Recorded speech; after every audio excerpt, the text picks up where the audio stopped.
of the neck, which is the reptilian brainstem. The reptilian brain is all to do with survival mode, survival state. It's always scanning the environment for safety, whether that's physically, emotionally, or mentally. It does not think. It is instant. For example, do I smack the guy or run off?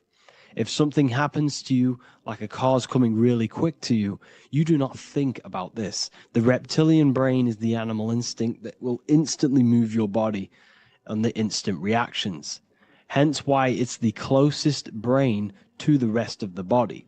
It has instant access to the electrical nervous system to control the body at instant reactions. Now, Neo is plugged in on the back of the neck, which is the reptilian brain. Therefore, the matrix is the body itself. It is the lowest state of consciousness. This is what it represents. The word matrix means womb. It translates to womb because your body is a womb. Your body is a vessel for universal consciousness, for God consciousness. And the body is also a womb where you can be born again outside of this body by raising your consciousness, by awakening the neocortex. This is why Neo is called Neo, because it represents the neocortex. This is the higher aspect of our brain. This is all to do with new things, higher reasoning, higher thinking, new learning. You see, the brain is a receiver for universal consciousness. Now, what do I mean? It is a radio receiver. Think of it like this. You have a radio tower which emits frequencies, and each little frequency, 00.1, 00.2, 00.3, each 00 point is a different person. We are all the same universal consciousness encapsulated inside of a different vessel. This is why our body is the temple of God inside of the Bible. Your body is a sacred temple of the divine essence of the universe. However, consciousness is controlling this physical body. And I'll show you this diagram here. Consciousness consists of imagination, emotions, thought, and memory. All of these things are not physical. They're not made out of atoms. You cannot think with atoms. If I split open your brain while you are thinking of a cheesecake, I would not see a cheesecake. It's because these things exist metaphysically within consciousness. They are not physical. The body is physical. It's part of matter. It's part of time. You see the Leonardo da Vinci, the circle and the square. The square represents limitation, beginning and end, because when you draw a square, there is a beginning and end. It represents the body, the mortal self, the ego, the echo. Then you have the spirit raised above, which represents spirit over matter, mind over matter. Invisible forces create physical forces. Everything physical exists in non-physical. This is also the Freemasonic square and compass, why the square is below the compass, because the compass creates the circle, which is spirit or mind. Then you have the square, which is matter. Mind and matter are the same substance. Mind creates matter through thought. Everything in this physical universe manifested through thought. Everything began as thought. So you are spirit and matter. You have a material body and a spiritual body. And you are right in the middle. This is why humans are very, very important.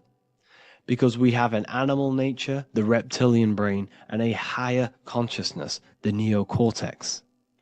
And we must awaken out of the matrix, which means womb, which is the body. And Neo is waken up from the lower self, the reptilian brain, and moves into the neocortex.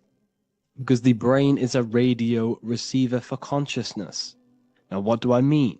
I went over this before. Your consciousness is controlling the brain. The brain is a computer.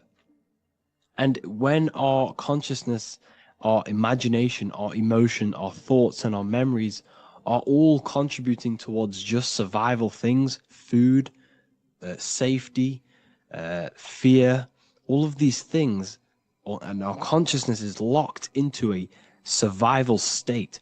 We are using the reptilian brain. We're no longer thinking.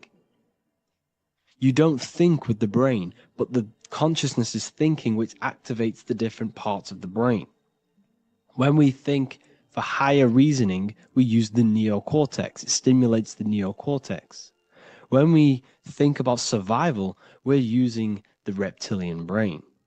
So therefore, when Neo wakes up, he wakes up to the higher aspects of consciousness, which is only utilized by the neocortex, by learning new things, an expansion of the mind and expansions of consciousness. Okay? So the whole matrix is to keep you designed, well, the whole matrix is designed to keep you in a survival state, in the three-dimensional awareness.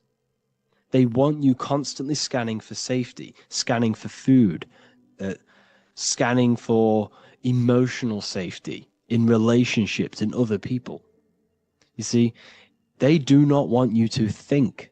They want you stuck in that reptile, that animal state, that beastly state that most people are in.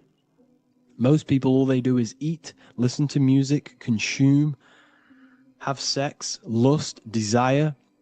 This is all the reptilian brain. So when we say the world's being ran by reptilians, it's symbolic. There is no physical reptilian humanoid beings controlling, manipulating human consciousness. We are all the same consciousness. However, there is a corrupted state of consciousness running this world. And this consciousness worships the physical plane. And they control the physical plane. So by doing that, they keep you stuck in a reptilian way of thinking, the animal state, to keep you stuck in the lowest state of consciousness. Now, this is the god Osiris, which represents the reptilian brain. None of the Egyptian gods ever existed. They are all symbolic for the brain and anatomy of the human body. Osiris represents the reptilian brain. As you can see, this anatomy compare to the brain stem and Osiris statue found in Egypt. And we also see an ancient artwork of Osiris with green skin and two reptile crocodile alligators next to him, which also symbolizes the reptilian survival state of human consciousness and the activation of the reptilian brain. This is what it symbolizes. Now, this is what the Matrix is all talking about. It's talking about the awakening, the expansion of consciousness.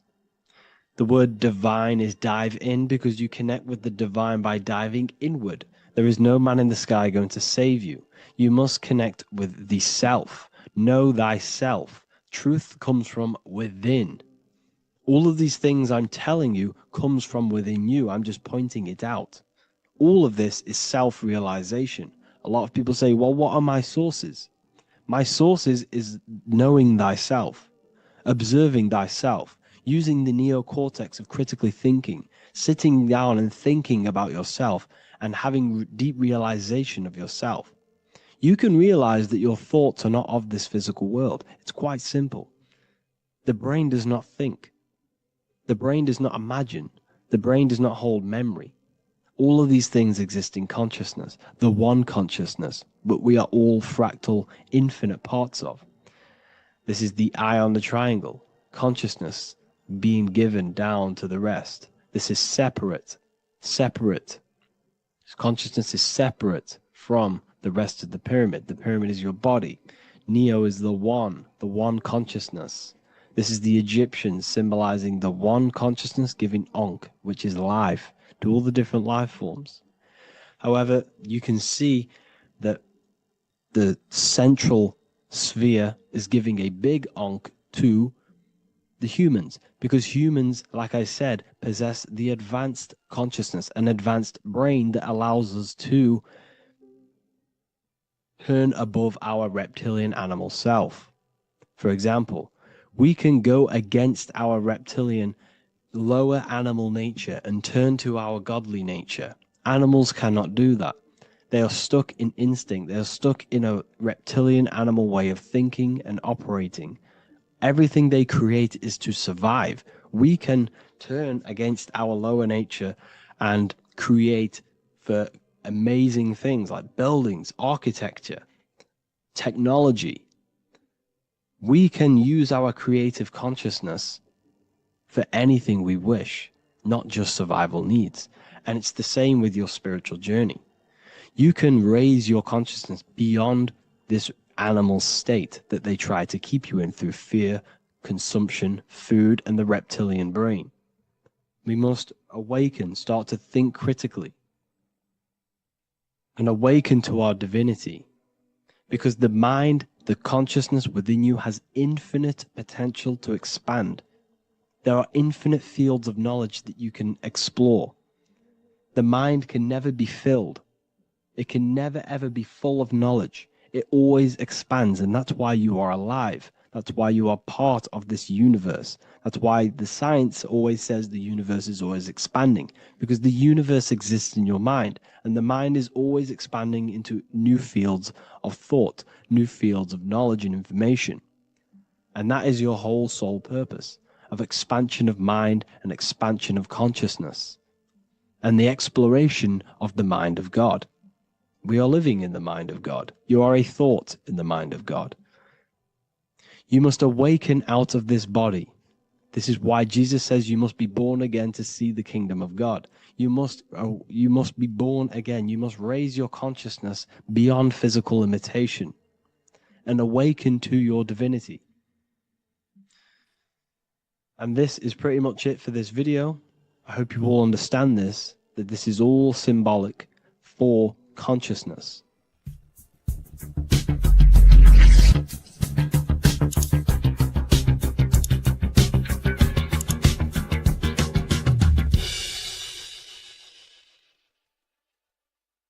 By the end of this video, you will understand the 3 expressions of consciousness, how to use them to create the life you truly want. You'll discover the hidden meaning of the word God, the secret power of the number 3, and how consciousness itself is the key to your reality. We have 3 main expressions of consciousness. We think, we feel, and we act. God is 3-fold. It stands for generator, operator, destroyer. The generator is the mind. This is what thinks, generates ideas. This is the beginning of all creation. This is the first expression of consciousness. It is the first form of consciousness, not a physical form, but a spiritual form. Then we have the operator, which is emotion. When we think something, if we have care or any emotion towards it, then we take physical action. The body, the destroyer.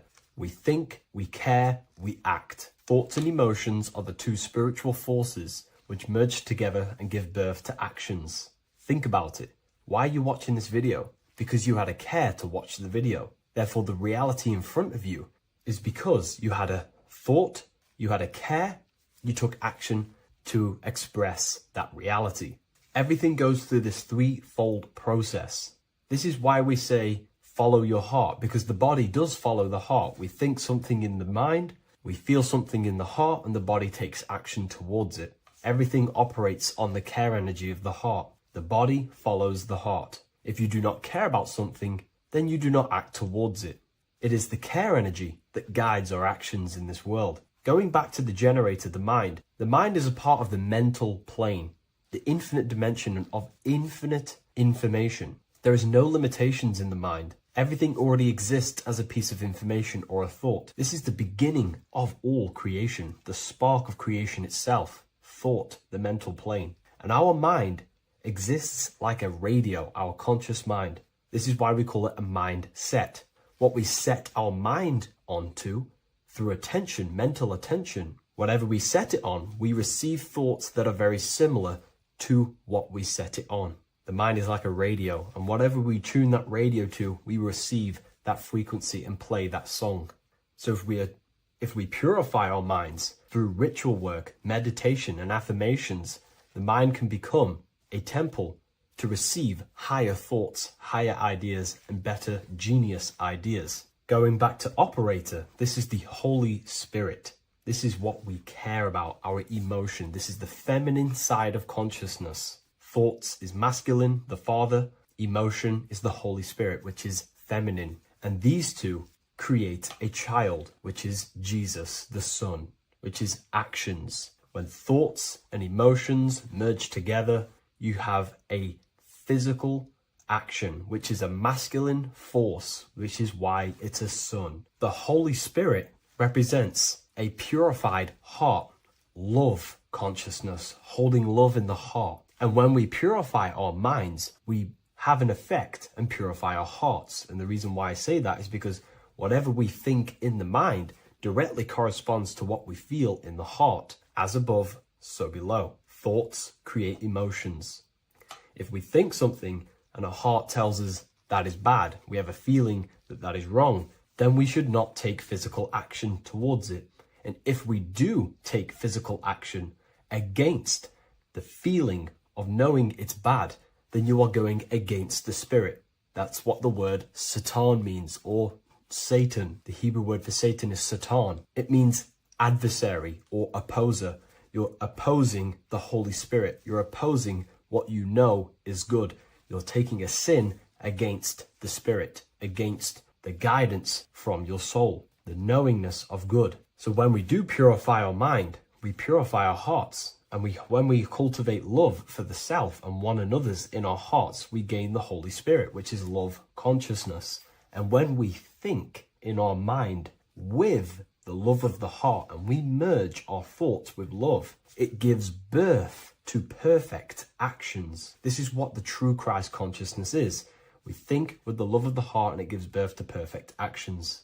And if everyone did this in the world, we would live heaven on earth. Everyone would be balanced within themselves and the world as a whole would be balanced. So we need to gain full mastery over these three aspects of our consciousness, over what we give mental attention to, gaining love for ourselves and the collective in our hearts, and gaining a strong disciplined willpower for our physical actions. And if you can gain full control over these three-step process, you can gain full control over your reality. The number 3 represents this 3 aspects of creation or transformation. This is a transformative process from going invisible to the visible. This is also why Jesus dies in a cave for 3 days. It's all about transforming the self. Transformation is the number 3. Me personally, I think the Holy Spirit has been replaced for the sacred feminine aspect of consciousness. They do not want us connecting to our feminine side of consciousness, because then we will cultivate love in our hearts for the self and one another. And love is the most potent force there is in the whole universe. It is what unifies everything. It nurtures everything. It allows things to grow. Think about it. When you hold love or care for someone, you grow relationships.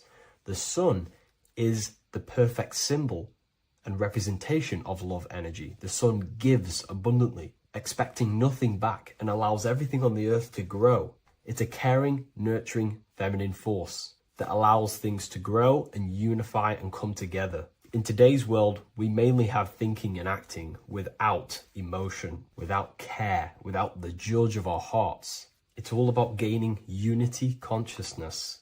We think, we care, true care for one another and the self, and we act. And if you align these 3 forces towards something, your business, whatever you're trying to create, you will fully create that reality, because these are the 3 forces that you can use to generate a reality. You can do ritual work to create care in your heart about something, and then you will take more action towards it. The book I'm using here is the Book of Wisdom, Volume 1. You can get this paperback or PDF on my website. So I hope this video has helped you.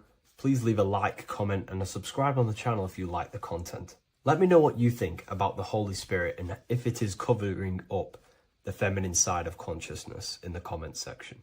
Neo is plugged into the matrix on the back of his neck. And if we look at the human brain, the back of the neck is the reptilian brain stem. And when one operates their life out of the reptilian brain stem, they are unaware, unconscious. They are consciously dead, because the reptilian brain does not really critically think. It acts on instinct, fight or flight mode. This is considered in the occult spiritually dead. when one is taking actions without intention, simply very reactive to life. They're not living, they're simply experiencing. When you're walking down the street and you see someone, and in your mind you think me versus them versus me, that is an animalistic way of thinking. I used to be trapped in this way of thinking, always thinking of fight or flight, always judging people, always reacting to the world, never consciously creating and commanding with intention in the world. This could be considered the matrix when one lives unconsciously, simply surviving in the world. Another symptom of living in the reptilian brain could be obsession, a constant need to assert your power over others to feel safe or superior. Views relationships as power hierarchies, not as mutual connections. It could be a conquest for sex, lust, seeking validation through sexual activity. Sex becomes a tool for dominance, escape, and self-worth. Intimacy is avoided. Pleasure is pursued without emotional depth. Seeking pleasure all the time. This is all to do with the reptilian brain. Seeking safety. It could be compulsive eating or food hoarding, driven by craving and not actual hunger. Eats to soothe fear or emotional discomfort, often unconsciously. This is the unconscious. Fear-based decision-making. Every choice is shaped by perceived threat or insecurity or fear within the subconscious mind. Long-term vision is sacrificed for immediate safety and gratification. All the reptilian brain. Territorial behavior overacts when personal space, possessions, or status is threatened. Acts as though survival depends on ownership or status. Addiction repeats patterns to feel safe, even if they are harmful. Avoids anything unfamiliar or unpredictable. Low empathy. No empathy or emotional care for one another and for fellow beings in the world. Sees people as threats, tools, or competitors. This is all to do with the reptilian brain. Intense jealousy or possessiveness. Sees others as rivals or objects to control. Cannot tolerate perceived threats, true loyalty, or status. Quick to be angry. Slow to reflect. Reacts with rage, withdrawal when challenged. Lacks emotional regulation or deep self-awareness. So this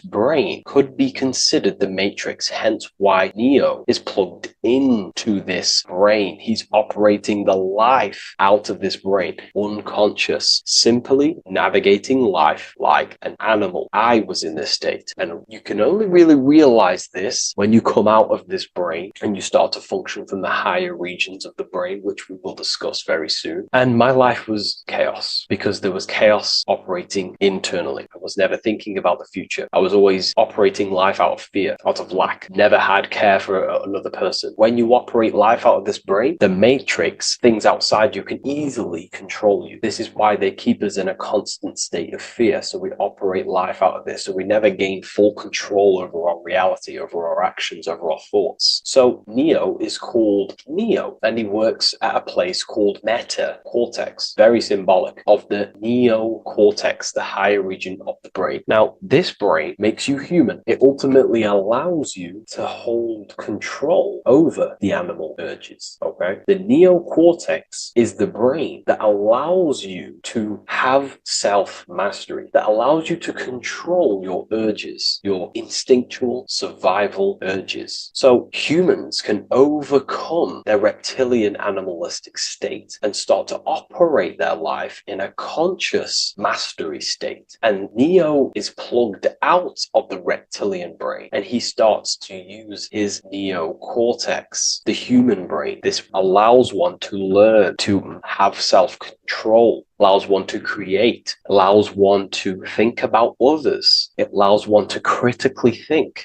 deeply. It allows one to be self-aware. Who am I? Where did I come from? And where am I going? This is ultimately the brain that has shaped the world. We look at humans. We built technology. We built all of these amazing things. They all come from the neocortex. This is the higher region of the brain that allows consciousness to function on a higher degree. It allows you to truly become a creator and have self-control instead of living in a reactive animal state. You see, animals are only aware of their five senses. They're only aware of surviving. If you notice, look at animals, they're always looking around. Even in their home, they're always looking around, sniffing around. That's because they operate in an animalistic brain. Humans have the neocortex. This is a higher region of the brain, which if you wish to master yourself, this is the brain that you will be using. This allows you to operate life on a higher degree. We see this reptilian brain symbolized everywhere. See it as reptiles. Reptiles are symbols of this brain. We see the Egyptian god Osiris with the green skin representing a reptile, a crocodile. Sometimes we see Osiris depicted in Egyptian artwork with crocodiles or reptiles, if you do a little bit of research on that. And also, if we look at the overall symbolism of Osiris and his story, we notice that he is the god of the dead or the underworld. This is not literal, but the dead or the god of the death, the god of the death of self, the dead of consciousness, because you are a divine being with limitless potential to create. And ultimately, to create, we have to master our reptilian brain. But when we function from this reptilian brain, we are dead to our higher powers of creation, of imagination, of actually gaining control and operating life from the higher mind, operating life as the divine being as you are. But if you operate life in Osiris, he is the god of dead. You are spiritually and consciously dead. You act unconsciously. You are dead, not physically, but mentally and spiritually. So what we're looking at here in the Egyptian artwork is the reptilian brainstem. We have the left hemisphere and the right hemisphere of the brain. Notice a curve. The feminine body is very curvy. This represents feminine. The masculine body is very liney. So if we study geometry, we know that lines are masculine, hence why the word masculine, line, and the feminine body is,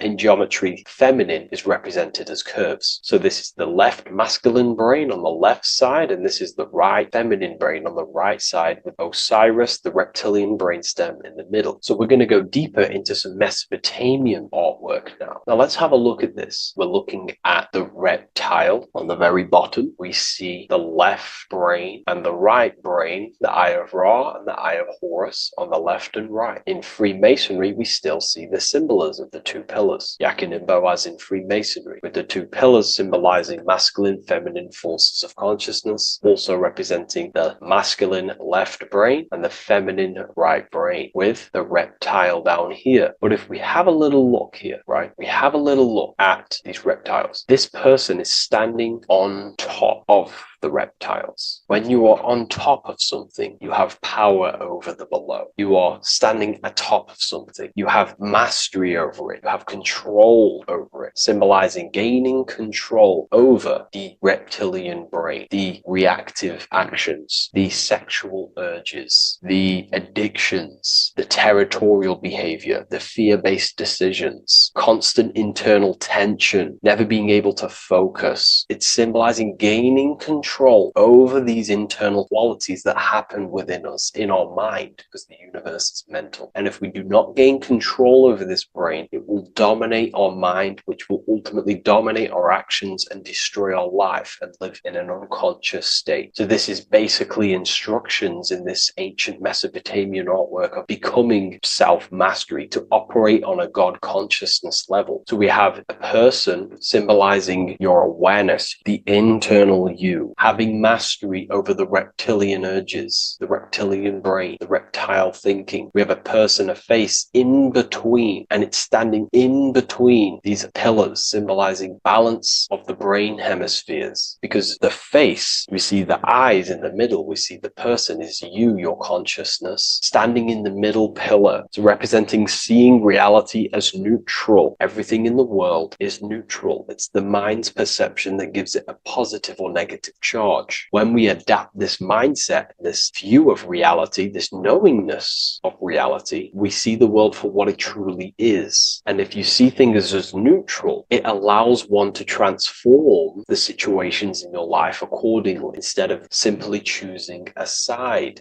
This is a major problem in society, and this was a problem within myself also. We like to choose sides, and choosing sides can keep your consciousness locked locked in a certain mindset, in a certain belief. And belief is what is ultimately destroying humanity. It's about knowingness. And knowingness is in the middle. We want to seek to know things. Knowing things allows you to go out there, directly experience it, and know it for yourself. For example, I know I'm not on a spinning global ball flying through space. Why? Because my senses tell me I'm not doing that. My senses tell me I'm not going 1,000 miles per hour and 360,000 miles per hour through space while spinning around the sun. I know that because I know myself. I know I'm not my body because I've had direct mystical experiences beyond the physical body. So we should seek to know things, and that's what we call gnosis, direct knowledge obtained through direct experience, knowingness. And that is a middle pillar quality. So in Freemasonry, we see the middle pillar. The matrix is designed to give you two wings all the time. Democrats, Republicans, feminism,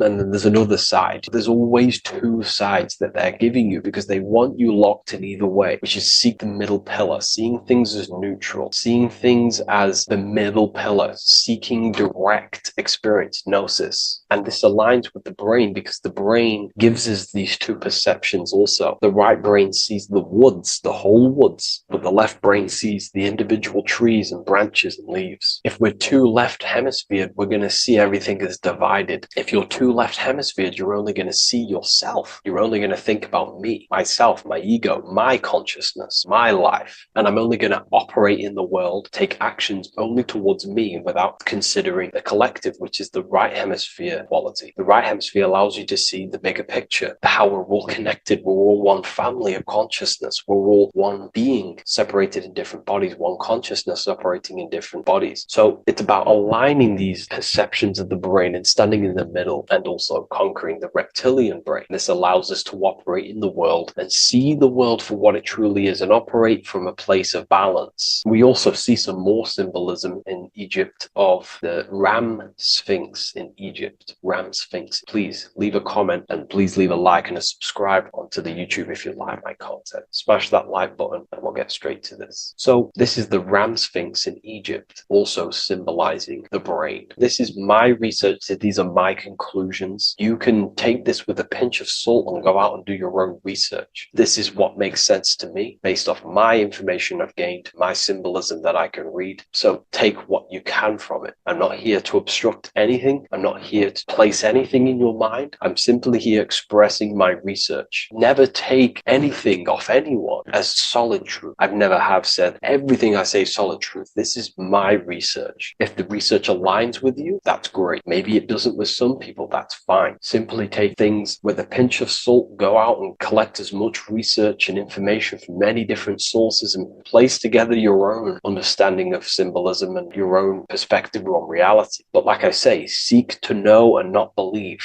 So this is the Ram Sphinx in Egypt. This is a more powerful symbolism of the brain. We have Osiris here, the god of the dead, which is the reptilian brain, and an Aries symbol here symbolizing the hippocampus in the brain. So this is the reptilian brain stem, heavily aligned with the reptilian brain stem here. We can see the connections if we look closely. So this represents the dead of consciousness. This is the dead of self, living in impulsive animalistic state, the symptoms that I listed earlier. I'm not going to go over the symptoms again. And Aries symbolizes the hippocampus in the middle of the brain. It's the hippocampus. And Aries is a symbol of a state of being. Why? You see, ancients and the ancient Egyptians, according to my research, Freemasons still use this symbolism today. So what they do is they use the path of the sun to symbolize a state of consciousness or a journey in consciousness. So what do I mean? So Aries here is the transition from the winter arc. So this is the winter arc from Libra, Scorpio, Sagittarius, Capricorn, Aquarius, Pisces. This is when the sun is dead. This is when the electromagnetic waves of the sun are not very present. This is the winter. This is when there's more darkness in the world. However, from Aries, Taurus, Gemini, Cancer, Leo, Virgo, and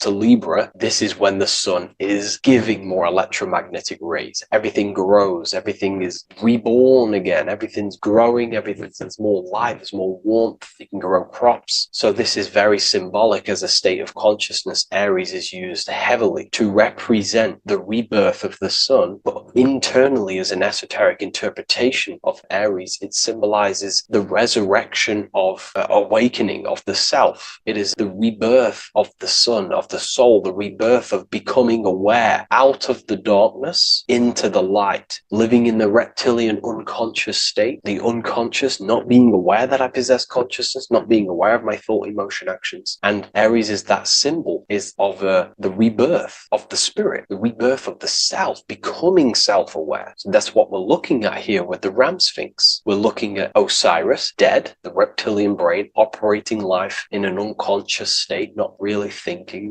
not self-aware of thought, emotion, actions, not aware of the soul, not aware of good and evil, not aware of the laws that are in the heart of love, not aware that there's always an intelligence in the heart telling us what's the right thing to do at all times, not aware of anything, just simply reacting to the world. But then we have a symbol of Aries above, which is the resurrection of self. So again, this is symbolizing by the Egyptians, to me and my research, going from darkness to light. This is the resurrection of consciousness when we start to deepen our self-awareness, which is ultimately what I'm doing to you in these videos. Hopefully I can awaken some people's minds and make people think deeper. And that process of internally what's happening within you, that's what Aries represents, when you're starting to say, wow, my mind's going deeper and deeper into the self, and I'm realizing more. That is what Aries symbolizes. When the sun returns, it's also a symbol of a sacrifice, because obviously when the sun returns back to Aries, we're sacrificing the winter, when we're transitioning, and all transitions require sacrifice. So in Aries, the Jews celebrate the Passover. It's the Passover of the sun, and what do? They eat lambs in the Passover Aries, because it's all symbolic of this internal process. In Aries, Christians celebrate with the Easter, which is the resurrection of Jesus, the resurrection of the sun. Remember, it goes deeper. There's deeper layers to this. It's the resurrection of the self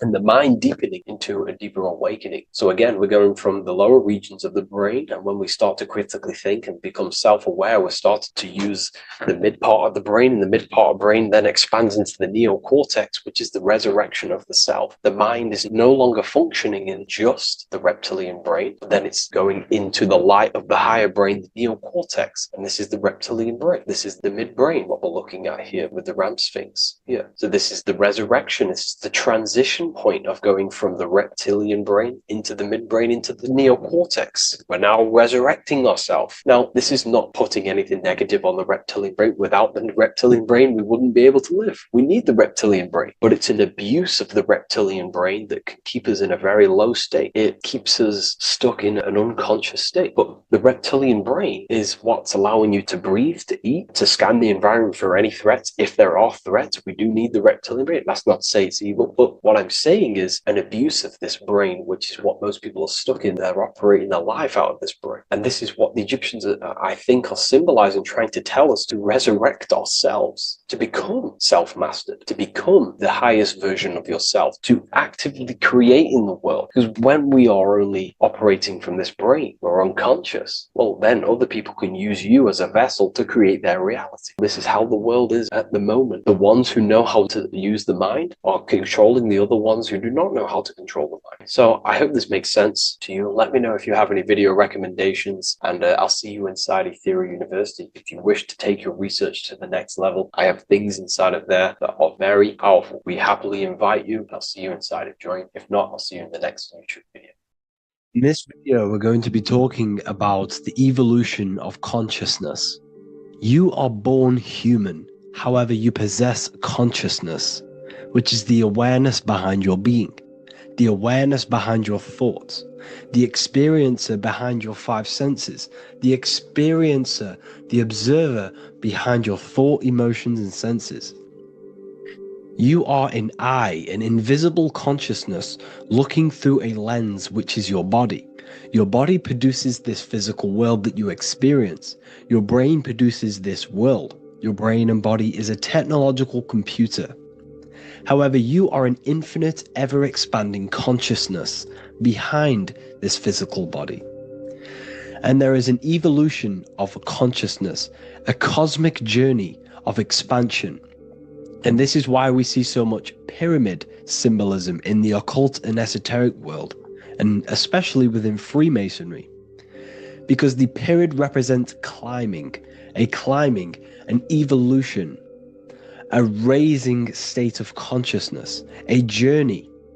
Steps symbolize a journey upwards. This is the raising and the evolution of consciousness, our inner world, the transmutation of our inner selves, of our souls and consciousness and our minds. So when we see this pyramid, we're seeing a evolution, a way up to source consciousness. And the eye in the pyramid represents your source consciousness. It represents illumination. It represents divine guidance through this evolution of consciousness. This is why we see the ladder. Consciousness is ever expanding on an infinite journey of evolution. Each individual is a part of this cosmic process, contributing towards the ongoing expansion of both mind and awareness. As we evolve, we collectively explore deeper levels of existence, expanding the boundaries of thought and consciousness. The mind has the ability to expand infinitely into new realms of thought, into new dimensions of mind. The mind cannot be filled up. It is not a physical substance. The body can be filled up because it is a physical thing, but you cannot fill the mind. Therefore, the mind is constantly expanding, ever expanding into new fields of thought. So what we see in Freemasonry, the ladder, is again a journey, an elevation of consciousness. When we are born with an infant consciousness, and as we gain older, we gain an adult consciousness. Our inner world, our inner mind, and our emotional intellect changes and evolves. We are significantly different from when we were very young as an infant. It's because our consciousness evolutes, it changes, it alters like water. So just like this evolution of your own consciousness as growing up, there is consciousness of beings existing in cycles beyond our own. And their consciousness is unimaginably different from ours. They operate on a higher level of understanding and knowing, experiencing reality in ways that transcend our current comprehension. Our minds right now cannot comprehend the highest states of consciousness. There are entities, there are beings beyond our own, existing in higher dimensions of consciousness that we cannot comprehend because they have expanded. They are on a further way up the ladder of consciousness. However, we are all on the same journey. None of us can take the same journey. There is one ultimate goal, reaching source consciousness. However, this is always ever expanding. However, we are all on a different journey. There is one truth, one source, one goal. However, there are billions in different ways of reaching it, and we are all on these different paths to source consciousness, to this ladder, this evolution of universal evolution. Okay? Their awareness is attuned to new dimensions of existence, reflecting a more advanced stage in the cosmic journey of consciousness evolution. So when you take DMT, you are shot into these higher realms of consciousness where you meet these beings who look similar to these images. They are not speaking to you physically. They don't speak to you three-dimensionally through vibration and words. They speak to you mentally. If you have done DMT, then you know this. And if you have met these beings, then you know this. You might have even met some of these types of beings on mushrooms or any psychedelic drugs. Because ultimately, when you take these mind-altering substances, it's altering your consciousness. It's merging your consciousness with the spirit of that substance. And you are essentially attuning your mind to higher dimensions of consciousness. That's why we say we're getting high when we take these substances. Therefore, when you meet these beings on DMT, you are essentially meeting beings who are attuned to higher dimensions of consciousness, and they speak to you mentally. They speak to you telepathically through thought, because the universe is mental. Everything exists within the mind. The way you are now, your physical existence, is a state of mind. Mind, thought creates matter. Spirit and matter are two opposing ways of thinking. If we have a very spiritual mind, we have an expanded mind, we are a spiritual person through the mind. However, if we have a very low state of consciousness where we think about food, sex, lust, and all physical things, then we have a physical consciousness. Matter and spirit are two opposing forces, two ways of thinking. The mind attunes itself to different levels of understanding in different dimensions. So, essentially, this is what we're looking at. The body is a vessel for the fluidic, formless consciousness, a temple that houses the essence of our awareness. While the five senses are limited to perceiving only the physical plane, the mind transcends these limitations, capable of perceiving the full scope of reality. It is through the mind that we access deeper truths beyond the material, tapping into boundless nature of existence. Physical existence is a thin band, a thin layer of reality. It's like 0.001% of reality. And your five senses are only tuned into this layer of reality. But the five senses are, by design, only allowed to perceive physicality. But the mind has the power to expand beyond this physical five sense state. The mind has the power to expand and evolute. It is a conscious decision whether you want to take this path or not. You can stay in a three-dimensional way of thinking, or you can expand your consciousness from within. It's not an external journey. There is no God going to save you. You must save yourself. Therefore, behind every single one of these eyes is the same source consciousness. However, we are all different cells in a different journey. The organs in your body, the cells in your body are all alive. They all possess same consciousness, universal consciousness. However, we are all on a different journey of evolution. As above, so below.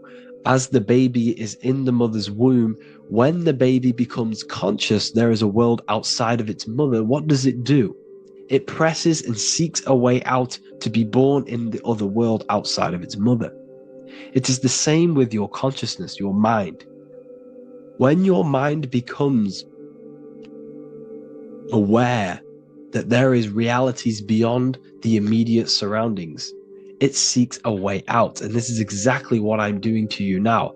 I am now expanding your mind and telling you there is other ways of reality. There's other dimensions of consciousness which you can access through inner transmutation, through different ways of thinking, spiritualism, and meditating and connecting with yourself and detaching from external things.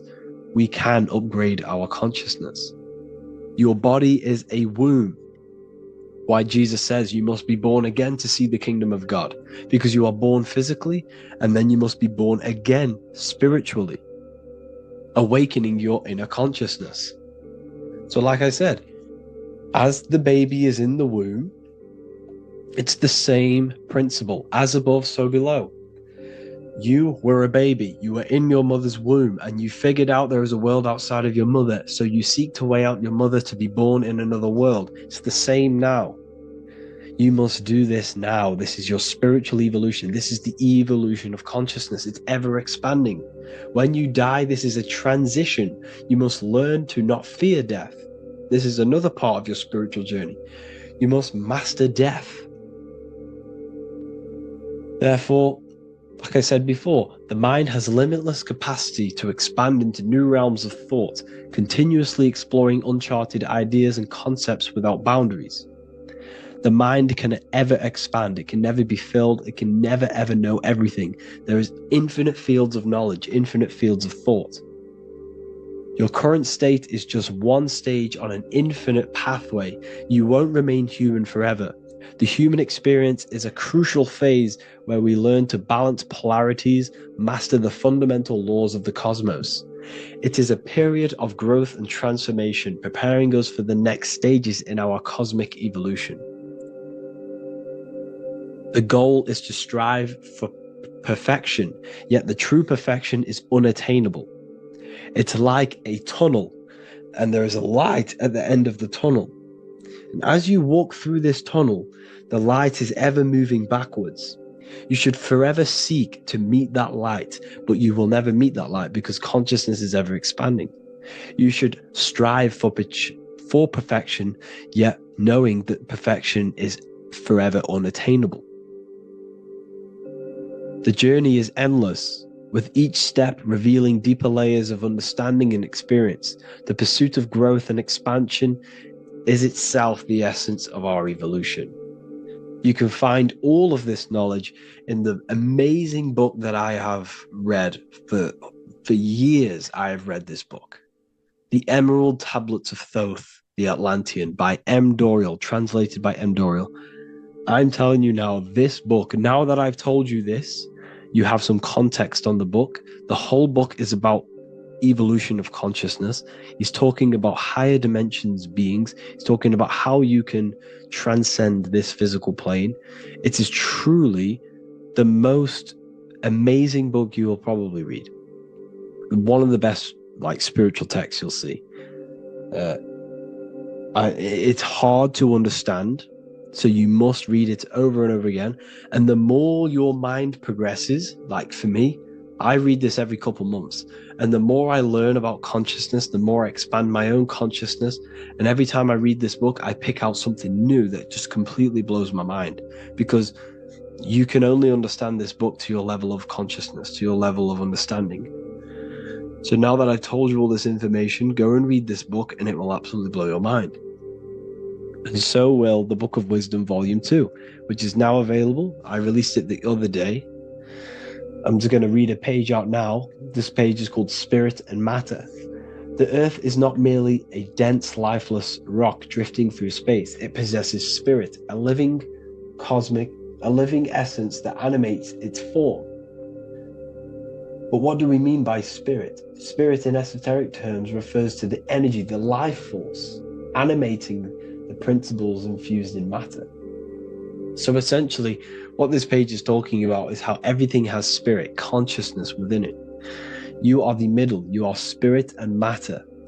You have the ability to expand your mind to the God self and raise above our animal instinct, our material self, and know the divine and expand. Animals cannot do this.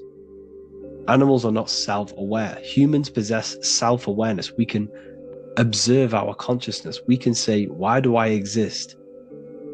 We can look in the mirror and know that we need growth. And this is what Anunnaki means. Anu means above. Anu was the supreme god of the sky, which is a metaphor. He represents spirit above, heaven. Anu came down to earth and married Ki, the goddess of the earth, which represents matter. It's a myth, it's an allegory. Anu married Ki and gave birth to the Anunnaki. Spirit came down and infused with matter and gave birth to the human, which is you.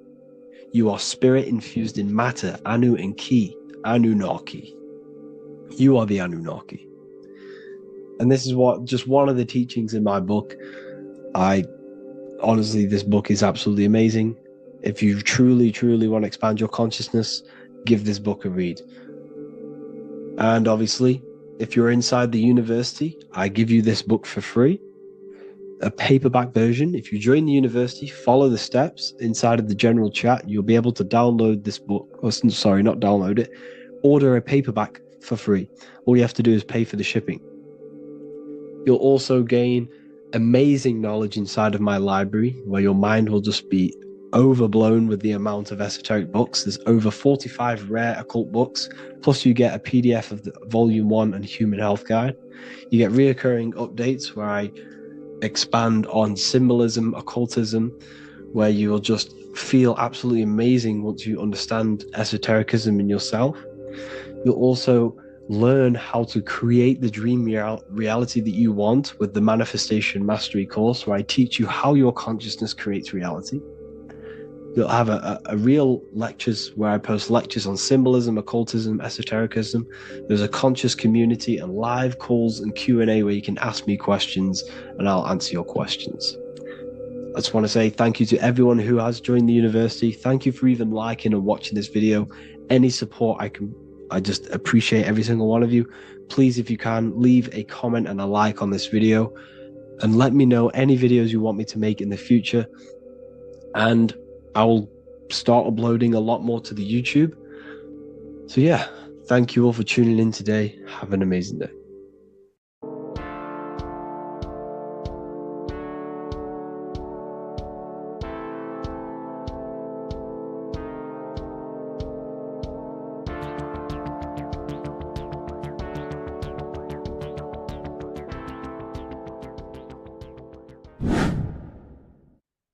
How are we all doing, people? It's Revival of Wisdom from the Wisdom Academy. Today we're going to be breaking down God, consciousness, and the higher and the lower self, and how to overcome the lower self. Now, the first thing you need to understand is that you are the invisible intelligence within the brain, within the body. This invisible intelligence is known as the mind. But you are not the mind. You are the observer of the mind, which is the soul, the invisible entity. The mind is your intellect, your intelligence. Now, the mind is, it's hard to put this in words, but the mind is something that gives you the ability to explore the universe. And this inner self is the I am. It's the quiet, the inner self, the voice you see in you hear in your head. This is why within spells high twin, inside, internal. The I is also the number one, which is one line. Because the one and only, is the inner self, which is the I am. This is why you say, my name is Harry. You are not Harry, you are the I, the inner self, the intelligence. Okay, this is why Jesus in French is I am. You look with the two eyes and you see with the inner eye. I and I, the same thing. Okay, because the I inside is what gives you the perception of what you're looking at. So when someone's trying to explain something and then you catch on saying, I see now, it's because you're seeing with your inner eye, the one that gives you perception, gives you intelligence, gives you the ability to understand things. This is the internal eye, the invisible self, which the physical body is nowhere near as complicated as this inner self. Is in infinite potential, infinite potential. God, God, generator, operator, destroyer, soul, mind, and body. Brahma, Vishnu, Shiva, the Father, the Holy Spirit, and the Son. They're all the reason why you see God is always a triad is because it represents yourself. Your invisible intelligence is God. Me and you are the same invisible intelligence. We are the invisible intelligence experiencing the program being ran by the central nervous system and the brain. I always say this in my videos, but I have to, in order for you to understand the things that I'm going to say later on in the video, you need to understand this concept, is that you are the consciousness experiencing the nervous system, the tree of knowledge of good and evil, which is you here. You would be in this invisible intelligence right here in the center of the brain. Now, this is why the ancient Christians show God is in the brain. This is the brain stem. This is the brain. This is also the brain stem and the brain. The brain stem and the brain. It's all depictions of the brain because the brain's the computer, the electromagnetic computer, which decodes the demands created by the invisible intelligence, the I, the inner self, you, your true self. The person moving, if you observe what someone moving, this is going to sound, but if you observe someone walking, it's not the body. The body is moving, but the thing telling it to move is the invisible intelligence. Before you kick a football, a decision is made within your invisible intelligence, your mind. And this consciousness, this invisible intelligence, is either stuck between the lower self and the higher self. Okay?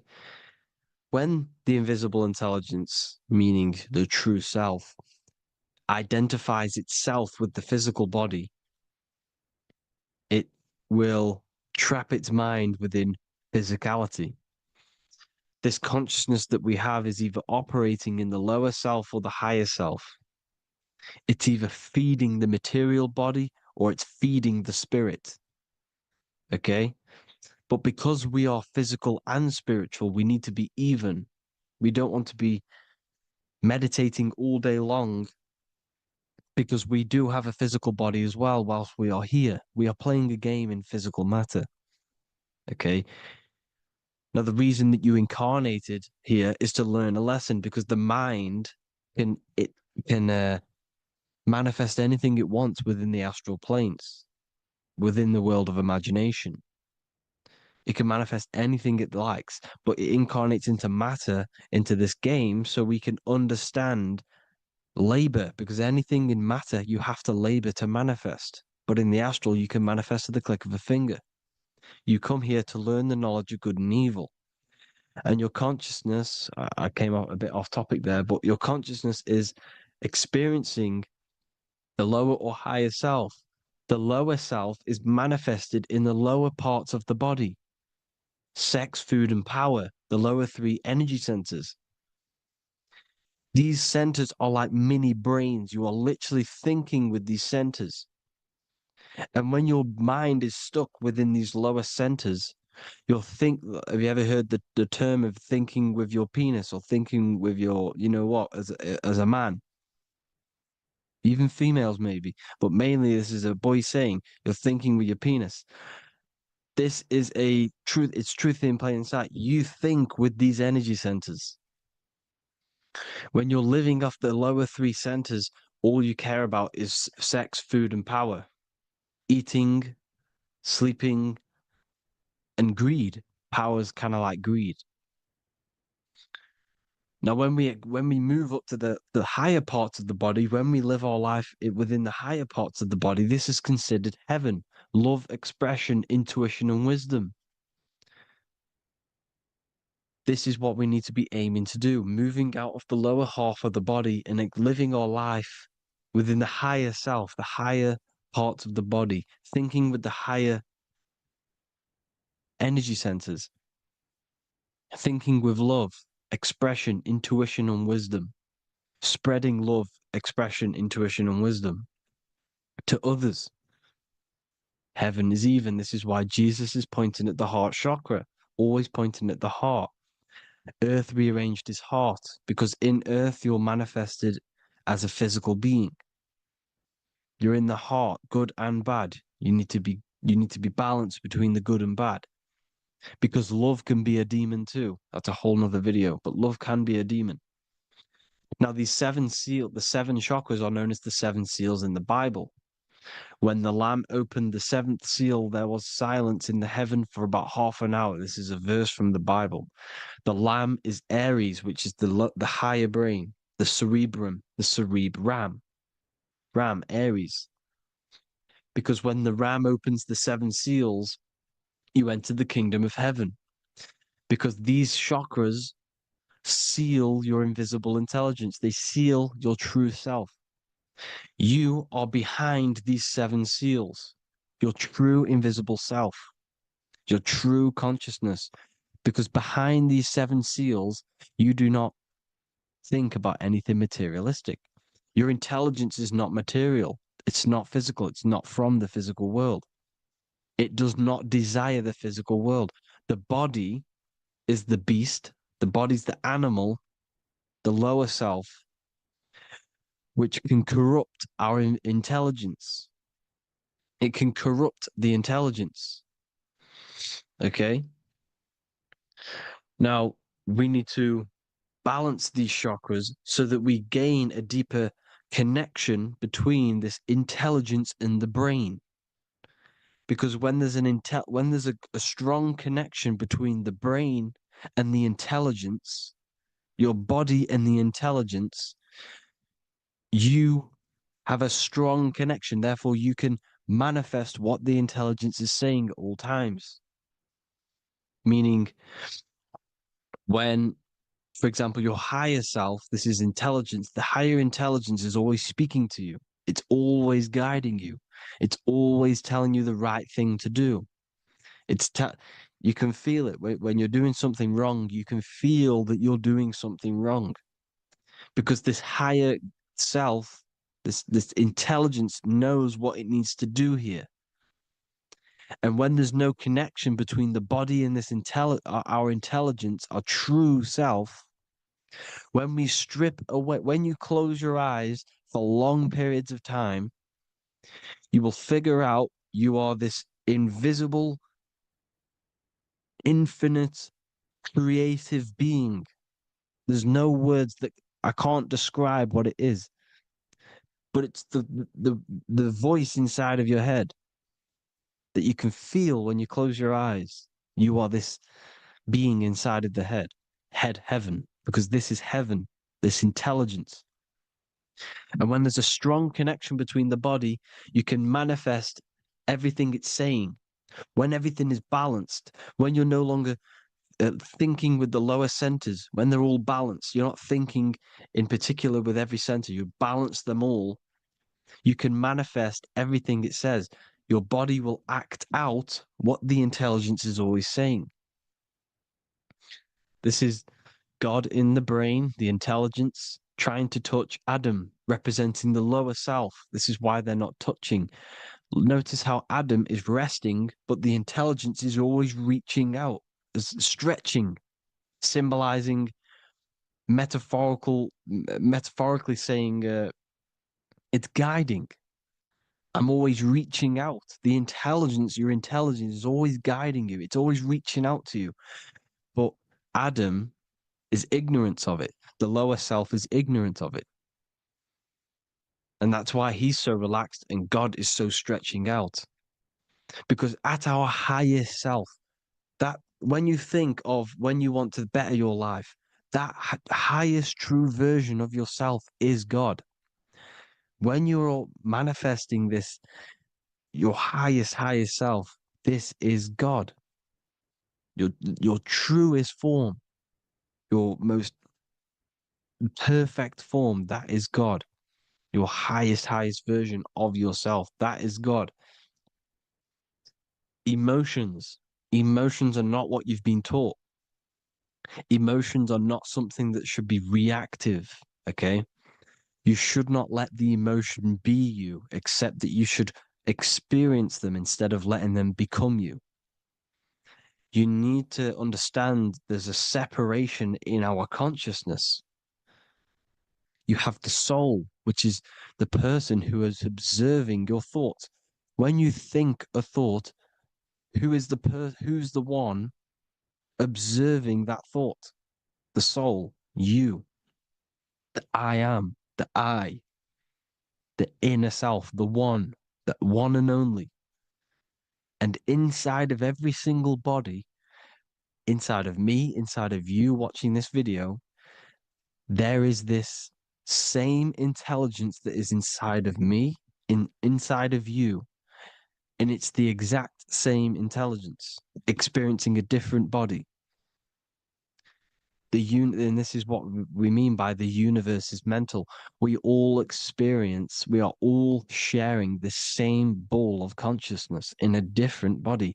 The animals, the fish, the cells, all expressing this one consciousness. Me and you are the same. This is why the golden rule is treat others like others should be treated, because I am you and you are me in a different body. Now, going back, you need to identify that there's different levels of consciousness: soul, mind, emotion, and body. Okay? Your emotions are on a separate layer than the body, the mind, and the soul. So when you identify there's a difference between all of these, you do not let them become you. You do not let your mind rule you, because your mind can be corrupted. Your soul is the one that is pure good, pure love, but your mind can be corrupted. Okay? Your emotions can be corrupted. The body can be corrupted, but the soul can never be corrupted, only layered on top. You can only throw piles of programs within the subconscious, layering the soul down, but deep, deep down inside of it, every single one of you, there is a loving being, because love comes from the heart. Love is the universal emotion, expression. Now, your thoughts can become bondage, your emotions can become bondage. Now, what do I mean by bondage? By conquering the lower self, we need to conquer our own mind, because the mind is what's manifesting the lower self. When you're thinking with the lower half of the body, when you're becoming your emotions, you need to experience the emotion, not become the emotion. Do not let the emotion become you. Do not let your thoughts become you, because your thoughts are tools that you can manifest. Your thoughts are the idea. Your emotion is the energy that you can use to manifest that thought. Your emotion is energy in motion, emotion. You use emotion to manifest, to feel as if you already have the thought. Therefore, you become that vibration. Therefore, your emotions are actually a creational force that is given to you to manifest things, because you're a human, a manifester. You're here to manifest things. You're a creator. You are a god. Your inner self, your intelligence, your I am, the one and only inside of you, the inner self, the quiet one, the one that's deep, deep down, the invisible intelligence, is it's creating things all the time. All the time. Speak no evil, see no evil, hear no evil. This is the astronauts, they're Freemasons, but they understand this, because thinking, seeing, and hearing can corrupt your mind. And when you have a corrupted mind, you'll have a corrupted subconscious. The subconscious will manifest into the body, because 90% of your behavior comes from the subconscious mind. So you got to speak, see, and hear no evil. But sin, what is a sin? To overcome our lower self, to overcome our lower self, the seven deadly sins are not something that goes against an external God. A sin is something that goes against your inner guide, your inner conscience, the inner self that is always speaking to you. It's always telling you the right thing to do. A sin is something that goes against this inner guide. And this is why you can feel something where you can feel you're doing something wrong, because the inner guide is speaking constantly. And when you commit these seven deadly sins, which are seven internal states which keep your invisible intelligence bound to your physical body. Because evil, right? Evil love bondage. This is why they stay in this realm and they control this realm, because they love the bondage of the body. They like matter. They want to stay in matter for eternal life. They don't want to ascend back into the heavenly realms where you do not have a physical body. You can explore the universe within the astral planes. They stay bounded to the body, bounded to the 3D construct of the physical world. They have greed, lust, envy, gluttony, wrath, sloth, pride. They want all of this. And if you want that, that's okay. But deep, deep down, you don't want that because your soul is always telling you the right thing to do. Your soul knows what to do to get out of here. It needs to detach from the external world, detach from all of these 7 internal states which bound you to your lower self, your lower centers. That's what a sin is. You have a left and right brain. The left brain is always analytic. The right brain is metaphorical. So the right brain is producing a holistic view of reality. Now, what do I mean? And not view, perception. When you see, because your eyes are parts of the brain, sorry, when you look at something and you look, that image is produced in the back of the brain in the visual cortex.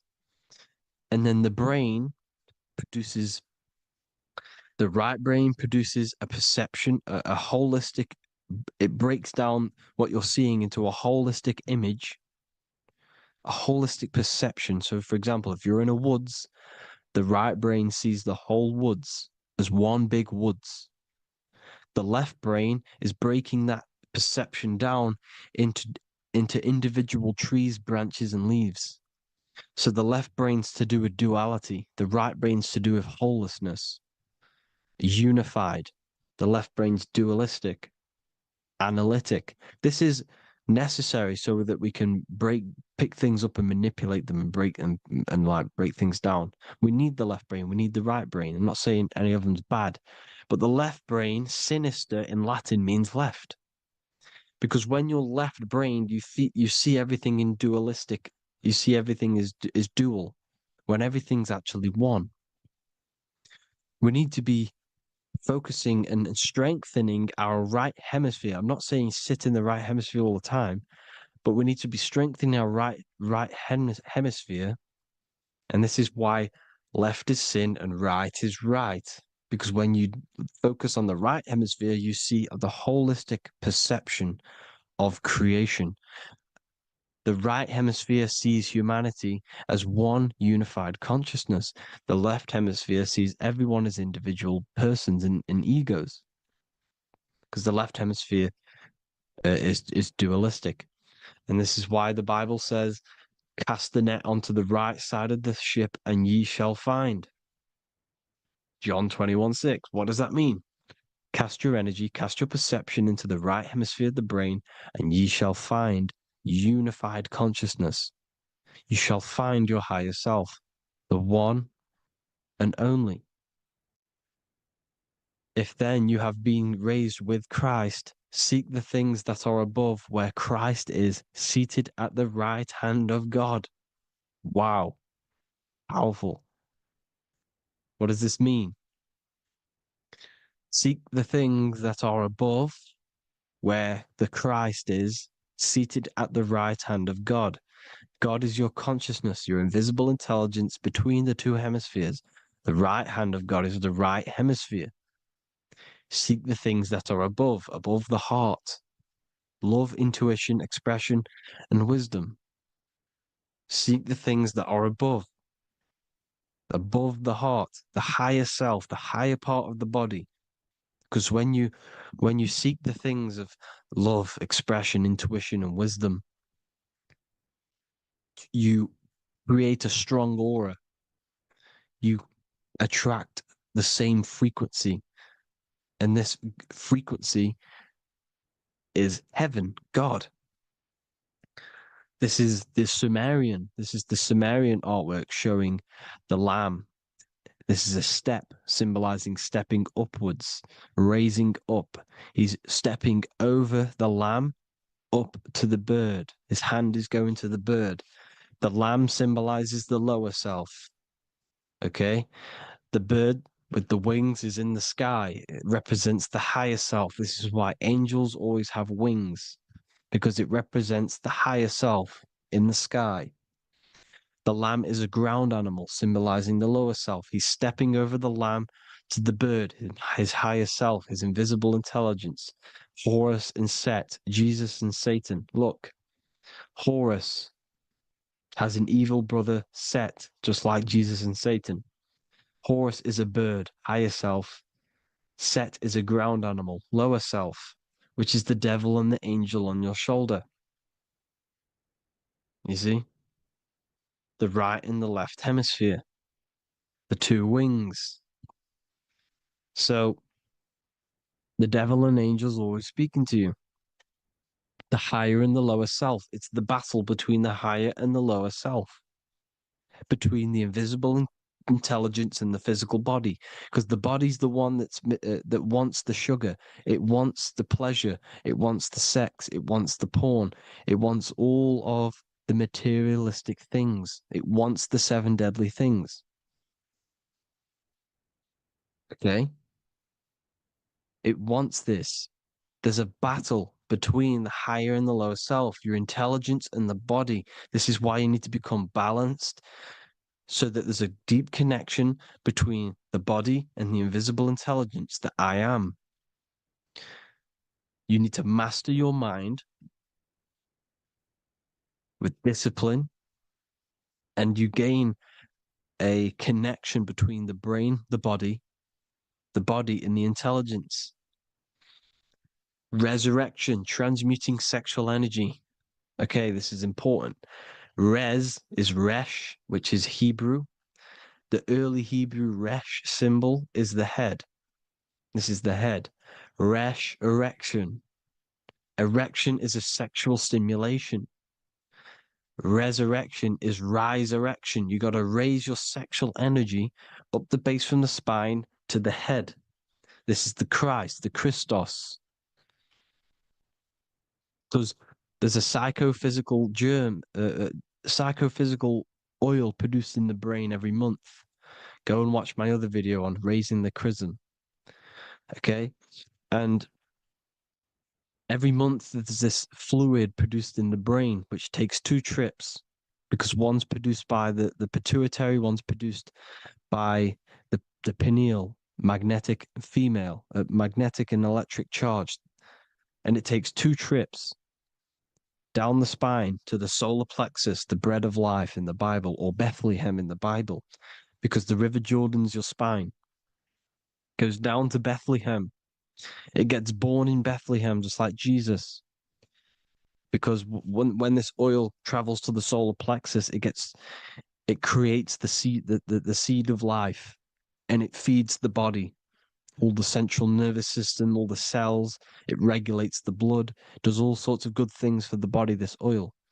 Now, when you save your sexual energy and you raise your resurrection, you awake the Christ, you raise it from the solar plexus or the sacrum bone up to the brain, you activate 100% of the brain, and this is the true resurrection of Christ.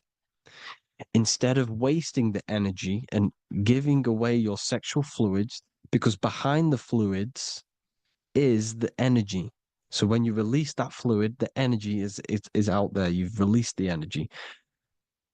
Your sexual energy is the most potent emotional force a human could possibly feel.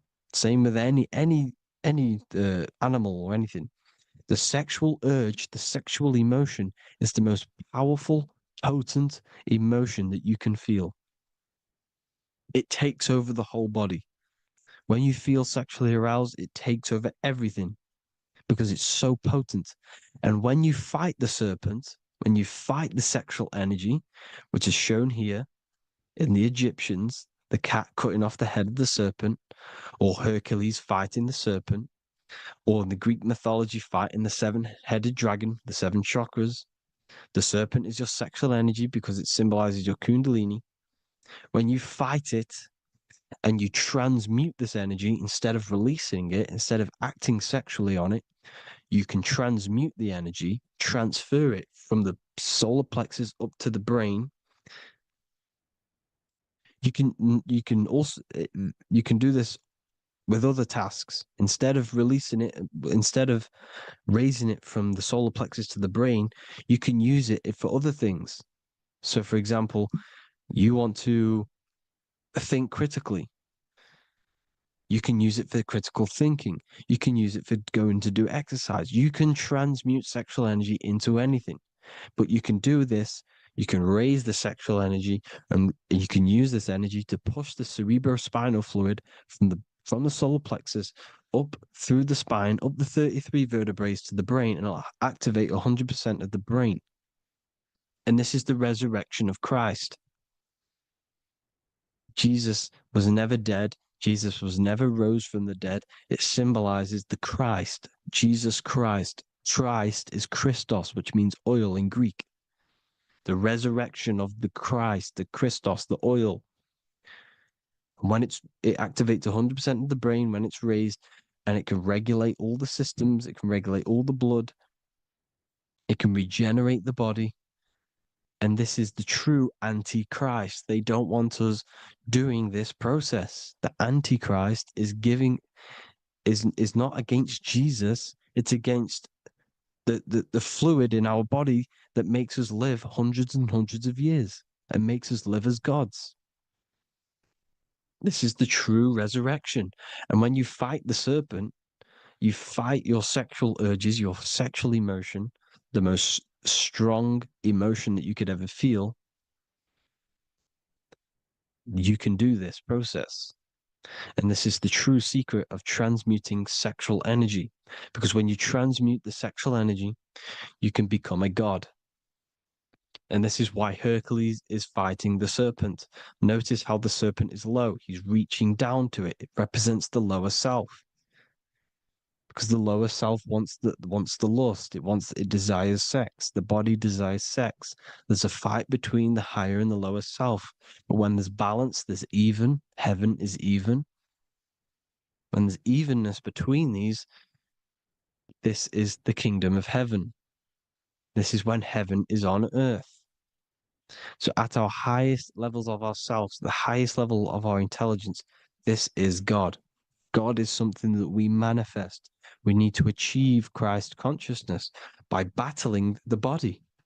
There is no battle outside of the physical body. It's an internal battle. Jesus and Satan have been externalized. Nothing exists outside of you, because I explained in the beginning how you are the consciousness experiencing the central nervous system. Therefore, there is nothing outside of you. It's all internal. Jesus and Satan have been externalized. Why? Because it's business. The church is a business. It's all a business. They've created these figures to be historical when they're not historical. The Bible's not historical. It's all externalized. It's called exoteric, when the truth is esoteric, internal teachings. So, anyways, people, balance the chakras, balance the two hemispheres of the brain, balance the conscious and the subconscious. Balance is perfect, the yin and yang. You are spiritual and physical. You live in day and night. You need to be balanced. Oneness. Seek oneness. And this is the true kingdom of heaven. And when we all realize that we are all the same intelligence, the same consciousness expressed in different bodies, when we all realize this, we all realize we're all one. Doesn't matter what race you are. It doesn't matter what race you are, where you're from, your nationality, because none of you are actually from here. None of you are from the physical world. You're manipulating the physical world through the physical body. You are the I am.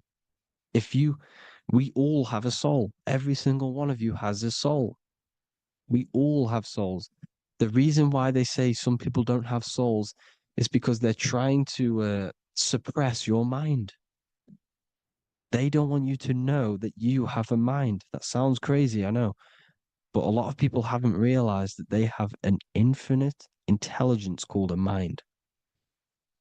And behind that mind, if you can observe your thoughts, the person who is observing the thoughts, you have a soul. Everyone has a soul. Don't listen to all these people saying some people don't have a soul, some people do. We all have a soul. Every single one of us. So anyway, you need to break the lower nature of yourself At our highest levels, we are gods.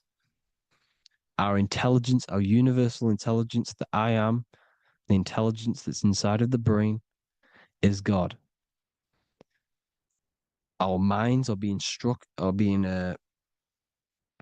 corrupted within believing that you are the body, and the result of this is a society like today, because everyone thinks they're the body, and everyone's living in the lower nature of self, where everyone only cares about themselves. But when we realize we're all one big consciousness ball, we're all the same consciousness expressed in different bodies, there will be peace. So thank you all, people. If you do want to learn more, if you do want to read my book, it's called The Book of Wisdom. I'll put it in the description. It's an amazing book, people. It's going to give you the best understanding possible about creation, yourself, and the world. It's amazing. The Bible, everything. I have just launched a new cymatic library. A friend of mine has just added this to the website. He creates beats and he creates the purest beats. So they are actually the frequency that it tells you. Most of the stuff on YouTube and Spotify and Apple Music it says it's a certain frequency, but we know these major platforms are all playing with the frequencies of the apps. So if you want a real binaural beats, solfeggio scale frequencies to meditate on or listen to throughout the day, join the Occult Library. You can get a 2-day free trial. I'll put the link in the description. Thank you all, people. Hope you all enjoyed this video. God bless you all.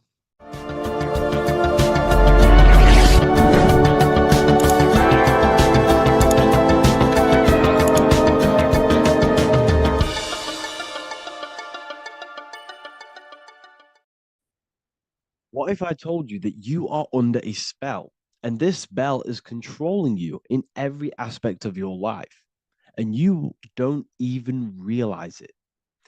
Spells are not what you've been taught. They're not fantasy magic wands that are casted over you. No, no, no. Spells are much, much deeper. A spell is a belief system that is installed into your subconscious mind, which holds power over you. Okay. If I install a belief into your mind and that belief holds power over you and controls you, that is you under my spell. A spell is a belief that someone has installed into you. Okay. You have a subconscious mind. The subconscious holds power over 90% of your daily basis behavior, thought patterns, and overall emotional state.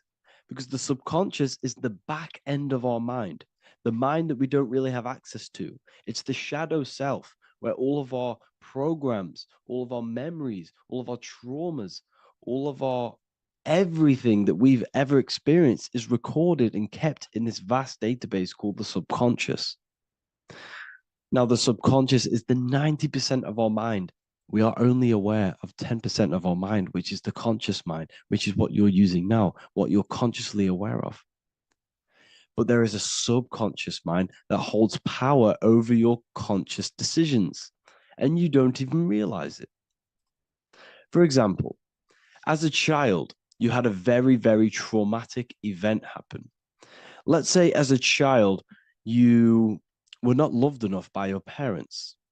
And this feeling of you not being enough for your parents and feeling alone as a child implanted this seed. And this seed was planted by your emotions, a strong emotion. And over time, as you grew older into an adult, this seed grew and grew and grew.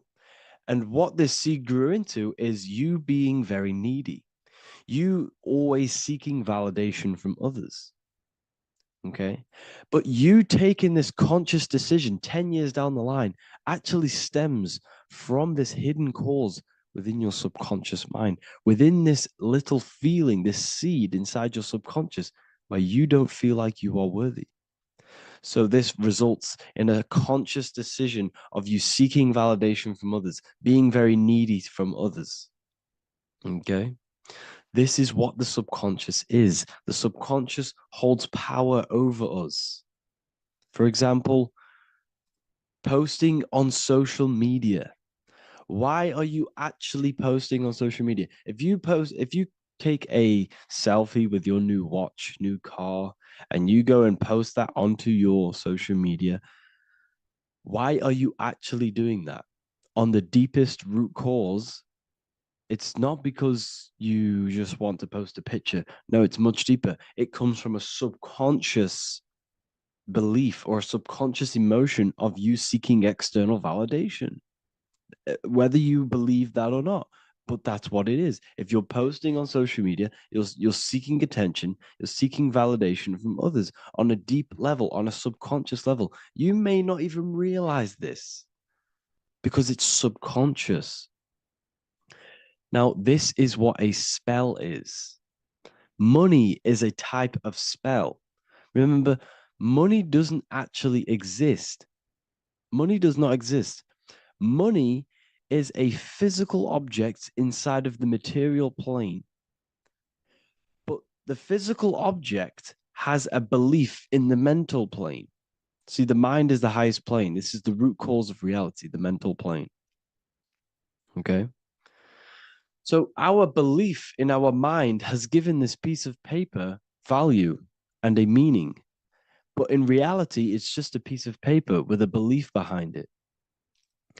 But this subconscious belief behind this piece of paper is controlling your daily basis behavior, is controlling your emotional state and controlling your life without you even realizing it. Without you even realizing that it's all an illusion. Money does not exist. It's the belief that gives the piece of paper a power. And the way we break the spell is by realizing that the money doesn't actually exist. The whole world is under the spell of money and it's controlling all of us. But the spell is the belief. Once we all wake up and realize money has no value, it doesn't actually exist, it's only a belief. There is no actual money. That's how we break the spell. The spell is broken when we figure out that we are under the spell, under the belief, under the illusion of this piece of paper having value, and it's controlling our lives. That's why the word money has mon within it. Mon is moon, and the moon represents our hidden aspect of our mind, our subconscious, and the sun represents our conscious mind. So you have two versions of yourself. You have the self that you show to everyone, the conscious mind, and you have a shadow self called the subconscious, which is the hidden aspect of you. For example, do you really love your partner who you're with, or are you just with them for, is there a subconscious fear of being alone? Do you really want to be with this person, or is it stemming from, are you staying with them because it's stemming from this fear of being alone, of being lonely? Or are you just with them because you have a subconscious sexual addiction? And all of your conscious decisions are actually coming from this little seed of wanting sex or not being alone. You have two versions of yourself, the conscious mind and the subconscious, the shadow self and the self that you show to everyone else. Okay. And the subconscious is what's holding power over you. When you drive your car, you don't consciously have to think about changing gear. You've done it that many times. It's on autopilot. That's the subconscious doing it. You can be walking down the street. Your conscious mind can be thinking about what you're going to cook for tea later, but your subconscious mind is controlling your body and walking your body. You don't have to think about moving the body. You just do it because you've done it that many times. It's a program. It's a belief in the subconscious that's giving this movement power. You see, the subconscious holds a lot of power over you. Our beliefs hold power over our daily basis behaviors and actions. Okay, like I said, posting on social media, this is seeking external validation. There's a subconscious stem. There's a subconscious urge bringing this desire into conscious reality. So we must break the spell of our emotions controlling us, our traumas from a child controlling us. For example, another example of this, let's say you were in a car crash years ago, and this car crash led you to having a very traumatic event, very traumatic emotion you felt in that car crash. You felt a lot of pain. That was impressed into your subconscious. And even to this day, you're probably scared of going into trains, going onto cars, going inside of vehicles. And you might not even be aware that it's actually stemming from this event that happened 10 years ago. That's the spell. That's the spell that's holding power over you. And you don't even realize it. You realize the spell when you realize you're being controlled by this old belief, this old trauma. That's what a spell is. A spell is not something I cast over you with a wand like Harry Potter. Spells much deeper. It's the hidden aspects of our mind that hold power over us, that control us. Okay. So, how do we get rid of the spell? How do we break the spell? By installing new belief systems, by installing new programs into our subconscious. The subconscious is is impressed by repetition and emotion. Everything you do on repeat, for example, tying your shoelaces, you can be looking up into the sky, closing your eyes, thinking about what you're going to create for tea while doing your shoelaces. You've done it that many times, you don't have to think about it. That's the subconscious taking over. Okay. That's the repetition aspect of the subconscious.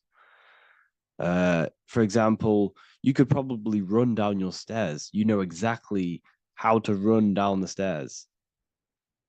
If I tried to run down your stairs, every staircase is different. I'd probably fall over. But you've done it that many times, you know exactly how to do it.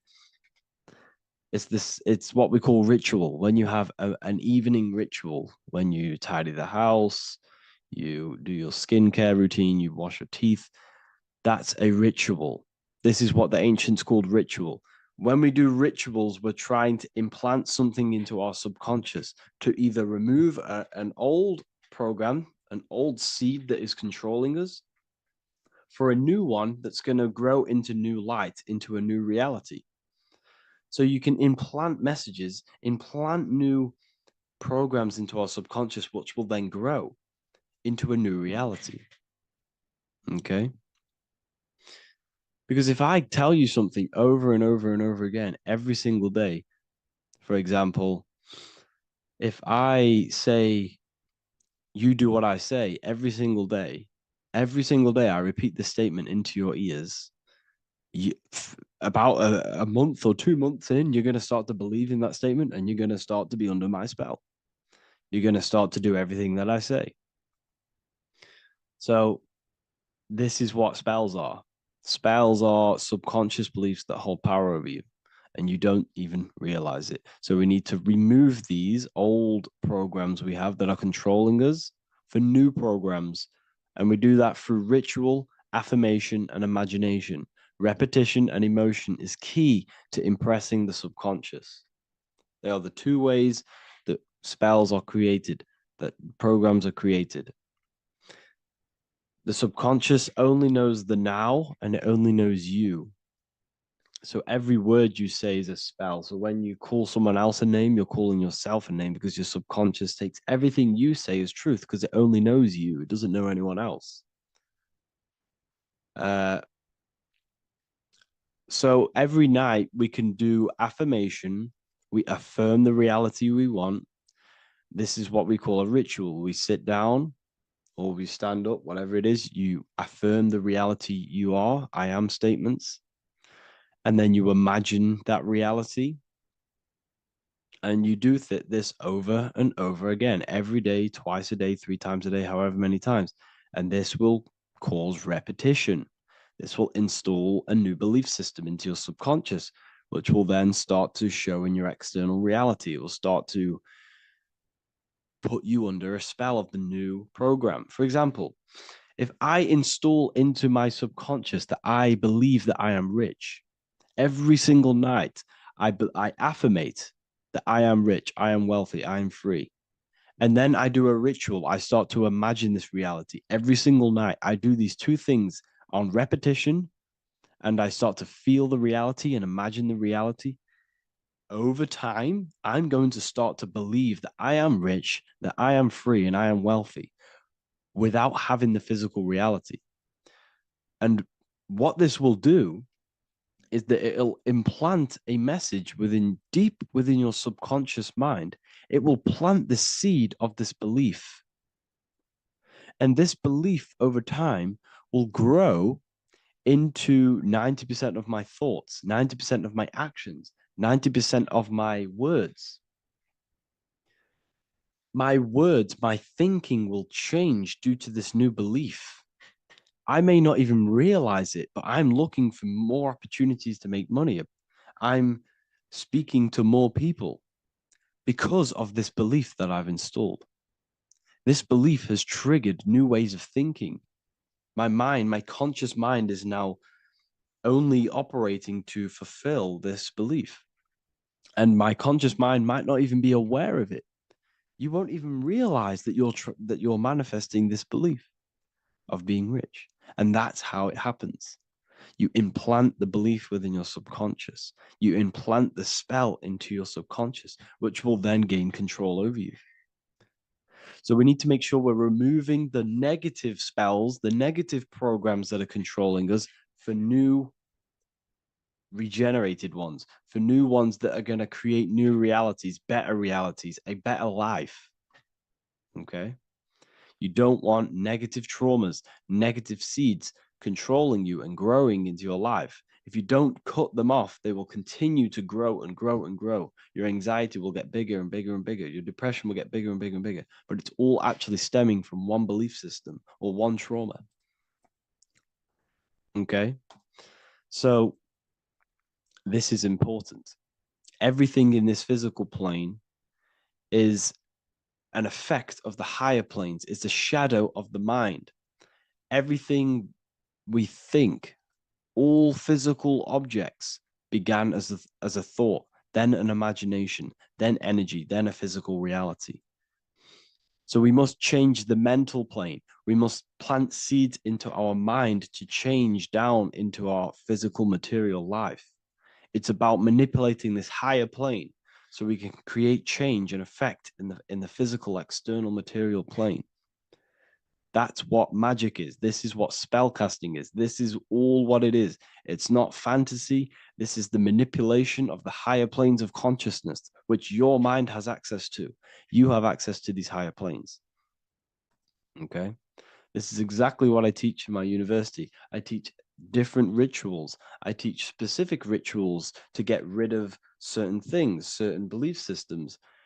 I teach all different rituals, all different ways for you to create your own reality and live the best reality you want. We also have all of these different courses. We have activating the inner eye. This will teach you exactly how to lucid dream and activate your inner vision of imagination. We have the sexual alchemy course. This will give you the power of transmuting your sexual energy into creativity. We have electromagnetism studies. We have esoteric exchange, an exclusive live call that we do every single week. And I connect with all of the students. They can ask me questions, can speak with me one-on-one inside of these live calls. We have the real numerology section. We have the health section. We have a lecture section. Look at all of these lectures we have on occultism, symbolism. All of these lectures are designed to gain you power, to give your personal power back to you, to make you realize things about you. We have a meditation section. We have a library section where you can download all of our library, all of our books, different books on occultism, symbolism, Freemasonry, astral projection. And of course, we have the Manifestation Mastery course, which teaches you exactly how to create reality so you can live that desired reality that you want. This is the last chance to lock in the price of $55 a month. This is less than $2 a day. You can really level up your life. because the price is going to increase as the value of the university increases, because there's a new symbolism course coming out. And if you join now, you'll get this course for free, because obviously when this course releases, the price will go up. The symbolism course will teach you the language of esoteric and occult symbolism. I'll leave the links in the description. Make sure to leave a like, comment, subscribe to the channel if you want to see more content. Thank you all, people. Have an amazing day. The Freemasonic square and compass is not just a symbol that represents Freemasonry, a lodge, or a secret society. It is a symbol of gaining your own personal power. Now, in this video, I'm going to be breaking down this symbol in the most detail I can possibly go into. Most people live in a state of illusion.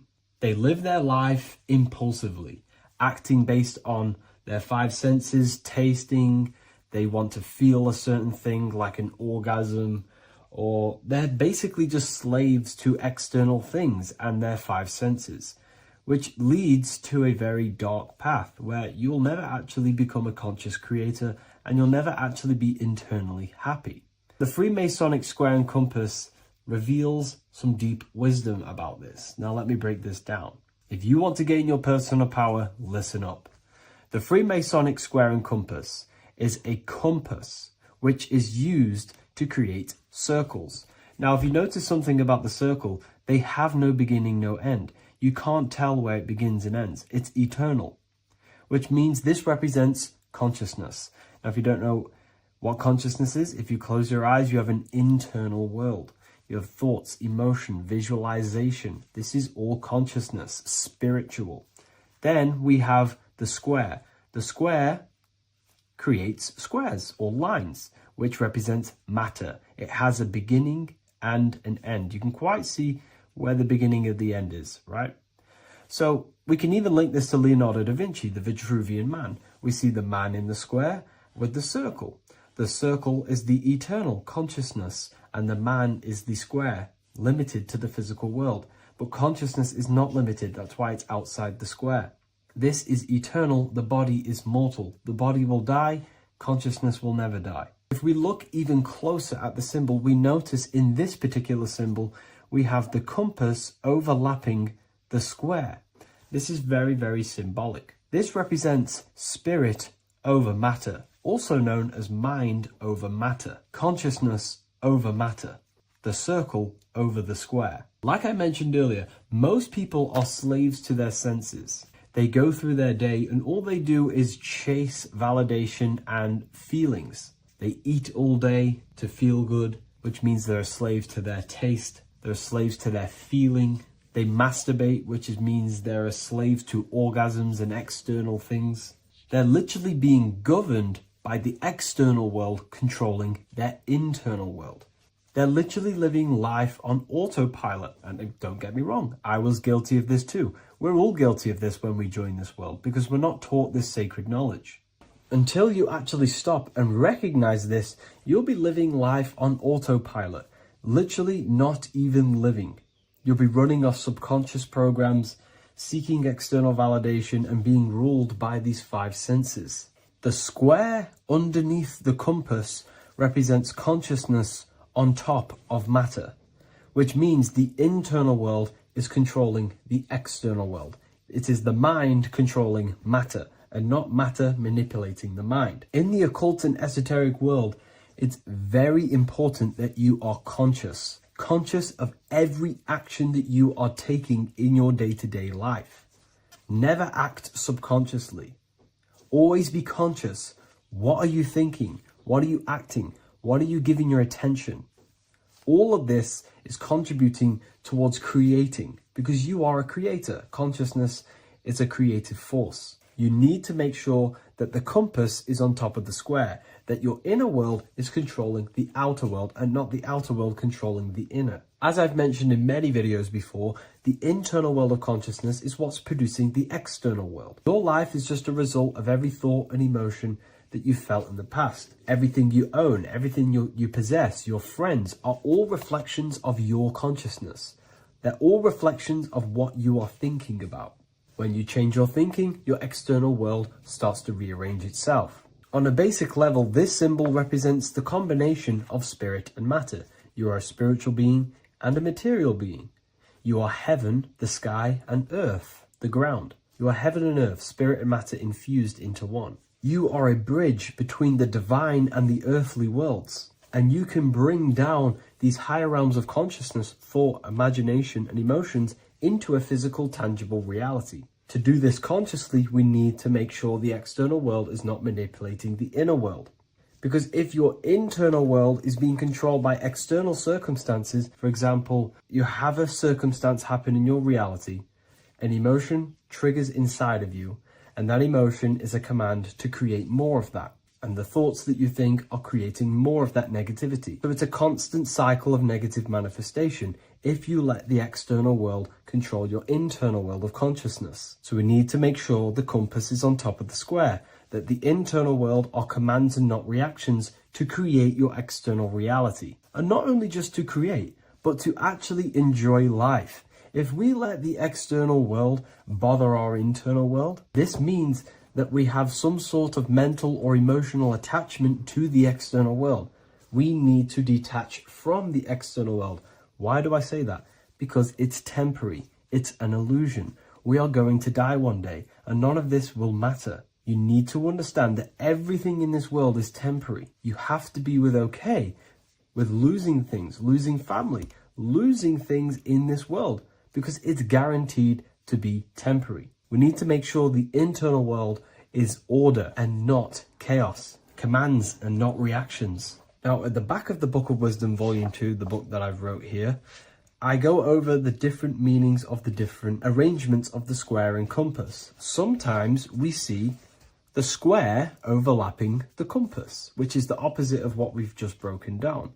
Or sometimes we see one leg of the compass on top of the square and one leg of the square on top of the compass. These are all highly symbolic. When we see the square overlapping the compass, this pretty much represents the beginning of the Freemasons' journey. When their internal world is being controlled by the external, they have a lot of spiritual growth and a lot of learning and inner work to do. Now, when we see half and half, one leg of the square on top and one leg of the compass on top, this represents the Masons' gradual emergence from the material realm into the spiritual. This interplay of symbols reflects the process of gaining greater light and knowledge as the Masons ascend from material concerns towards spiritual enlightenment. And of course, we've just broken down what this means. This represents spirit over matter. They're not chasing external physical things anymore. They're actually chasing and gaining validation and happiness from spiritual growth, more knowledge and deeper understanding of consciousness and themselves. Most people chase external material things, which actually don't make you happy in the long run. You could be given £1 million today. There is a secret meaning behind the number 666. 666 is 3 sixes. The number 3 in occult and esoteric numerology represents the 3 aspects of human consciousness. We see this symbolism in the all-seeing eye with the light and the triangle. The triangle is the number 3. The eye represents consciousness, observation, and the light represents the light of consciousness, because consciousness is pure light. The 3 aspects of our consciousness is thoughts, emotions, and actions. Every thought creates a feeling, and the feeling creates the action. All physical manifestation is driven from these 3 aspects of our consciousness. All physical manifestation comes from thought. Every object you see around you, this screen, the phone you're on, the laptop you're using, or the iPad, was a thought in the invisible realms of consciousness.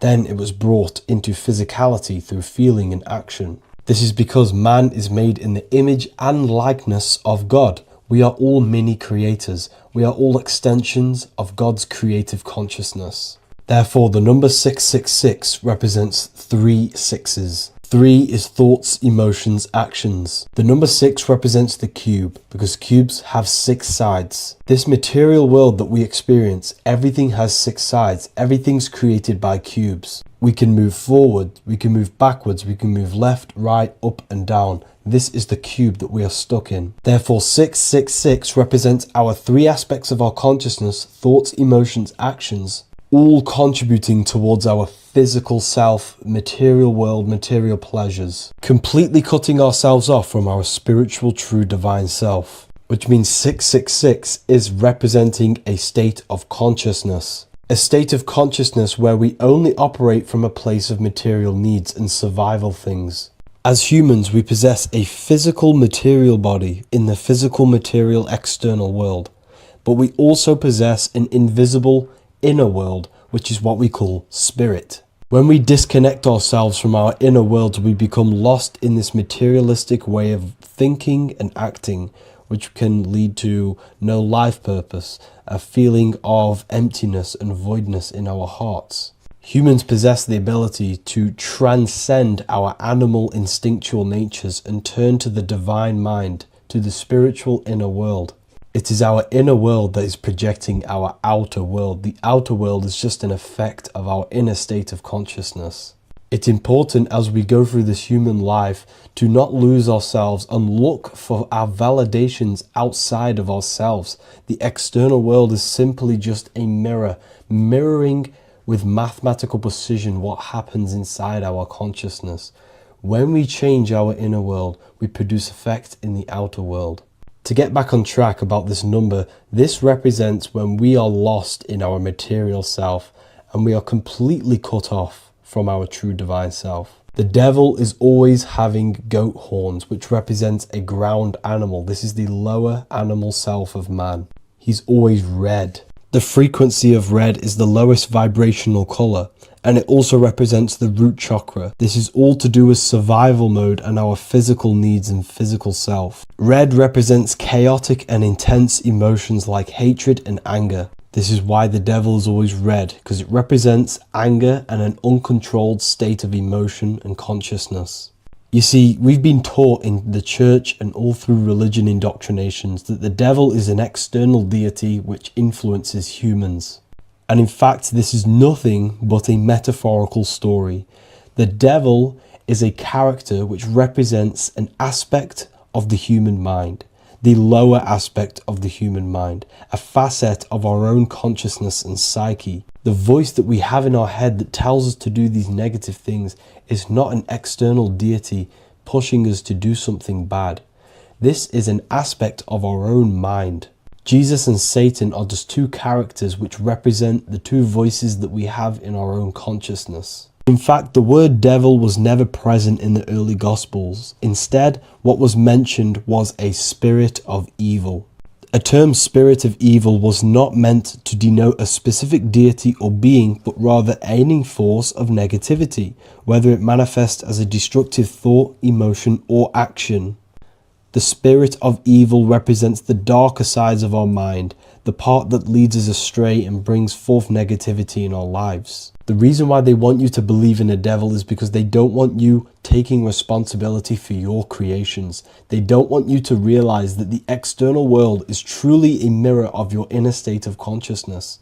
Instead, when something bad happens in your life, you blame it on some external devil or Satan who tempted you. Everything is your creation in your life. When you realize this, you take full control and you begin to reshape your external world by changing your inner state of consciousness.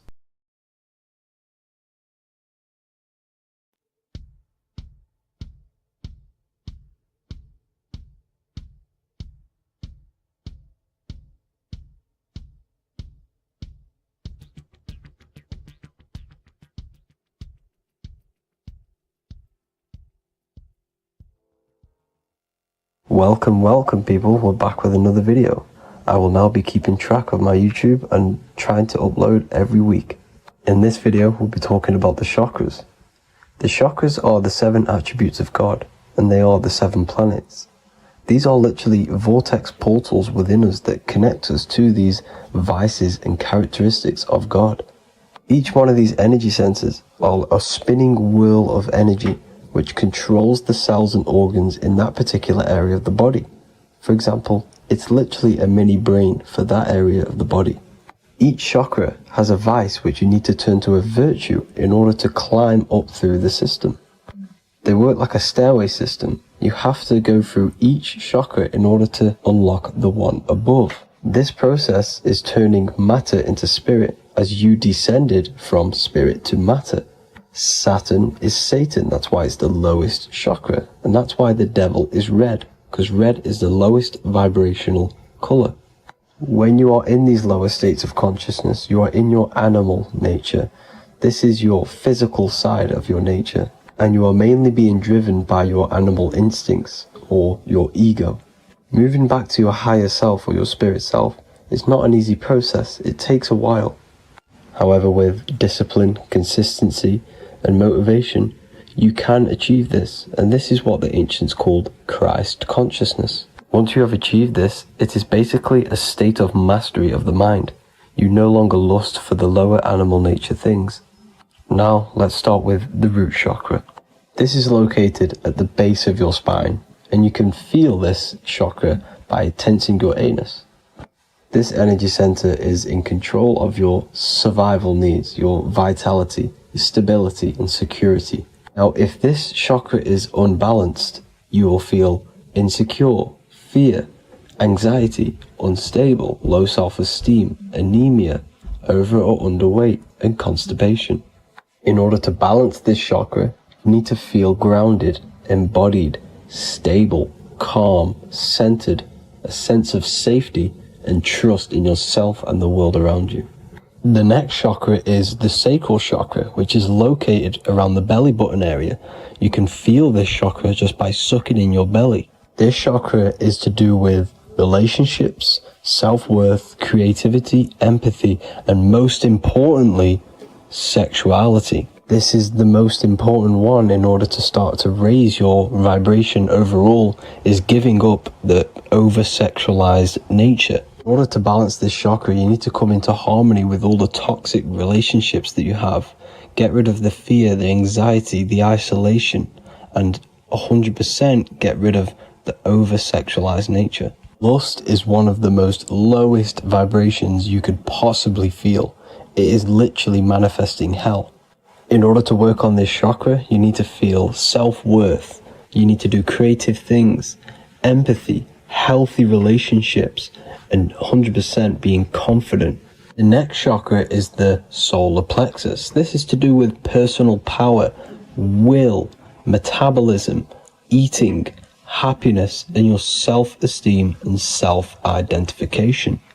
You can feel this chakra just above your belly, below your ribs, and you can suck in this area.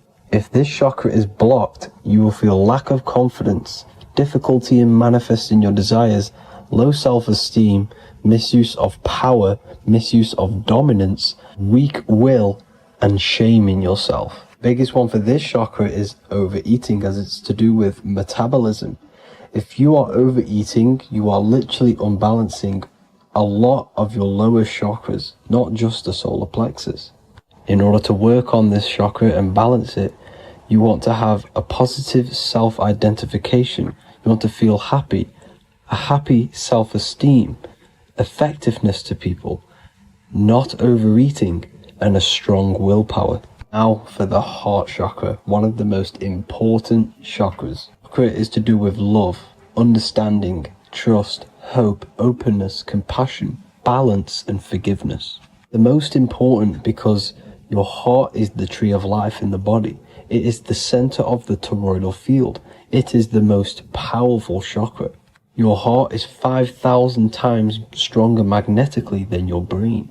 Once you have hit the heart chakra and you start surpassing the heart chakra, you are now turning matter into spirit, as the lower three chakras are dense and physical, and the above the heart chakra are turning to spirit.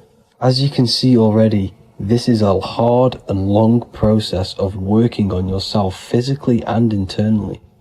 The symptoms of a blocked heart chakra would be lack of love or too much love, difficulty to accepting or giving love, lack of compassion, loneliness, and lack of emotional fulfillment.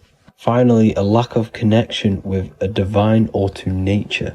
In order to balance this chakra, the most important thing and the most powerful thing you can do is loving people, accepting and giving lots of love. Second most important thing to balance the heart chakra is balance. You need a balanced life. You need balance in all aspects of your life. Now for the throat chakra. This is a very important chakra as it's to do with communication. A symptom of this being unbalanced is a lack of self-expression and putting on a front all the time, acting with the ego. In order to balance this chakra, you need to constantly self-express yourself. You can't be putting on a front. That voice inside your head, you have to let it come outward. Don't just block it off with a wall. Self-expression will lead to you gaining friends who actually like you for being you, and not these fake friends that you have to put on an ego for. In order to balance this chakra, you need to express yourself. Express the word that's within you. Don't be lying to people. Don't deceive or be deceptive. The next chakra is the third eye chakra. This is starting to get very advanced and you are coming very close to spirit. Just before we head on, I want to announce the PDF is now available, containing all the presentations I've ever made, all into a condensed 38-page PDF. The link will be below this video for you to access. And if you want to learn how to create reality using your mind, how to attract your desires, how to get out of the situation you are in, the link will also be there for the Manifestation Mastery course. Now for the third eye chakra. The third eye chakra controls the pineal gland, which is your first eye. It's to do with your psychic abilities, channeling, telepathy, astral travel, visions, and connection to the higher self. You need all of the chakras aligned to get the full potential out of your third eye or pineal gland chakra. For example, if you're astral traveling and you fear something, you will be instantly shot back to your body.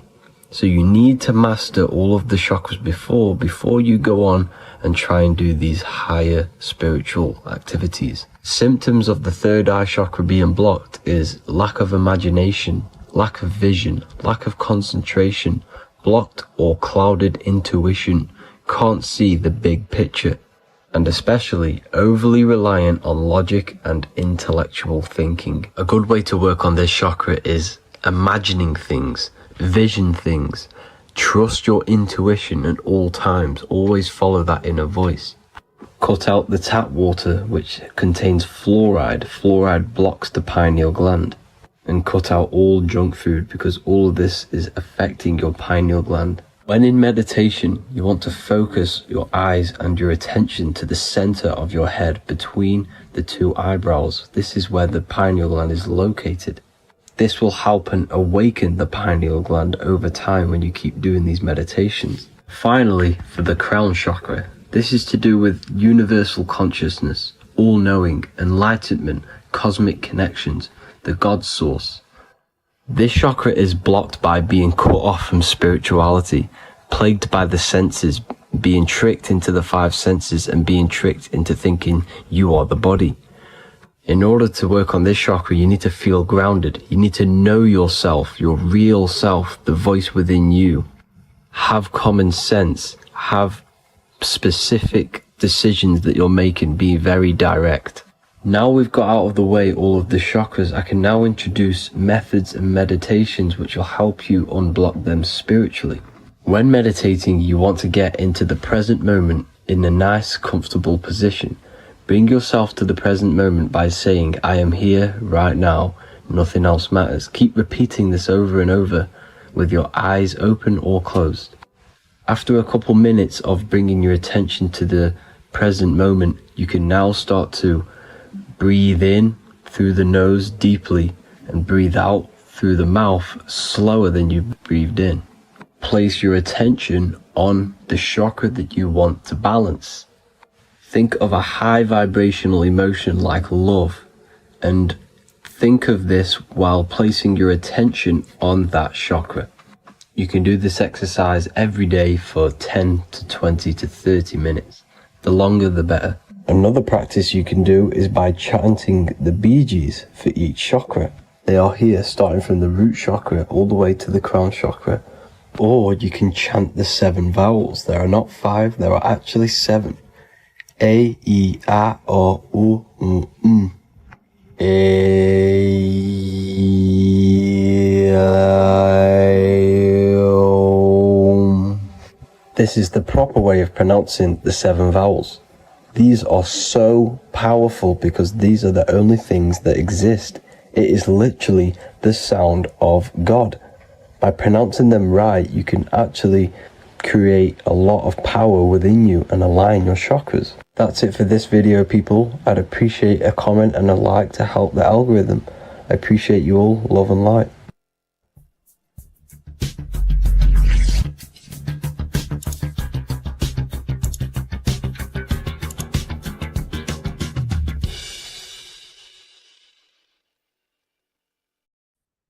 You are not breathing correctly. 98% of people only use a third of their lungs capacity, which is shallow breathing, which ages you, lowers your brain capacity, and also lowers your state of consciousness.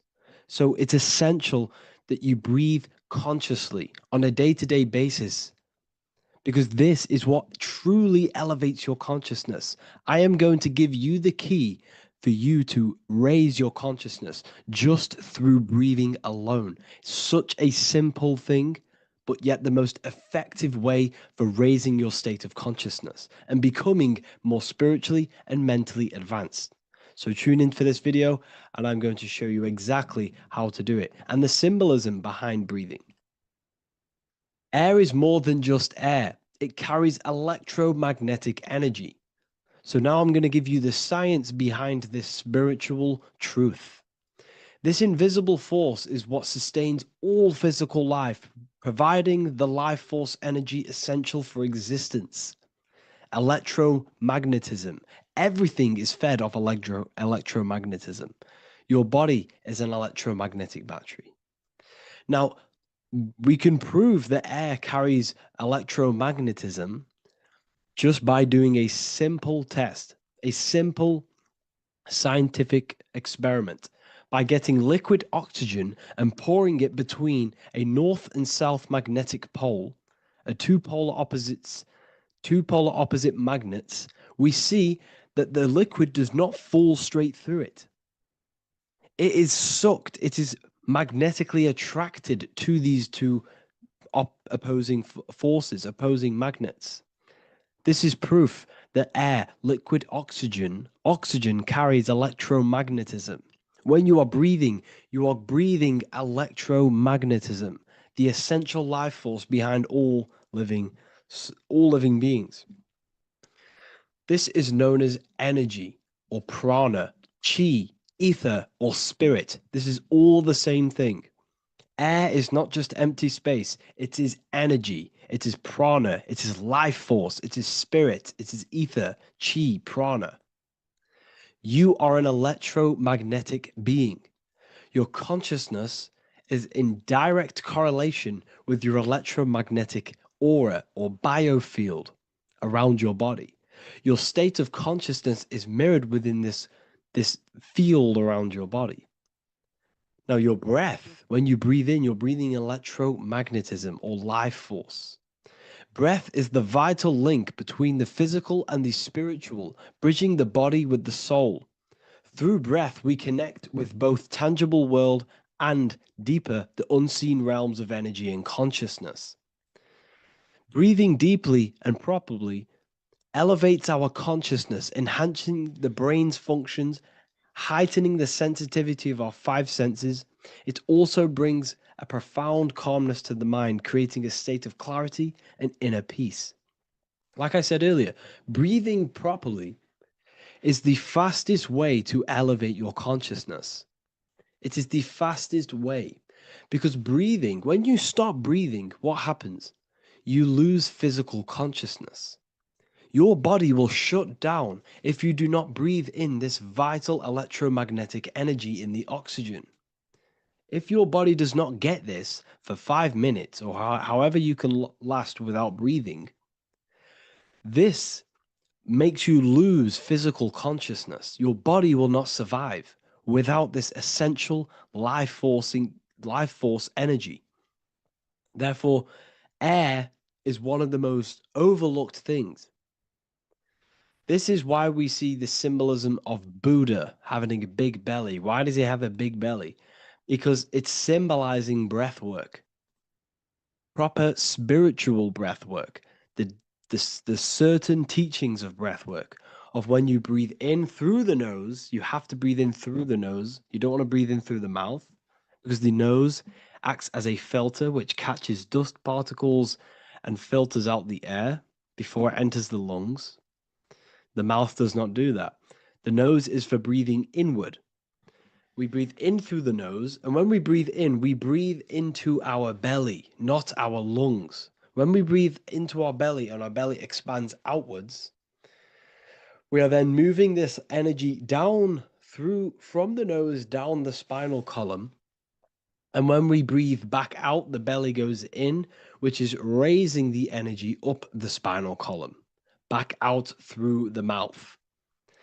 This is the true way of breathing, because when we breathe, we are moving energy. We are moving electromagnetic energy.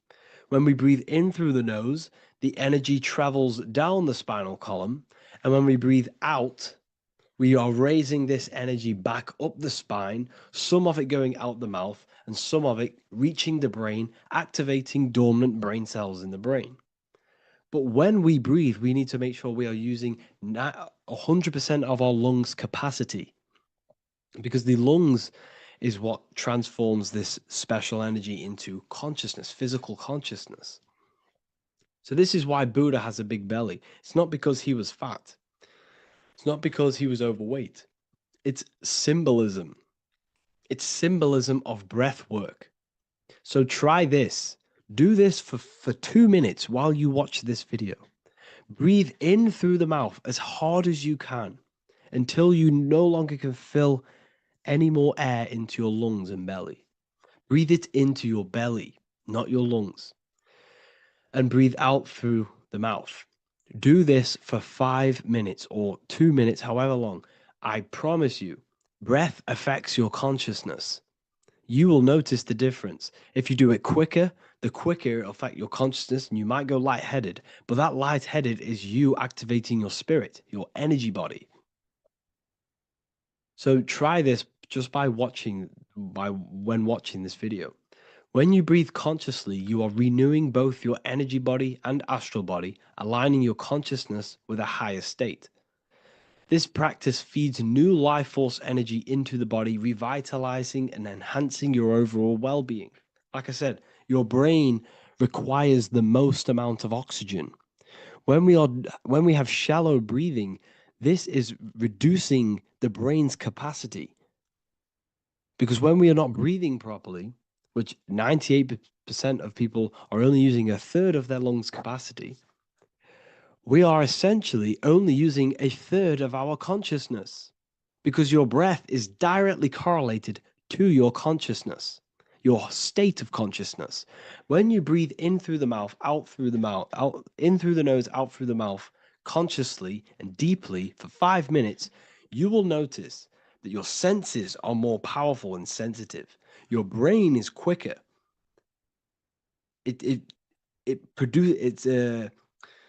What's the word? It processes information quicker. You become quicker. You become a superhuman, and you feel more spiritual because it activates your spirit, your astral and energy body. So when we meditate, it's definitely important to breathe in through the nose and out through the mouth as deeply as possible to align with a higher state of consciousness. And this is the easiest way to separate your consciousness from the body. When you breathe in deeply for long periods of time, while meditating, while taking no thought, when no thought is present and you gain a rhythm of deep breathing, this is the gateway. This is the gateway to opening your consciousness. Because when you stop thinking, other aspects of your consciousness can open up. All of our lives we've been thinking, which is blocked off the higher states of consciousness. So breathing is very, very important. It affects our overall well-being. And this is Yahweh, the in and the out of breathing. When we breathe in, this is Yah. You can hear it. It sounds like Yah. And when we breathe out, That is way. This is the name of God, apparently. But God is within you. You can connect with God. You can connect with source consciousness within you by breathing, by raising your state of consciousness through breathing and meditation. This is why the Bible tells you the Spirit of God has made me, and the breath of the Almighty gives me life. You are consciousness. You are God. You're an extension of God's consciousness. Job 27:3. As long as my breath is in me and the Spirit of God is in my nostrils. The Spirit of God is through breath. John 20:22. And when he said this, he breathed on them and said to them, receive the Holy Spirit. The word spirit means breath. In Greek, Hebrew, Latin, it all means breath or wind or air. The Holy Spirit is a certain way of breathing, a breathing technique that elevates your consciousness, that syncs you up to a holy consciousness, an elevated state. That is the Holy Spirit. That's why it tells you in the Bible, when he said this, he breathed onto them. He breathed onto them and said, receive the Holy Spirit. You must breathe to receive the Holy Spirit. When you breathe, you are renewing the body's energy. You're taking in new life force, which is regenerating your cells, regenerating your brain, nervous system, and also connecting with consciousness, pure consciousness. This is not something that we should be doing during meditation. Yes, it is. We should be doing it during meditation, but this is something that we need to apply all of the time. This is the fastest way you can raise your consciousness. I just want to say, all of this knowledge is inside of the Book of Wisdom, Volume 2. Make sure to give a like and a comment on this video to help the algorithm. And let me know what you think about the last book or this book if you have read them, to let the new people know what they're looking at with this book. This is truly life-changing, the Volume 2 and Volume 1 is truly life-changing. You can get them in a bundle also. Learn hidden knowledge inside of the Ethereal University. This is where truth seekers belong. I'm not here to try sell you this, but this is the place for truth seekers. And if you are serious about your spiritual journey and serious about gaining knowledge, which gives you the advantage over life, join Ethereal University. This will definitely help you. Thank you for watching this video. Please leave a like and comment. Make sure to give me any suggestions on videos you want me to make in the future. Thank you all.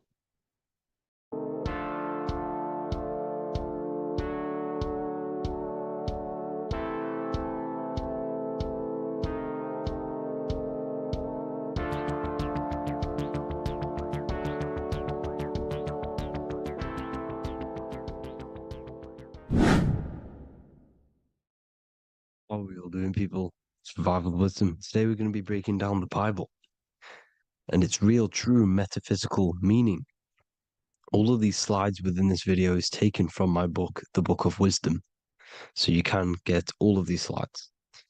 So the Temple of Solomon, you are body, mind, and soul, which is the Holy Trinity, the moon, sun, and earth. The sun is your soul because the sun is its infinite source of energy. It is its own source of energy. And that is what your soul is. It's its own source of energy. The moon is mind. This is why you call people a lunatic. You're a lunatic. Luna means the moon. And inside of your mind, you have a specific mood. Mood is moon. And mind in German is Mond. And the word Mon means moon. And earth is your physical body because your body contains of the four elements, the four physical elements.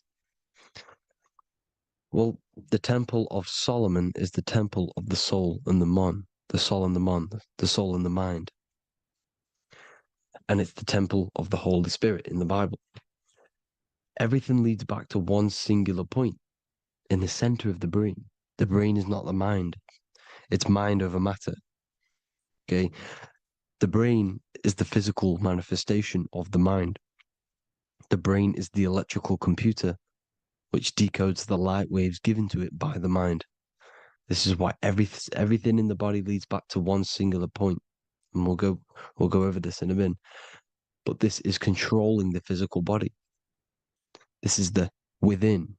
If you rearrange within, it spells high twin, because within you is your twin, your true self. And it's just an entity in the center of the mind. And if you shut your eyes, you can feel it. Your awareness is in the center of the brain. So there's just an empty chamber in the center of the two cherubs, the two brains. They are two separate brains. They're two hemispheres. And the empty chamber, when scientists chop it up and see it's just an empty chamber, well, because you can't see in that plane of reality, you cannot see the mind. You cannot see thoughts. It is invisible to the human eyes, to the visible light spectrum, to the two eyes. The reason why we call it the third eye in the center of the brain, it's not the third eye, it's your true self. It's the mind and soul. It's an eye because it does see.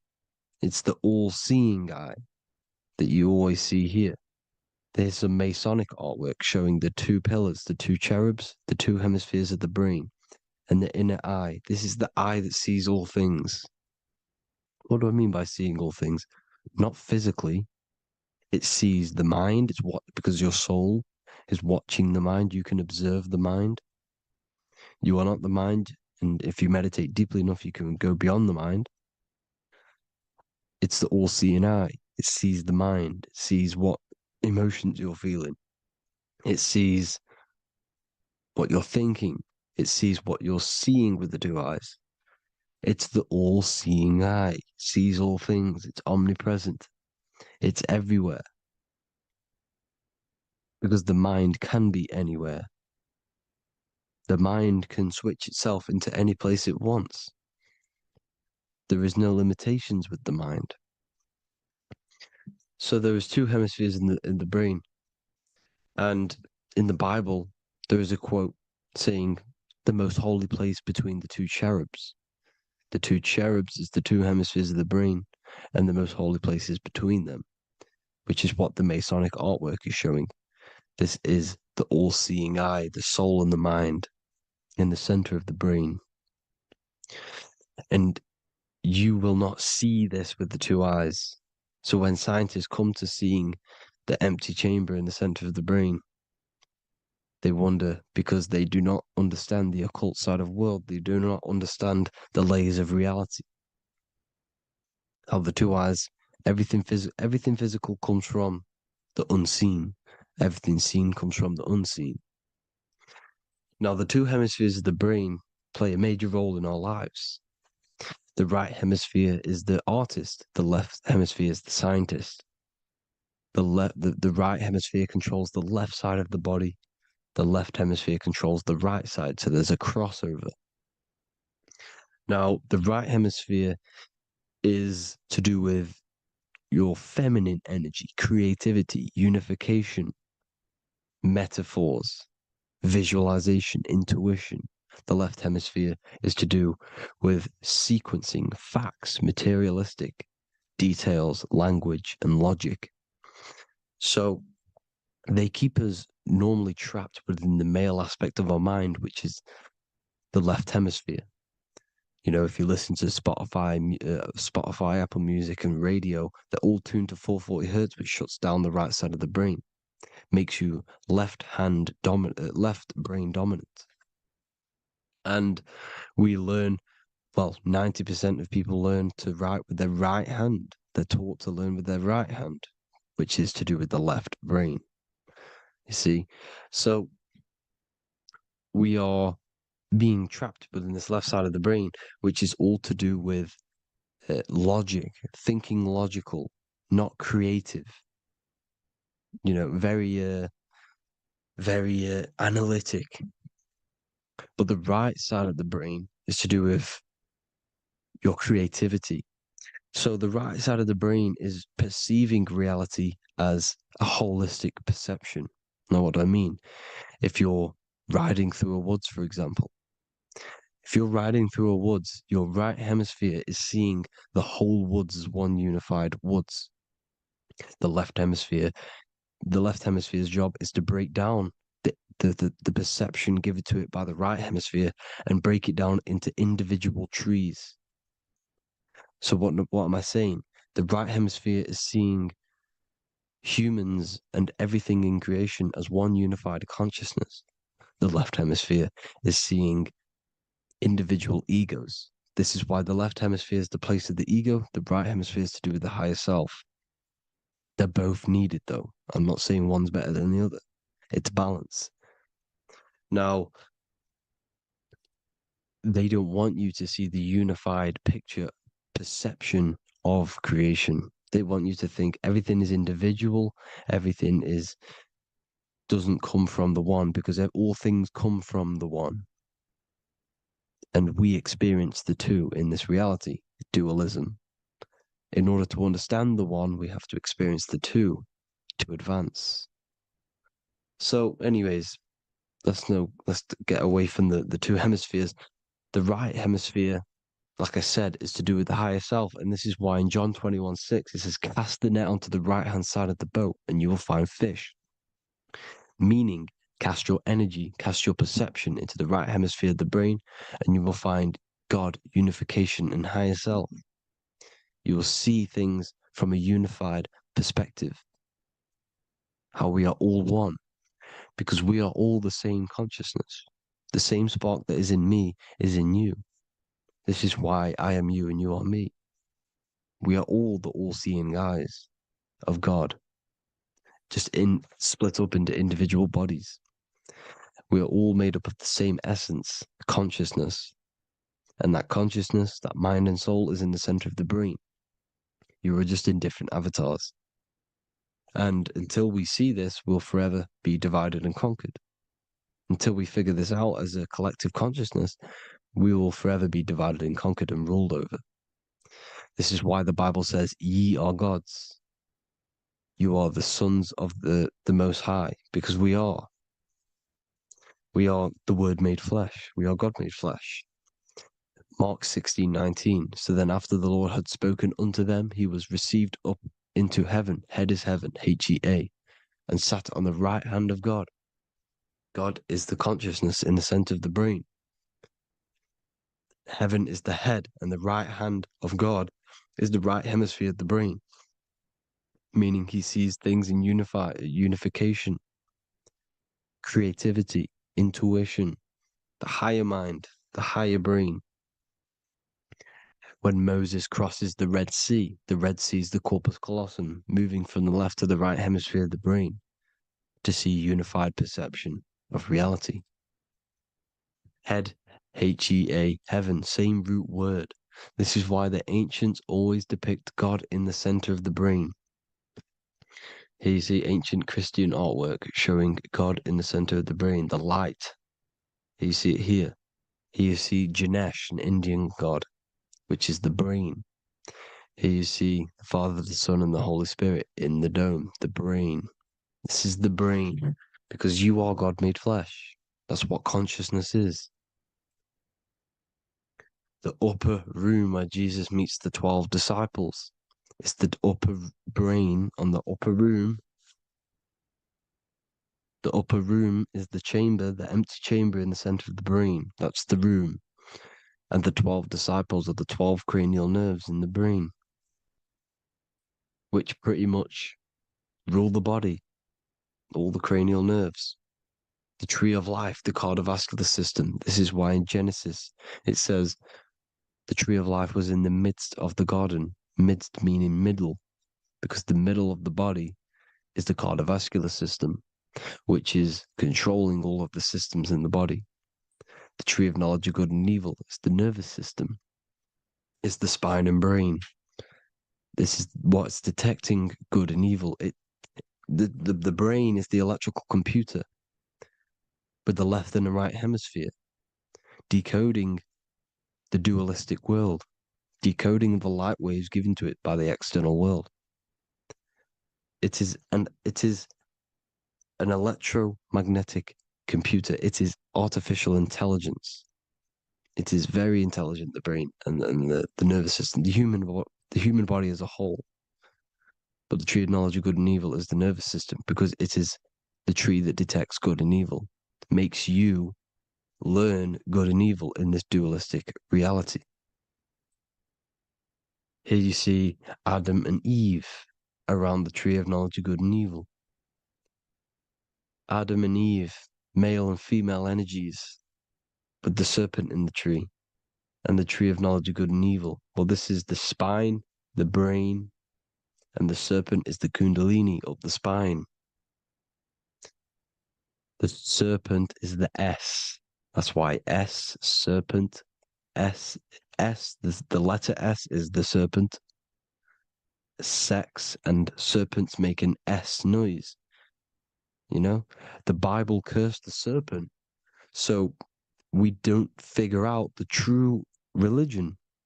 The true religion is raising the kundalini and becoming God-man and reaching our higher states, our true God self. Because once the kundalini is saved and hits the pineal gland, it activates 100% of the brain when we're only using around 20 to 10% as of right now without the kundalini awakening. So when you use it, you're activating 100% of the brain. You're activating all the dormant brain cells. You're regenerating the body. And this is the serpent in the tree of knowledge of good and evil. This is the spine, brain. This is Adam, Eve, the male and female energies. The light of the body is the eye. Therefore, if thine eye be single, thy whole body should be full of light. Matthew 6:22. This is the single eye in the center of the brain. It is not the pineal gland. It is what's inside the pineal gland. You have to go beyond the physical world, and there are no words to describe things that are not physical, metaphysics. And the whole body should be full of light. Well, this light is the same pyramid that you see. You are the pyramid with the all-seeing eye on top. This is why the ancients built the pyramids with the stairs in the middle symbolizing the spine, because once you open all the chakras and balance them and raise the kundalini, you activate all of the brain, which gives enlightenment. The word enlight in ment. Ment means mind, light in the mind. Enlighten the mind. And this is enlightenment. We are the temple. And Jacob called the name of the place Peniel, for I have seen God face to face. Within spells high twin. Within you is the God self, which you need to manifest into the external world. And he's seen God in Peniel, the consciousness. He's seen his true self, consciousness, in the pineal gland. Genesis 28:10, Jacob's ladder. Jacob, he took a rock there and laid his head on it to sleep. Jacob had a dream. He dreamed there was a ladder that was on the ground and reached up into heaven. Head is heaven. The rock he fell asleep on is the sacrum bone, because he's symbolizing the oil that comes down the spine, hits the sacrum bone and rests there, falls asleep, and it looks up and it sees the ladder to heaven. Because when you raise this oil, you become God-man. You become God in heaven. You can leave the body at will. Do you not know that your body is the temple, that your body is the temple of the Holy Spirit? Corinthians 16:19-20. Or do you not know that your body is the temple of the Holy Spirit within you? Your body is the temple of the Holy Spirit, the soul and the mind within the center of the brain, the temple of Solomon, temple of the soul and the mind. Romans 8:10. Christ is in you. It's not external. When you give where attention goes, energy flows. When you give your energy to external things, your attention, your worship to external things, you're giving energy, meaning it's draining you. and you're feeding something within the astral plane, a mental thought within the astral plane.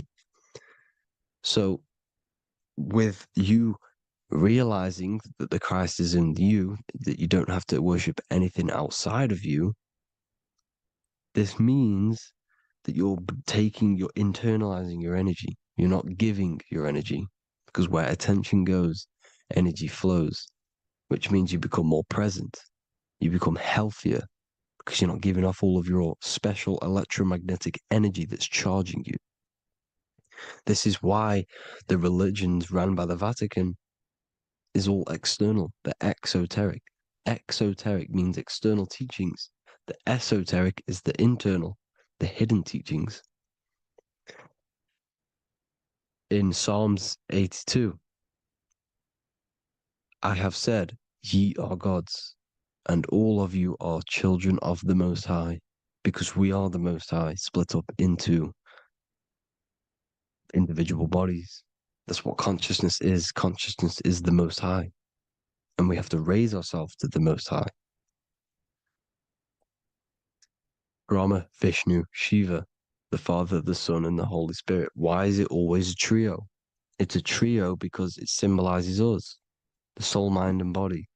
The mind is the bridge for the soul to be in the body. What is the soul? It's the life force. It's the watcher. It's the all-seeing eye. The soul sees into different realities, and it gives life to the body of every reality it goes in. This is why you always see light around the all-seeing eye, because it is the energy, the life force, the light, life, L-I. Life is light, and it's the eye because it sees into the different realities. It sees into the dream world. When you're going to sleep at night and you dream, it's not a dream. It's another reality. You're a multi-dimensional creature. We live in a multiverse. There's infinite amount of yous. And there is a version of you which is the highest self in a reality somewhere. And this I has the ability to switch realities, which is exactly what astral travel is. Astral travel is the ability to switch reality beyond the 3D construct of this world. The Father, the Son, and the Holy Spirit, Brahma, Vishnu, Shiva. Brahma, the soul, inhabits different bodies. This is why they have different heads. Vishnu, the mind, symbolizing gnosis, meaning knowledge. This is the serpent. The serpent symbolized knowledge. Shiva, the body. The Father, the Son, and the Holy Spirit. The bird, the soul, because the bird symbolizes the soul. This is why you have here the Egyptians showing you the soul leaving the body. Here you see here with the twin head, the same head, and it's a bird. This is the soul self. This is the ego self. The Egyptians knew this. They knew all of this. Of course they did. Now the whole story of Jesus is all metaphorical for the process which goes on within your body. Your neck and head is the Holy Grail, which the sun and the moon creates. Sorry, the sun and the moon creates the fluid within the Holy Grail, the brain, the skull. And the moon creates the milk. Sorry, the moon makes the milk. The sun makes the honey, the land flowing with milk and honey in the Bible. The land flowing with milk and honey is the center of the brain in the Holy Grail. Here you see the Masonic artwork showing you the sun and the moon creating the fluid in the spine. Here's the serpent. Serpent symbolizing the two Kundalini channels, the Ida Pingala up the spine. Here's the furnace raising the Kundalini, raising the oil, heating it up, and rising it to the crown. You see? So here you see more Masonic art, seeing the sun and the moon creating the holy fluid in the brain, in the cup, filling the cup. This is why it's a cup, because it's the Holy Grail. This is the holy oil in the center of the brain. that gets released down the spine, which is Jesus coming down from heaven. It comes down the spine, down the River Jordan in the Bible. This is when Jesus goes from Nazareth to Jerusalem. He comes down the River Jordan, and Joseph and Mary are in Nazareth waiting for Jesus' return. Joseph and Mary symbolize the pineal and pituitary gland, which produce the two oils created by the sun and the moon. And he returns. When he returns, he gets crucified at 33 because there's 33 vertebrae at the back of the spine, and it crosses the vagus nerve. The crucifixion of the oil past 33 vertebrae creates God-man, and it creates your higher self, and it activates 100% of the brain. And you turn into spirit, you turn to your spirit self. This is why Jesus dies. He didn't physically die, it metaphorically dies and becomes his higher self. The ego self is left behind. It's the same with the whole story of Jesus. Jesus comes down from heaven, which is the oil. He dies in a cave for 3 days, which is the oil hitting the cave. Here's the cave. And resurrects after 3 days. If you resurrect the oil, comes up and gets crucified at 33 in Golgotha. Golgotha translates to a place in the skull. The three wise men from the east. Well, if you look at the Masonic artwork, they'll always show you a ladder up to the east. Okay? Here you see north, south, west. This would be east. Here you see east here. East here. The ladder up to the east. The east is the top, up. Three wise men from the east. The thalamus, pituitary, and pineal gland in the center of the brain. The most important glands in the body. Here you see the Egyptians with the spine, the sun, and the two hemispheres of the brain. What did I say at the beginning? The sun is the soul. The sun is its own source of energy. It's the life force, which gives life to anything it inhabits. The soul is the same thing. That's why sun and soul mean the same thing. So, what I'm saying is consciousness is God. And this is why when it refers to as God in the Bible, it means your higher self, pretty much. And returning back to this higher self, because God is something that you need to manifest. Consciousness is God, and your body is a reflection of the creation by God. This is why everything in the body corresponds with the stars. The stars rule the body. We are an image of the stars. This body is an image of the whole of creation. Aries rules the head. This is the cerebrum, the ram in the brain. Here's the ram, Aries. And we have something called the cerebrum, Aries, the ram. This is the Lamb of God moving to the higher mind. Taurus, which is the lower brain and neck, the cerebellum, the bull Taurus, the lower mind, and the cerebrum and the cerebellum, the ram and the bull, is what makes you ramble on. Ramble meaning walking. The higher mind and the lower mind working together makes the body ramble. Ramble is what makes you walk along. Thank you to Santos Bonacci. Gemini, the two twins, rules the two arms, the hands, and the lungs. These are the two twins of the body. Sagittarius, the horse, which rules the hips. Hips means hippo. Hippo means horse. Hippopotamus means water horse. Hippo means horse, and this is why we call them hips, because horses have massive hips. Capricorn, the kneecaps. Pisces, the two fish, the 2 feet. Then they make us swim. We are an image of the stars, people. Well, the body is anyway. Consciousness is God, and the body is the image of the whole of creation. It's a reflection of the whole creation, as above, so below. 12 systems in the body, 12 cranial nerves for the 12 constellations, 12 cell salts. The body's made out of 12 cell salts. So, this is where it gets kind of deep. This is where we get deep. And he said Jesus was known as the fisher of man. And fisher of man, meaning man does not mean man as in the male. Man means mind. He's the fisher of minds. So the Bible is not patriarchal. It's not patriarchal. Man just means mind, pretty much. So the fisher of mind, man, because he was fishing minds out of this reality into the higher realities. He was teaching people how to leave the body when he walks on water. Walking on water is the physical, etheric, astral, and mental. These are the different planes of reality. The ether is the either, because the ether is the substance that's on either side, astral and physical. It's the fifth element, is ether. And the fifth element is the water, the same water at the beginning of the Bible when it says, let the firmament divide from the waters above from below. The water symbolizes the ether. It's the base of all physical matter.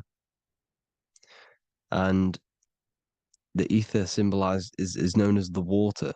So when you're walking on water, you're walking on the ether, meaning you're leaving the physical body.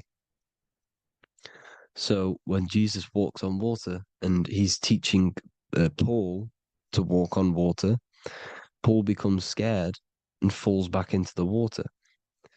Well, when you astral travel and you become scared when you're projecting, you'll fall back into your body.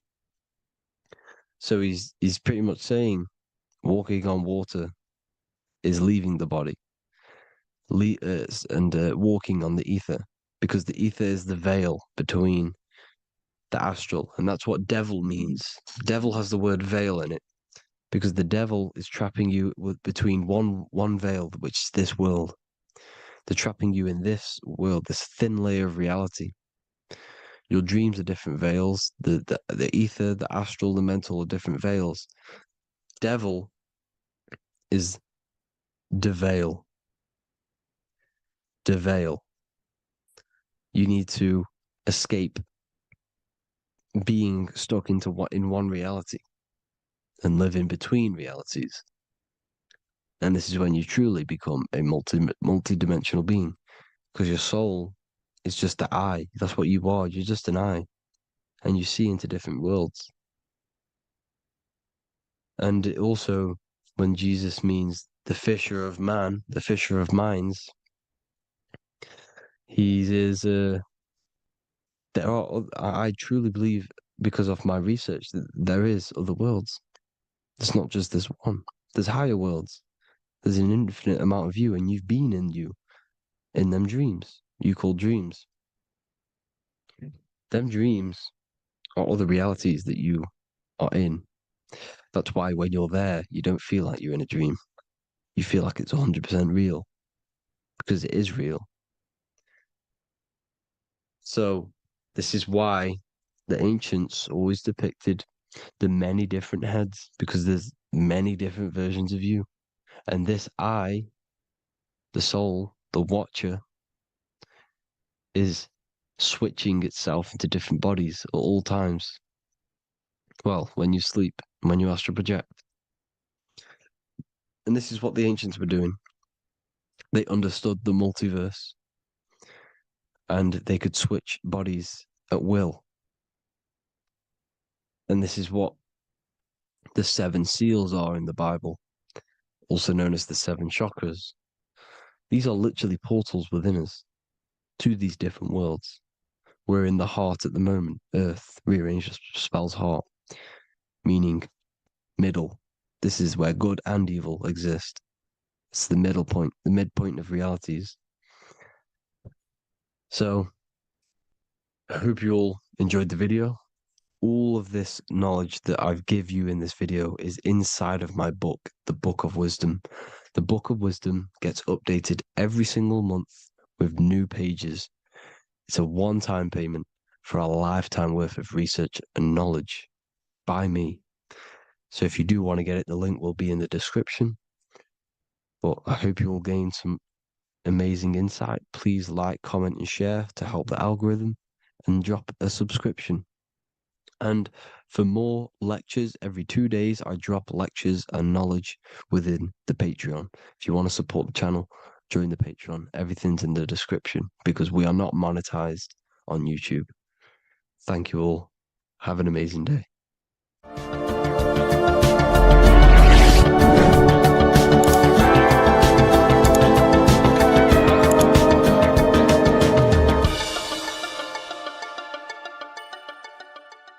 Welcome to Revival of Wisdom. Welcome people, we're back with another video, and this video is about Freemasonry and their connection to the Illuminati. Please, as always, to make sure to hit that like and the subscribe button and turn on the notifications to never miss a video. On May the 1st, 1776, the founder of the Illuminati, Adam Weishaupt, founded this secret organization, and this date can be found in Roman numerals underneath the all-seeing eye pyramid on the $1 bill. This $1 bill also says Anno Coptus Novus Ordo Secularum. This is Latin for announcing the birth of the New World Order. This New World Order will be headed by Lucifer, the all-seeing eye, and followed by the 13 layers of bricks for the 13 elite bloodlines. So your Orsini's, Rockefellers, Rothschilds, Soroses, and the other 9 elite families. So when Adam Weishaupt created the Illuminati, he made it consisting of high-level degree Masons, French and Latin philosophers, and many more powerful people to all become one society. So this is why you see Masons using this same symbol of the all-seeing eye inside the pyramid. But not all Freemasons are part of this Illuminati secret society. As the 33rd degree Freemason Manly P. Hall said in his book The Secret Teachings of All Ages, Freemasonry is a fraternity within a fraternity, an outer organization concealing an inner brotherhood of the elect. So what he's saying here is that Freemasons have to go up the degrees of Freemasonry, and once they hit the top, they either get elected or not into these secret societies like the Illuminati, Skull and Bones, and Knights Templar. So when you see celebrities doing this one-eye symbolism, either covering one eye, doing the triangle, or doing 666 over one eye, this is showing and reflecting the symbolism of Freemasonry. They have taken the oath to never speak on anything they learn about Freemasonry. Duncan's Ritual of Freemasonry book states the oath they have to take. Quote, I ... of my own free will and accord, that I will hail, ever conceal, and never reveal any of the secrets, arts, points of Master Mason's degree to any person whomsoever. All this most solemnly, sincerely promise and swear. Now, this is what happens when they break the oath, stated in this book, quote, myself severed in two, my bowels taken from thence, and burnt to ashes. So this states that Freemasonry comes first, before any law of the land. It has the right to kill you if you break your oath. This is the hand gesture they have to do every time they enter the ritual room inside the Masonic lodge. This is the cutthroat symbol, showing you and reminding you of the oath and what will happen if you break it. Now in this book, Richardson's Monitor of Freemasonry, It states, if you break your oath, binding myself under no less penalty than to have my throat cut across, my tongue torn out by the roots, and my body buried in the rough sands of the sea. If they do not decide to kill you, this book states this by pointing him out to the world as an unworthy vagabond, by opposing his interest, by dearranging his business. In other words, they have the power to frame you and destroy your reputation to the world and destroy your business if you break this oath. So yes, they do kill to keep this truth hidden, because this truth of this reality is what keeps them in power. They have the ability to manipulate people because people do not know what manipulates them. This is why they call themselves the government. They govern the ment, which is the mentality, because the mind is the root cause of reality.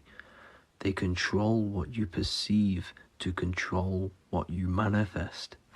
By knowing the truth, you are set free, and you no longer need no controller above you.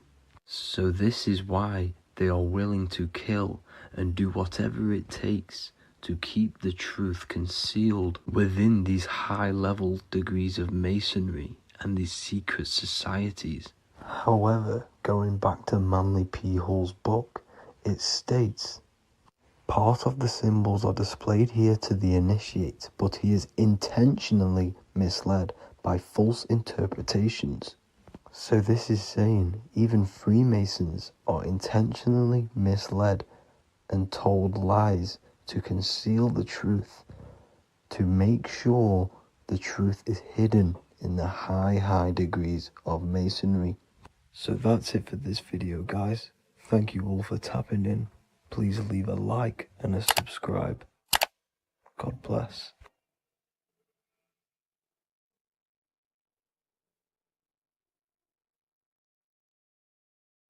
There's an ancient symbol hidden in plain sight, one that holds the key to transformation, power, and unlocking your true potential.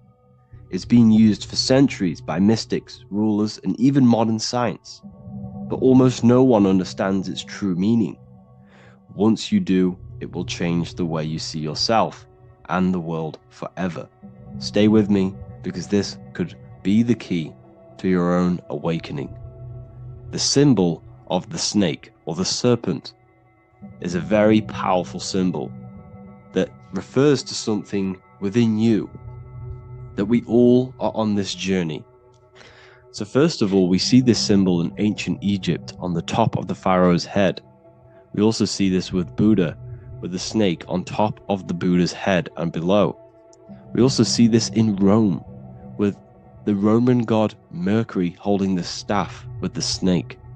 We see this in Adam and Eve story with the snake tempting Eve. We even see this today on the medical facility. But what does this mean? Why is this symbol being used for thousands and thousands and thousands of years? It has a very deep esoteric meaning. We see this in the caduceus staff, and we even see the snake representing the Kundalini. What does the snake actually mean? A lot of people think it represents the Kundalini, which it does. However, there's a deeper interpretation of this symbol, and it goes very far beneath the surface of what the snake actually represents. Okay? So first of all, when looking at symbols, we need to observe what the snake does in nature. The serpent sheds its skin. The serpent shedding its skin is a sacred symbol of an inner transformation. It transforms from its old self to a new self. It sheds layers of itself. As the snake discards its old exterior, it mirrors our own journey of realizing outdated beliefs and patterns, paving the way for a renewed, authentic self on the esoteric path of awakening. Essentially, it represents transformation, but not transformation of our physical bodies, transformation of our inner world. Now, this is where things get a little bit tricky and you may become a little bit confused, but I'm going to make this very clear for you. The snake symbol or any symbol can be used for different context. For example, The Kundalini. We see the snake representing the Kundalini. We all know that energy can't be destroyed, only transferred. Like I said, this is a transferring of energy. It's a changing, a transforming, shedding its skin. It represents transformation. Sexual energy is energy, and we can transform the sexual energy into a Kundalini awakening to activate dormant brain cells in our brain and to activate the human light body, which is the spirit. We can cultivate, save, and retain our sexual energy, transmute it up the spine to activate the brain. This is a symbol of transformation, of energy in this context. However, when we go to the emergency services, this does not mean the same thing as the Kundalini. The snake in this context represents transformation of health. When we are picked up by the emergency services, we are looking for a transformation. We are unwell, and now we need to transform to well-being. This is why they use this symbol. It represents transformation, especially with the pole and the snake climbing. It's climbing, it's transforming from the bottom to the top, shedding its skin, shedding old layers, transformation. We see this in the Bible with the snake tempting Eve to eat the apple of the tree of knowledge of good and evil. Well, what does this mean? Where's the transformation in this? Well, this is a very hidden one. The transformation takes place in Adam and Eve's consciousness and their mind. They go from a pure, whole state of consciousness, from being tempted by the snake, and they eat it and they transform into knowing the good and evil, into the dualistic ways of thinking and the dualistic meaning of this world. Let me rephrase that. They understand the dualism of this world, and they now understand the two good and bad ways of thinking. They know the knowledge of good and evil, of duality. They shifted from a whole state of consciousness into their consciousness being split into good and evil. This represents the journey of every single soul that incarnates into this world, including yourself. When you were a child, you were whole. You had no understanding of good and evil. But as you grew older, you eaten the fruit. You grew to understand the knowledge of good and evil. Your consciousness split from a whole into a separate and divided way of thinking and divided understanding of the world. We suppressed aspects of ourselves to fit in with society norms. And we just limited ourselves with limiting belief systems. We knew the knowledge of good and evil. Our consciousness split from a whole state. This is what Adam and Eve is symbolic of. We see this with the Roman god Mercury, with the snake. Mercury represents intellect, communication. He's always flying in the air, which represents the air, the mind, the intellect. He's holding the snake to represent transformation of the mind. This is what we call mental alchemy, turning base metals into gold, turning the unenlightened aspects of our mind into enlightened ones, turning our negativity into power and control. We see this with Buddha, and Buddha is all to do with transformation of the inner world, transformation of the mind and the soul and the emotions. And it also represents the Kundalini. We see this in ancient Egypt. We always see the snake on the head, representing the place where the third eye is, representing the intellect or the mind, the mind's eye, the third eye, whatever you want to call it. This is the place of the invisible intelligence within us. This is our mind or intellect. And this is the transmutation of the mind. This is why the snake is on the head, representing the transformation of the mind, going from the unenlightened into the enlightened, going from the uncontrolled to the controlled mind, so that we can control the very fabric of reality. I've kind of just given that away. Why is this important? Humans are creators. We're the architects of creation, endowed with the divine power to channel the fourth dimension, which is the imagination, into reality. Each thought and intention is a seed.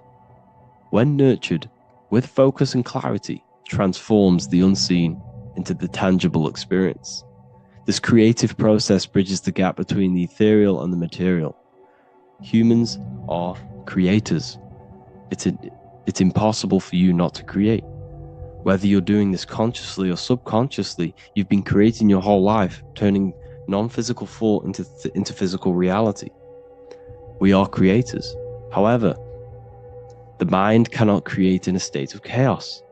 The mind cannot create with limiting beliefs. The mind cannot create with thoughts that come and destruct our minds. The mind cannot create consciously and effectively if there are impulses within our mind and we have no control over the mind. So this is where self-transformation comes from within. This is where the snake comes in. The snake represents the transmutation of our mind from the uncontrolled to the controlled. In this context of the Egyptians with the snake on their head. It's all to do with mental alchemy.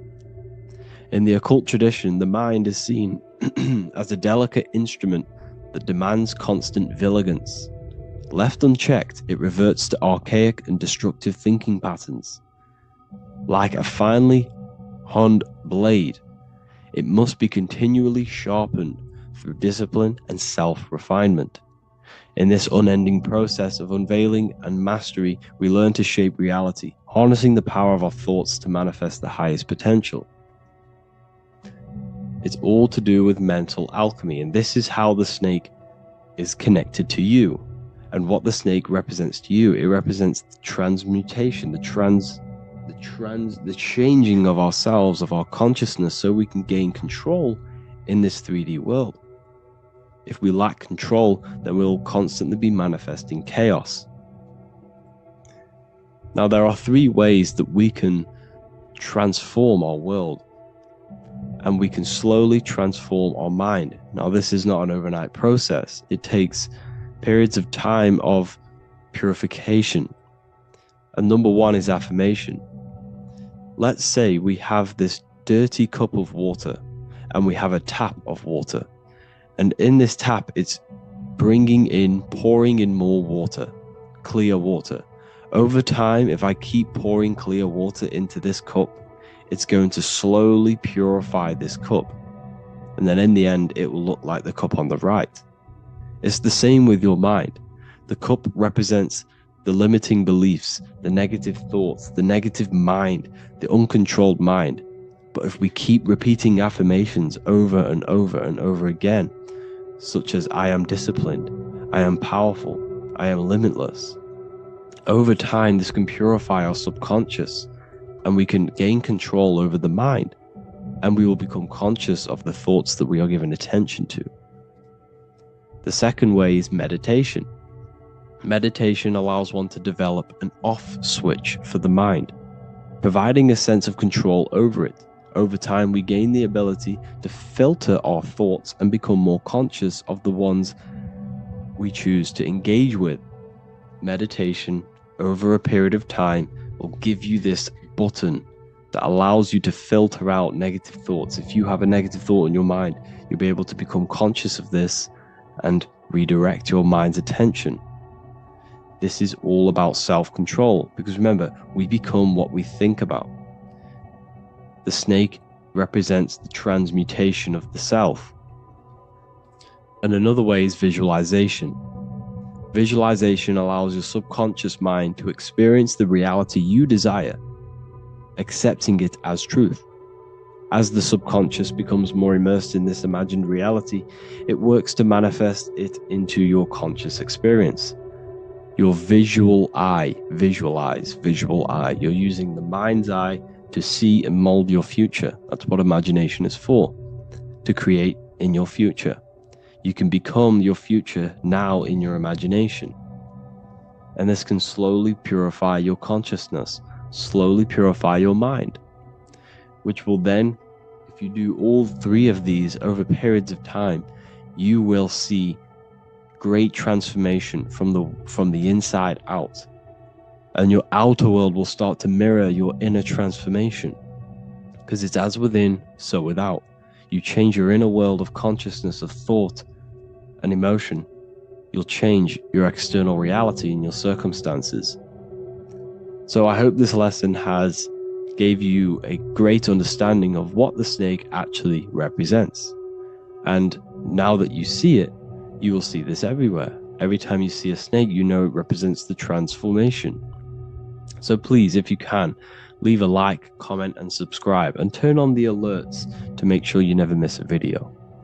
And if you have any video suggestions, feel free to make a comment and I can make a lecture on it. I appreciate you all watching this video today, and I'll see you all inside my university if you're inside, and I'll see you all in my Telegram if you join, and I'll see you in the next video, of course. Thank you and take care. Hey everybody, welcome back to Living Life with Miss Faye. And today I thought I would talk about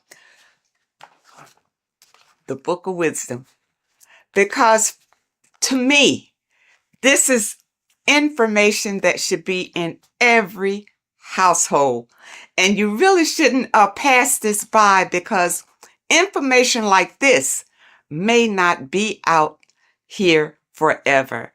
But this information is so important, especially for you today, because so many things have been hidden from you about the world, about our living in the world, about our own existence. So many things have been hidden.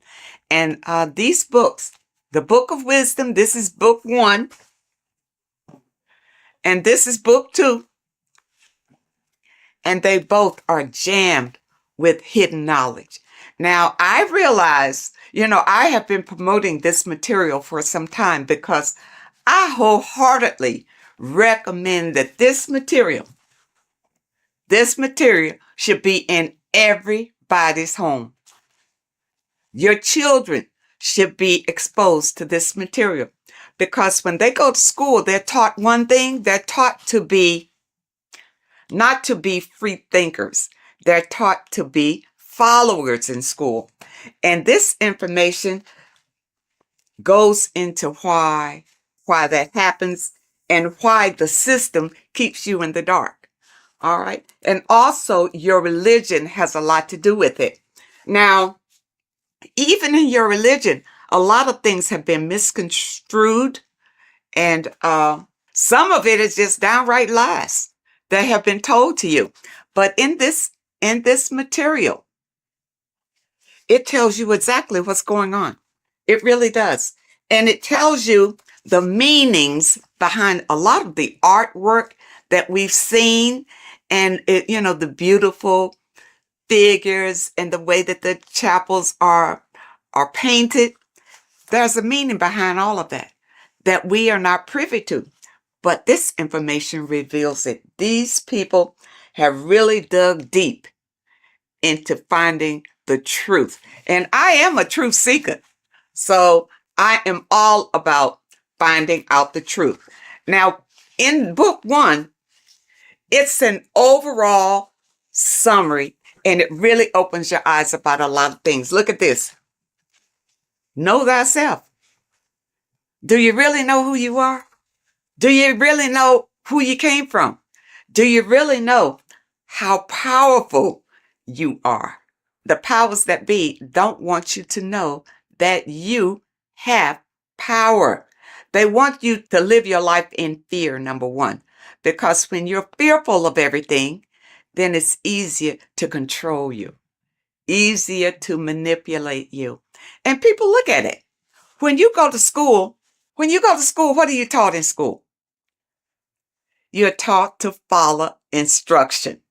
You're taught a skill to work for someone else. You're not taught to work for yourself. You're not taught to think for yourself. You're taught to obey orders. People, you're bigger than that. You're more intelligent than that. And this Book of Wisdom will help to open your eyes. You're not stuck in a life that you have no control over. In book 1, it talks about man is God made flesh, and it tells you why that is. We're all a part of the God source. That's how we were made, being a part of it. And a lot of us don't know that. We just think we're just out here flapping in the wind, and that's not true. it talks about the influence that the moon has over our lives. You know, in a full moon, you realize that there's a lot of activity that goes on during the full moon because it energizes people. You know, it energizes, and a lot of times there's a lot of crime that goes on because people are energized. They don't know what to do with that energy, but they're being affected by the moon. And it tells about Saturn and what Saturn has to do with your religion and what Saturn has to do with our existence. Okay? This book goes into all of it. And what it does, like I said, book 1 is more of an eye-opening summary of it all. And it says here, this discerning wisdom doesn't merely offer easily assimilated insights. It serves as a guide, illuminating the intricate threads weaving between our essence and the cosmic expanse. It provides an abundance of information to facilitate the evolution of your mind, your body, and your soul. This is genuine awakening. The author is Harry B. Joseph, and I know a lot of you, if you're on social media a lot or whatever, you've probably seen where he'll tell you some inserts from these books. And volume 2 is a more in-depth look at it. So if you want to go really deep, then you want volume 2. Now, one thing in volume 2 that I thought was interesting, of course, everything in here is eye-opening. But I wanted to bring this one to you because it's about the significance of sex. It says sex is a sacred ritual that transcends the physical realm and also takes place in the astral plane. So, you know that saying, as above, so below? Everything that happens here on this plane happens in the astral plane. So when you have sex with someone, you have bonded with them in the astral plane. And that's why you can't just walk away from a sexual experience and not have the energies from that person, because you have shared energies during this sexual ritual. And really, that's why it's better to wait until you are married to have sex and not have casual sex with all sorts of people. Because even here it says, casual sex, often driven by superficial desires such as greed, lust, and monetary attraction, tends to vibrate at a lower frequency on the astral plane. Now, what does that mean? If your casual sexual experiences are vibrating on a low vibrational astral plane, well, what's in a low vibrational astral planes? Demons, low entities that will attach to you, because that's where you are. They will attach to you and make your life miserable. You see, that's one way how we get these entities attached to us like parasites, because of casual sex. You got to be careful of that. And the only way that you can break the tie from a casual sex is through a spiritual awakening. See, when you have casual sex, these entities feed off of that energy. That's why they attach to you so easily. This is what you need to be aware of. And a lot of you don't understand why your lives are in the toilet. It's because of the things that you are doing and the people that you are interacting with. And if you had this material beforehand, then you would be aware and able to guard yourself from a lot of heartbreak and disappointments in your life. Because once these entities attach themselves to you, They're not bringing you any good. They're going to bring you harm. Okay? And devastation. You don't want that. When sexual activity is engaged from a place of love, deep passion, and high vibrational energy, it fosters a protective and positive atmosphere. Protective and positive. When you engage in a sexual experience and you both love each other, it's genuine love. Okay? That's what you get. Not when somebody's fooling you and tricking you and making you think that it's love. And as soon as you've had sex with them, now they disappear. Now they have nothing to say to you. Now they'll tell you that they didn't want to get involved. They're not looking for a relationship, that sort of thing. But no, that's still low vibrational because you didn't wait until you got to know the person. Just had sex with them. Don't do it. And when you have a love-based connection, elevates the energy, creating a shield against negative influences and ensuring that the experience aligns with higher spiritual principles.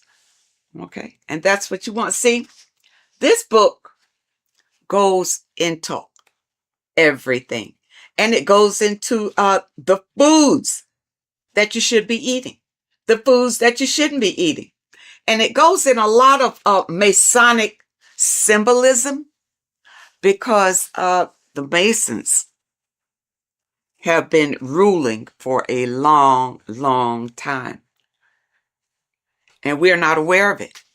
It just passes us by, because we are in survival mode. And the powers that be have put us in survival mode. We hardly have time to just enjoy our lives because we have to work for the elites. Work hard for the elites, you see. But if you have knowledge and understanding about how they maneuver and how they manipulate and control you, it will help you to improve your own life. In this book, you will discover more than just knowledge. You'll unlock the mysteries that lie beyond the veil of the ordinary. Dive deeper into the cosmic currents that flow through the universe, guiding your mind, body, and spirit toward a higher plane of existence. People, you don't realize how powerful you are because you have been dumbed down from the time you got here and made to believe you don't have any power. There's an external God that you must pray to for forgiveness of your sins, for anything that you desire in your life. You pray to that God, and that God will deliver it to you. Now, has it happened? Have you received all that you desire from the God that you have been worshiping? If not, maybe you need to know the truth about things.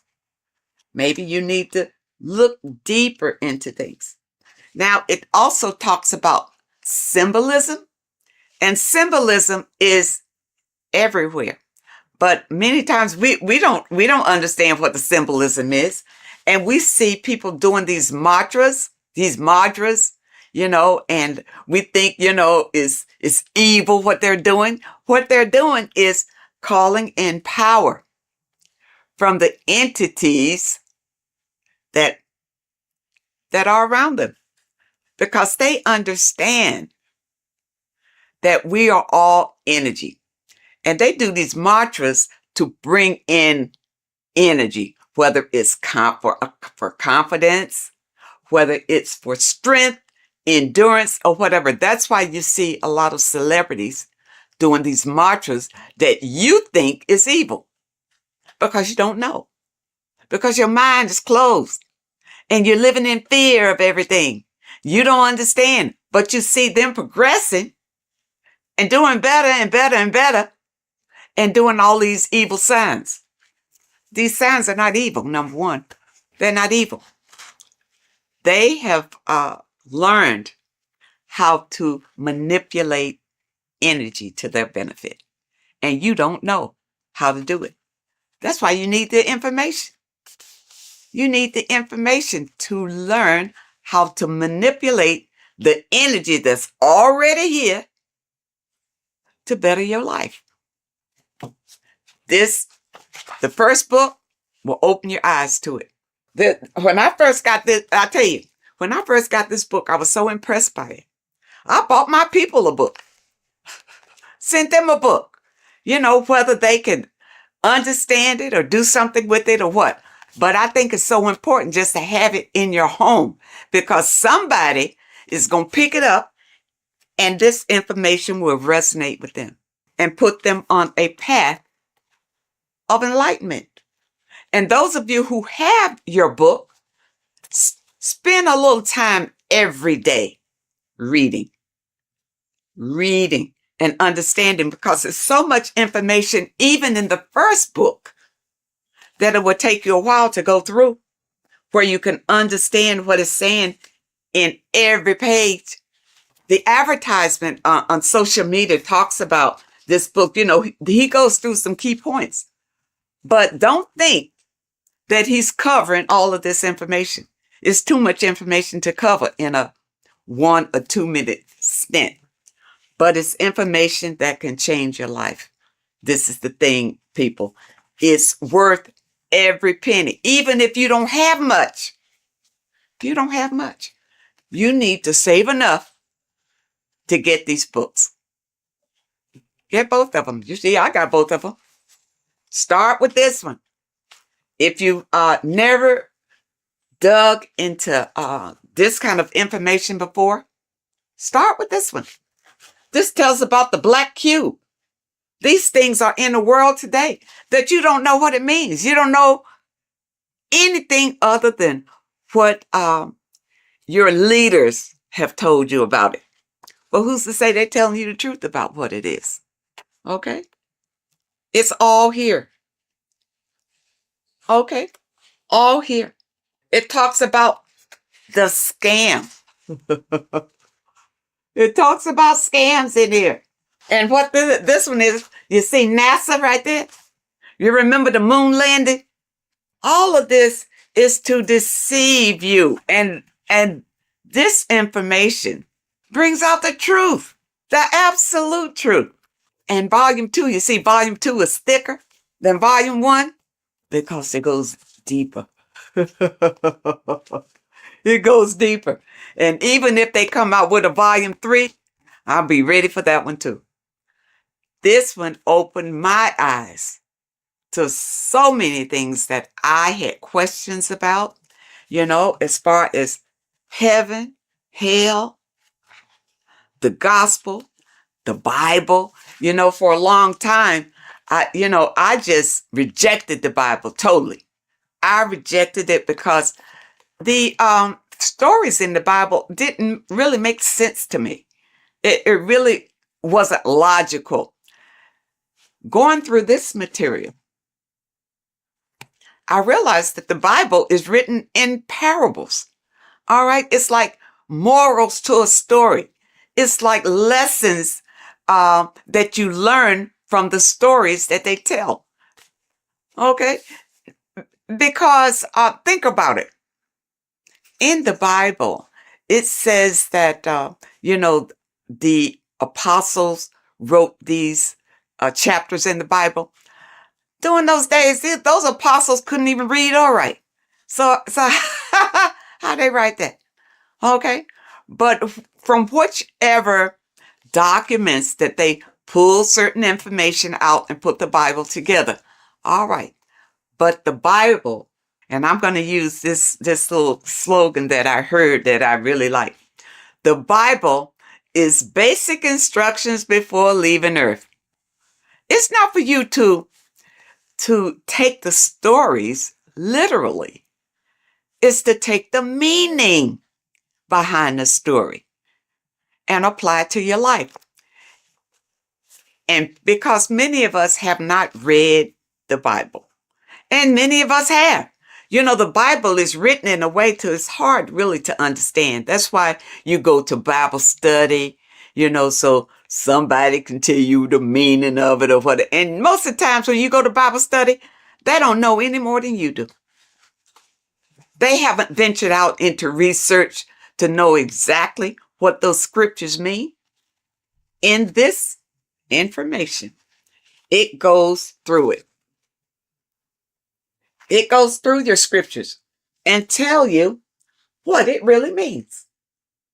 Okay? And it leaves no stone unturned, really. And it opened my eyes so much to the Bible until now I can embrace it. I can embrace the Bible because I understand that these are stories for you to learn from. But you got to understand the meaning and what it means. For instance, water is emotions. Okay, it's not just water. It stands for something. It stands for your emotions.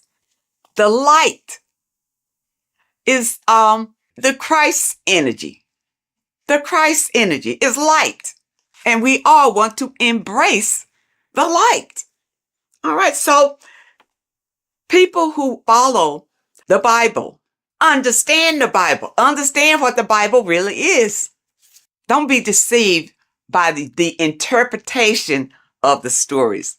Many of the interpretations that you are given is to put you in a subjective role, a slave than a master. Puts you more in a slave role if you take those stories literally.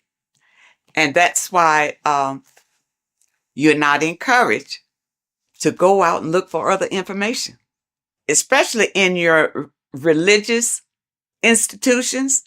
They don't encourage you to venture out for other information because they'll tell you the information. Just keep coming here. We'll tell you all you need to know. You see, but I understand about religion because I was raised Christian. And the thing about it, even when I broke away, it took some strength because your mind, you have a mindset about it.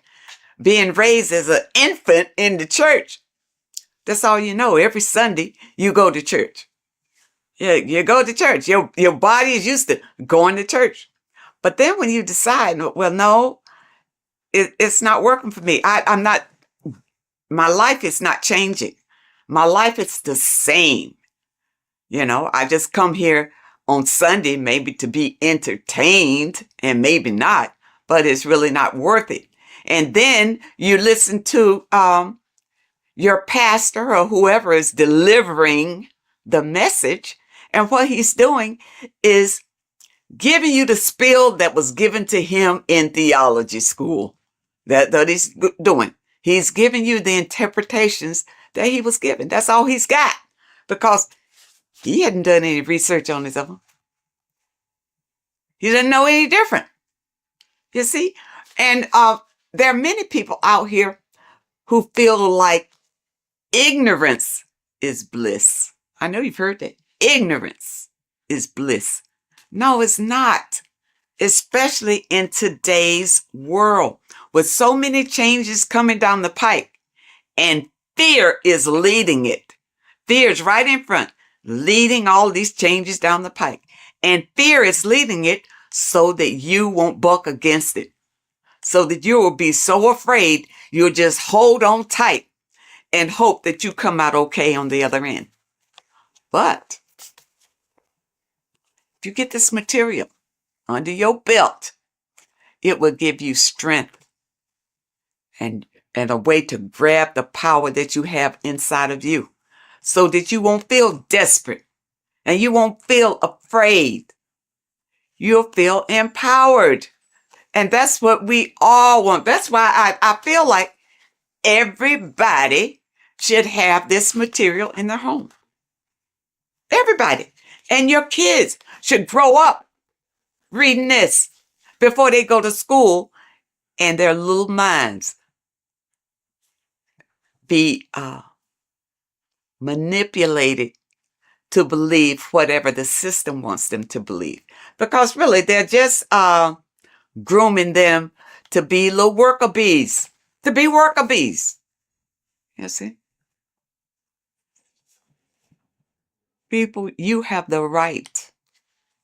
You have the right to be the master of your own reality. But if you don't know the information, you don't know where your power comes from and how to use the power that you have, doesn't mean anything. All you got to do is open yourself up to new information. That's all it takes. And your life could change drastically by just the information that is revealed in these pages.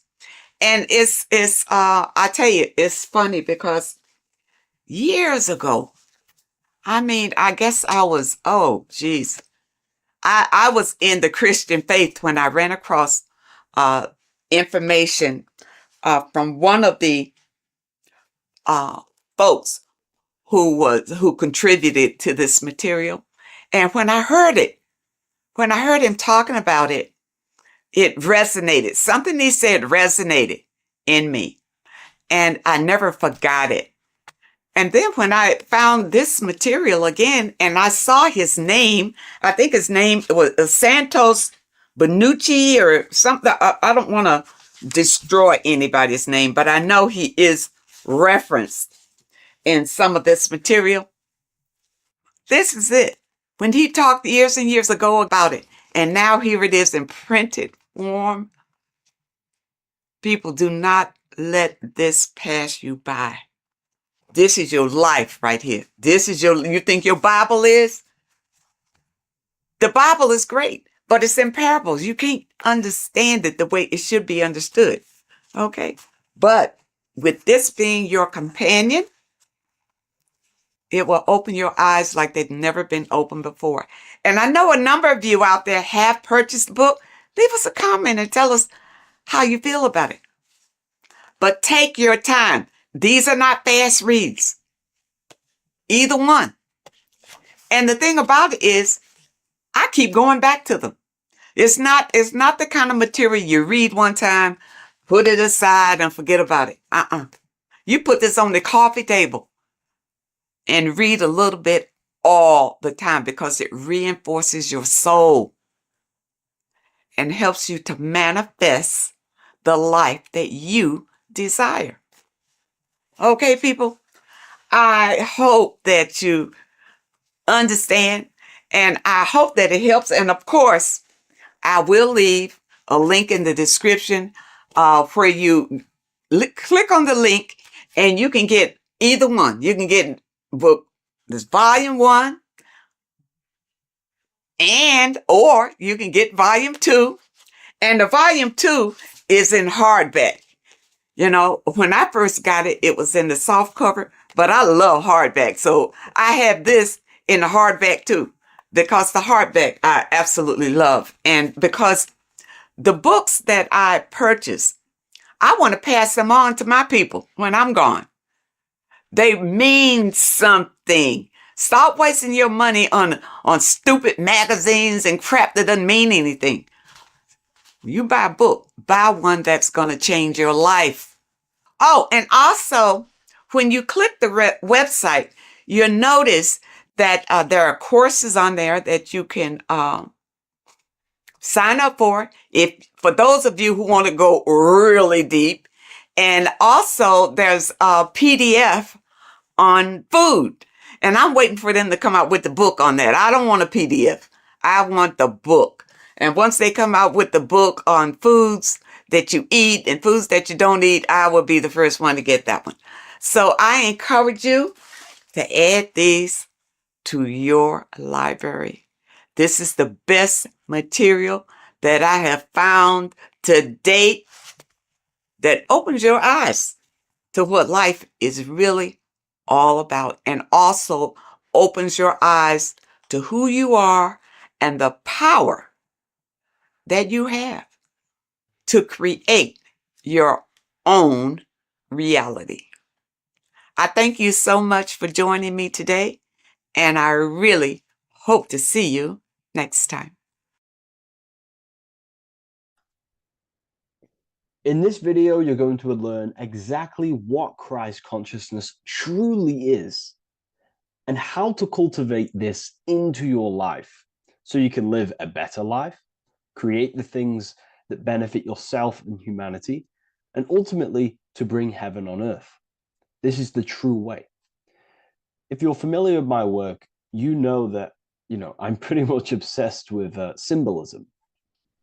Symbolism is such a massive topic, and it unlocks profound ancient wisdom that is hidden behind these layers of symbolism of the ancient paintings, symbols, and texts.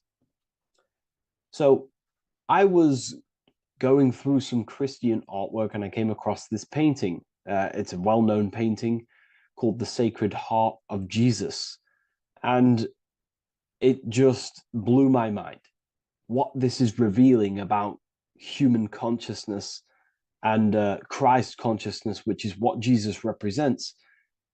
If you're not familiar with Christ consciousness, you should definitely do a bit of research on that. But I'm going to explain it today in detail. So when we look at this painting, we are looking at symbolism. We're looking at consciousness, a state of being, a state of living, a way of thinking, a way of feeling, and a way of acting in the world. As I've said this many times, we're all creators. We all create and generate reality. And you don't just have your personal reality, you have a collective reality. Your reality is affected by the collective consciousness.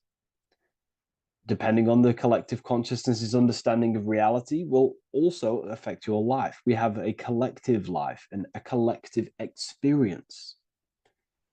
So Jesus in this depiction here is in a way showing us instructions to reach Christ consciousness, whether you see it yet or not. But I'm going to decode this for you.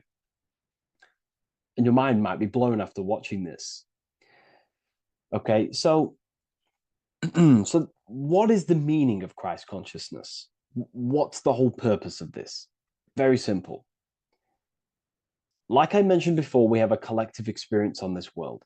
And Christ consciousness is the natural consciousness that we all need to be functioning on to generate peace, love, and unity on the earth in this experience we call life. That's what Christ consciousness truly is.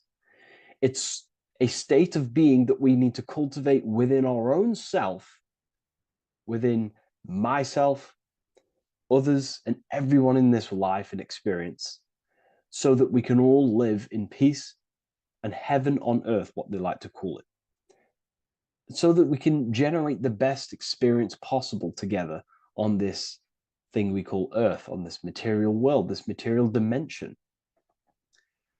The material dimension is simply just a physical dimension of thought. It's a physical outcome of thought, but that's a whole other lecture. So please leave a like, leave a comment if you have any topics to talk about that you wish for me to cover, and definitely leave a subscribe if you like my content and channel. So to go deeper into this, right, we've explained what Christ consciousness is and what it actually, will do to the earth and what it will do to reality in our collective experience. And it's also representing a profound understanding of self, a deep understanding of the true nature of self, the true source of self, what the self is, pure consciousness, pure God. We are all Jesus. Jesus is you, a physical manifestation of the divine made manifested physically. A physical manifestation of consciousness, okay, of spirit descended into matter. However, Jesus is a symbol that should not be worshipped, but something that we need to cultivate, maybe look up to, and cultivate within our own mind and hearts and actions. So he is someone that we should embody into our own very own being. We need to reach a level of intellect, the mind, a level of emotional understanding, and ultimately this creates Christ consciousness. Okay, and now I know that was very, very vague what I just said, but I'm going to explain it a bit more. I don't want to give it fully away yet because you need some more information, more keys. So let's observe the top end of this painting. Jesus with this circular light emanating around his head is symbolic of the mind, of our thinking aspects of consciousness, the way we generate thoughts, ideas. The mind is also good at also ruling communication. It also rules what we give attention to. Okay, so this is symbolizing the mind of every human being. The mind is a very powerful center of consciousness located in the head, of course. This is why Jesus is the head at the top with the circle around it, representing the mind. Now, to reach Christ consciousness, we need to purify our minds. Purification of the subconscious mind. The subconscious mind is the hidden aspect of our mind with all of our memories, belief systems, and everything we've ever experienced is stored within there. We have traumas there. We have bad belief systems that hold us back. So it's about reprogramming the subconscious and aligning the subconscious with higher consciousness, with higher understanding of self, removing any mental blockages from the mind. Because in today's world, most people's minds, including myself, before I, purified myself, and I'm still continually purifying myself. That's not to say I'm perfect, because I'm definitely not. But what I was saying was purifying the mind so we can have a powerful mind. Because, like I was saying, most people's minds are not their own friend. They let their mind control them. They let their thoughts create negative influence on them, negative emotions. They let their mind destroy their confidence, destroy themselves. We do not want a mind like this. We need a mind that is our best friend, that receives powerful thoughts, that gives someone power. We do not want our mind taking away our power. Okay, so in this specific image here of Jesus, this represents a light mind, a powerful mind, enlightenment. The word enlightenment means light and ment coming from mental or mind, light in the ment. This means a powerful mind. Light is also symbolic of knowledge, information. When someone's very intelligent, you call them a bright person. It's a bright mind. It's knowledge of self. So the mind is conscious of self. That's another thing. We need to be conscious. A lot of people are not conscious, including myself before I did this, before I woke up. Most people are not conscious of their actions. They're not conscious when they're actually awake in the day. They do things unknowingly. Are we conscious of our thoughts, emotions, and actions, what we're giving attention to in our mind? Because ultimately this shapes our experience. There's a great quote, I think it's Julius Caesar or one of the Roman emperors, who says the quality of your life is dependent on the quality of your thoughts. Something along them lines. I don't know if I'm 100% correct there, but it's very true. Our thoughts dictate our happiness. So to cultivate Christ consciousness, we need to be conscious of our actions, conscious of our thoughts that we're giving attention to. There is a level of mastery that we can achieve within ourselves where we become conscious of every single thought that enters our mind. That sounds easy, but it's definitely not. But that's a high level of mastery that we can achieve and cultivate within ourselves. So we're looking at a powerful mind here from Jesus, a powerful mind. a purified mind. And we purify the mind through, affirmations, meditations, ritual work. Rituals are things we do every single day with an intent in our mind and an emotion in our heart to impress that state of consciousness into our subconscious, so we can slowly rewrite our consciousness and align our consciousness and sync it with higher thoughts and higher emotions with love. We can sync our consciousness with love, which is ultimately what Christ consciousness truly is. Well, now we're going to go on to that now. So we've gone over the mind. Now we go over the heart. Now notice, before we go into the heart, Jesus is revealing. He's pulling back the robe, symbolizing opening the heart, revealing the heart, revealing the soul, the light of the heart. Our authentic self lies in the heart. Our pure intentions, our love, our soul needs to be shining through our heart. And our soul is unconditional love. Now, that's not to say that we can get corrupted hearts. We surely can have corrupted hearts, for sure. We can love sick and twisted things, and that's evident in today's world. People love killing people. People love hurting people, manipulating people. People love power. Now, that's obviously an inversion of the natural state of consciousness for humans. When we're born with a natural state of love, of unconditional love for the self, for everyone else, for animals, insects, the earth. We love everything as a child. And not only do we love everything, we actually act upon this. As a child, we do not act on anything we know is not good. And I'm talking early stages of being a child, before we're indoctrinated, before the mind and heart become corrupted. We are pure.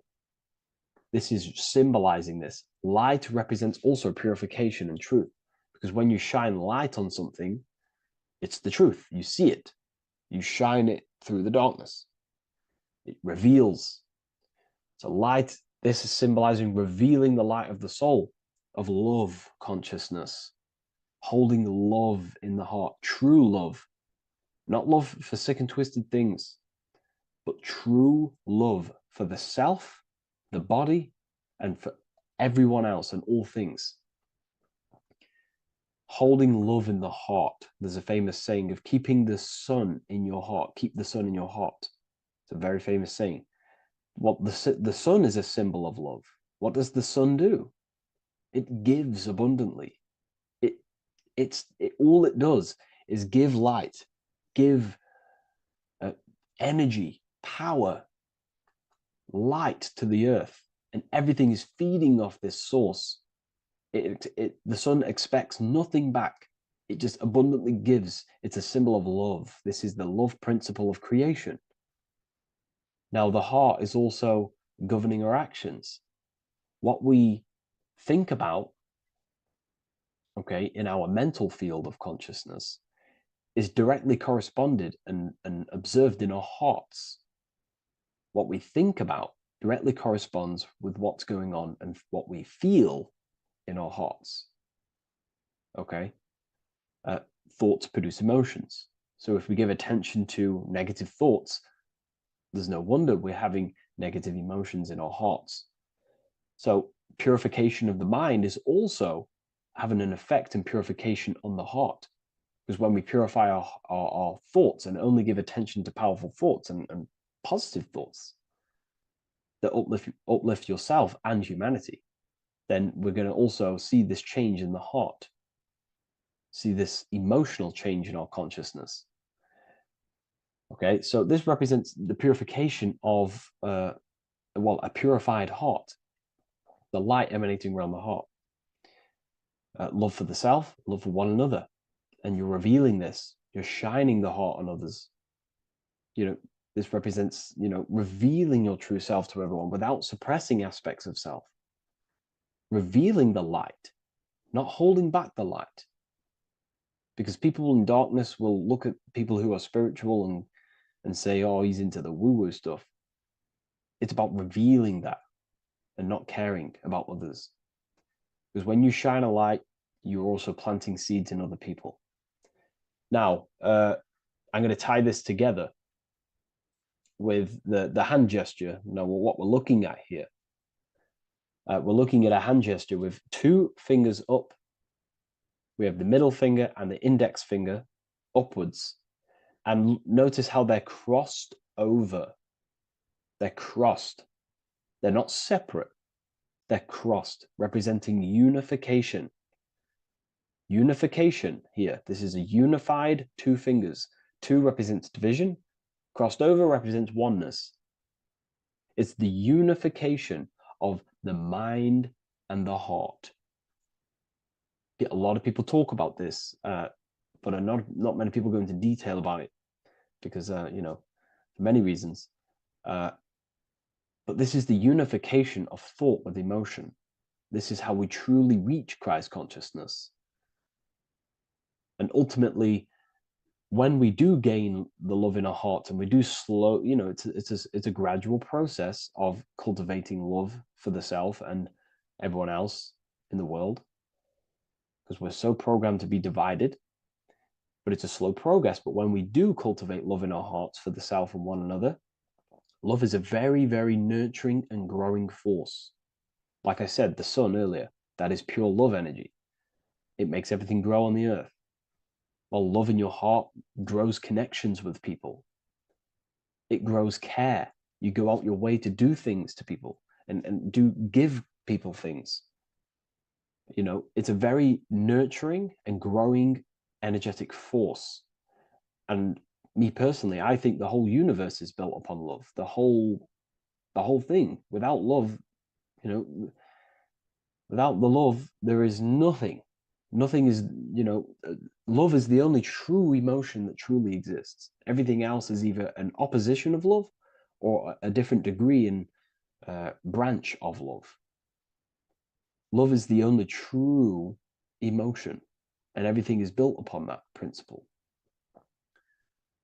Okay, love is what guides us to a higher consciousness. When we cultivate love in our hearts, we become a vessel for light, more energy, more vibration.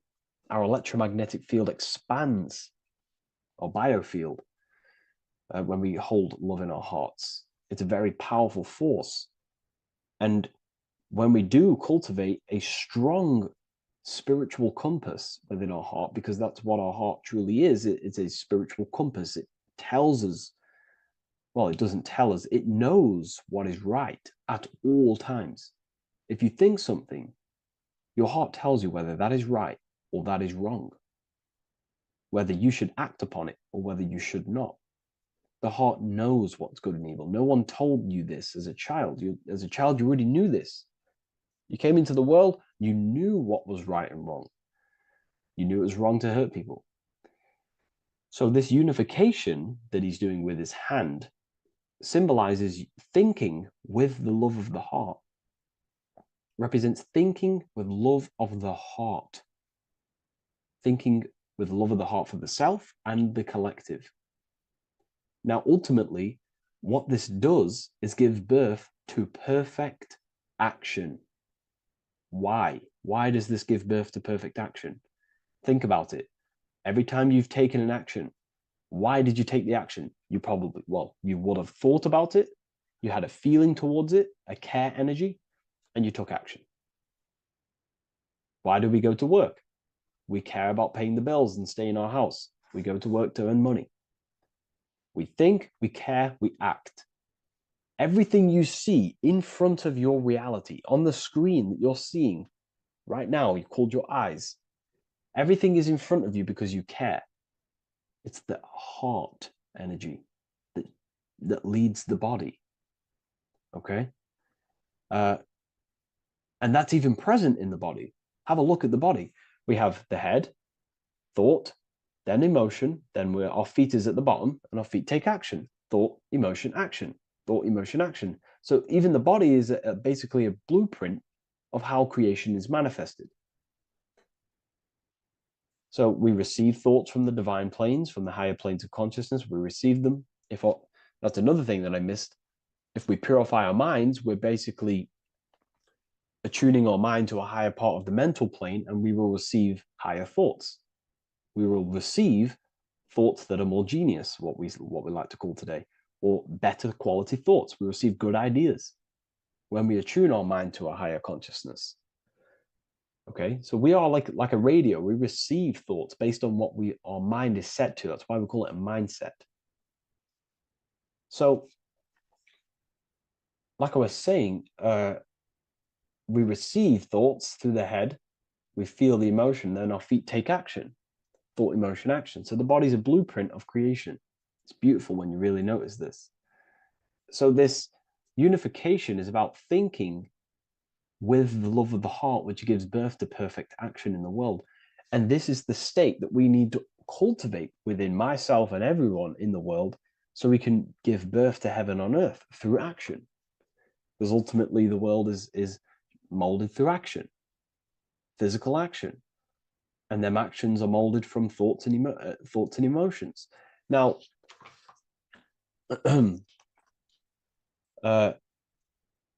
just to have a little announcement, I am now opening 10 more spaces inside my symbolism masterclass. With 10 more spaces, you're going to learn about a lot more about symbolism. It's very affordable. I'll leave the link in the description if you wish, if you care about gaining more information and learning the ability to read symbols. So, what is the inversion of this? What is the inversion of this consciousness? Well, that's what we call satanic consciousness. Satanism. Satanism on its true level is the opposite, the opposing the natural state of consciousness that we are born into. It's about thinking with no emotion, thinking and acting. This is what the Skull and Bones represents here. So the Skull and Bones Secret Society, this is their main logo. Again, we have the skull, which represents thought, and the bones, which represent action. The bones take action in the physical body. We're looking at thought and action with no emotion, no empathy, no love for one another, only love for the self, the inverted love. Okay? We're looking at gray. Gray is a symbol of dullness, death. There's no emotion in gray because colors provoke emotion. When we look at a color, it invokes an emotion. Gray has no emotion. So we're looking at dullness of the emotions. I'm not going to go too deep on this subject. I'm going to create a whole new lecture for that. In fact, I think we have a great lecture inside Ethereal University on Satanism. We're going very into depth of what Satanism is and what Satanism consciousness truly is. And again, it's just the cross inverted. Satanism is just it's the invertation of, I don't know if that's a word, but it's the inverse of natural law, natural consciousness, of love consciousness that we are born into. Okay, so ultimately the message in this video was to create love in our minds, love in our hearts, think with the love of the heart, think with the care for one another, and that gives birth to perfect action. And when we align, when we do truly act out what our heart is telling us, and I know this from first-hand experience. This is what happened to me. I woke up. I started to follow my inner guidance. I always took action on it. I was saying yes to it every single time. And it led me, this is, I'm getting goosebumps actually saying this. It led me to where I am. That action, me saying yes to my heart, to that knowingness of goodness within me, was like a domino effect. And that domino effect, every time I did it, it was just opening more and more doors, not physically, but mentally. I was receiving more information. I was receiving more opportunity physically. My work started to explode on social media. Like, when you follow your heart and truly take action on what you know is good, it's like a domino effect that leads you step by step to where you're meant to be. And it's so profound and it's so, beautiful. And I'm telling you this from firsthand experience. This is ultimately how you kind of unlock your purpose in this physical world as well. So not only is it going to create a better world, it's also unlocking your true soul form and soul purpose while you're here. It's very beautiful. So I thank you, everyone. Please leave a like, comment, and share, and subscribe to the channel. And I'll see you all inside Ethereum University if you decide to take your studies to the next level.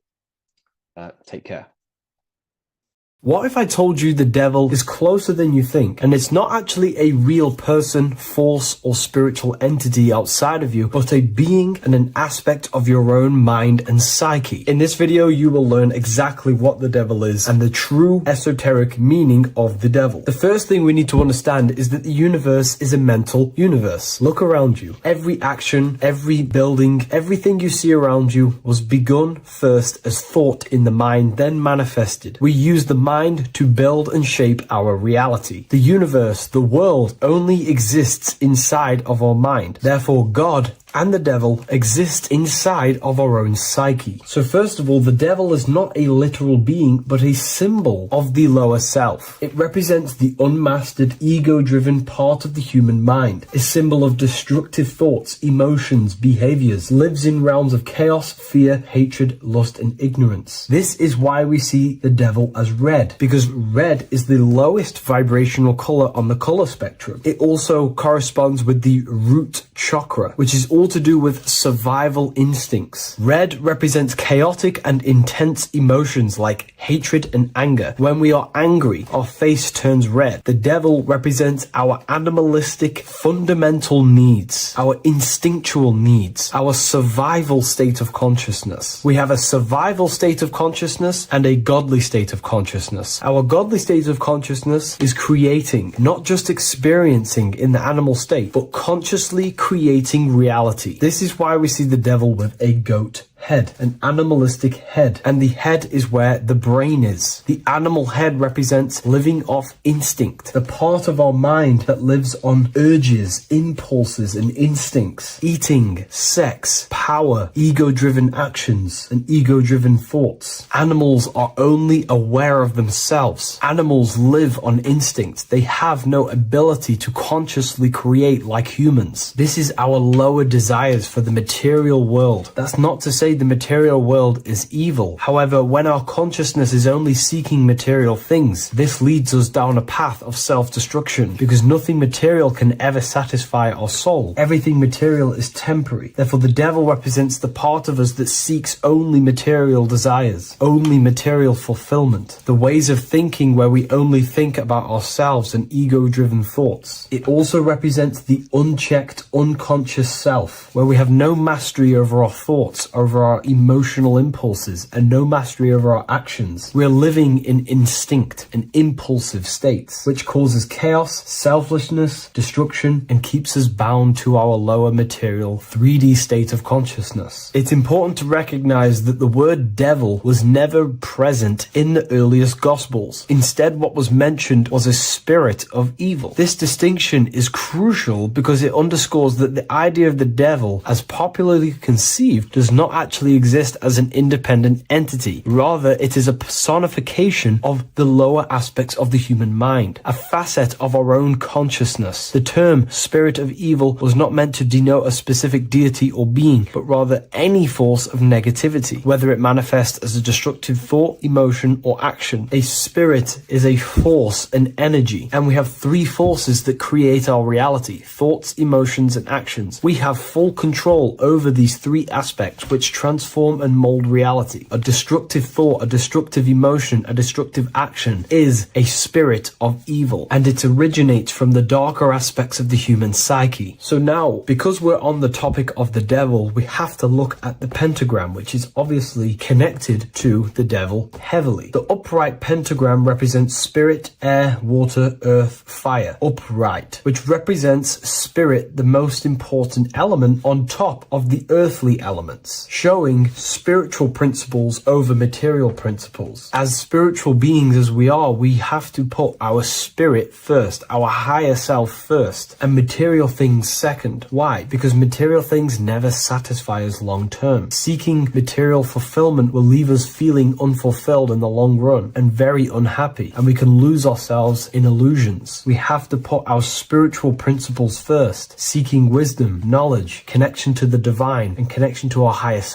is what gives us true fulfillment in our hearts and souls. But when we see this pentagram inverted, we now have spirit on the very bottom, which now represents earthly principles on top of the spiritual principles. We're putting our earthly elements on top of our spiritual element, which this inverted pentagram represents no longer caring about spirit, no longer caring about our invisible internal world, and only caring about this external body, food, sex, material things, cars, money, and all the things outside of us, the world outside of our mind. This is what true Satanism is. Satanism is not worshipping an external deity, but it is worshipping the self, only fulfilling the ego's desires. This is what true Satanism is, and we have all been conditioned to live in this state. Satanists want us to believe that there is an external deity called Satan or the devil, and the reason they do this is because they trick us, making us believe that we are not Satanists, while they are actually conditioning us to be self-seeking, ego-driven people, where we only care about sex, food, material things, and money, which is actually conditioning us to be Satanists. 80% of the population today are unknowingly involving themselves in Satanism, which is ego-driven thoughts, actions, and emotions, dwelling and living in this state, where we only care about ourselves. When we are spiritual, we realize we are all one. We are all one consciousness family, and we need to do things that help and contribute towards our collective experience, helping others, instead of seeking to serve only the self. The angel is depicted with wings, which represents elevation, higher self. The devil is represented with an animal horns, which is on the ground. A goat is on the ground, which represents the lower self. This is the elevated mind and the lower material mind. Horus, the bird, higher self. Set, the ground animal, lower self. Jesus and Satan. These are two forces, two characters that exist within the human psyche, not real entities. They are forces of our minds, and there is a battle between our higher self and lower self all the time within our own minds. There's always a part of us that's telling to do one thing and another thing, to do something bad and to do something good. There is this battle inside of our own consciousness. Here we have the human spinal column. The human spinal column is showing you the higher and the lower self. The higher self represents the head. The head is where the mind is. This is the creative essence of the universe. This is where all material things begin as a thought in the mind. We create with the skull, with the brain. This is our higher self, the heavens, connected to the heavens, the sky. And the lower end of the spinal column is where our reproductive organs are, where our gut is. Our reproductive organs and our gut is all to do with survival. The lower end of the spinal column, lower instinctual 3D based consciousness. The lower end of the spinal column is where our lower self dwells. Eating, consumption, power, and sex, lust. These are all emotional forces and instinctual based organs that are not inherently evil, but when we dwell and live off this lower end of the spinal cord, it keeps us in low states of consciousness. Our goal to raise to our higher mind is to balance this, not to overeat, not to abuse power, not to abuse sex and lust, but to master these organs and gain the ability to say no to these organs so that we can raise to our creative side of consciousness. Instead of dwelling in our instinctual nature, we can turn to our creative nature and consciously become a builder and constructor of reality. This is the true way of raising consciousness. This is the stairway to heaven, out of the animal consciousness to the higher consciousness. To wrap all of this up, it's all about gaining control over our instinctual lower nature and allowing our spirit to rule over our body and not our body ruling over our spirit or mind. The moment you let a thought become instantly an action is the moment you are an impulsive person. We are all trained to be this way. It is okay if you are in this state. The moment you let a thought turn straight into an action without questioning, that is the mind mind controlling you and you not controlling the mind. We need to gain control over the mind, and we do this through many different ways, through meditations,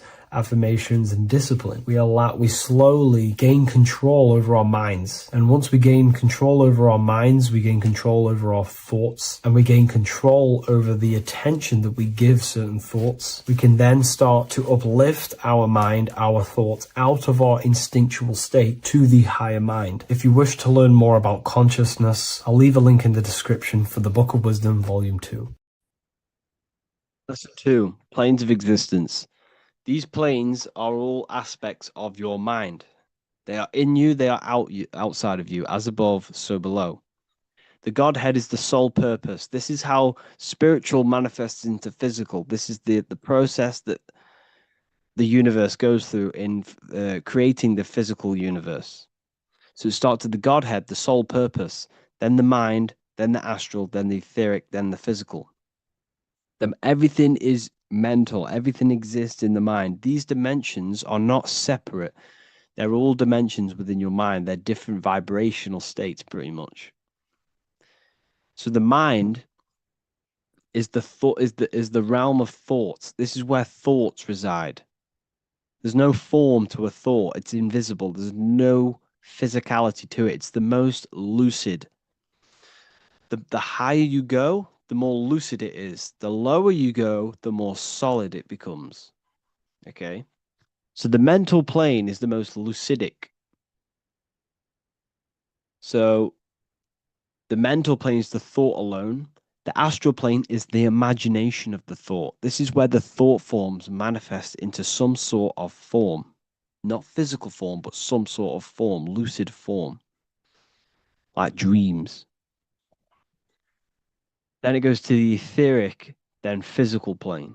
The etheric plane is the blueprint. It's like a blueprint of the astral and the physical form. It's basically the realm of energy. This is where energy is and frequency. And then the physical plane is where physical manifestations happen. So essentially, this physical world is a product and the world of effect. Everything goes through this is a world of effect. You can't change this world by manipulating it physically. You can, but it's not going to last long. It's not long term. This is where we get the saying as above, so below from. You change the higher planes, you manipulate the lower planes. If you manipulate the astral plane, you manipulate the physical plane. This is a mirror effect. You manipulate the mental plane, you manipulate all of the planes.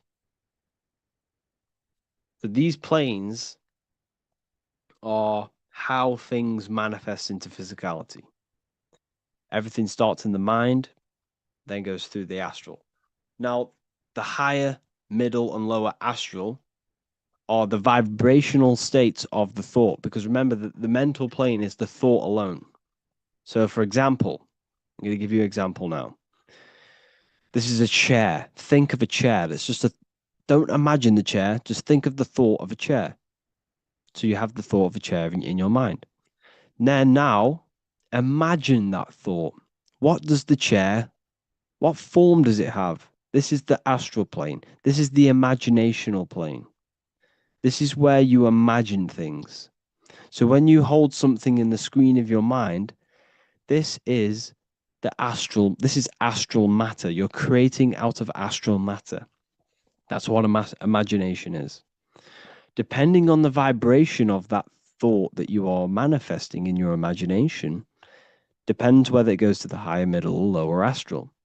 If it's a high vibrational form, high vibrational thought, you create the higher astral plane. This imagination will go into the higher astral.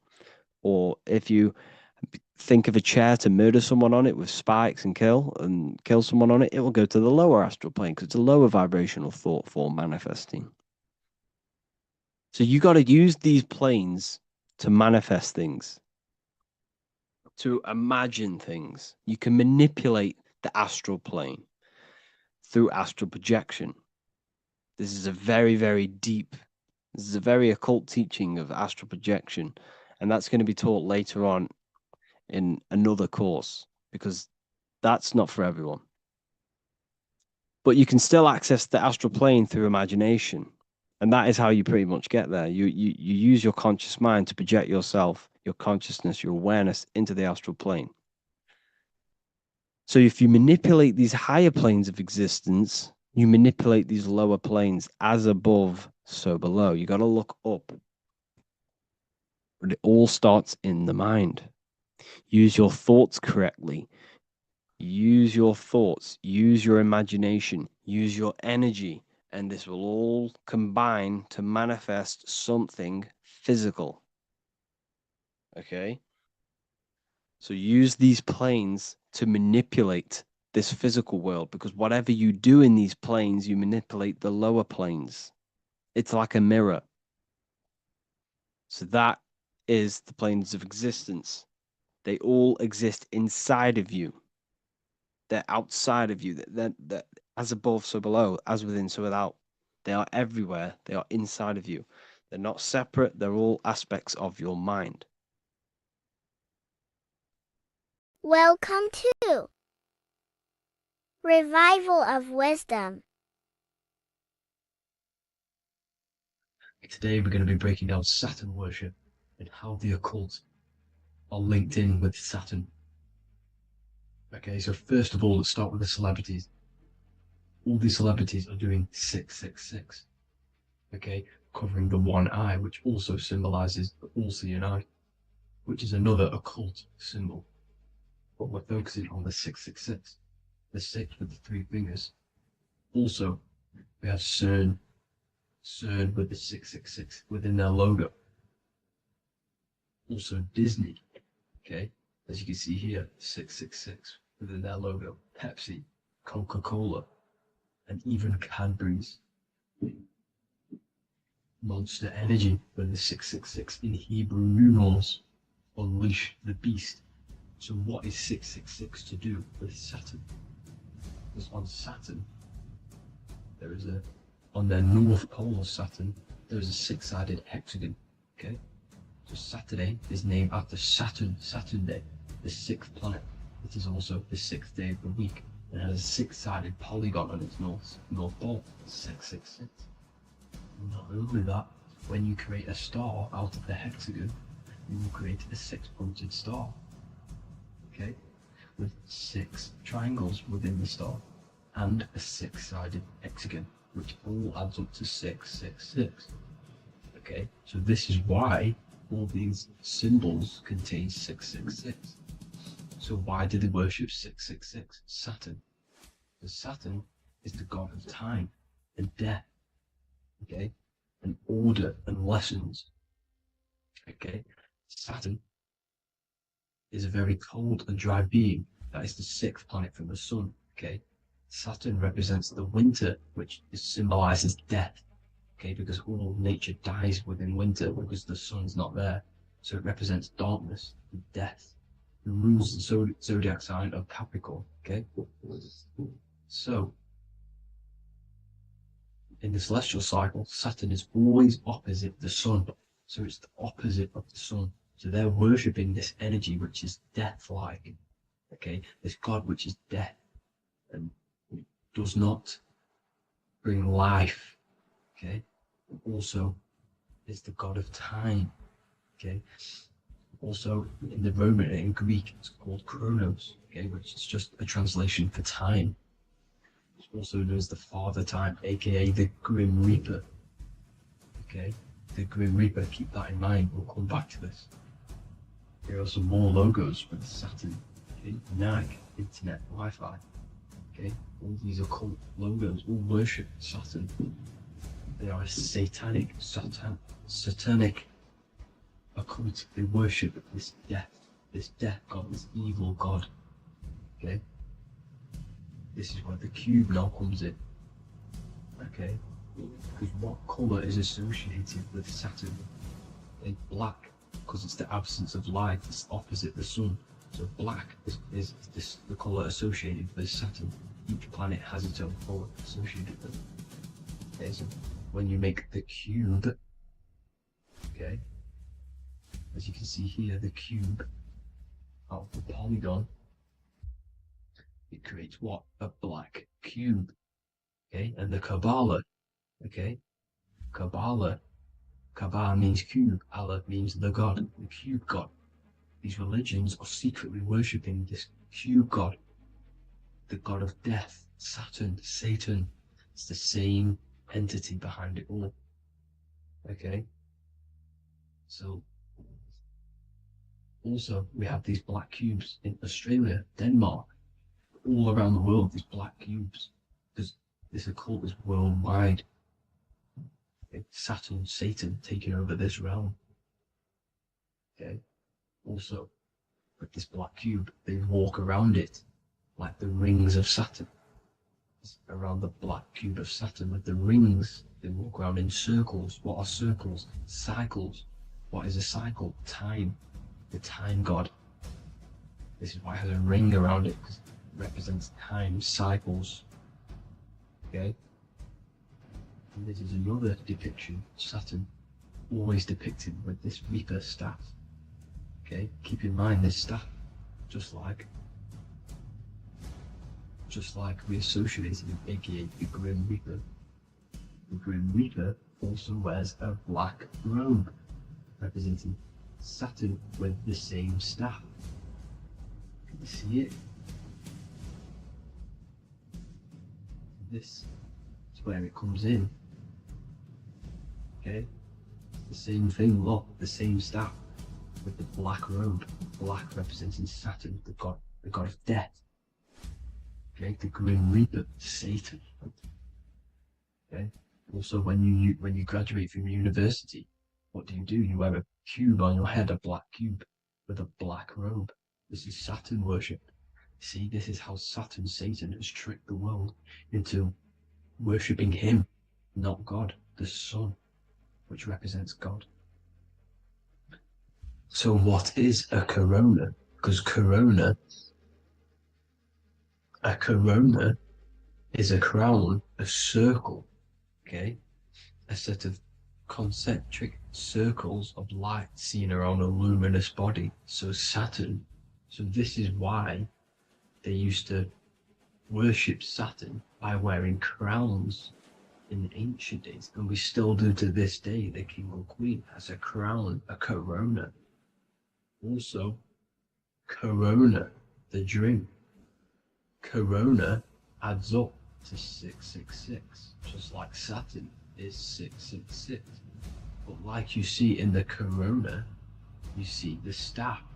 You see this staff, just like the staff of Saturn, the Saturn god, like the Grim Reaper, with the black robe and the staff, just like the Saturn god. What is the Grim Reaper? It's a killer. It represents death, just like Saturn, the god of death and time. So all these occults and secret societies all worship the 666 god, which is Saturn, Satan. All of our energy is being put into Saturn. Okay, and Saturn, Satan, is harnessing all of this energy. So gradually, this is what the mark of the beast is. Like it says in the Bible, the mark of the beast, or the name of the beast. Here is wisdom. Let it know that you have to understand and count the number of the beast, for it is 6. It is the number 6 of a man, and is 6. 600, 666, 666. So this is what the mark of the beast is. They are going to eventually put green chips, just like Neuralink, which is what Elon Musk is pushing. Okay, so this chip is the mark of the beast, and it's going to be implanted to our hands or brains. Okay, and they will manipulate our consciousness, and it will manipulate our DNA, and it will directly connect us to AI, and AI is linked in with Saturn, Satan, as the demons and the people who rule this world are in love with AI. They want to connect humans to AI. And this will control our consciousness completely. they give all of our energy back to Saturn, Satan, this deity that they all worship. Just like when you get married, you wear a wedding ring, the rings of Saturn, over the finger, which represents the sun. So you're basically seeing Saturn over the sun. The sun is the son of God. It represents the sun, represents God. So you're putting Saturn over the sun. So thank you guys all for tuning in. I'm going to leave you guys here. Please leave a like, comment some topics that you want me to talk about. And please subscribe for more amazing content. God bless.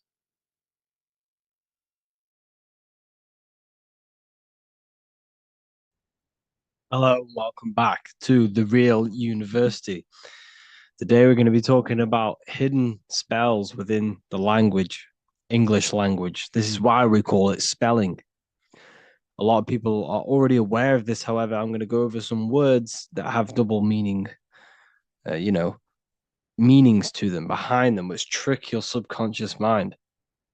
So the word grammar comes from the word grimoire, which is also known as the book of spells or a magic book on how to create magical objects like wands, amulets, how to perform magic spells, charms, and summoning and invoking supernatural entities such as spirits, which are on the other side of this physical reality. So what you must understand is what you say in this physical world is also happening in the astral world as well. So your words are spells. They cast spells into the spirit plane. They cast spells into your mind. They cast vibrational frequency into your cells in the water. Water holds a lot of energy. So we're going to be going all over this. The subconscious mind takes everything as truth. Everything you say is truth to your subconscious. And you should know this by watching the Manifestation Mastery 2.0 course. I talk about this. This is so important that you understand this because everything is truth within the subconscious. It only knows you. Your subconscious mind, if you watch the course, you should know this, it's responsible for 90% of your daily basis behavior. The thoughts that you are thinking on a daily basis, the things that you do, the things that you say, 90% of what you do and say and think you did yesterday because of the subconscious mind holds all of your programs. What you say is molding your mind. What you state is truth in your mind. It does not know the difference between a joke or it takes everything literal. It is literal. Your mind is a manifesting supercomputer. And whatever you say into it, it says that is what I want. So whatever you tell your mind, that is what you'll have. That is what you'll believe.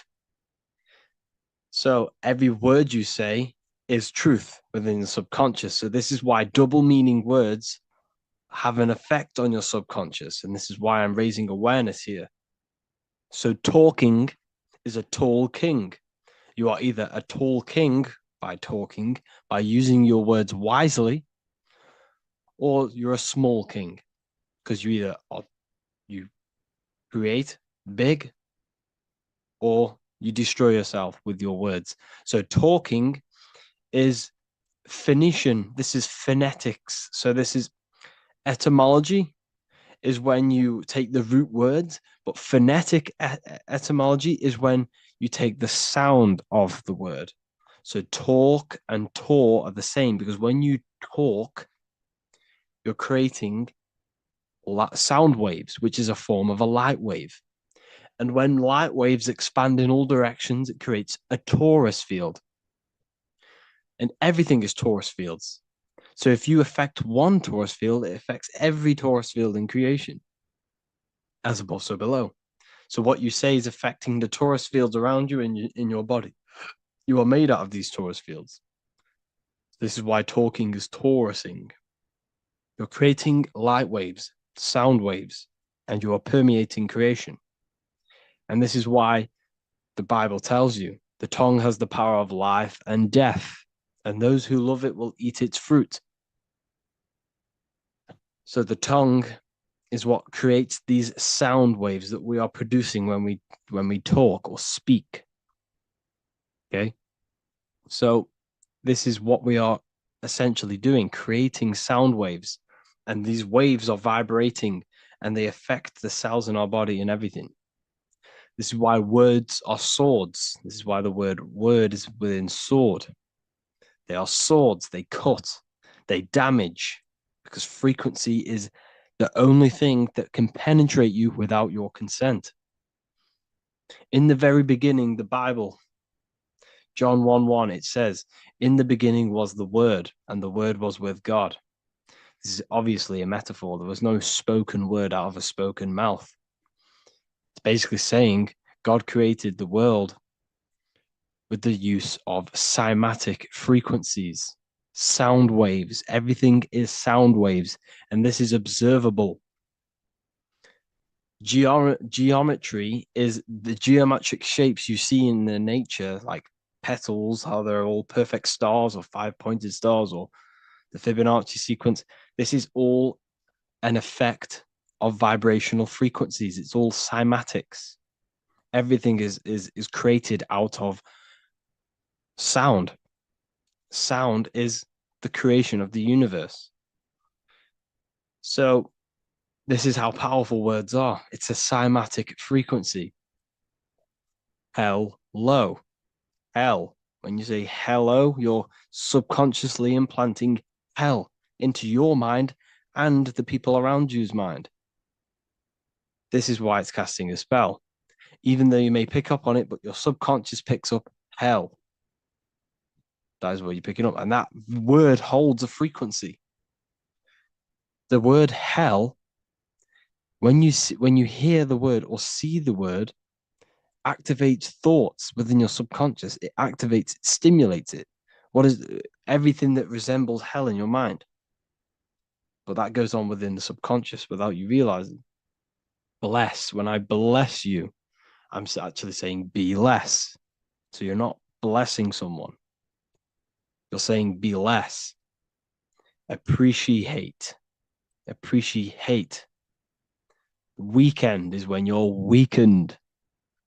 You see, they've casted spells on our cycle of life.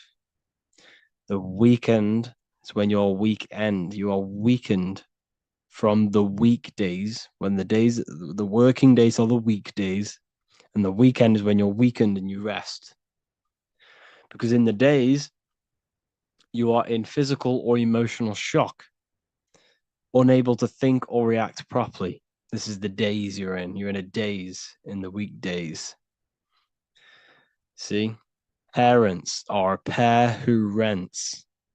Because you don't, well, in this, we do own our children, but in the system, we technically don't. You're a pair who rents. Slaughter. They want you to think that slaughter is laughter. You see how it's implanting messages in your subconscious to make these things okay? They want you to think slaughtering is okay. So they put the word laughter in slaughter.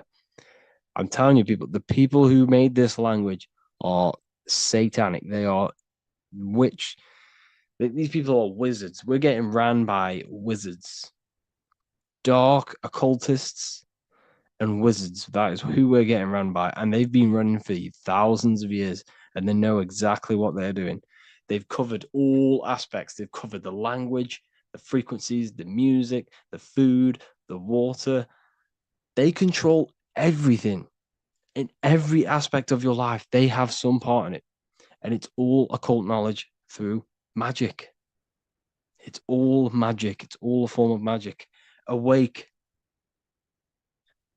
Awake is an event where the family and friends of a deceased gather before the funeral.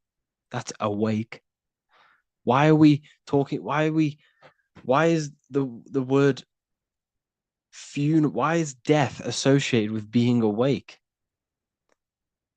See how they are planting subconscious messages in you. They want you to feel death. They want you to be the low vibration. And it's the same with mourning. Mourning is an expression of sorrow for someone's death. They're always associating death because these people they're running a death cult. It's a death cult. It's a satanic cult. A job is Hebrew for prosecution. Soldier is a soul dyer. If you go into the army, you're a soul dyer that they just use your soul to die. And then you just wasted your time in physical incarnation. Because you never die. You will never, ever die. Ever. You're eternal. You never, ever die. This body is just a suit. So you're a soul dyer if you go in the soul, if you're a soldier. SOL means soul or sun, because the sun is a soul. Music. So we say music. See, MEUSIC. Music. See how it's me, you sick? Music. Me, you sick, because music is frequency, and frequency penetrates your body without your consent. The music we listen to today is making people sick, mentally, emotionally, and physically. What you hear, what you see, goes into the mind, it goes into the body and the spirit. It destroys you. It's hypnotism. Music is hypnotic. It's a form of hypnosis. When you listen to music and you can't think. You can't think. It makes your body move without you even being conscious of it. It's hypnosis. It makes you sick. The right music is good, don't get me wrong, but the music they use today is making you, me and you, sick. And that's another one. When we say things are sick, oh, that's really good. So we say sick. It's another spell that you're casting. You're calling yourself sick. Your subconscious mind doesn't know the difference. You're calling yourself sick, ill. Spellcasters will often use the word abracadabra when spellcasting. This is because the word abracadabra in magic means I create when I speak. Every word you say is molding your mind in some form of way. Not only is it molding your mind, you're casting frequency, you're producing frequency, light waves, sound waves into the ether around you. Okay. This is another good one. Look at the 5 vowels. A, E, I, O, U. They tell you to speak it in this order as well. They teach you this order, this exact order. A, E, I, O, U. I, O, U. Subconscious spell on yourself without you even realizing it. It's a subliminal message that you will not realize, but your subconscious will pick up. We are taught to speak them in the specific arrangement because the last 3 letters have a double meaning. You were never taught how the history of money, how it works, and how to obtain it, because your role in this system is to remain a slave. So they teach you this, A-E-I-O-U, and they do that when you are very, very, very young, because since the age of 7, so from 0 to 7, that is when your subconscious mind is wide open. So when a baby, why do you think they pick up on everything you do? If you say one thing, the next day they're saying it. It's because their subconscious is wide open to programs. Why? Because they're trying to learn what this world is. So their subconscious mind is wide open, taking in everything that you do, everything you say, your body language, the way you handle yourself, the way you talk to other people. They're taking in every little thing you say and do, and making that a program so they can understand this world and the people around them. And at the age of 7, that is when their programs are written for life, and they will basically go off them for the rest of their lives. This is why it's important to look after what you do in front of your children, not just what you say, your body language, the things you eat. They pick up on everything. They're trying to make a sense of the world. From the age of 0 to 7 in school, you learn this. I owe you. It belittles you. You owe nothing. No one has right over you. This should not be real. There should be no government. We should not have, no one should be over you. Everyone is equal. Everyone is the I. Everyone is God manifested. So we don't owe anyone anything, but it's a spell in your subconscious. Signature, sign your nature. Sig is sigil. A sigil is a magic, is a, sorry, excuse me, is a symbol used for magic. A sigil, nature. So your signature is your sigil. And when you sign that, it gives mental power over you. Once you have put your sigil into that paper, they now have mental power over you. It's magic. It's all a form of magic and brainwashing. Okay. When we say the word we're saying we're trying to use God to manifest that. Okay, because the comes from theo in Greek, which means God. So when we say theology, ology means the study of. Theology is the study of God. That's what theology is. Theo, when we say I am we are using God to bring it into existence. God is the I am. The I behind you, the I am, that's God. That's what manifested everything in your life. Everything in your life, that invisible creator inside of you has manifested everything you physically see. You are the invisible architecture, the invisible artist behind your life. The I, that's God. The only one. So when we use the word I am, well, this is how to bring the power to yourself. When we say I am strong, I am wealthy, I am free, I am financially free. When we say this, that I am, this is when we are bringing, we are directing vibrational frequency into our own being, into our own magnetic field, and into our own life. This is how we direct vibrational frequency and direct our word. So when we say I am directing my frequency into myself to manifest something external. Also known as the chi or the prana. It's just basically your magnetic energy. So speaking has the ability to change your genes and DNA expressions. When we listen to affirmations over and over and say them over and over for a long period of time, your genes will change. And your genes are a code for your external world, pretty much. Anything that is written in your genes will manifest into your external world. Okay. All of this is just done by your intentions, thoughts, and what you say. And if you think this is a conspiracy theory was a term invented by the CIA to discredit, confuse, ridicule, and disqualify any alternative information that contradicted the mainstream narrative. That's what a conspiracy theory was. It was created by the CIA for any belief that went against their mainstream narrative. Hollywood, the biggest spell casting scheme cult in the world. Hollywood. I'm going to make a whole lecture on this. Hollywood is holy wood, which comes from a holly tree, which the ancient Phoenicians and magicians used to take the holy wood. It was called holy wood because it was the best wood to make wands out of and cast spells. That's why they get their name. And what is the films?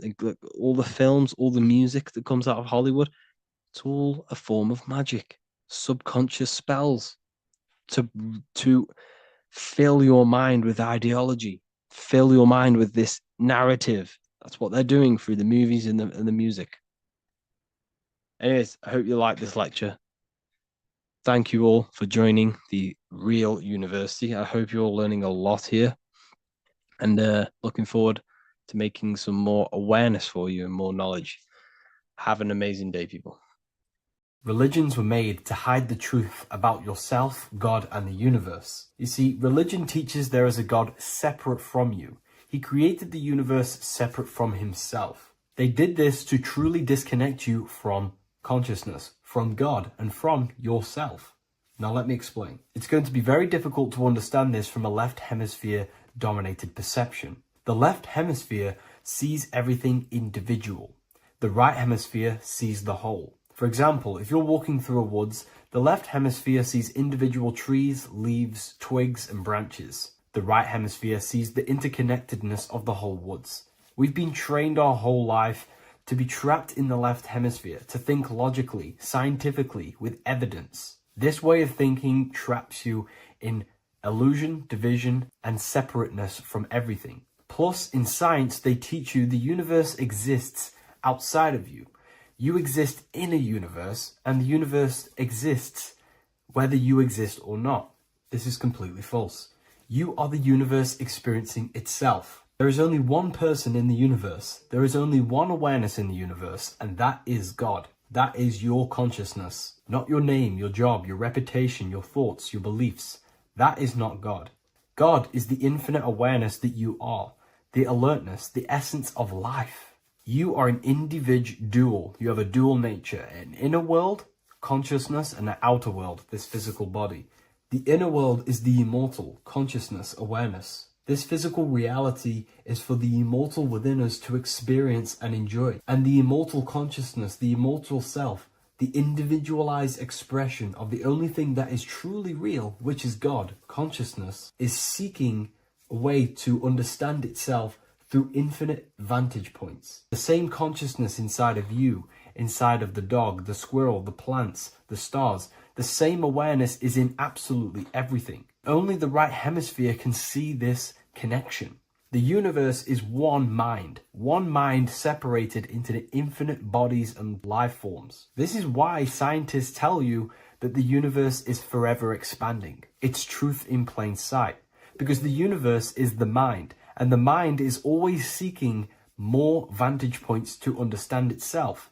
And the mind is always expanding into new realms of thought. The mind cannot be filled up. It does not exist in space. However, human awareness, human consciousness is very sacred. And the reason why I say that is because humans possess a two-way consciousness, unlike a dog, an animal, or a squirrel, for example. The dog looks in the mirror.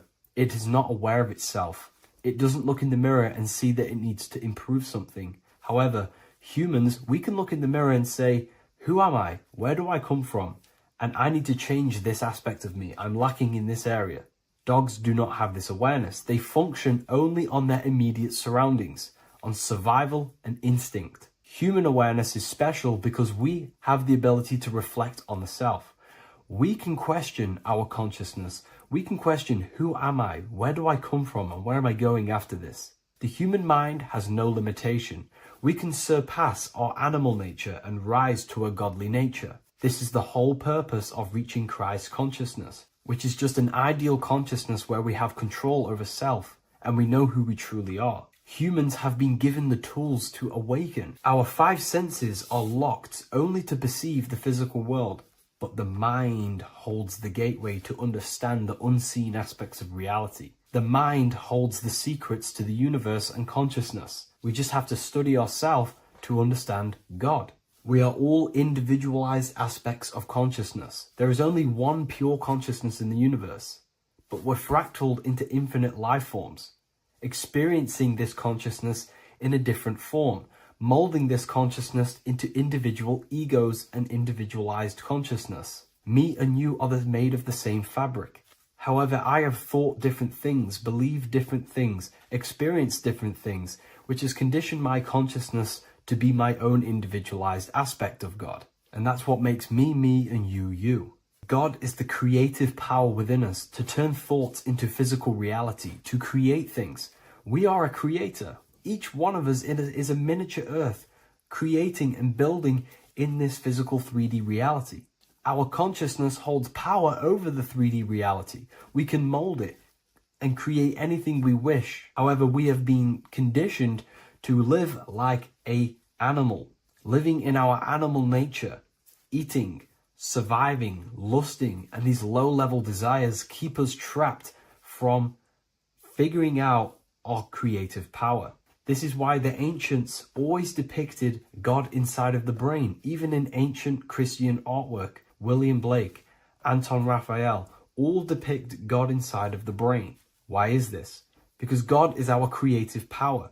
The spinal column acts as a type of ladder of consciousness. If you just think about sex and act on sex, eating, consuming, and living in a survival animalistic state, then your consciousness is functioning on the lower end of the spinal column, where your reproductive organs are and your gut organs are to consume food. In order to activate the God within us and to us to truly know God, we have to be aligned with the God consciousness. We have to unlock the God within us so we can truly actually experience God and understand it. However, God exists beyond our personal consciousness, beyond our human identity. In secret societies, satanic rituals and satanic societies, they are seeking a way to escape the human identity through ritual work, meditation, and trance-like states. A trance-like state is like the state that you enter just before you fall asleep, where there is no thought present in your mind, because you are not the mind, you are the observer, you experience the thoughts. And when we escape the human identity through rituals, meditation, or trance-like states, we can actually experience beyond the veil of this material world. However, satanic rituals do this in a negative way. Satanic rituals include ways to make the human mind tap out by pushing the human minds to the limit through pain, suffering, and even torture, to allow the mind to pass out so you can temporarily pass on the veil of the physical world and escape the limitations of the human identity and the human thinking mind. Now, you do not have to do it this way. You can experience the divine and beyond your human identity through many different ways, such as deep, deep meditation, rising above your thoughts, and setting 3 alarms, one for 6 a.m., one for 6:30, and one for 7:30. And when you wake up at these times, what you need to do each time you wake up is allow your mind to stay awake but your body to fall asleep. And you will enter this trance-like state. And you can gain ideas, experience lucid dreams, and maybe even astral project. All of these rituals in secret societies and satanic societies is all about escaping the human identity and experiencing the divine planes beyond the physical. To wrap all of this up, this is all about consciousness. Consciousness is the infinite awareness of the universe, just fractaled into separate bodies. And this consciousness is seeking a way to understand itself in infinite angles and vantage points. And religion was made to cut off your connection to the divine planes beyond this world and beyond your self-identity. Therefore, if you want to know God, you have to study the attributes and qualities of God, such as geometry, numbers, consciousness, the mind, the subconscious, human anatomy. All of these things are aspects of God. We have to study ourselves and study nature so we can see God. God is the infinite awareness of the universe. If you love this video, please leave a like and share it with a friend. I'll leave a link in the description for the Book of Wisdom, Volume 2.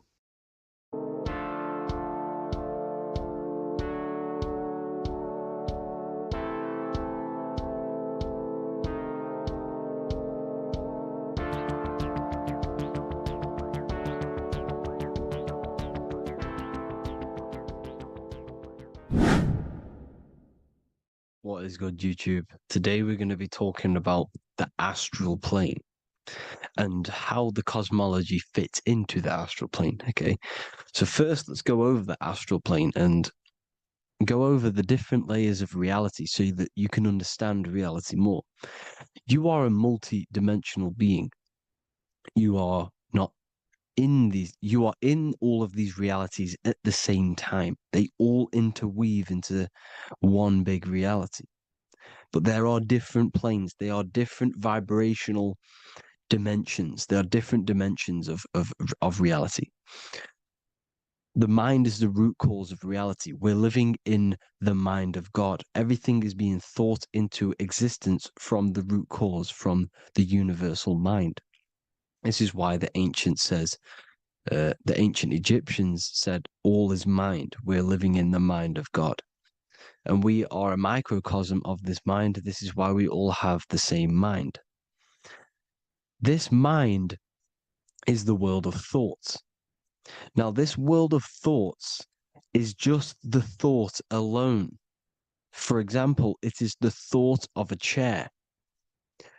But then when you start to imagine this chair and you start to mentally see the chair, you're now manifesting the thought, the singular thought, into some sort of form. So now you're imagining the chair. You're imagining the form of this chair, which is then manifesting into the astral plane. The astral plane is the world of thought forms manifesting. So when you are imagining something, you are seeing into the astral plane. Okay? Your third eye, it is an eye because it sees the astral plane. It is seeing the other side through imagination, through dreaming. Well, we'll go over dreaming later. So the thought of a chair is a singular thought. The imagination of the chair is the manifestation of the chair. And in the astral plane, it's basically the world of all the chairs that could ever exist. So you're thinking of the chair as a singular thought, which is the mental plane. The astral plane is the imagination of that chair, is the thought, the manifestation of it. Depending on the vibrational state of the thought will depend what level of the astral plane it will go to. For example, if you're thinking about a chair to torture someone on it, it's going to go on the lower astral plane. Or if you're thinking and imagining happy things, it's going to go to the higher astral plane.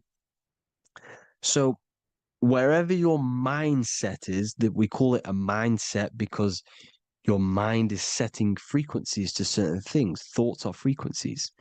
And a mindset is setting your frequency, setting your mind to a certain frequency. So when you set your mind to a certain frequency and you imagine something in that frequency, you're going to match everything in the astral plane that are on that similar frequency, just like you would in the physical world. Because we're all in these worlds right now as we speak, but we can't see them with the two physical eyes. We can feel it though. When you're around someone and you've just met a new person, for example, you can feel their vibration. And if you're not on a similar vibrational match, you will not get along with that person, or you just won't not get along, but you won't connect with that person because you're on two opposing frequencies, not matching. And this is something that you can't see, you can only feel because it's the astral plane. It exists within the astral plane. Everything in the astral plane is made out of vibrations.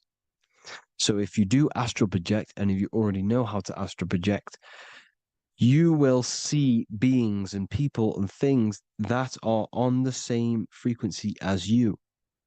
This is why before you astral project, you need to sort your vibration out before you astral project, because you are projecting your consciousness into this. It's the mind. The mind is the bridge. It can move between realities. You are a observer. You are a observing soul which observes different realities.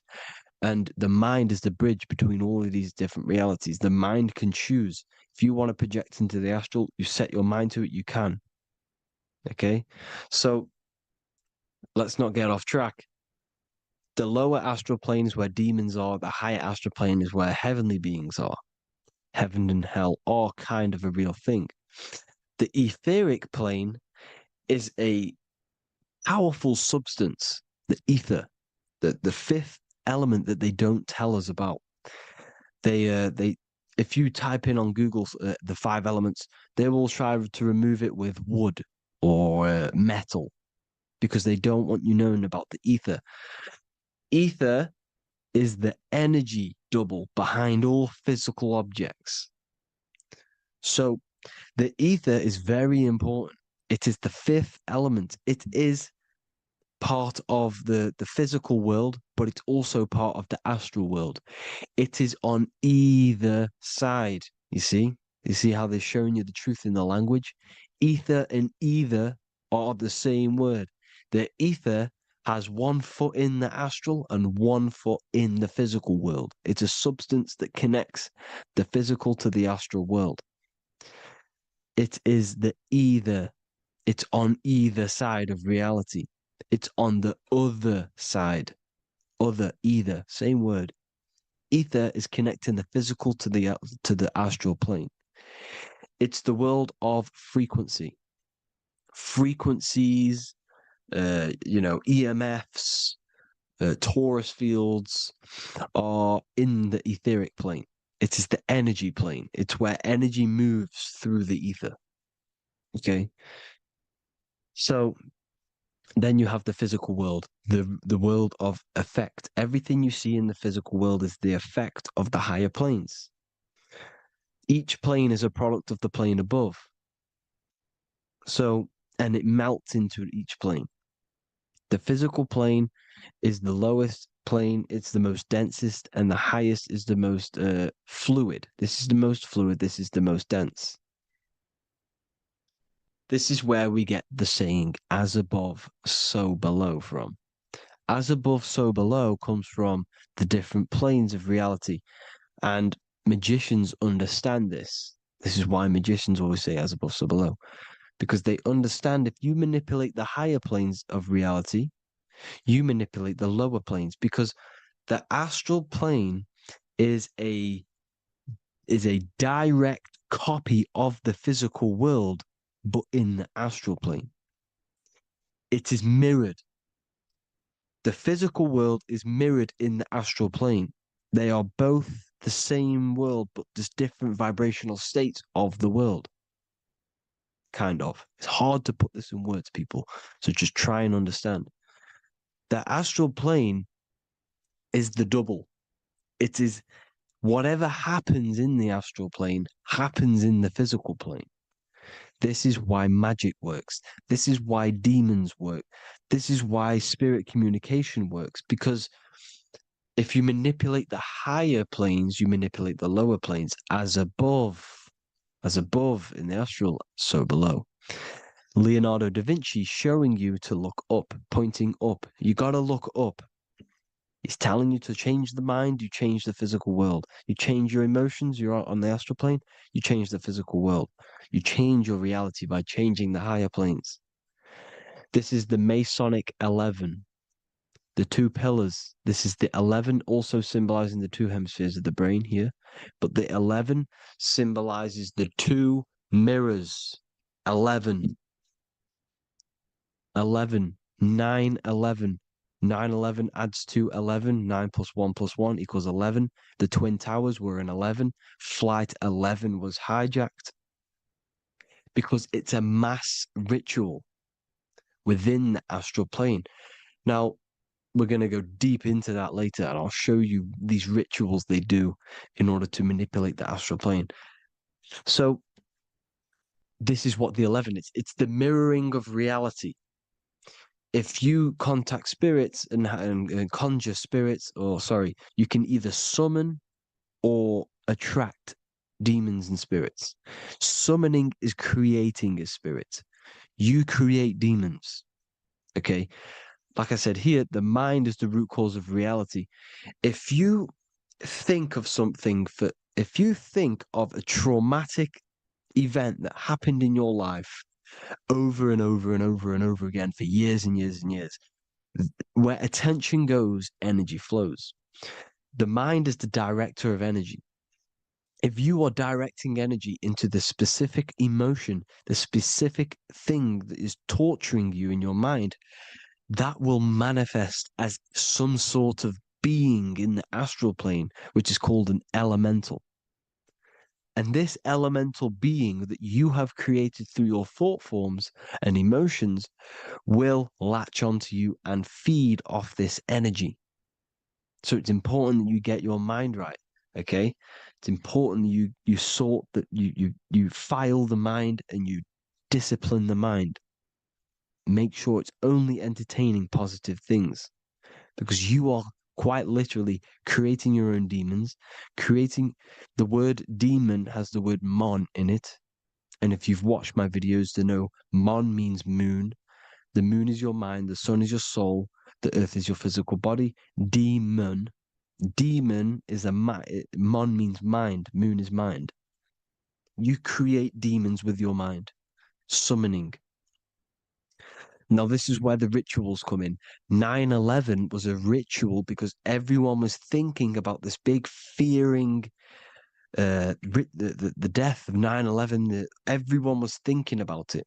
And all of their minds thinking about this horrific thing will manifest and summon a negative energy spirit elemental within the astral plane. That's how all of this works. This is why it was a mass ritual. Okay. Chris Brown, new album name 11/11. Release date on the 11/11. This will be my 11th album and contain 11 songs. All of these people know the occult. This is Hermes Trismegistus with the star of Saturn, the six-pointed star, as above, so below. The mirroring of reality, physical and astral. The two Masonic pillars. So as above, so below. What's above us? The stars. The stars are connected to the astral plane. This is why we call them stargates. When we dream, we are experiencing these different realities. And what are stars? They tell in the Bible, it says Genesis 1:14. And God said, "Let there be lights in the firmament of the heaven to divide the day from the night, and let them be for signs." Signs translates to things to come.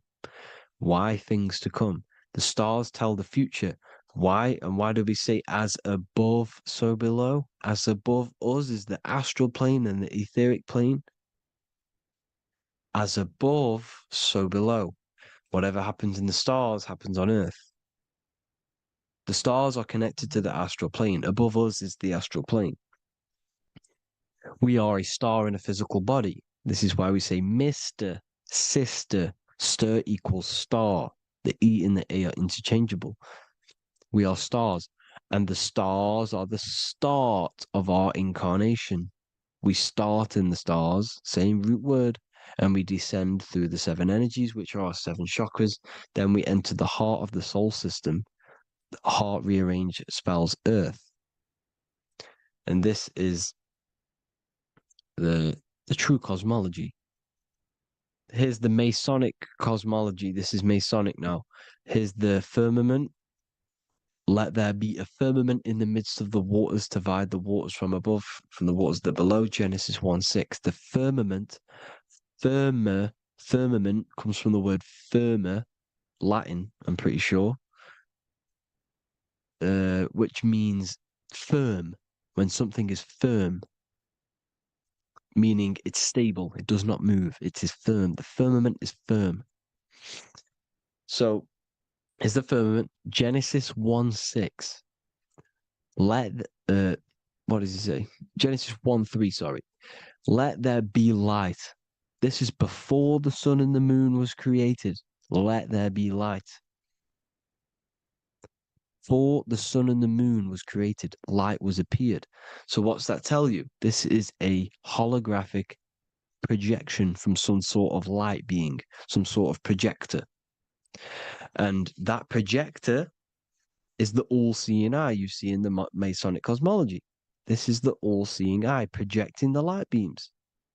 Let there be light. Everything is made out of light. The universe is created out of light waves. The torus field is one unit of light. The light projecting this reality is Polaris. Okay, the famous all-seeing eye. Now, what else?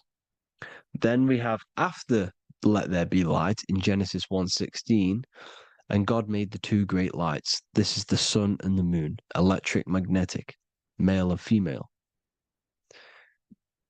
Then we have the Masonic checkered board, the black and white symbolizing dualities within the dualistic reality we're in, spirit and matter, light and matter, rest and motion, positive and negative, good and evil. Everything's dualistic here.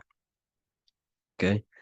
And it's a dance. The universe is a dance between flickering of white and black light, which is the torus field. We're not going to go over that, but this is all connected to the astral plane. This is the true cosmology. The astral plane cannot work on a spinning monkey ball in the middle of space. Does not work. Cannot work. It's impossible. Okay? Impossible. So even in the Quran, it says, Allah has made the earth for you as a carpet, flat. Quran 15:19. And the earth we have spread out like a carpet, set there on mountains, firm and immovable. It is immovable. In the Quran, it also says 65:12, it is Allah who has created the 7 heavens of the earth. The 7 heavens, meaning the 7 layers of heaven, the 7 planets. And Psalms 104:5, he set the earth on its foundations and it can never be moved. Never. So here you see in Isaiah 40:22, he sits enthroned above the circle of the earth, and its people are like grasshoppers. He stretches out the heavens like a canopy and spreads them out like a tent to live in. We live in a tent. This is the tent. The projection of light. Here you see an ancient picture here. Here you see the ethereal barrier, meaning the firmament, the etheric barrier, and here you see his head popping out. Why is his head popping out? Because your head is heaven, your heel is hell. Your head has access to the astral plane. This is why your head is heaven. The pineal gland, when stimulated, has access to project itself, project consciousness into the astral plane. Here you see another ancient picture here with the Masonic Royal Arch, with the zodiac here, the zodiac on the top, arching, because there's a firmament above us. Here's God in the brain. Consciousness is God. Here you see the Masonic Royal Arch, symbolizing the firmament. George Washington above the Masonic Royal Arch. These are the stars. This is Polaris projecting reality. Here's ancient churches with the dome, Polaris projecting reality with Jesus. Disney World is under the dome. The 7 layers of heaven, ancient paintings, all depict if you go and look at the ancient paintings, they'll all depict the firmament, the arch above us. This is where we get interesting. The Masonic Royal Arch has the 6-9, which is Cancer. The constellation Cancer, which is 6-9 is associated with portals, because CERN is the 6-9. Okay, CERN is opening portals. They're trying to create a portal to the other side. Cancer has the word CERN within it, so there is a link between Cancer and the opening, the firmament opening above us, to ascension. Here you see the Masonic Arch with the Royal Arch and the light and the opening. Here you see the light and the opening. This is the opening of the firmament. Here's the Hebrew cosmology with Sheol, the underworld, and the opening. So Cancer is definitely some sort of portal in and out of this reality. I'm just connecting dots here. Now, we're going to go change a bit now. These celebrities that you are seeing they have not sold their soul to Satan, okay? They have not sold their soul to Satan.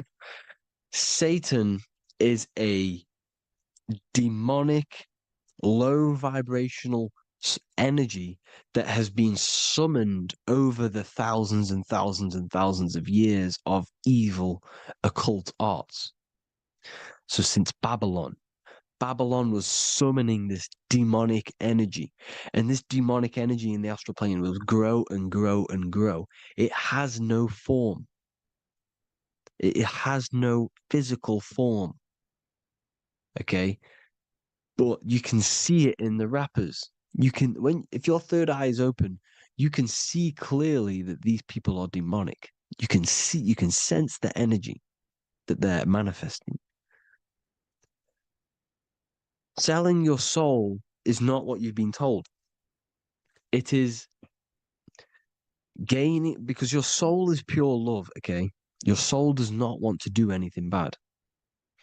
So when you sell your soul, you're gaining physical gain, you're gaining physical wealth, for example, like for these rappers, they will be given millions of pounds because the people in control of the music industry, which is the dark occultists trying to brainwash the masses, the people in charge, are they're dark occultists. They understand Satan and the energy. They are satanic energy, which has been summoned in the astral plane.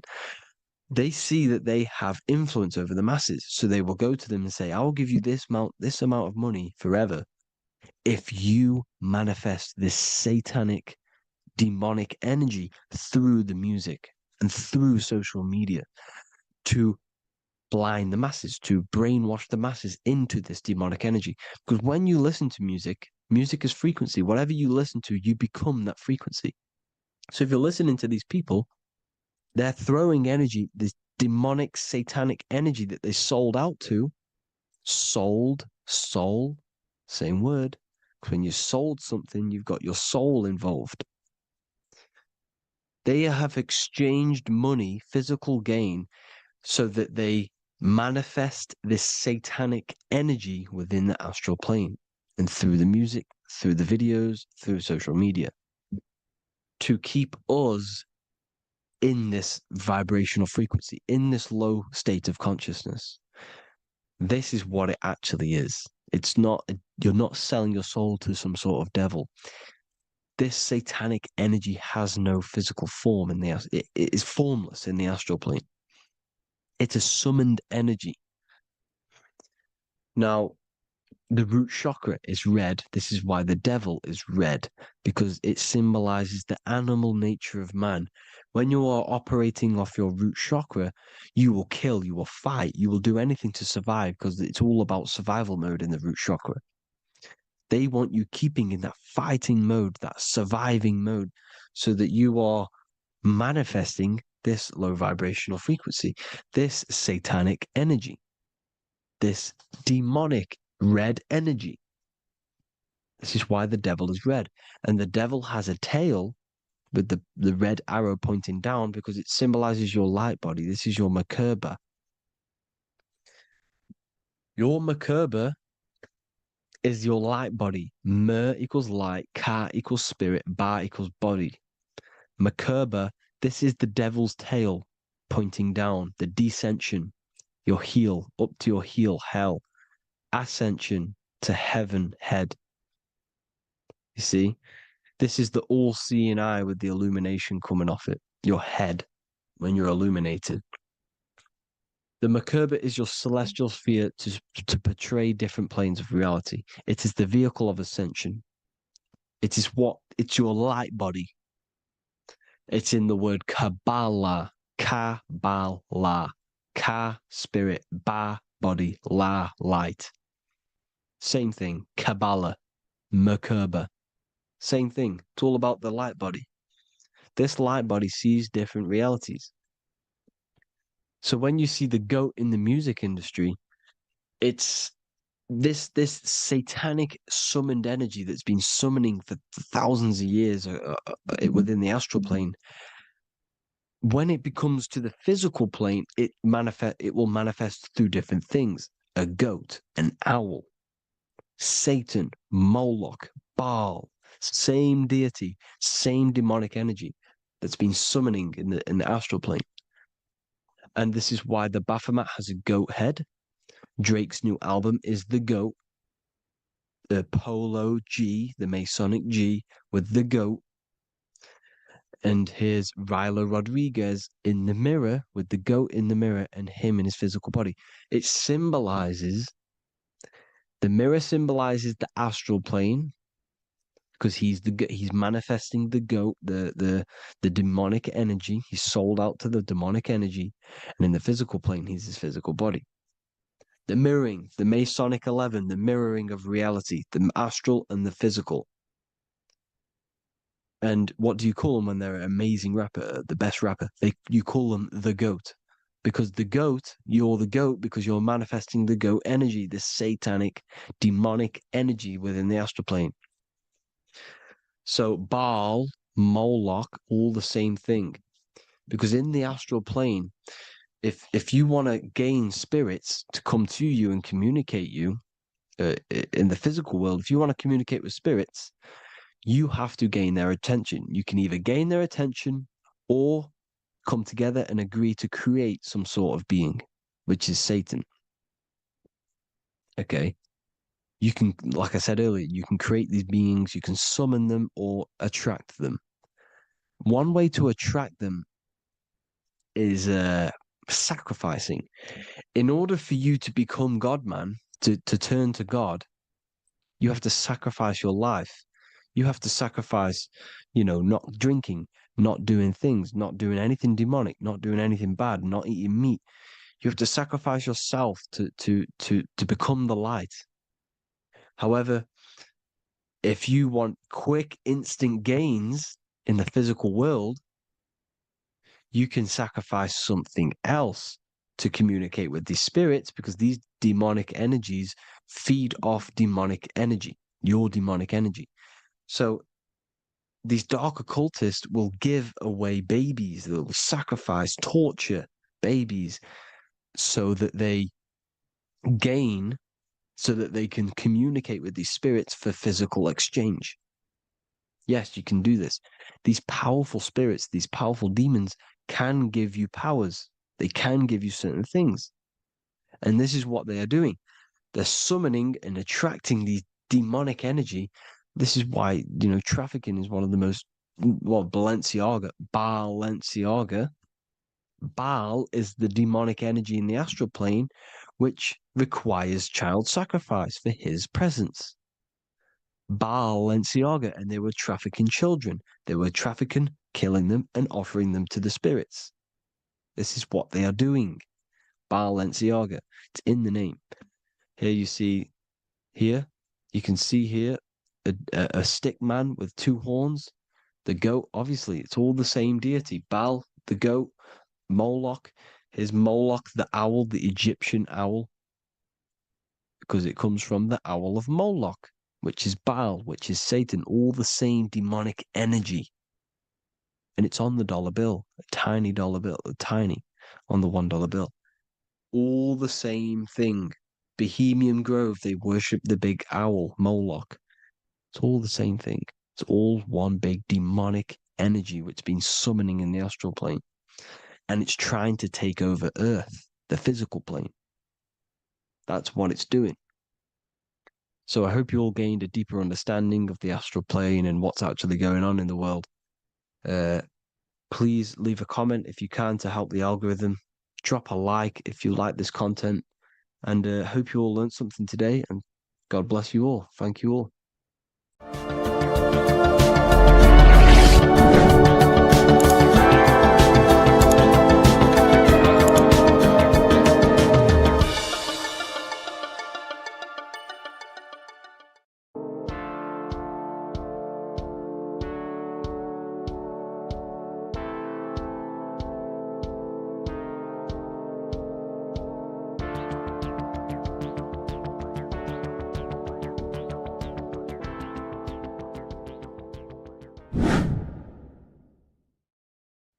What is up, people? How are we all doing?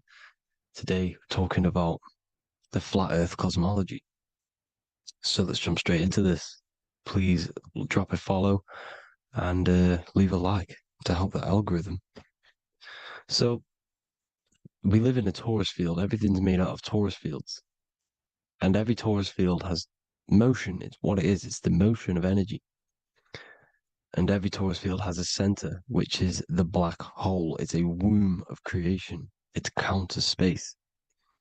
Now, this is why the North Pole is magnetic, because the center of this torus field is the most magnetic part, the strongest part of the field. So this is why all compasses will point you to the center. And the Earth's magnetic field is spread across the whole of the Earth.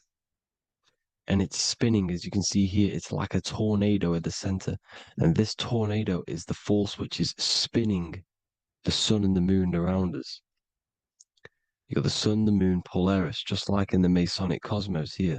The sun, the moon, Polaris, the all-seeing eye.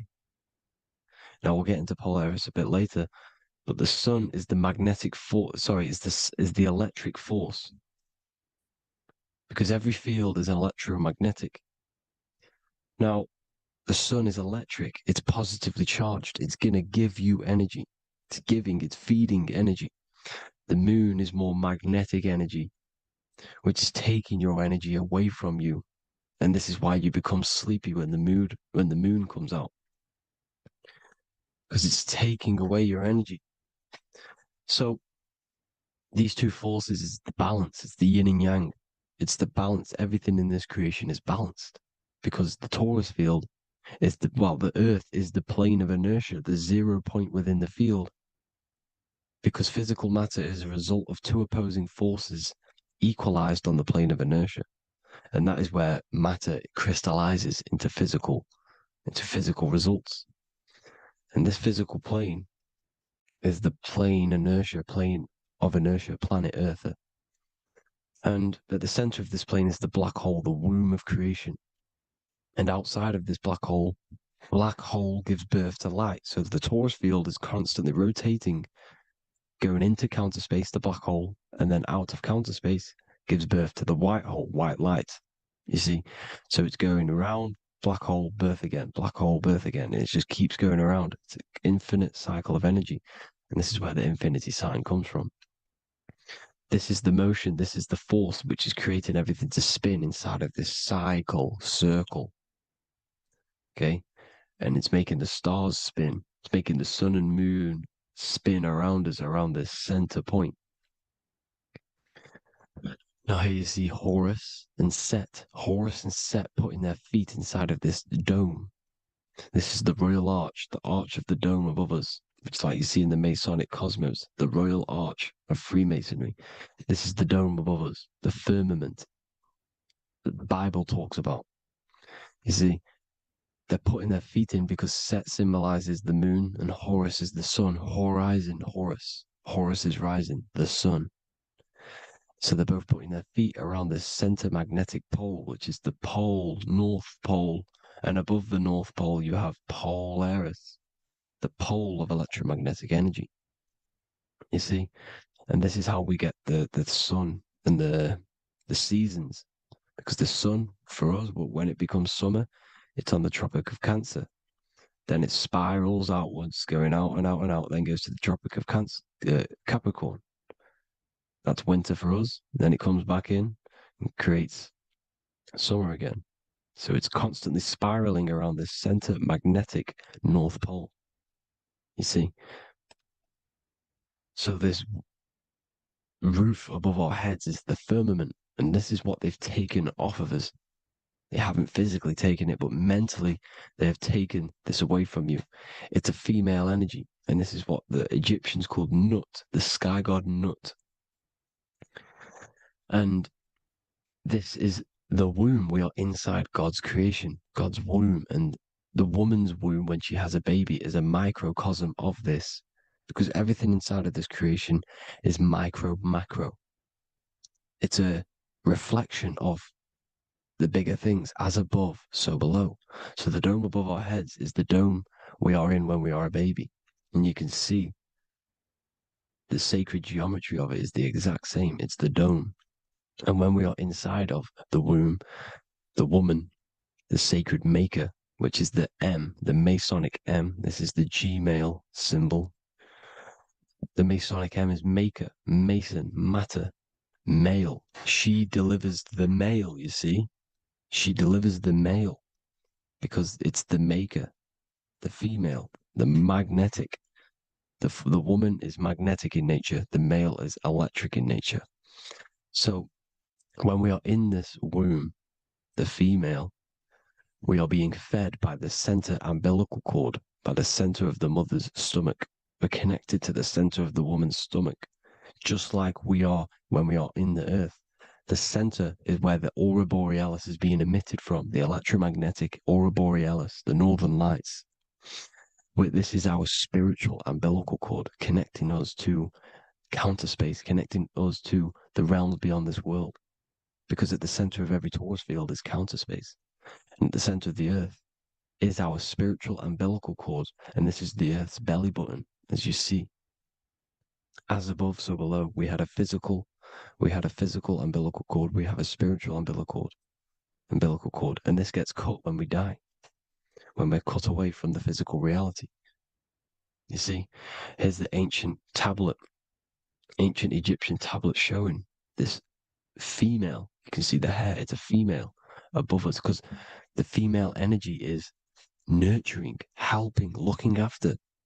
And that's exactly what the dome is. It's protecting us. It's the Ark of the Covenant, the Ark covering us, you see? And this is what they've taken away from us. By you believing in space, it completely destroys the idea of this being a sacred creation. They've taken the roof off your head, whether if you believe in space, you believe that there's chaos, there's planets, there's asteroids that could kill us at any moment. But this isn't true. They've made you fear your own creation that you're inside of. They've made you fear what's above you. You see, and it's to hide the power of astrology, the power of the lights in the firmament, which are constantly flowing through the ether. These powers which are above us are sending rays down to the earth, which are influencing our psychology and how we behave. And this is what astrology is. It affects human consciousness. It interacts with our consciousness. And there's a different energy every day because the planets are in different houses, different alignments. And this is, we'll go into this a bit deeper later on. So the world tree, this magnetic north pole, the pole of electromagnetic energy, was symbolized as a tree, the great tree at the center of the earth.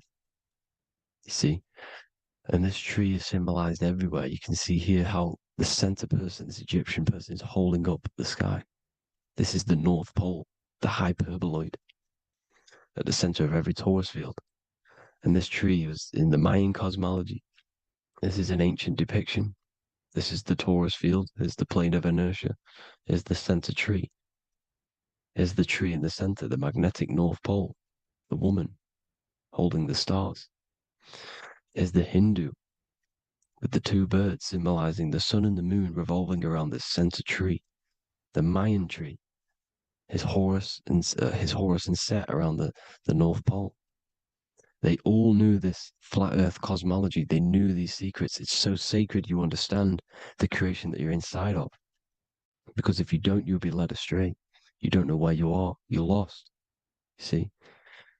And here's the Masonic art with the rays of the stars coming down with the tree in the center. So it was personified as a tree. And we are in Asgard, Midgard, the middle garden, where there's good and evil. So the 7 layers of heaven, which is talked about in the Quran.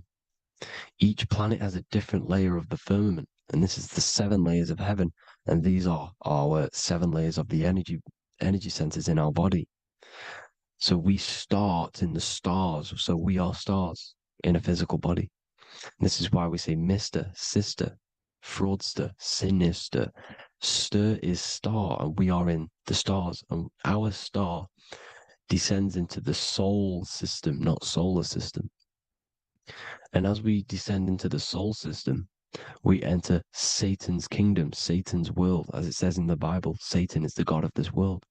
Well, if you've been into my research for a while, you know Satan is Saturn. Saturn's world, because Saturn's the outermost ring. He's the Lord of the Rings. And you enter his kingdom, the kingdom of time. And this is why Saturn's the time god. As soon as you go past the rings of Saturn, you're now in the soul system. You're now in time. You're now bound by space and time. And you're bound to the earth plane, the heart. Earth is heart. It's a rearrangement, it's an anagram for heart. And the heart of the electromagnetic color spectrum is green, and that's why the earth is green. And above green is blue, and this is why the sky is blue. In order to go to heaven on the macro scale, you have to go through the blue sky, through the 7 layers of heaven. In order to reach heaven in your body, whilst you're here, you have to go through the blue chakra to your head, which is heaven. It's micro, macro. Everything is micro, macro inside of this creation. It's an ancient. I think this is a French image, piece of art from the ancient French, with obviously the 7 layers of heaven, which they all depict. And notice how it's like a dome. We'll go into this dome symbolization, the Royal Arch of Masonry, which is next. But these 7 layers of heaven give us the 7 metals, the 7 days of the week, the 7 diatonic tones, the 7 chakras, the 7 everything. It's God's favorite number. And this is why the Masons use the G inside of the compass, because the G is the 7th letter and God starts with G. You see? So it's 7. God is 7. Here's another depiction of the heart, the soul system, the 7 layers of heaven. La fermente, la fermette. You see, la firmament, but the stars on the outermost layer.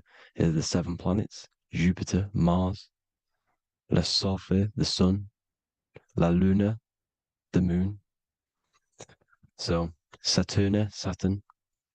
So we are in the heart of this soul system.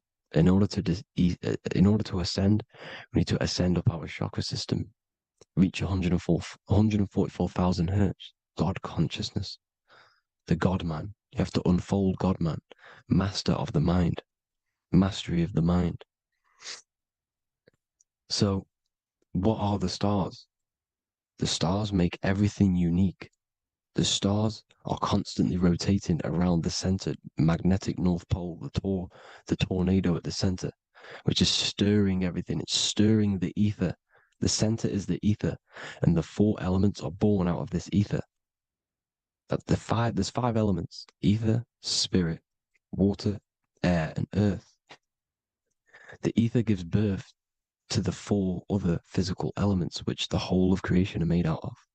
About them 4 elements. 4 is the number of stability. You know, a chair, a table has 4 legs. It stables things. It's a foundation, and these 4 elements are the foundation of this creation. You see, and this magnetic North Pole is stirring this, and the 4 vibrational states of the ether are the 4 elements. Now let me get back to the stars. I just wanted to give you that. The stars are being stirred around this center point. Center. It's stirring everything, and they're always in different alignments. Every millisecond, they're moving in different placements of the stars. And the planets are called the 7 wanderers because they're not fixed. The stars are fixed, but the planets are called the 7 wanderers, the 7 layers of heaven, because they move faster and slower than each other. Each planet is slower and faster, has a different rate of speed it's moving. So these alignments are mixing in with the energies of the different 12 constellations. And this is why you have a unique characteristic. You have a unique look, a unique energy, a unique personality. This is because when you were born and you took your first breath, that energy which was in the ether, because the ether is all around you, and energy travels through the ether. The energy that the stars were casting down and the energy that the planets was mixing in with the 12 constellations was in the ether. So when you came out of the womb and your first breath, because breath is spirit, okay? So that first breath you took, that is the energy that is imprinted within your DNA, your soul. And you reflect that energy, you emit that energy. That's the energy that is with you forever until you die. Till this physical body dies off. And that's what the stars are. The stars are giving a unique energy, characteristic, personality to every living thing. Every dog, every cat, every animal has a unique personality because it was born at a different time and place in the sky. Okay? The stars are your destiny. Now, the stars are constantly changing as well.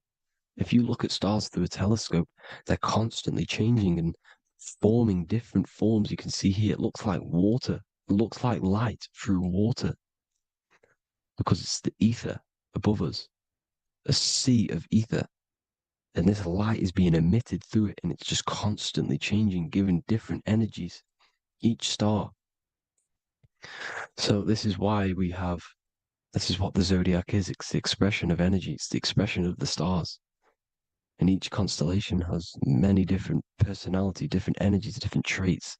Each planet has different traits, depending where your planets are, depending what energies you hold. No two person have the same energy. There's no one. It could be similar, but no one's the exact same. It's because of the stars. The stars are never in the exact same split place. The planet's always in different houses. So here's some Royal Arch symbolism. Here's the Royal Arch of Masonry, as it says here. The sun and the moon, the constellations. Here's Cancer, the 7 planets, the 7 stars. Here's the Royal Arch. This is the firmament. Here's the duality. Black and white, duality, good and evil, rest and motion, dielectricity, magnetism. See? So this is what the Royal Arch is. It's symbolizing the cosmic dome above us. The womb we're in. We're inside God's womb. And here's George Washington, the Freemason, inside of the Royal Arch. See? With the G, the Masonic G, God, 7. Here you see another depiction of George Washington with the stars in the dome above his head, his Polaris, the sky vault, Polaris. We'll get into that later. Go inside of all of your ancient churches, you will see the dome. Go to the Vatican, you'll see the dome. All of your ancient churches have this dome because it's the dome above your head. The ancients knew this. This was known.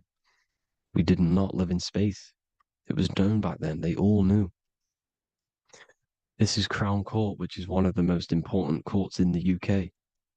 You can see it's clearly so much Masonic symbolism. You've got the 4 pillars of Masonry. The Royal Arch is like an arrow pointing upwards to Polaris. As the Disney World is under a dome. In his Polaris, the sky vault. You see? And also 666 in the symbol. Here's more 7 layers of heaven. Here's an ancient depiction. The firmament. Here's the astral plane outside of the firmament. The Royal Arch. You see? It's everywhere. Here's Polaris, the 8-pointed star. Polaris is in between the sun and the moon. It's at the center of the Taurus field. And Polaris corresponds with the pineal gland as well because it's the all-seeing eye. See? So is Polaris, the 8-pointed star, which is at the very top. It's the very center. It's on top of the North Pole.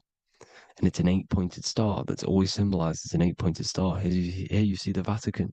The Vatican is a giant key with an 8-pointed star. See, it's a key. Here's the dome. Here's the Space Delta, the USA Space Delta logos. Here you see the Egyptian god looking from the center of the North Pole, looking upward to an 8-pointed star, Polaris. An arrow pointing up to Polaris. Here's another, the bear holding a key with an arrow up to Polaris, 7. Holds the key to Polaris. Here's an eagle holding a key above the North Pole to Polaris. Polaris, and here's another one. There's another bird, like a dragon, holding a key to Polaris. Because Polaris is definitely something to do with leaving this creation. Okay, maybe, I can't say for sure, but maybe it's to do with ascension, and this is why the Vatican hold the key to the 8-pointed star. And this is why the space, well, we all know space is a lie, but they're showing Polaris and its sacred symbology. Maybe it's to do with something leaving this creation, going to another. Here's some North Pole symbolism. As above, so below. See the four seasons of the Big Dipper constellation going around Polaris. This is Polaris, this is the Big Dipper constellation, and this is the swastika. This image gives us the swastika, because all the symbols we use are created in nature. They're created somehow in nature. This is how we get them. As above, so below. This is the map of the North Pole with the 4 rivers. looking like the Big Dipper constellation. It's the Masonic, there's the ancient cosmology with the four, you see the 4 islands, Mayan cosmology, 4 islands. This is the alchemical symbol for Earth, 4 sections. The windows, because the center at the North Pole is a window to another dimension. The 4 lucky 4-leaf clover, which is supposed to be lucky. It's just it's truth in plain sight. And here's Hitler looking at 2 flat Earth maps. So this swastika has been used for thousands of years, thousands and thousands of years. And it's symbolic for the most sacred land on this plane, the North Pole. Shambhala. Do some research on Shambhala, people. It's a it's a Hindu mythology about the sacred lands at the center of the earth. And it's known to be full of enlightened beings. And it's all symbolized at the center. You can see their paintings of Shambhala. It's all at the center, the North Pole. And it's known to be the most godly place ever, because it takes you to a portal to the higher places. And maybe this is something to do with Polaris, connecting you to this sacred land at the very center. But anyways, people, thank you all for tapping in. Hope you all learned something. Have an amazing day. Please follow, subscribe, like, all the links in the description for the courses, the PDF. Please have an amazing day. God bless.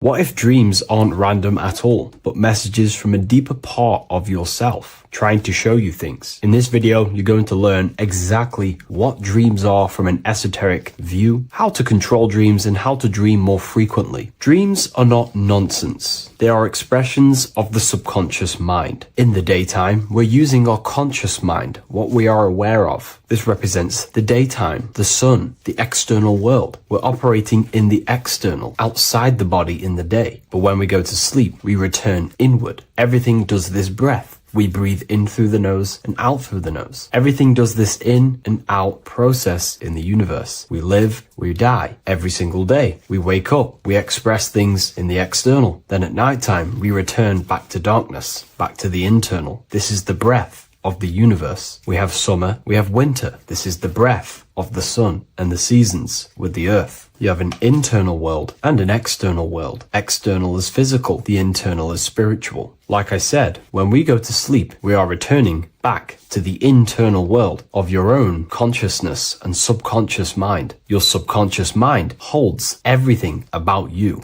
your memories, your traumas, everything you've ever learnt, your language, your name, your job, everything you identify with is stored within this vast network of the subconscious mind. It is your own personal consciousness. Therefore, when we dream, we return back to the subconscious mind, and we are in fact thinking, but in a subconscious way. The subconscious does not speak the same language as the conscious mind. The conscious mind uses language, thoughts, and all things that are very logical and very easy to understand. The subconscious is the complete opposite. It is very indirect, metaphorical, and symbolic. The subconscious communicates and works in symbols. Ultimately, symbolism is the language of consciousness. This is why in occultism and esotericism, it is filled with occult symbols, because symbols are used to communicate directly with the consciousness within, the subconscious mind. And the subconscious mind is ultimately connected to the collective consciousness. We are all connected and tapping into the mental plane, where we receive thoughts, ideas, depending on what we attune our mind to. That's why we call it a mindset. But getting back on topic, the subconscious mind is your own personal network. It is like a net, an interconnected web of your thoughts, memories, traumas, emotional blockages, and all the things you identify with and have experienced in your life is stored within this network. It can be seen as a web. One example of the subconscious mind using symbolism is this next story I can tell you. Let's say I was in a very traumatic car crash as a young child. I experienced a lot of emotional trauma in that car, and that deeply impressed my subconscious mind with that trauma of emotion that I felt. Therefore, every time I see a car in my external world, that car is now a symbol that represents the state of consciousness I was feeling in that particular time of the traumatic car crash. The car is a symbol for a state of consciousness within my subconscious mind. Just like when you see a word, that word triggers what you believe that word to be in your subconscious mind. Symbols are the language of the subconsciousness. Therefore, when we dream, we are basically seeing symbols of our own personal subconscious mind. Our higher mind, which is basically our subconscious,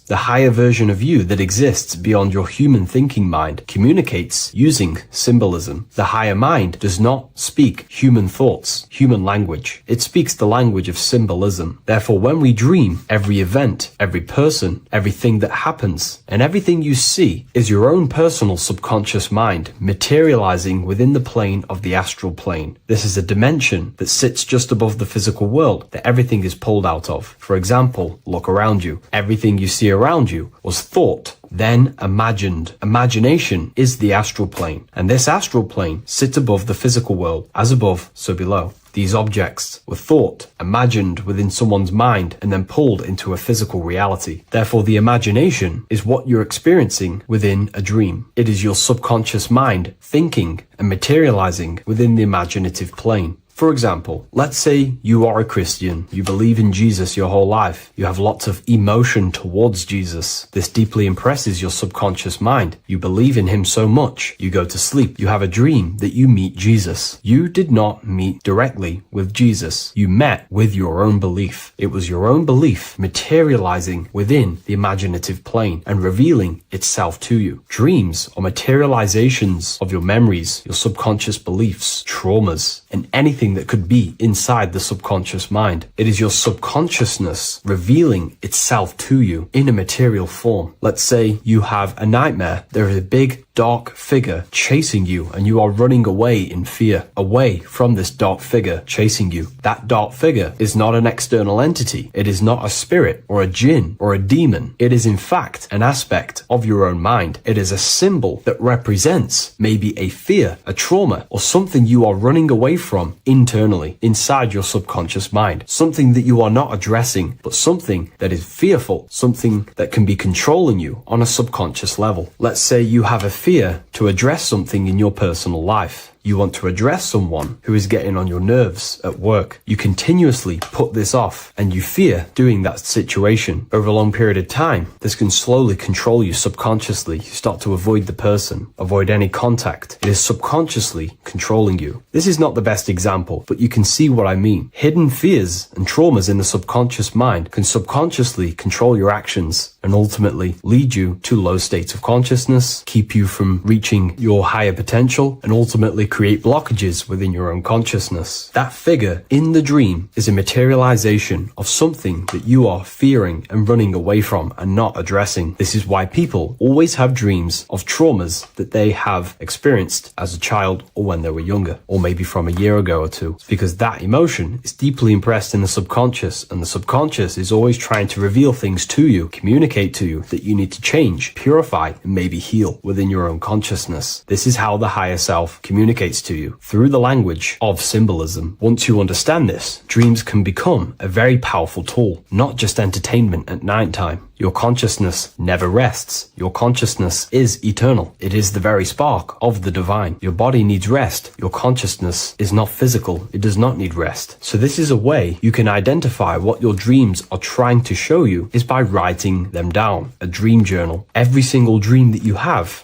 a book placed near your bed. Every time you wake up, first thing you should do is pick up the book and write every single detail that you can remember about the dream. The people that you met are all symbols or aspects of yourself. Maybe it is a friend you saw in your dream. That friend represents a state of consciousness that is within you and is trying to reveal something to you. It's about making the subconscious into the conscious, to become conscious of the unknown. Write down every detail, everything you saw, every event that played out, even the details of the clothes that they were wearing. Everything is symbolic within dreams. Write everything down, and then analyze the dream. Don't analyze it from a logical mind. Analyze it with the right hemisphere of the brain, which allows you to see metaphors, read between the line. Try and gain the message that it's trying to show you. What does this overall mean to you? And what could this reveal about aspects of yourself that you need to heal or maybe take action in your life and world? Because your higher self is always guiding you towards awakening and fulfilling your mission in the manifested physical world. Dreams speak in symbols, not logic. Ask about your dreams. What is this trying to tell me? Don't take things literally. Look for an emotional tone and symbolic resonance. With practice, you'll begin to understand the personal language of your subconscious mind. Now that you understand that, again, please leave a like or a comment on this video. This is now a technique for lucid dreaming and dreaming more often. This is not going to happen overnight. This is not an easy method. It simply takes practice and dedication. Every morning, choose 3 time slots. For me, I choose 4:30, 5 a.m. and 6 a.m. 3 alarms that are going to go off at these 3 times, half an hour apart from each other. Each time you wake up, stay awake for 5 to 10 minutes. Turn off the alarm. Try and keep your conscious mind awake, but drift back into sleep. There's no other better way for me to explain that. It's very difficult, but try and keep the mind awake, but the body falling back asleep. More than likely, you will drift off back to sleep. Then the next alarm will go off half an hour after. This will wake you up again, guaranteed. You will probably drift back to sleep by repeating this process. After the 3 alarms go off, each one of them times, you're either going to have a dream or a lucid dream, but definitely you will have a dream. And if it doesn't work one time, keep trying it. I've been using this method for a very long time, and I can tell you 70-80% of the time it triggers a dream, and a very vivid dream. And it's ideal for lucid dreaming because keeping the conscious mind awake while letting the body fall asleep, you can become conscious within these subconscious realms of your mind. But when you are conscious inside the dream world, you can do what you want, but you also want to let the dream naturally unfold. If you try and take too much control, then you will wake back up. If you feel any fear in your dream, you will wake back up into the material world. Another tip to dream more often is to meditate before bed. Simply close your eyes and think about nothing for 5 to 30 minutes. Detach from everything outside you, your name, your job, work, thoughts. Mentally detach from the world and the physical pleasures and become pure awareness before you try and go to sleep. This will help you become conscious while being within the self. If you wish to learn more about consciousness yourself, the Book of Wisdom Volume 2 can definitely help you. I'll leave a link in the description. Thank you for watching this video, and I'll see you in the next one.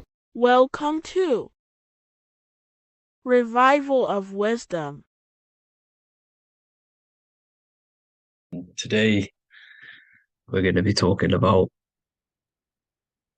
portals, portal symbolism, what portals are, okay, and how they show them to us, because they have to tell you the truth, guys. This is the thing with the universal law. They have to tell you the truth, and they tell you through symbols, they tell you through movies, and different things like that. But let's jump straight into this. So first, I want to talk about the Freemasonry symbols. Okay, so first we got, obviously this is some Freemasonry art, but notice how you've got the ladder with a key. Okay, so this is ladder symbolism with a key. So maybe this is talking about ascending. Okay, because look, because this is ascending into the heavens, because it's a ladder with humans going up it with a key. In order to ascend, you must have the key. Okay, so what else do we have with a key? Well, the Netflix show Lock and Key, which is all about portals and keys. Because what the keys do, they open doors, gateways. Okay,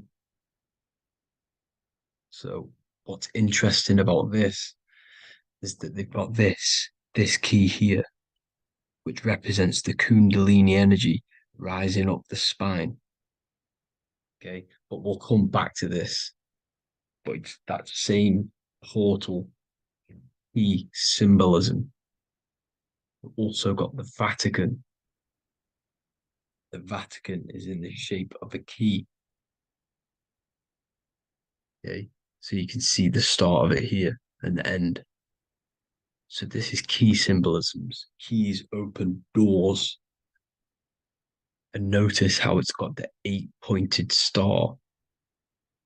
Okay, what is the 8-pointed star? Okay, we'll come back to this. This all ties in, guys. I'll break it all down for you.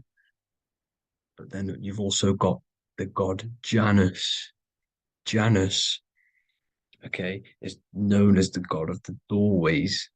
He's an ancient god of Rome, and they worshipped him. However, he's not a god, he's more like a high-level ranked demon. Because he is the god of the doorways.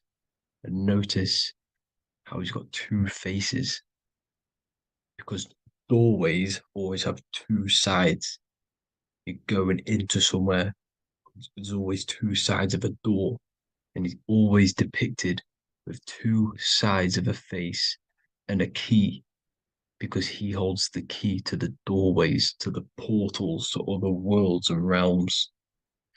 Okay, as you can see, he's always got two faces and a key. Okay, so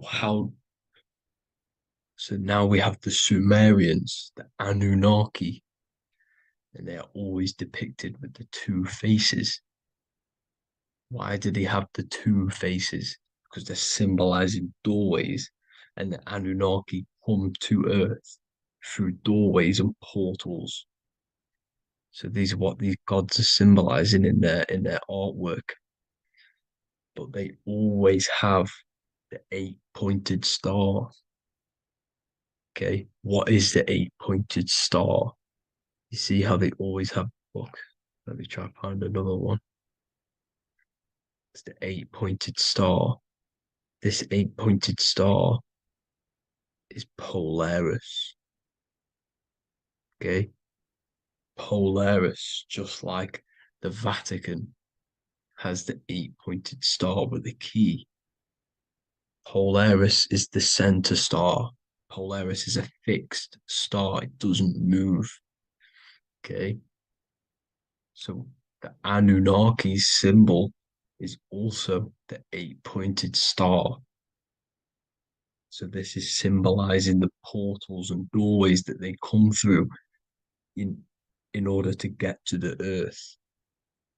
But Polaris is that center star which does not move. It's always symbolized with the 8-pointed star, just like a compass. Why is a compass the 8-pointed star? Because at the center of our realm is where the most electromagnetic energy is stored. As you can see, we have an aura field, an electromagnetic aura field. So does the earth. And in the center, so like our heart, for example, is where the most energy is stored. And like the center of the earth, this is why all compasses point to the center, because this is where the most electromagnetic energy is stored. It's at the center of our realm. Okay. So like I was saying with the lock and key series, see this here? The Kundalini energy rising up the spine, just like your Kundalini energy rising up the spine. Let me try. I can't zoom in. But you know what I'm trying to say here. Let's go back to Polaris. Because at the center is where pole. Can you see the pole of electromagnetic energy? Polaris, the North Pole. It's symbolized. The truth is in the words. It's like a pole of electromagnetic energy.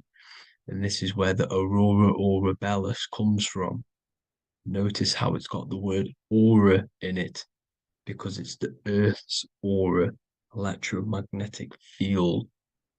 Just like you have an aura, also known as the northern lights, because it's coming out of this center hole in the center of our realm, where the black sun is.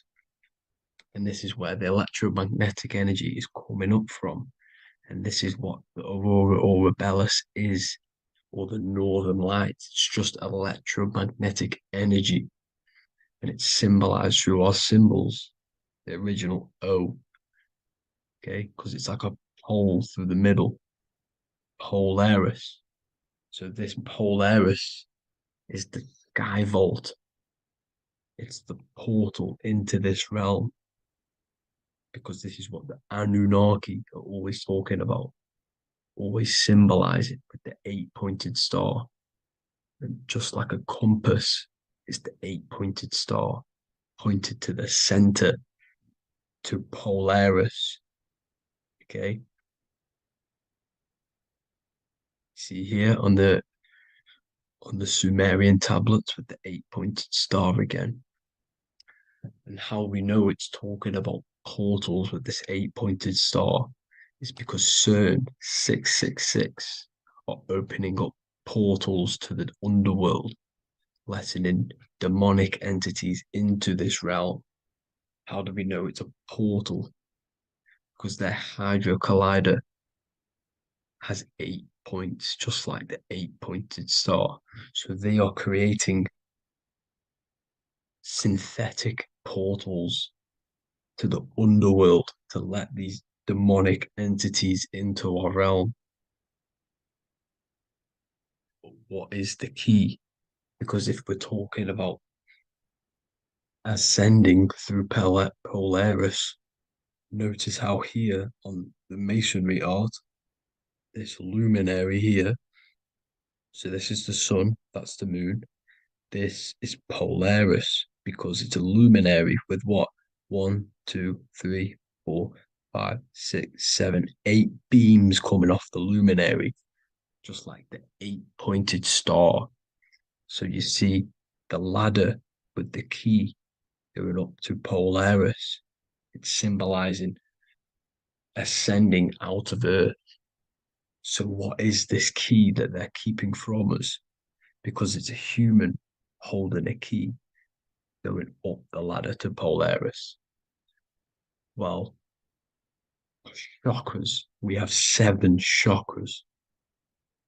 Okay, so this is what they are telling us in the lock and key symbolism. The Kundalini energy rising up the spine. Okay, just like they have 33 vertebrae on the back of your spine. Okay, this represents the Kundalini energy going up your 33 vertebrae, just like in masonry has 33rd degrees.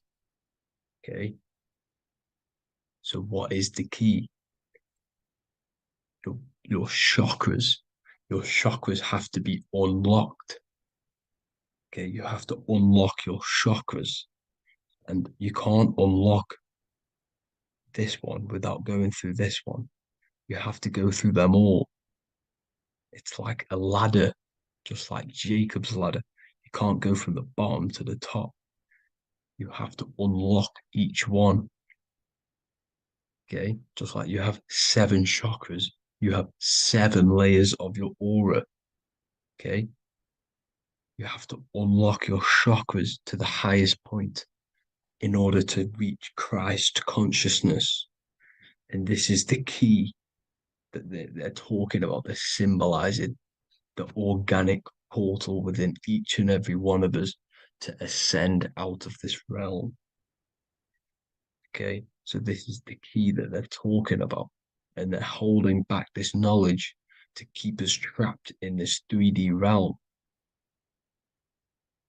Okay, so like I was saying with the 33 vertebrae and the Kundalini energy coming up the spine, 33 vertebrae, you can see this sort of symbolism going up to the light, because it's the light.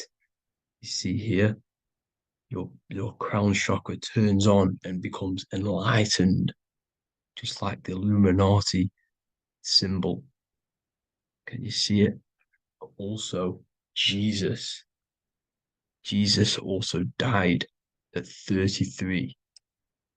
So this is symbolizing, okay, they're symbolizing the death of the ego, the body. So once you open up your chakras and reach Christ consciousness, which is your 33rd vertebrae. Once your Kundalini energy goes up your 33rd vertebrae, your body technically, not physically, but spiritually dies, because you then become formless. You reach Christ consciousness.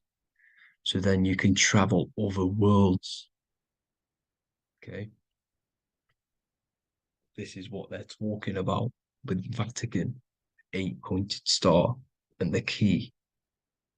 Janus with the key. The Sumerians with the 8-pointed star.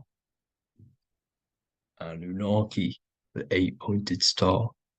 Polaris, 8-pointed star. So Polaris is the way out of this realm, which is at the center. Pole, North Pole. Okay. So the key is that they're hiding from us is the knowledge to unlock our chakras. Okay. And without this knowledge that they keep from us, is trapping our souls in this reality to keep reincarnating. Okay. Well, thank you all for tuning in. I'm going to leave you all there. Make sure to leave a like and a comment in the comment section. Let me know some topics to talk about so I can break it down for you. God bless you all. Welcome to Revival of Wisdom. Welcome people. We're back with another video. Please make sure to hit the like, the subscribe button, and turn on notifications to never miss a video. The Vatican is a giant key from a bird's eye view, and it also contains an 8-pointed star.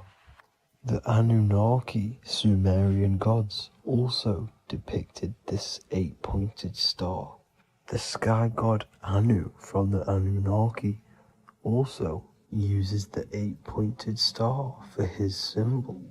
And even Freemasons depict an 8-pointed luminary with a ladder and a key. This is symbolizing the key to ascension up to the 8-pointed star, which is Polaris. Polaris is always depicted as an 8-pointed star. Polaris is the standstill star at the very center of our realm, which is perfectly aligned with the North Pole. The Earth is a giant torus field, and at the center is where the most electromagnetic energy is stored. This is why all compasses point to the north. Hence why a compass is an 8-pointed star, because it points you to Polaris, which is the North Pole, the center of this realm. The 8 points of the 8-pointed star symbolize the 8 points in space and time. So yes, Polaris is the portal which you ascend through if you outgrow this consciousness by aligning your chakras. Our earthly realm is a macrocosmic reflection of us, and we as humans are the micro reflection, with the earth containing its 7 chakras as well as us. The North Pole is the 7th chakra, which is the crown chakra. So the key to ascension is held by the Vatican, hence why it's a giant key, because they mislead the masses through their religions, which teaches the masses to look outside of themselves. As stated in the 20,000-year-old emerald tablets, written by the Egyptian god Thoth. On Earth, man is in bondage, bound by space and time to the Earth plane. Encircling each planet, a wave of vibration binds him to his plane of unfoldment. Yet within man is the key to releasement. Within man may freedom be found. So the 7 planets are associated with each 7 chakras. The lowest chakra being the root chakra, which is associated with Saturn. This is why the elites love Saturn. and reflect it in all of their symbols. Because the chakras are an ascension of spiritual principles, starting from the material and ascending up to the spiritual, the crown chakra. However, evil love bondage, and they are trapping souls in the physical realm by stopping and provoking the ascension process. They do this by abusing the energy of Saturn, and Saturn is associated with the lowest chakra. The lower three chakras are associated with survival mode, which keeps the consciousness in a constant state of fear and only aware of its surroundings. Once you start to ascend up your chakras, you become more consciously aware of spiritual deeds. And this is the process of returning back to your true spiritual form. Going back to Polaris and its connection to ascension, Kanye West symbolizes this on his music video 24. As you see him rise up into the sky, you see an 8-pointed shape around him, which symbolizes the 8-pointed star, as you see the beam of light.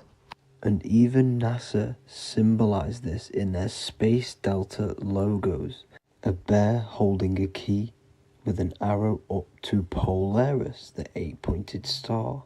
Here's another NASA logo of an arrow from the Earth to Polaris. The series Lock and Key on Netflix is all about portals and doorways, and they have the Kundalini energy as one of their keys. Kundalini energy is the energy which rises up the spine, the 33 vertebrae, and activates the third eye. The third eye is the spiritual gland, which connects humans to other spiritual realms. We are not the body.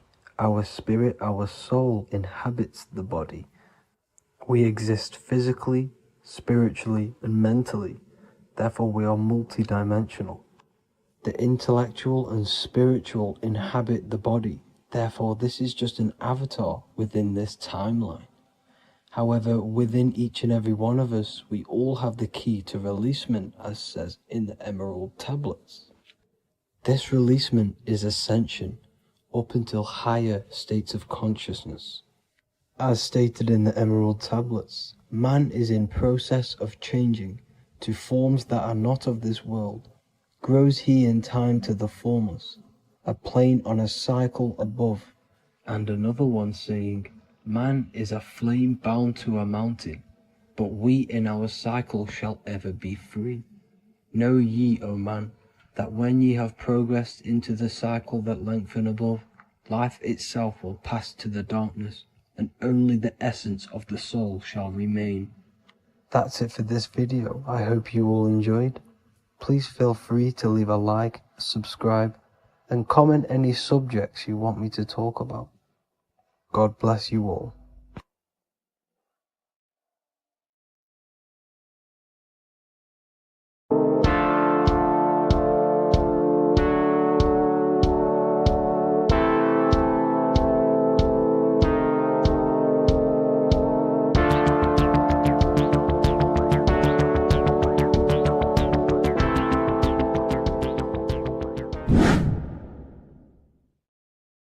What's good, people? We're back with another video.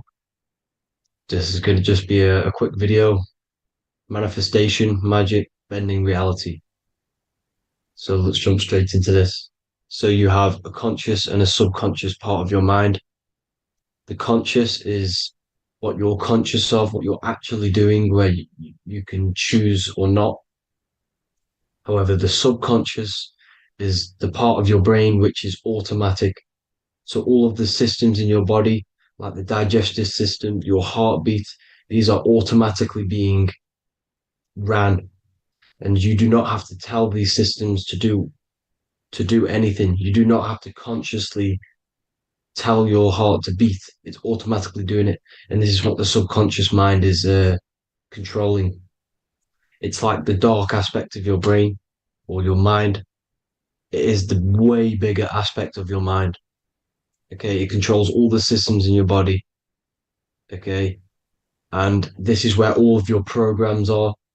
So when you're in it from your childhood, what you've learned in school, all of these things are being kept in your subconscious, maybe traumas and stuff like that. So the subconscious is the female aspect, and the conscious is the male aspect, because the male is all about action and doing, and the female is more about creation, creativity, intuition. So you have a right and a left hemisphere of your brain, and these are obviously male and female. The right side of your brain is your female. It's to do with creativity, imagination, intuition, insight. Okay. And this is one of the most important sides of the brain. This side of the brain is the most attacked by the elites, whatever you want to call them. This side is one of the most important because obviously your intuition is a massive part of reality. And if you don't have intuition, then you lose track of the things around you. You can't consciously feel if things are wrong or right. They don't want you to have intuition or creativity or imagination. They want you in they want you in the left side of your brain, which is just reasoning, logic, and basic things. So they just want you to tell you what you want, tell you what to learn, and then that's it. They don't want you thinking for yourself, which is the right side of the brain. So whatever the conscious side of your mind impresses the subconscious side of your mind. So if you do affirmations, for example, if you consciously do affirmations every day, you're reprogramming your subconscious mind. You're impressing a vibration and a word into your subconscious mind, and therefore it will reprogram it. So the male and female aspect are symbolized by the Star of David as well. The male being the upside triangle, the female being the downside, connected all in one, because we both have male and female energy. So every thoughts are electric, which is the male aspect. Emotions are magnetic, which is the female. Each thought creates a wave of vibration in all directions. So think of it like a water drop in a pool, but it going out in every single direction. It's not just flat. And these thoughts have a certain frequency, has a certain vibration. That vibration has a certain frequency. And this affects your aura. Every thought, every emotion directly impacts your aura and the strength of your aura. So if you're angry all the time, your aura in the astral plane will look red. However, if you're happy, it'll be more like blue and green. So it's very important. Your electromagnetic field is created out of your emotions and thoughts, and that affects reality because you're 60% water, and frequency and vibration create certain patterns and has a certain effect on water. We'll get into that after this slide. So each thought that people are thinking around you, you are actually subconsciously picking up these thoughts because it's emitting this vibration in all directions. So this is why you can pick up thoughts of other people on the odd occasion. However, when you're more in tune with your intuition, your right side of your brain, you can start to pick up on vibrations, thoughts, and other people's auras. You can pick up on the energy once your third eye is open, and you know whether you should be in that environment or not. This is what we call an atmosphere when we go into a room and you can feel the tension if someone's been arguing, for example. This is the atmosphere, this is the vibrations, these are people's auras emitting these certain frequencies and vibrations. Okay, so our aura is contained of multiple layers. Obviously, we have the physical body. This is the electromagnetic layer. However, you have the different planes of existence, the spirit, mental, astral, etheric, and then physical. The physical is the lowest plane of existence. And the physical plane is a product of all of the planes above. So the mental impresses on the astral impresses into the etheric, and then the etheric creates the physical object. So the mind is the root cause of reality. The mind is the cause of everything. Your consciousness is pure cause. There's no effect. Everything you see in this reality is the effect.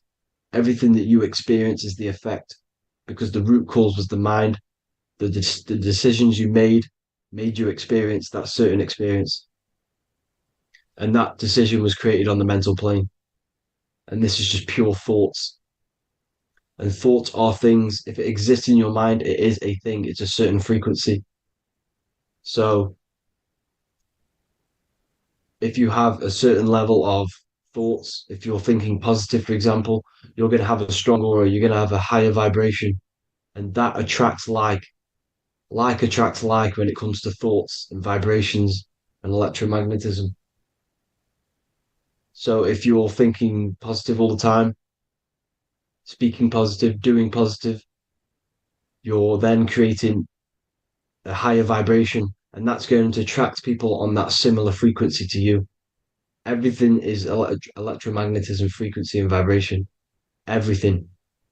You see, so this is why, for example, if I put my hand to a TV screen, if my finger was the same vibration as the TV screen, it would go straight through it. However, the particles in my hand and the particles on the TV screen are two separate vibrations, and this is what causes the friction to stop and not my finger to go straight through it. So, like I said, when you don't feel the vibe of someone, when you don't feel right, you don't really get along with someone, this is a vibration. Your vibrations are not matching, they're not similar, they're two complete different vibrations, and they're not aligning properly. So music has a massive part on this. Music is a massive, massive tool for the elites because music is frequency. And in 1975, the musical instrument are all tuned to 440 hertz. So Spotify, Apple Music, most of the music on YouTube is all set to 440 hertz. And 440 hertz is not divisible by 3, 6, or 9.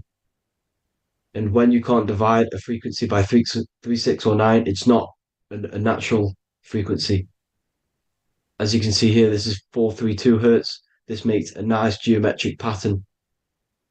However, 440 hertz is a distorted pattern. So when you listen to this, this actually shuts off the whole right side of your brain. Like I said at the start, this is the most attacked side of your brain. It's to do with creativity, imagination, intuition. When you listen to 440 hertz, it shuts off the whole right side of your brain. And obviously shutting off all of these forms of your brain. Music is a very, very powerful tool for the elites because it's the only thing which can enter your soul or your ears without consent, your body without consent. Everything else has to be through consent. You choose whether to eat something, you choose whether to drink something, but frequency, you're going to hear it no matter what. This is why it's so powerful. And music influences the body in many different ways. It's the most powerful imitator of everything. It directly affects all listeners. It directly affects intentions, gestures, movements, and actions. It stimulates your mind, and certain songs, certain catchy songs, can reprogram your subconscious mind, invoking certain emotions. This is why when you listen to slow beat songs, it makes you feel more sad. When you listen to upbeat songs, you feel more energetic.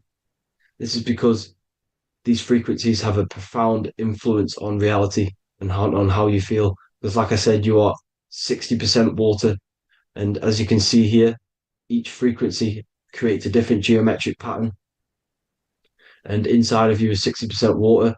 So, like I said, 440 hertz is going to make a distorted pattern in your water. And this is going to have a profound effect on your emotions and your reality. So, like I said, health is not just the body. It's you are made of body, mind, and spirit. You need to look after what you put in your body. You need to look after your spirit and look after your mind. It's very important to keep all these in balance because once one of these are unbalanced, it affects the other two. So if you're eating wrong, it's going to affect your spirit and mind. If you're thinking wrong, it's going to affect your body and spirit. These are all interlocked. Uh, you have to look after them all. So it's very important you understand music. Stop listening to low vibrational music. To be honest, you want to listen to music without any sort of speaking inside of it. You just want pure uh, frequencies, which are the solfeggio scale, like one of these, for example, 432, 528 hertz. These are all good frequencies. It's called the solfeggio scale. And these frequencies make you more in tune with nature. 528 hertz is what the earth vibrates at. So it's very important. And the Rockefellers are the one who changed this to 440 hertz. The Rockefellers, one of the elite families. So if you want to manipulate reality, it's very important to have your chakras aligned and having a high vibration because the higher your vibration, the more powerful your words and your intentions are on reality. So the lower your vibration, the harder it is to affect reality because you're on a lower state of consciousness. Like I said, you have the mental, astral, etheric, and physical. Everything is a product of the one above. As above, so below. This is what Hermes Trismegistus was saying in the Egyptian days. This is where it comes from. As above, so below. If you affect above, it directly affects below. So, like I said, meditation helps on this, helps align your chakras. Think positive, feel positive. Like I said, your feelings are magnetic, your thoughts are electric. So once you combine these two together, you're then creating an electromagnetic frequency, and that will have profound effect on reality. So the law of cause and effect. The law of cause and effect. Every effect has the root cause. Like I said, your mind is the root cause of everything. Every decision you make is having a different effect on reality. Everything happens for a reason due to the root cause, which is your mind. You choose everything that happens in your life. Okay. So it's very important you understand this and you constantly make the right decisions, the good decisions to have good effects on your reality. You have to be very conscious of this law because nothing escapes this law. This is the law of all consciousness. So think about it. Imagine a massive ball of consciousness. However, off this ball are different sparks, and each one of these sparks are in each and everyone's body.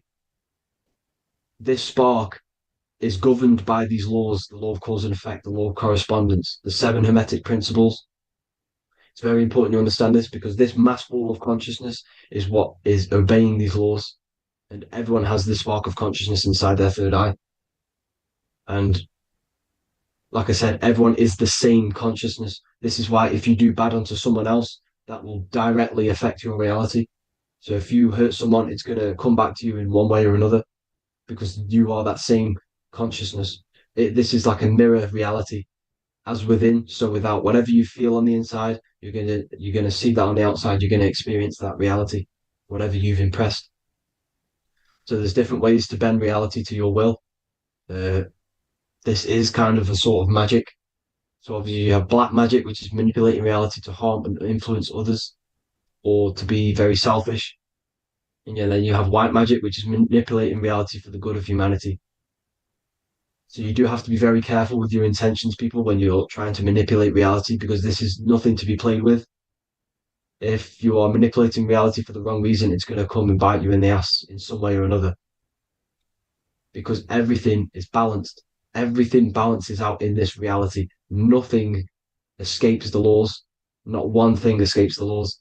So if you're stealing from yourself because it's just going to come back in one way or another. Inside of everyone's heart, you know whether you're doing good or wrong.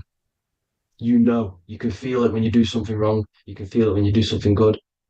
The heart is the center of the torus field. It's balance. And this is why you say follow your heart, because it's the center of the torus field. It's very important to listen to this inner voice inside of you because that is telling you the right things to do, the good decisions to make. And when you keep following that voice, that good voice inside of you, it takes you to your life path. Very important to follow that voice. However, don't let the ego get in the way of it. Don't care what your friends are going to say. It's very important to understand this. So you have different ways of manipulating reality. You have sigil magic. This is where you create your own sigil or symbol. You create your own sigil and symbol, and then you charge it. You behind that symbol you have an intention. So, for example, if you want to manifest wealth, you create a sigil which represents what you want. You create that sigil, you draw it out, you charge it, because wherever your attention goes, energy flows. So whatever your attention is, you're sending energy that way. So what you do with your eyes and your hands, you place attention on the sigil. Imagine that it's glowing. Imagine that you're sending energy to the sigil, and then you burn the piece of paper once you've done this. And then after this, you meditate on that symbol. You constantly think about that symbol, because that symbol is the frequency, is the thing that you want to manifest. So that's one way. Or you can just meditate on your reality. So imagine yourself having already what you have. This is what they call a mindset. You must set your mind to the frequency what you want to manifest. Okay. So if you want to manifest wealth, for example, imagine yourself being wealthy. What would it feel like? What would you be doing? Imagine a scene in your mind. Constantly do this, and you're putting out that frequency. Like I said, you must think, because the thoughts are electric, and then you must feel, which is magnetic. Together, this creates an electromagnetic frequency, and this is how you attract things to you. You will attract the certain people to come in your life to bend reality to your will. Okay. Or you've got mirror magic. Stare yourself in the mirror, because a mirror reflects light. It also reflects energy. So you've got to be very careful with what you say to a mirror. You've got to be very, very, very careful, because whatever you send into that mirror is directly sent straight back to you. So if you're thinking negative, you're sending negative energy back straight to you, and that's going to have an effect on your reality. Affirmations are very important, because your words are frequency, your words are vibrations, and each word you say has a certain frequency. If it's if it's positively charged, it's going to affect you positively. If it's negatively charged, because like I say, your brain and your mind is like the director of energy. That's what your brain is. And it directs energy into certain things. You can either positively charge it or negatively charge it. And this brain is creating your reality constantly. It's manifesting your reality constantly in the present moment. So this is what the government knows. The government know your mind is the root cause of reality. This is why they call themselves a government. Government. The New World Order is not being manifested by them. They are controlling the information. They are controlling your perception of this reality.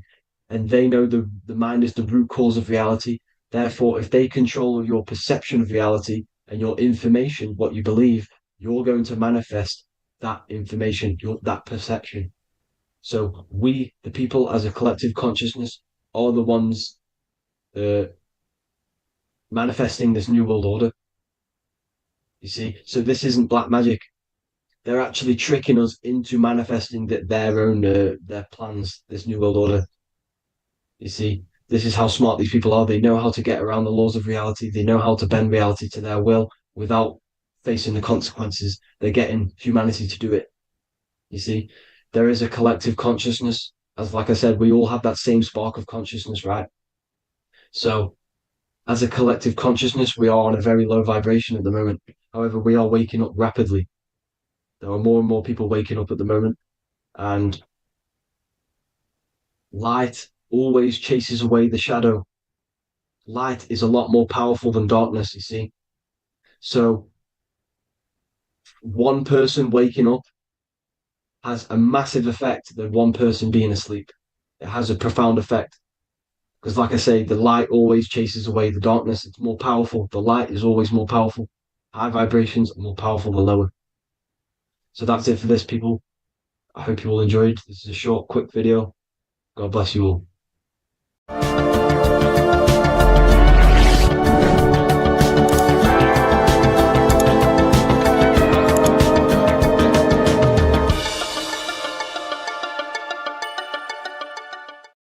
depression doesn't actually exist, and in this video I'm going to show you how depression is actually a choice.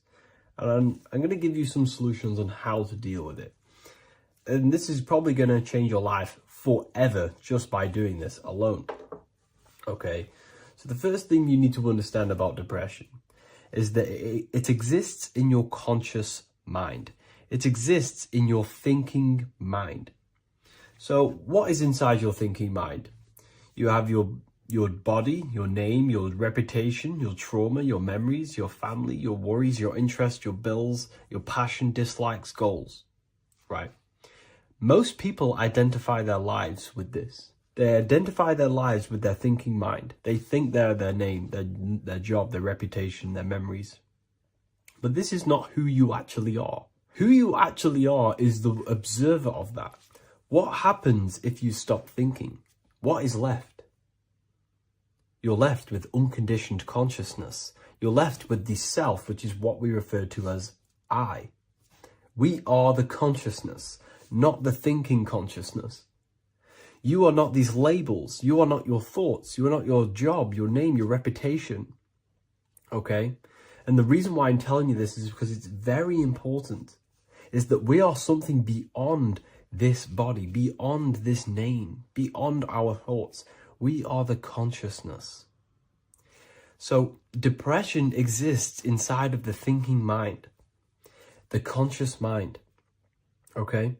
So if you want to get rid of depression, you must learn how to escape the thinking mind. And not only just escape, but that's step one. In meditation, you do meditations, right?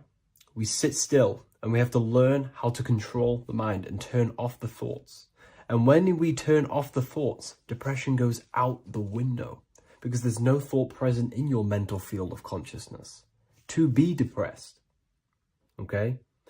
You must understand, who is the one suffering from the negative thoughts? Who is the one suffering? Your mind is not suffering because the mind is producing the thoughts. Your body's not suffering from the negative thoughts. You are suffering. And who is you? You are a soul. You are that feeling. You are that person beyond the thoughts, beyond the feelings, beyond that. You are the one experiencing. You are that. Meditation gives us the ability to turn off the thinking mind. This allows us to escape our thoughts. Okay? And it gives us, over a long period of time after meditation, you'll be able to turn this switch. And this switch will be able to turn off your thoughts. And by doing this, we will be able to control our conscious mind directly by the hand.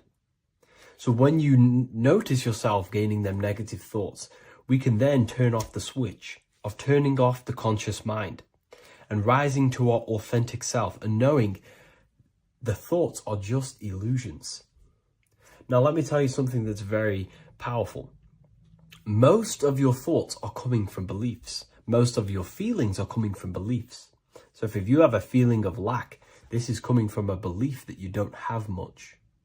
If you are feeling alone, this is coming from a belief that you are alone. So what we must do is restructure ourselves. We must restructure the subconscious mind. And we do this in many different ways. We can do this with meditation. We can do this with visualization, visualizing our desired reality as if we are living it. We can do this with affirmation. Now, a lot of people think, oh, I'm trying to speak something into existence with affirmation. No, you're not using vibration to try and change reality with what a lot of these new age people will teach you. Vibration, your words will not have much an impact on reality. That's the truth. But what they do have an impact on is reprogramming and recrafting and refining your mind. If you repeat, I am wealthy all day long, your subconscious mind, that word will be lingering inside your subconscious and you will start to mold that into your conscious. You'll start to be consciously thinking about this. Most of your thoughts are coming from your subconscious. So if you want to get rid of depression, you got to figure out the trigger. What are you depressed about? What are you feeling? What are the beliefs that are making you feeling and thinking this way? And that's what you must restructure. You must restructure your subconscious mind through visualization, meditation, and affirmation. You do these all the time. You do these every single day, and you will slowly, if not surely, restructure your subconscious mind. While by doing the practice of meditation, you'll gain the off switch as well. Sometimes depression comes from not living in your authentic self. You're not doing the things that your soul is telling you to do. We all know what we should be doing at all times. I don't care what you have on. We all know we should be doing something. We all know that we have there's a higher aspect of our mind that tells us, oh, we need to be doing this, but I'm actually sat here on my phone. Oh, I shouldn't be eating this, but I'm doing it anyway. There's always that higher voice. And that is the voice that has to be connected to. And when your body's not acting out the voice of the soul, then the soul becomes sadder, and suffers more and more and more. There has to be a connection between the soul, the mind, and the body. They have to work in unison. Okay? So I hope this video helps with depression, with whatever you're going through mentally.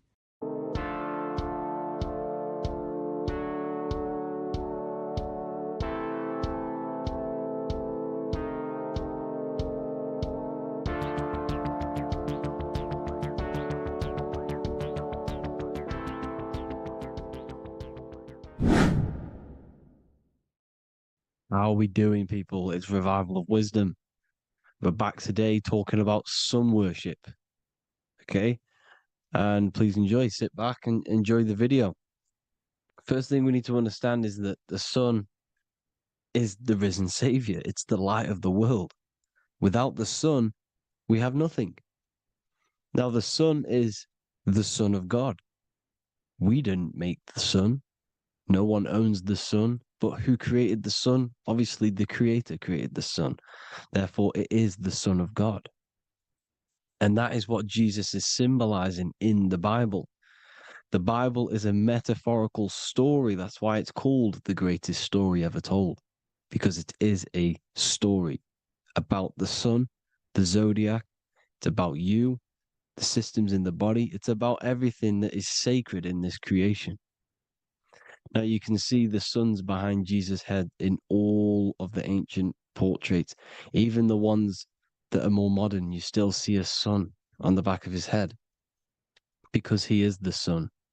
He's the light of the world, our risen Savior. And this is what Christians are lost, because they don't realize it's a symbolic story and they think Jesus was a historical person. He's not a historical person. Okay? This is what we need to get out of our mind.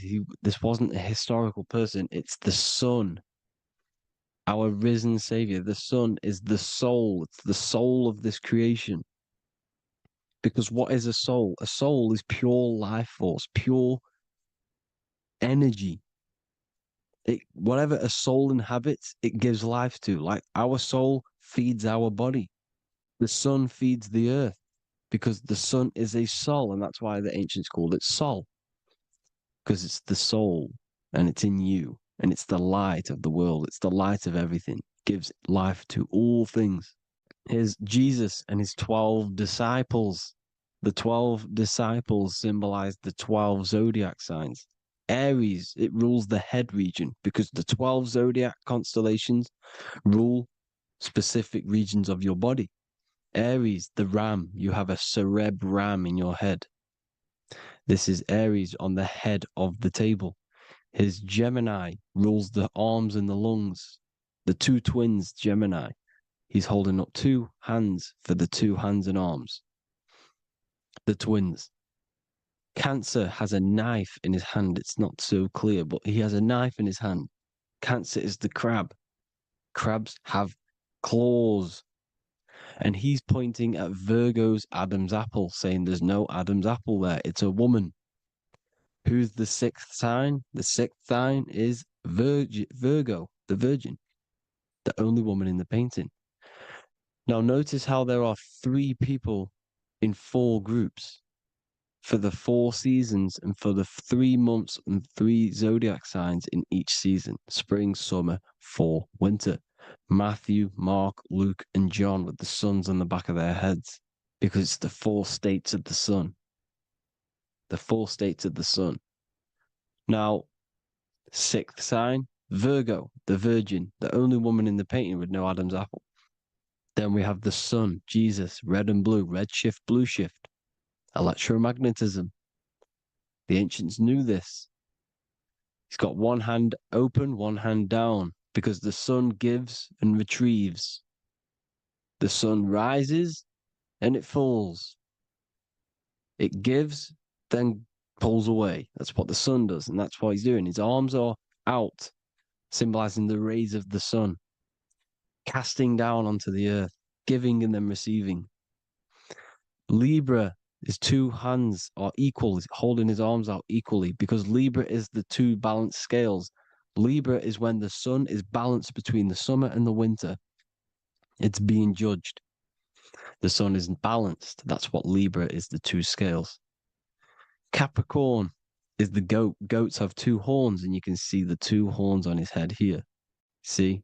So this is astrology. This what Leonardo da Vinci is depicting here. It's astrology. And he knew the story of the Bible is all astrology. It's all based on astrology. The Son of God, the real Son. Now here are some Bible verses. I am the light of the world. Obviously, that's the sun. What other light is there that lights up the world? The moon can't do it.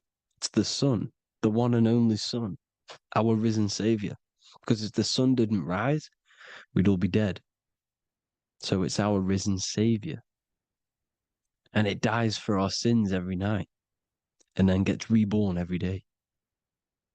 Now, Jesus calms the storm. Mark 4:35-41. The disciples are all on a boat and there's a heavy storm. But Jesus is asleep. The disciple says, Jesus is asleep. We need to awake him. They wake up Jesus, and Jesus got up and rebuked the wind and said to the waves, quiet, be still. Then the wind died down and it was completely calm. Well, when Jesus was asleep, this is the sun not being risen. It's not risen yet. Because in the night times, that's when the storms happen on the sea and the ocean. And when they awake Jesus, Jesus rises because he's the sun. He rises and everything calms. Because when the sun comes, the storms go. You see? So it's the sun. It's all about the sun. Here's another, Luke 22:10. A disciple asked Jesus, when will we know it's the end times? And Jesus says, as you enter the city, a man carrying a jar of water will meet you.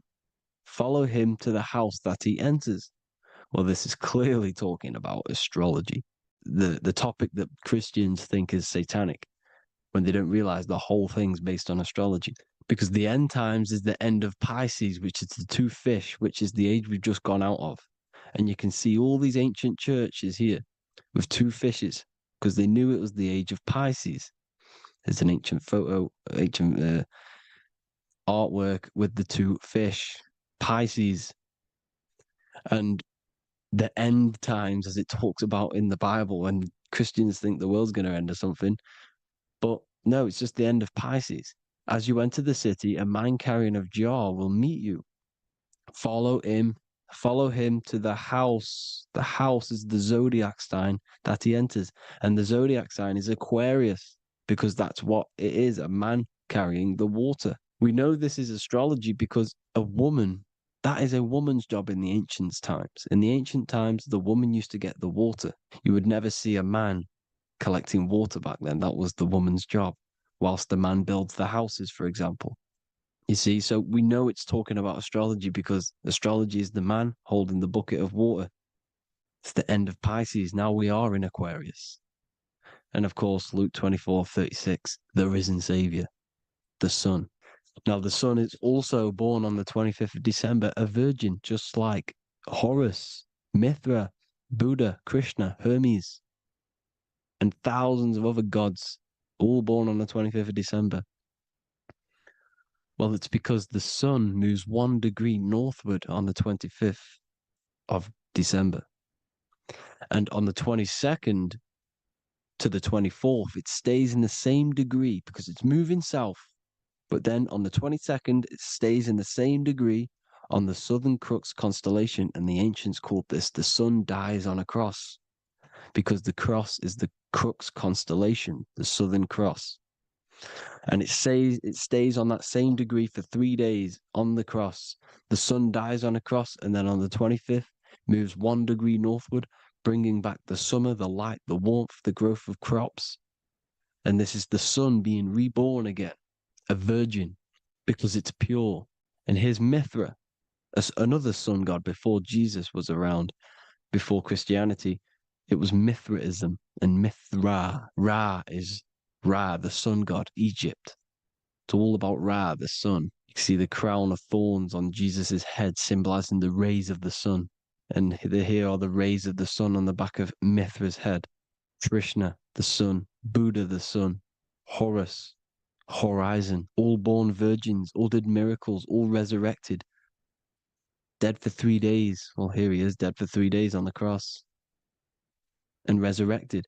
Because it's the most ancient religion ever been on the face of the earth. The worship of the sun. And we should worship the sun, because without the sun we are nothing. The sun feeds us, feeds the earth, feeds everything. Without the sun we are nothing. It's been reversed, and now we're worshipping man. When we're worshipping a man called Jesus, was never real. It's all about the sun, the most high, the most powerful, potent, celestial body in the sky, the orb that feeds us every day. It dies for our sins and rises every day. It's the sun. Now on the Holy Communion Day, it's the worship of the sun. They give out many suns. Here's Jesus holding a sun. And they raise the sun on Sunday, because they go to worship their sun god on Sunday. Not Saturn Day, not Moon Day, Monday, but on Sunday when the sun is exalting. And they hold suns up above their heads because the sun rises. They're symbolizing the sun rising above their heads as Savior. It's the sun. It's the Holy Communion Day. And here's Jesus giving a piece of himself to the children. It's the sun, the light. Judas was known as a backbiter, a backstabber, because he stabbed Jesus in the back. He betrayed Jesus. Well, this is just another astrological story about the constellation Scorpio, because the Scorpio is the J, looks like a J. J for Judas, the scorpion, the backbiter. Scorpions backbite, they bite with their back. And what does Judas do? He betrays Jesus by kissing him to let the warriors know who they need to get. So he kisses Jesus, and Jesus gets stabbed in the back. Well, when you get stung or bit by a scorpion, they leave like a kiss. So Judas kisses him and gets betrayed. Well, this is because the sun, when it hits Libra, it's balanced. The sun is balanced because it comes through summer. Now the sun's starting to die. The sun's starting to die. It hits Libra. And then as soon as it hits the Scorpio, it gets betrayed because now the sun has to fall to winter, and Saturn is there waiting to take over the darkness of the winter. So he gets stabbed in the back by Scorpio, Judas, the scorpion, the backstabber. You see, it's an astrological story. Here's Mary. Mary means marry, which means pure. The sun is pure. No one gave birth to the sun but the God. And it's born every day. It's born every day on every year. It's born pure. There was no controversy. There was no, activity for the sun to be born. It's pure. Now, the 7 metals come from the 7 planets. The sun gives you gold, and this is why the sun is golden. It looks gold. And this is why the banks are backed by gold, because gold is the most valuable metal, because it's the sun, the most valuable celestial orb in the sky, in the heavens. Well, here's Jesus, another ancient symbol of him being crucified on the cross with the big sun, the southern crux constellation. The sun dies on the cross constellation. And if you go to the old etymology dictionaries, you will see sun and son is the same word. They come from the same etymology roots. You can use them for no matter what, but they've been confused today But if you go back to the old dictionaries of etymology, they are interchangeable. You can use them. Son, sun, sol, it's all the same thing. The 12 disciples, 12 brothers of Joseph, 12 tribes of Israel, 12 breastplates on the stones, because it's all the 12 astrological signs. They could have used any other number, but there's 12. Because 12 is the mind, which is God. 7 is the number of matter, which is man. 7 energy centers in the body. 12 cranial nerves in the brain, because it's the mind. 12 is the 12ness. The zodiac is literally the mind of God, the signs of God. Now here we see here, Job 38, 31 to 33. Can you lead forth a constellation in the season? He's asking you, can you read the sky? Can you read the heavens? Canst thou bring forth the Mazzaroth in its season? Mazzaroth means 12 signs, the zodiac. Why did they translated every single Hebrew word in the Bible into English, but they decided to leave out Mazzaroth? Why? It's because if that said zodiac, Christians would have a different view on the Bible, but they leave that out. But Mazzaroth actually means the 12 signs, the zodiac, and the stars means sign. The word stars means sign because the stars are signs, things to come, which is off in Hebrew, which means sign, things to come. You see a sign on the road, it's something coming. But God is saying, no, what does he say? To qualify as a director, a judge of man's life on earth, one must be able to govern the heavenly bodies that rule the earth. It's telling you to read the heavens. We need to read the heavens. Astrology, the 12 zodiac signs, the mind of God. It's telling you, read the Mazzaroth, read the zodiac, because they are things to come in your life. They are signs. It's not satanic, it's made by God. God said, let there be lights in the firmament of the heavens to divide the day from the night, and let them be for signs. Signs are things to come. The 12 zodiac signs. It's all about astrology. Here's Mary holding the sun. His son, her son. It's the sun in the sky. The one and only, the most high. The soul, the solo because it's on its own. The most powerful, Ra, radiance. Here's the Pope holding the sun. All 3 popes holding the sun because they're sun worshippers and they know the true meaning and origins behind Christianity. Sun worship. Here's the Vatican is a sundial. Yes, this is literally a clock. Your watch is a sundial. It's got 12 sections on it for the 12 zodiac signs. 12 hours, 12 Horuses. Now here you see Jesus walking on water. Well, it's the sun. And here's the beard of the sun.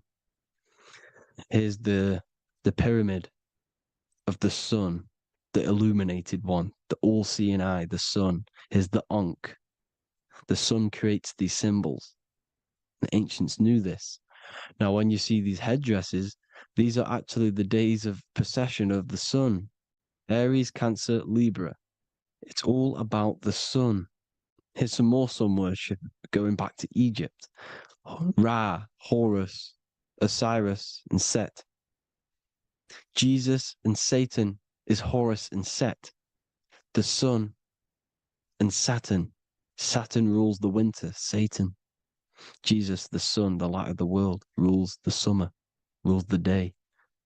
Satan's the night, Saturn's the night, the sun is the day. The evil brother, Satan. Well, Horus this is where we get the word hours from. There are 12 Horuses. The sun moves in 12 Horuses, 12 hours. Where's Horus? What hour is it? Where's Horus? His Ra, 12 noon, Ra, radiates, powerful, the most high sun. That's why he has a sun on the top of his head. These are the 4 states of the sun. Set, sunset. This is why we say sunset, because the sun is setting. His sunset, his Horus, horizon, the Horus is rising, Ra radiating, and the sunset. Then midnight is Osiris. Here's another ancient symbol for the sun, the scarab. Ra, the sun. Scarab. It's got the word Ra in it because it's the sun. And here's the sun on top of the scarab with the wings. Because scarabs roll dung up hills and then they'll let it fall down the hill to gain more matter. To gain more bigger, like a snowball effect. And this is, the ancients saw this as a process of the sun because the sun climbs up the hill and then it falls. So they used the scarab to symbolize the process of the sun. The sun climbs and falls. Here's an ancient Egyptian cat cutting off the head of the serpent. Well, the cat is cutting off the head of the serpent, symbolizes the sun cutting off the nighttime. When the sun rises, it cuts off the nighttime. It cuts off the serpent. The serpents represent darkness or evil. Oh, there's some more symbology of the sun and the heavens, the arch, the royal arch, the firmament, the sun inside the firmament. These are all ancient churches, and they all depict the firmament with the sun inside. Is the ancient cosmology, you see, because it's all about the sun. Everything's about the sun because the sun is our orb made for us to sustain life in this, inside of this creation, inside of this firmament, the royal arch of heaven. Here's the Freemasons depicting it. Here's the Masonic royal arch, but you can even see the zodiac signs. Here's Cancer, the checkered board. It's the royal arch of the firmament. Obviously, they don't want to tell you that. You live in space, apparently.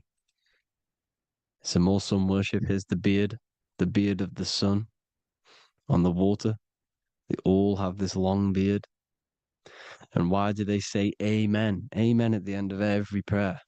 Amen is a sun god, a creator god. It's all about the sun. So thank you all, people. Hope you all enjoyed. Hope you all gained some knowledge and insight. Please give me a follow, drop a comment, drop a like. Have a good day. Love you all.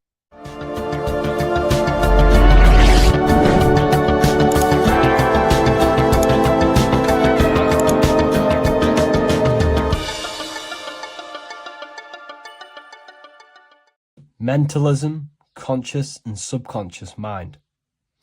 You need to understand that the mind is the root and the cause of all reality. I am mind, you are mind. Every single living creature in this physical plane expresses and manifests mind. We are all the invisible substance of mind. We are all the source, which is God. We are all consciousness, which is mind. Before we manifest something physically, we manifest it within the realm of thought, which is the mind. Thought then manifests into astral imagination. This then gives energy within the etheric plane. Then we manifest it physically within the material effect world. Everything begins in the mind, and this is why the government are called government.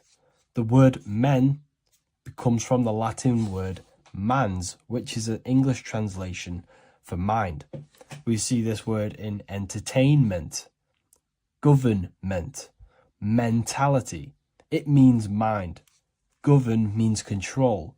They are controlling the mind through information.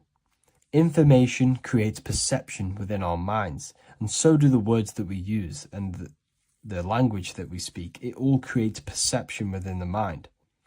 It is our perception that creates reality, and our reality is a level of realization. Your reality is realization. Everything begins in the mind. This is why they are controlling your mind through many different things. Okay?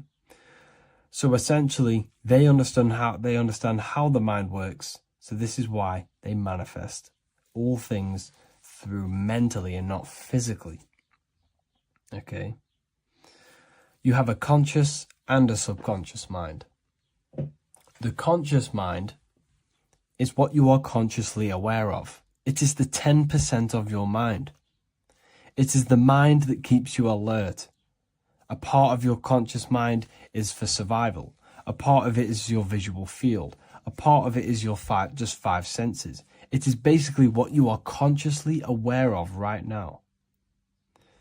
Your subconscious mind is the 90% of your mind. The subconscious mind is what holds all of your memories, your programs, and all things that you have ever experienced is all stored within the subconscious mind. It is this part of you where you draw memories from, where you draw your words from. I am consciously speaking, but the words that are coming out of my mouth are not thought about consciously. They are coming straight from the subconscious mind, where all programs and memories are stored. It is essentially this part of the mind which is manifesting our daily basis behavior, because the subconscious mind stores the programs which we are operating our life off. For example, if you tie your laces, you do no longer have to consciously do them. Your hands literally just know exactly what to do because you've done it that many times. So essentially, you create these programs within your subconscious mind through repetition and emotion. These are the two main ways your subconscious mind is programmed and installs things that you do on autopilot. The subconscious mind, like I said before, manifests 90% of your daily basis actions and 90% of your daily basis thought patterns. For example, if you were in a car crash 10 years ago and you had a very traumatic event, that car crash and that emotion that you felt in that time impressed your subconscious mind with a program. And even to this day, 10 years later, you are still wary about entering cars because of that program. Even though you may be not thinking about the car crash, you are still wary about entering cars because of that program, because of that emotion impressed upon the subconscious mind. You see, everything you say, everything you think, and everything you feel is telling your subconscious mind, that is what I want. The subconscious mind takes everything literally. Even if you are talking about someone else, your subconscious mind only knows you, and it only knows yes, and it only knows the now, the present moment. So this is why the golden rule back in the ancient days was treat others like you want to be treated. Because the way you treat others is telling your subconscious mind that is how you want to be treated. And this will create subconscious programs within you, affecting you. So, before you go to sleep every single night, what you want to do is to impress your subconscious mind with thinking and feeling of something that you want to become. Become that reality. Think and feel that reality. And by doing this, you are impressing your subconscious mind, and you will wake up in the morning with ideas. Because when you install a program within your subconscious mind, like I said before, it manifests into at least 50% of your thought patterns. So let's say I created a program within my subconscious mind of how to become financially free. Well, I created the program that I am financially free.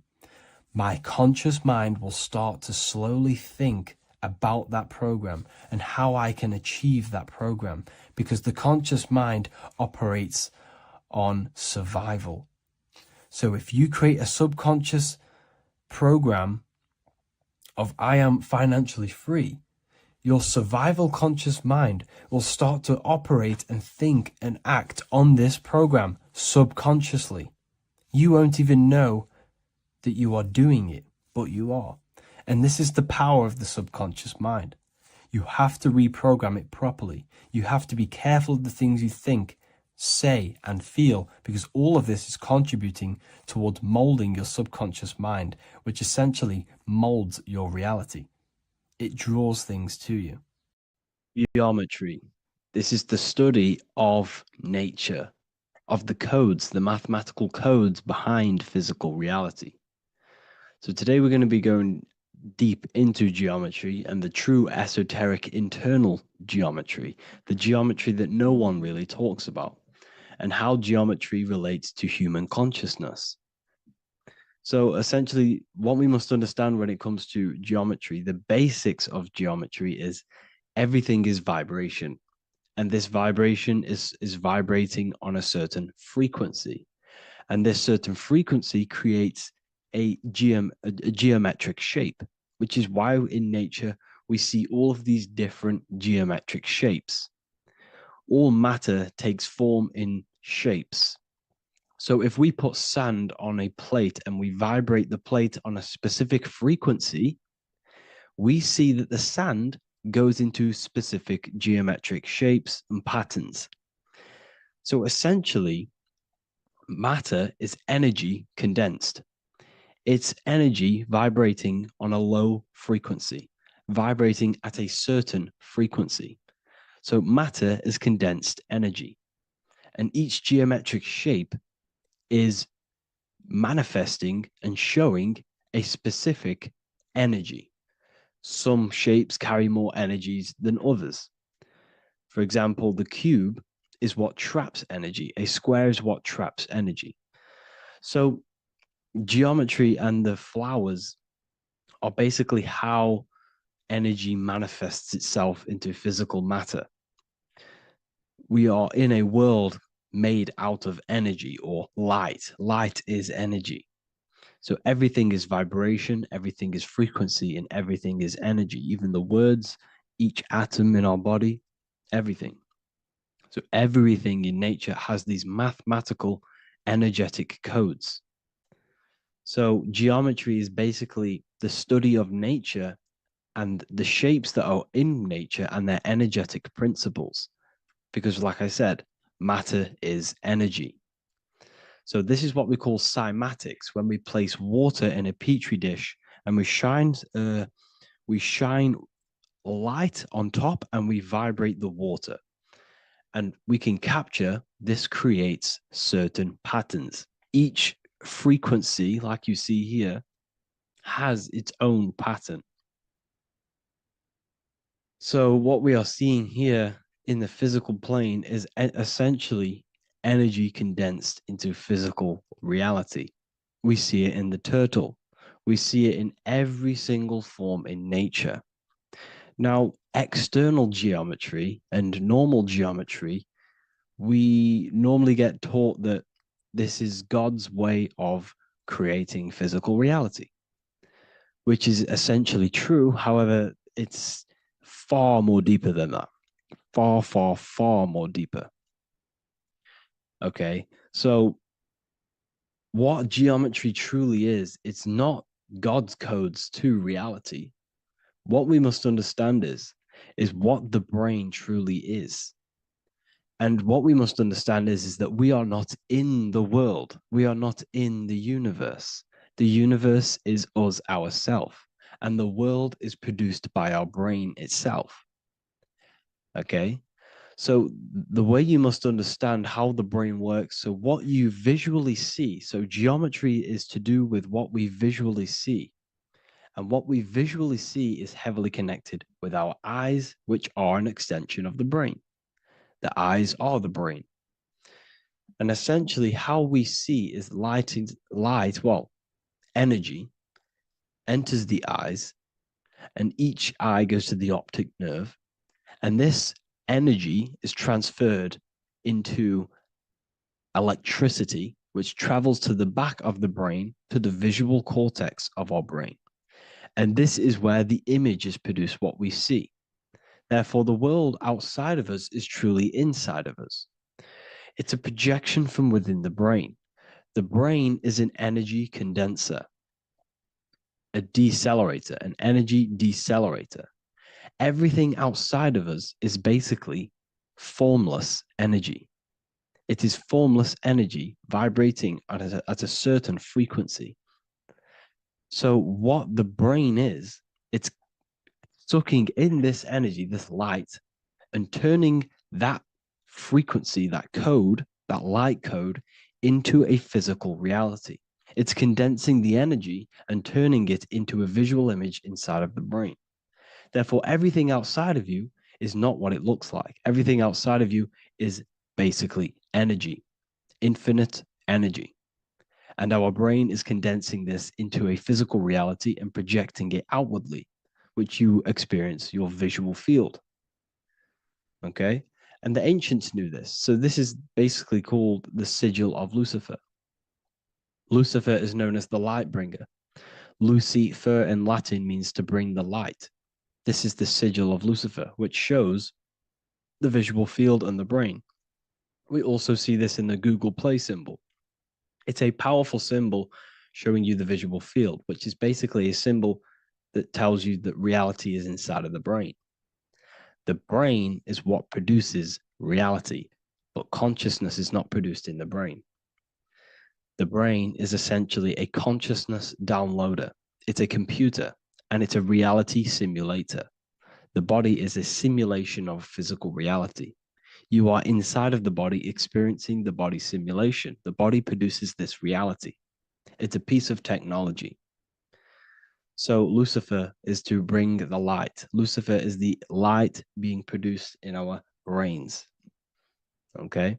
So this is why they say Lucifer can tempt you. Lucifer can be the devil because it represents physicality. It represents the false light.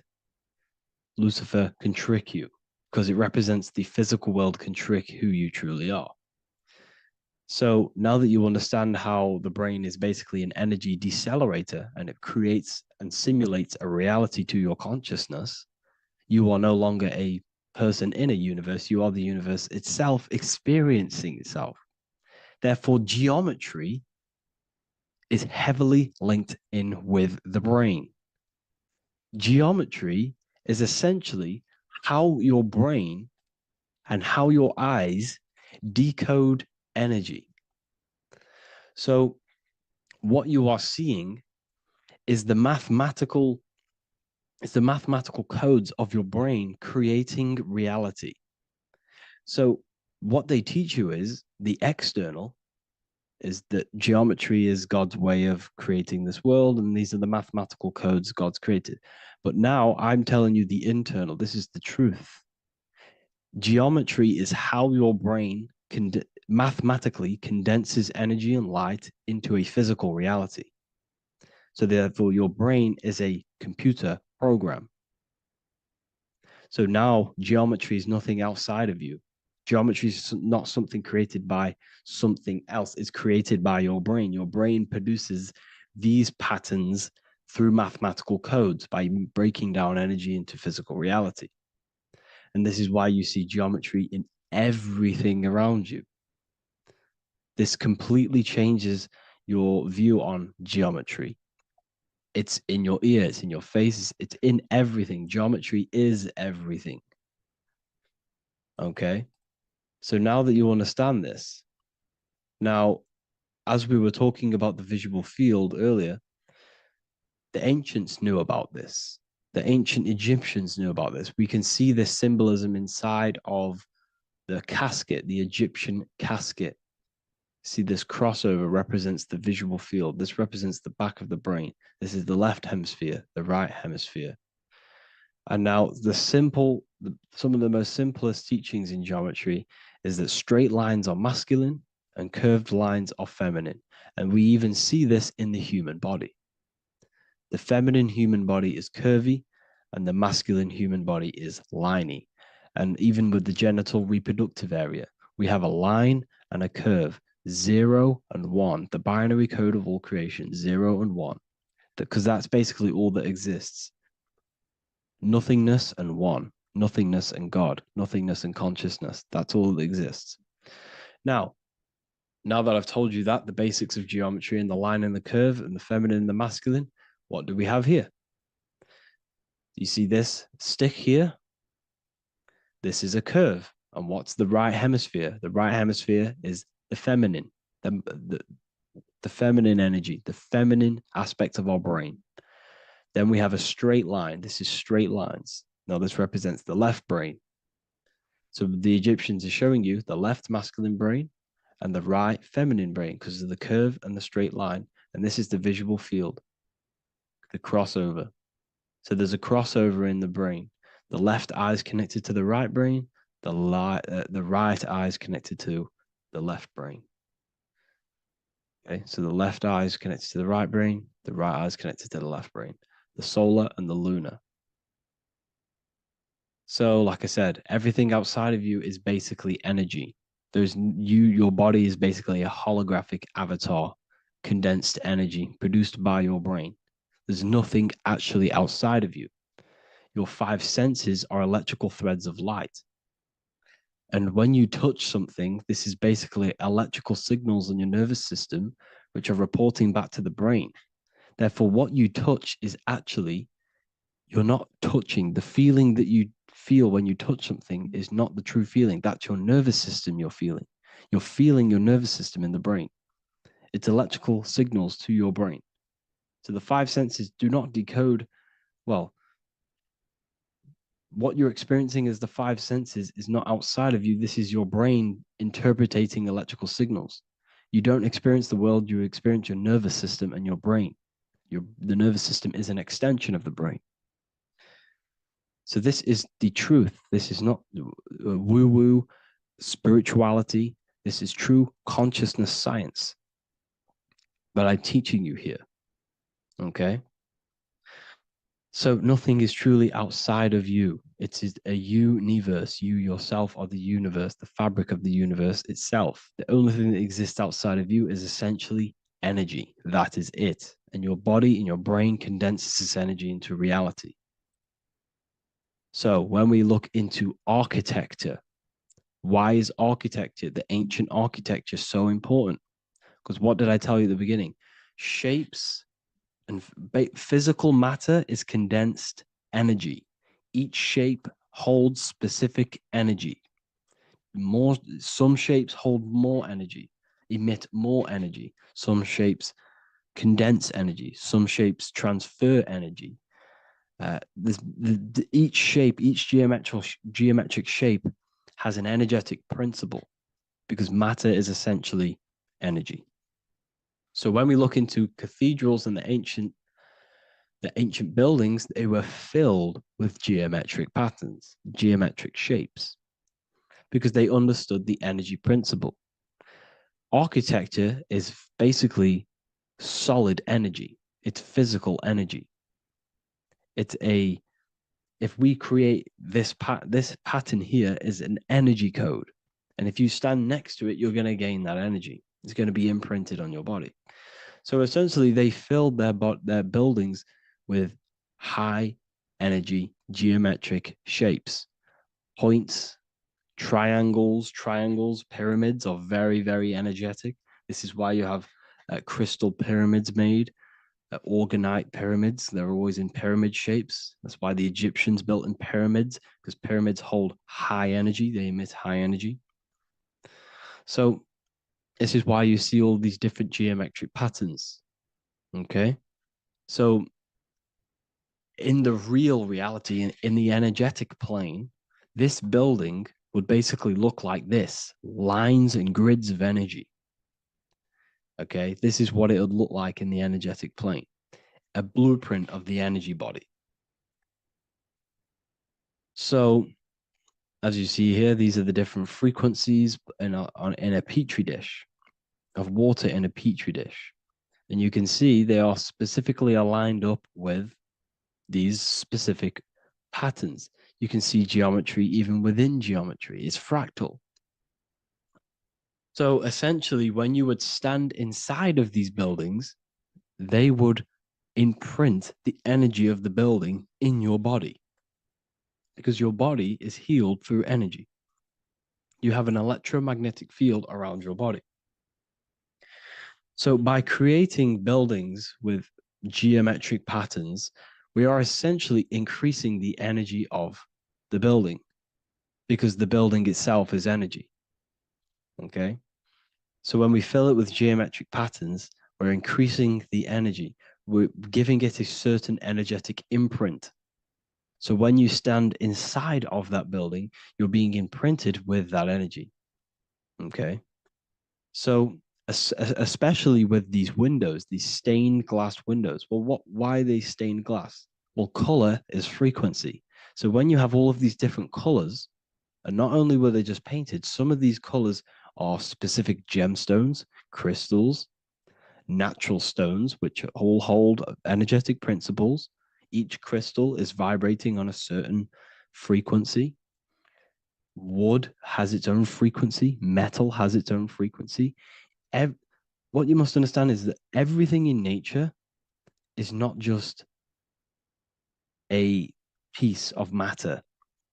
It's vibrating. The atoms of wood are vibrating on a certain level, which give it a certain energetic principle. Each crystal is vibrating. The atoms of the crystal are vibrating on a certain frequency, which give it a certain energetic principle, quality. So each thing, this is why the ancients were obsessed with natural stones, natural things, crystals, natural metals, and they wore different metals, different things like copper on their bodies, because they understood the atoms of these natural things are vibrating, which give certain qualities to you if you wear them. So you're not wearing it, you're basically putting that frequency onto your body because they understood this is energy. If I put copper on my body, I'm not putting copper on the body, I'm putting the frequency and the energy of the atoms onto my skin, and that frequency of them atoms are going to vibrate my skin, that frequency, and heal my body. So this is why this is so important. So each building is an energetic code. Okay. So when you stand in these buildings, it can heal your body. This is why when people walk into these ancient churches, they feel like they've met God. They feel a certain way. They feel so amazing when they enter these churches. They feel holy, for example. It's not because God's there. It's not because these man in the sky dwells in these holy places. It's because the energy of these buildings affect our consciousness. They increase your energy. They raise your vibration. They heal your body. They heal your cells. They imprint the water in your body, especially with these stained glass windows. Like I went a bit on a tangent there, but these stained glass windows were encoded. Well, they use different gemstones, different lights, different colors. And when the sun would shine through this window, well, what's the sun? The sun is light. Light is energy. The sun's light would go through this filter of the window of the crystals and the different gemstones and the different colors, and the sun's light would be encoded, imprinted with these crystals, with these colors and these natural glasses, which have healing energetic principles. And when you are inside that building, the sun's encoded energy of the window would be imprinted into your body, into your energy field, and it will heal your energy field, and it would heal your body, your cells on a cellular level. Because your body is what? 60 to 70 to 80, some people say 80% water. And water is encoded with vibration. If you say certain things into water, it gives it a specific geometric pattern, like I broke down in the beginning. If you say love to a water and then freeze it, it will go to this. If you say hate, it will go to a distorted pattern.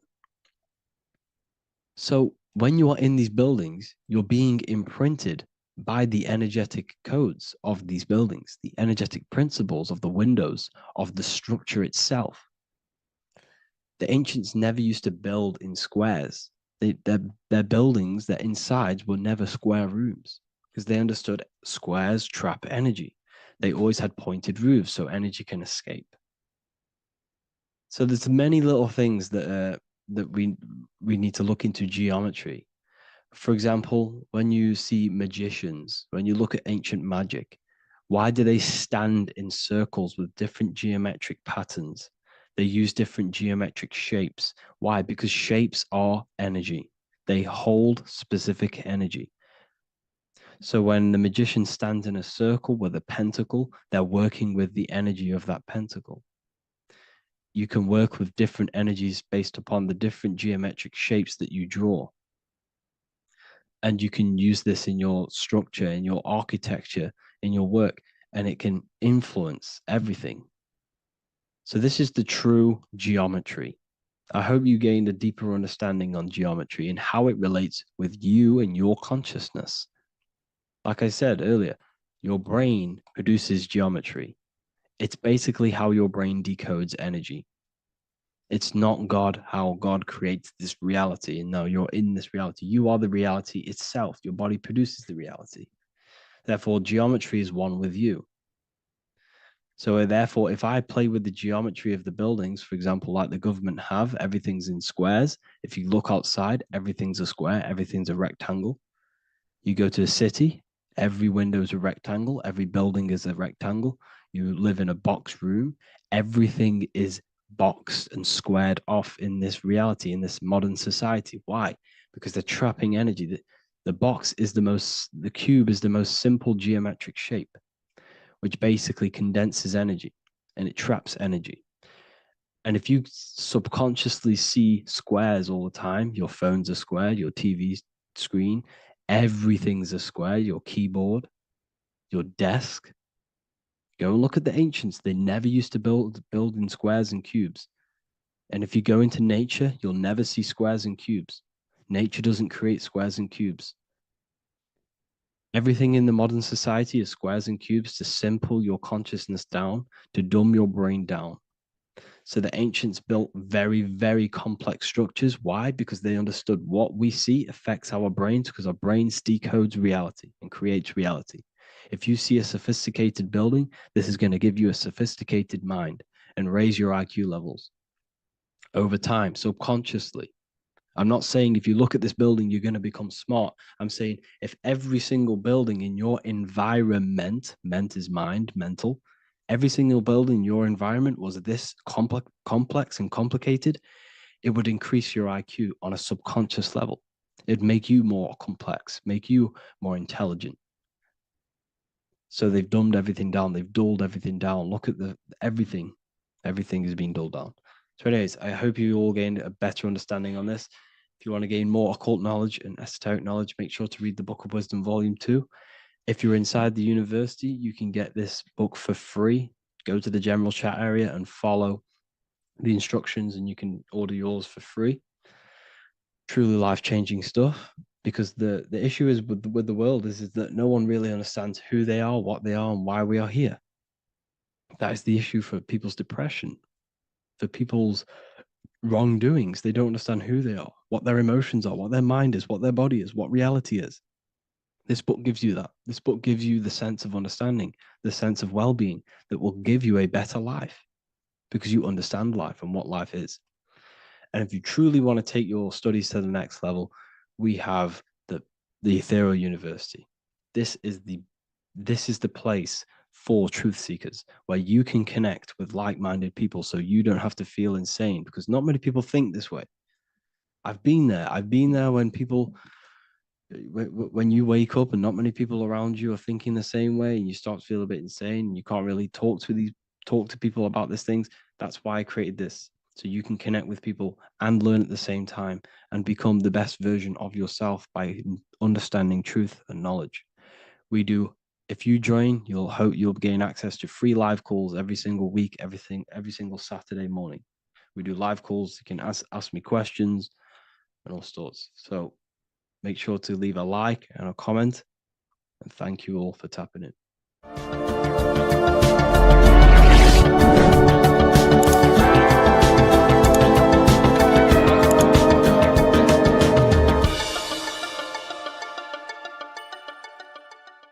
This isn't just spiritual fluff. Your words are vibrational commands that teach your subconscious what to believe and what to create in your reality. Now, I'm not going to sit here and tell you how words are these vibrational things that create reality. In fact, they are. However, the power of words does not hold in the vibration of the word. Yes, it has a little effect on plants. Yes, every word is a vibration that speaks to every cell in your body. However, this is not the main power of words.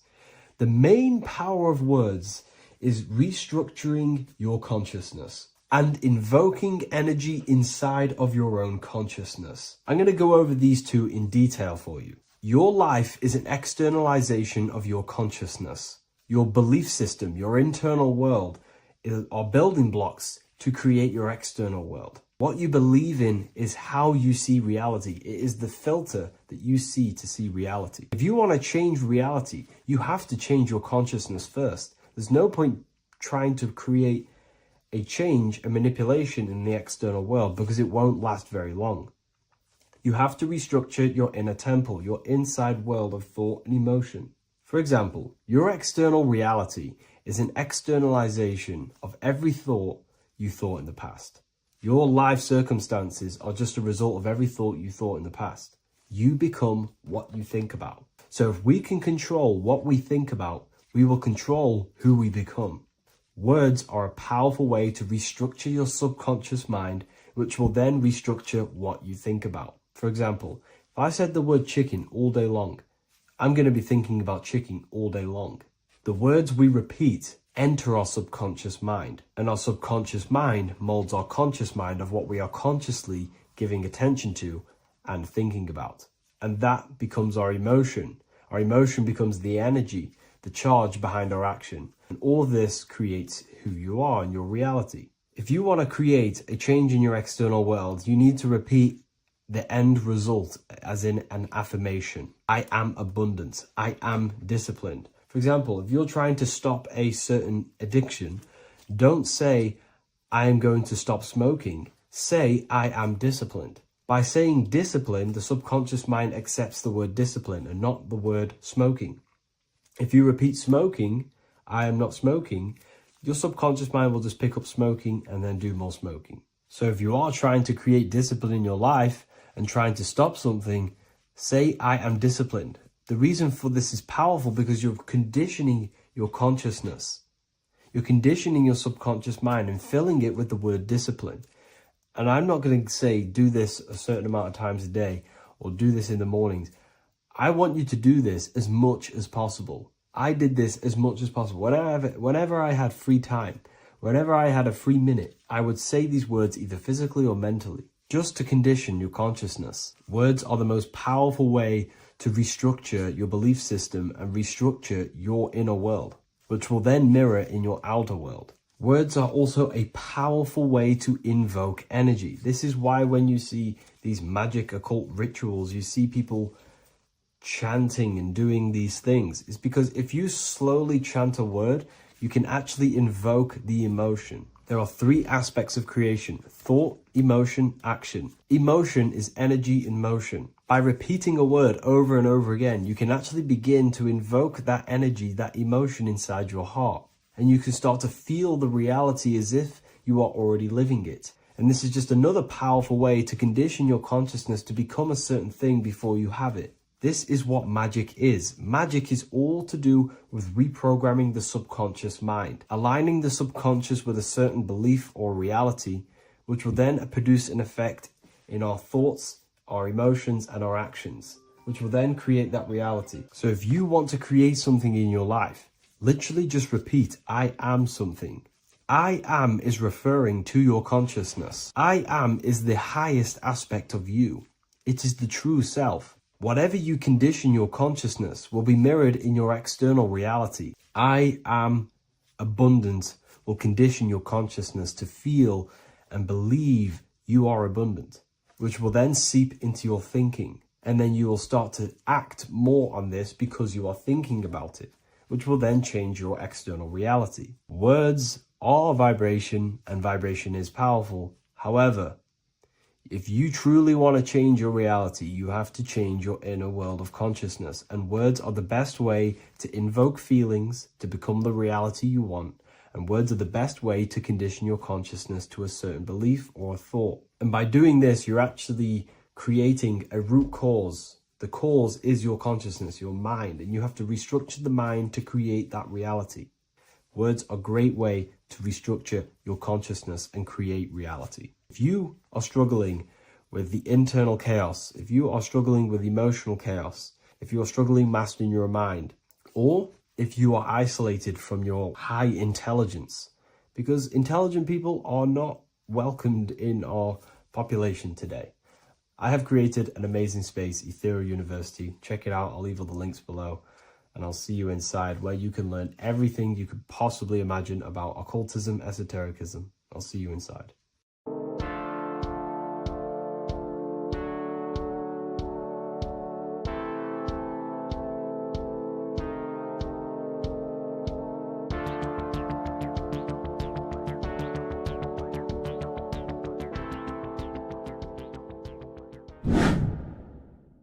Welcome back, people, to another occult lecture by Revival of Wisdom.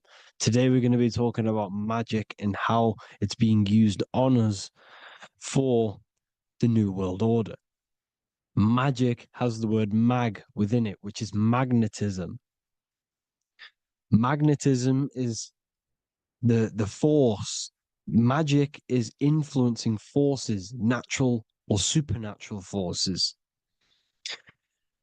and using it for a certain agenda to gain something out of it. Now, magic is not what everyone's being thought. It's not some sort of fantasy thing. It's actually very common, and we all do it, whether you believe it or not. Magic is all to do with the mind. As I said, always say in my lectures, your mind is what creates matter. Your mind is what creates your external world.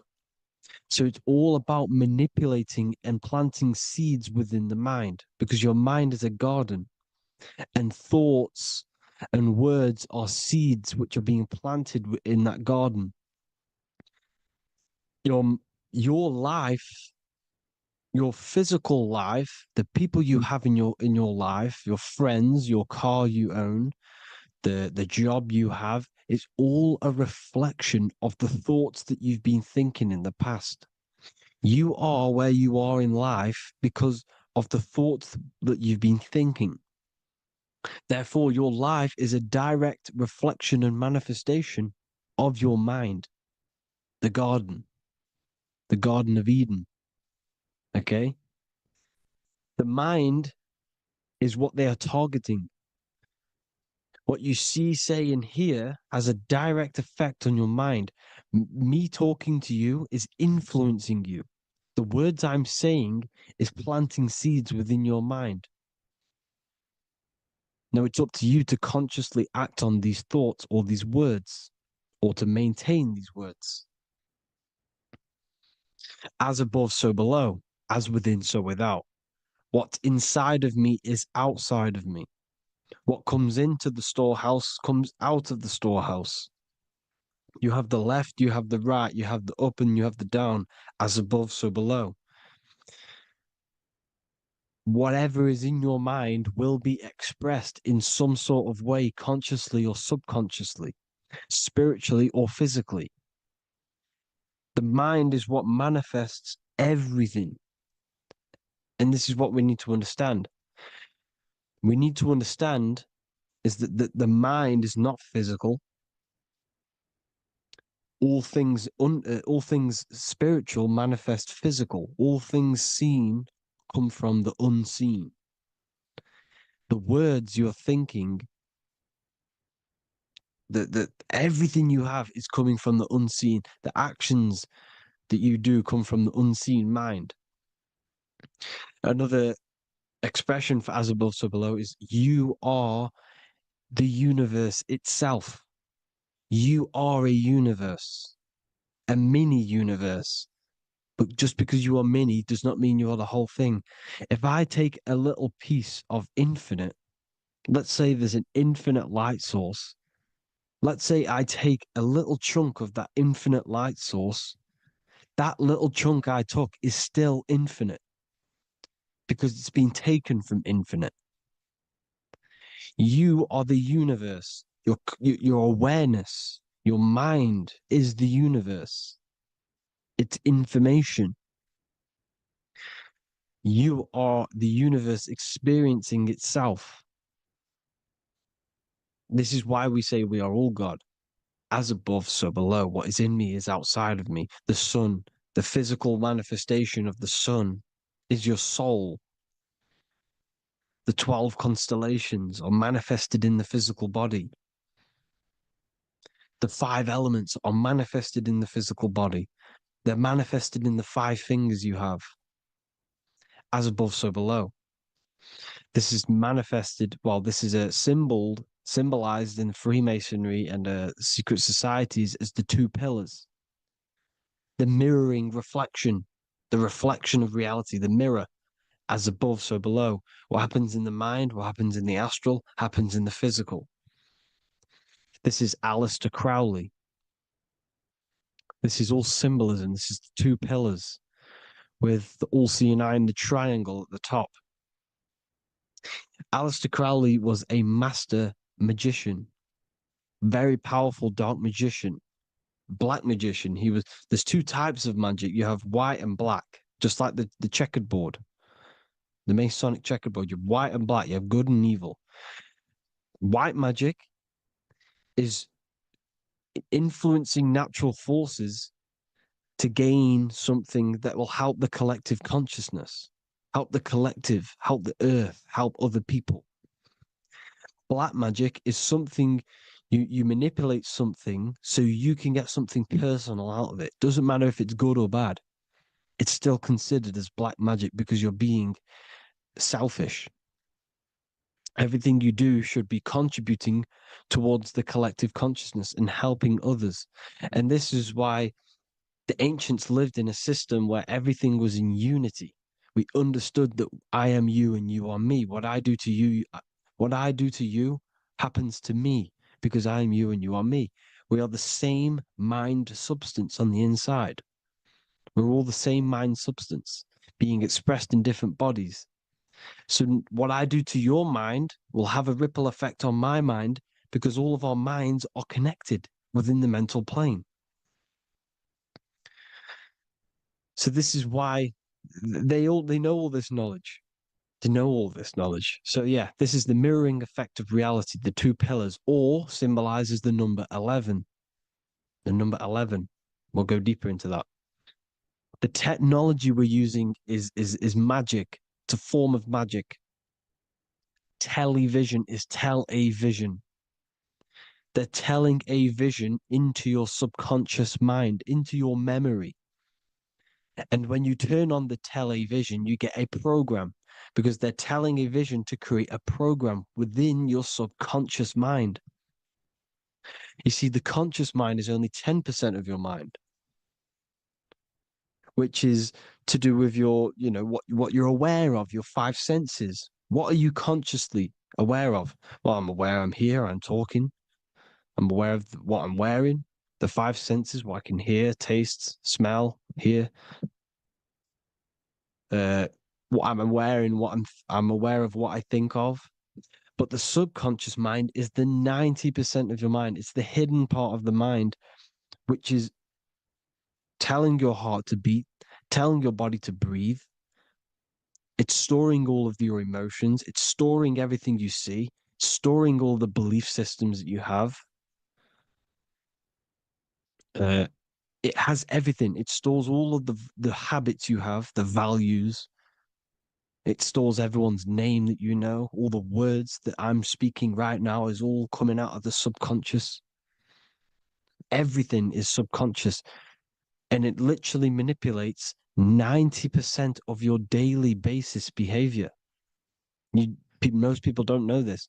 What you did yesterday is what you will do today because of these beliefs and mental programs within the subconscious, stored within the subconscious. So the subconscious is what they're aiming at. They're trying to create programs within the subconscious because the subconscious manifests 90% of your thought patterns, 90% of your actions and words. They know all this stuff. So the subconscious mind is the most powerful part of the mind. Another way the subconscious manifests and influences your life is, let's say you were in a car crash years and years ago, 10 years ago. Let's say you're in this car crash, right? And you really hurt yourself. The emotion you felt in that time when you were injured in that car crash had a great impression on your subconscious mind. You see, the stronger you feel something emotionally, the stronger impact it has on the subconscious. You can remember and recall that moment and very vividly because of the impact it had on the subconscious. For example, you become that terrified of cars that it manifests into your life today, that you are wary to go in certain cars. You don't want to go in cars at all, maybe. because of that moment that stored within the subconscious. And it will manifest into anxiety. It will manifest into not going into cars. It will manifest into depression, maybe.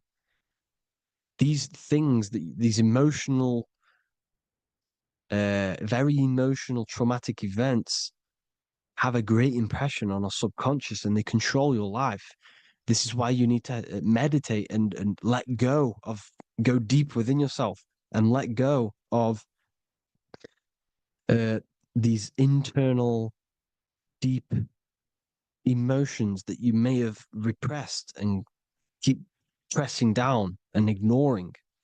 But you need to address it and let go of these subconscious impressions you have, which are controlling your life, like anxiety, depression. All of these things are stemming from things that are stored within your subconscious years and years ago, more than likely. Broadcasting. They're casting spells to a broad audience, to news, north, east, west, and south. They're casting spells. No, if you watch the news, everything's red.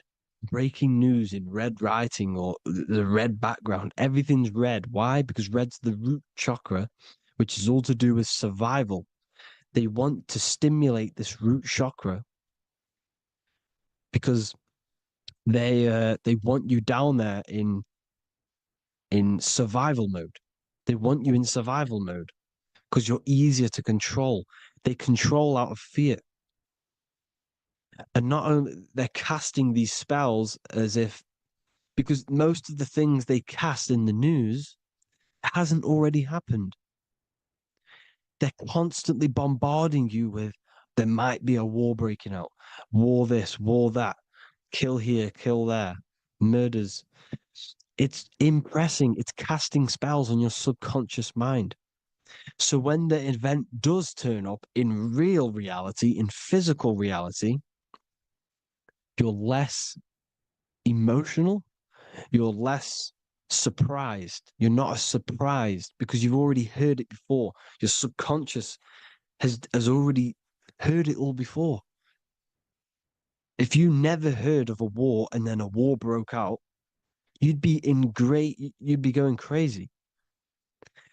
So they subtly program your subconscious mind through the words, because the words they say is impressing your mind. It has an effect on your mind, which will have an effect on your behavior, your words, your conversations you have with people. They're casting spells to north, east, west, and south on the tell a vision. They're telling a vision by broadcasting, by saying spells. This is why we call it spelling. Even the word, listen, the words we say cast spells. Bless. Oh, bless you. That's be less. The subconscious mind only picks up literal things. You see, when I say bless you, your conscious mind picks that up as, oh, thank you, you're blessing me. But your subconscious picks up as be less. You see? Because the subconscious it has no filter. It's just, it is what it is. Everything is factual in the subconscious. Therefore, if I call you an idiot, your subconscious, my subconscious will think I'm talking to myself and calling myself an idiot, and it will take that as true. That is truth. Everything is truth within the subconscious. And the subconscious manifests your behavior. The devices this is the biggest one. Black scrying mirrors, device, the devil's vice, the device. Okay? Black scrying mirrors, black screen is scrying. Black scrying mirrors were used to communicate with spirits within the astral plane in the medieval times. They're still being used now by black obsidian mirrors. And look at your phone, it's a black mirror. And there's some sort of, I'm not saying this is facts, but personally, I believe These are portals for spirits and ethereal entities to come into your life, to come into your surroundings. So this is the next big thing: the TVs, your iPhone, your iPod, all black mirrors, and mirrors are very, very powerful. Even just a normal mirror.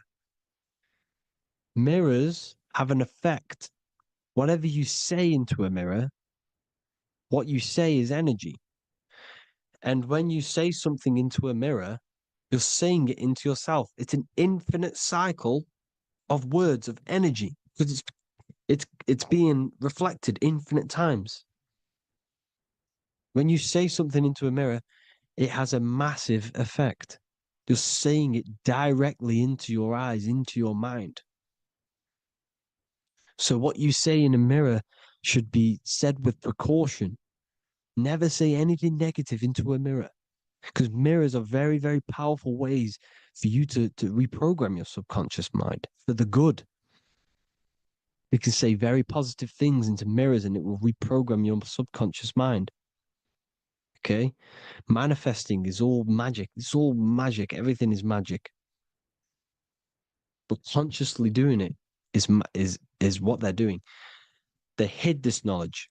Your phone is magic. It manipulates your mind. The iPhone, okay. See, magic isn't all of this with wands. See, Harry Potter, okay, that was created to give you this perception of a mystical and amazing form of magic with magic wands and all sorts of stuff like that. Yes, that stuff was true when the collective conscious minds were on a higher level and our belief systems believed in these things, because the universal mind, all of our minds contribute to reality. If the masses don't believe in magic, if the masses don't believe in a certain thing, it's going to have an effect on physical reality. So when the collective minds are higher and have more open minds, things like Harry Potter can come true. See, it's all in the mind. The iPhone, the eye is the symbol for the mind, the invisible intelligence. The triangle is the ethereal plane. Okay. So the eye in the triangle is the eye that sees into the beyond the ethereal planes. The square is the physical plane. So the iPhone, your phone, is a black box, just like the Saturn black cube. It's a black mirror. It's taking photos of you every 2 seconds. And it's your mind. Your mind is in that phone. Everything you like, everything you text, everything you type in Google, everything you say to someone, every conversation is all recorded on the phone. Therefore, it is a direct reflection of your mind. Your mind is imprinted into your phone because your mind, everything you think in your mind, you're manifesting into typing, saying, taking pictures into the phone, and it's collecting it and storing it. And what they're doing, and this is for all forms of magic, it's manipulating the mind. It's all manipulating the mind. Reels, Instagram, TikTok, this is all dopamine. It's all controlling the mind. Every like you get, every follow you get, every share that you get is dopamine within your brain. They're literally targeting your brain and mind. It's all manipulating, because what they're pushing through the phones, through the media, through the news, through the televisions is visions and programs. You are the one manifesting the New World Order. They're not manifesting the New World Order. They're giving you the information so you can manifest the New World Order. Everything they say is contributing to your mind. For example, digital money and all the information they put out for you to see is contributing to your enslavement. Your mind is manifesting the New World Order. They know this. They don't manifest it. There's billions of us. We could easily run over them physically, but on a mental level, these people have the knowledge and they hide it from us, and they let us manifest reality because we are the collective. They give us the information which manifests their agenda. It's all magic through the phones, the media, the television. So your phone is a manifestation of your mind. It's a record of your mind.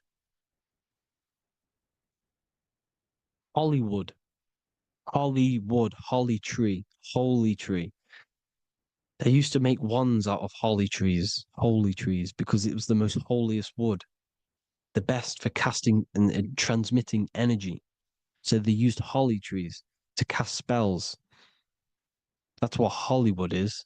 And in Hollywood, they have the red tear, the blood drop next to the Hollywood sign, because it's all satanic. They're all black magicians. They use Hollywood to cast the spells through the music, through the films.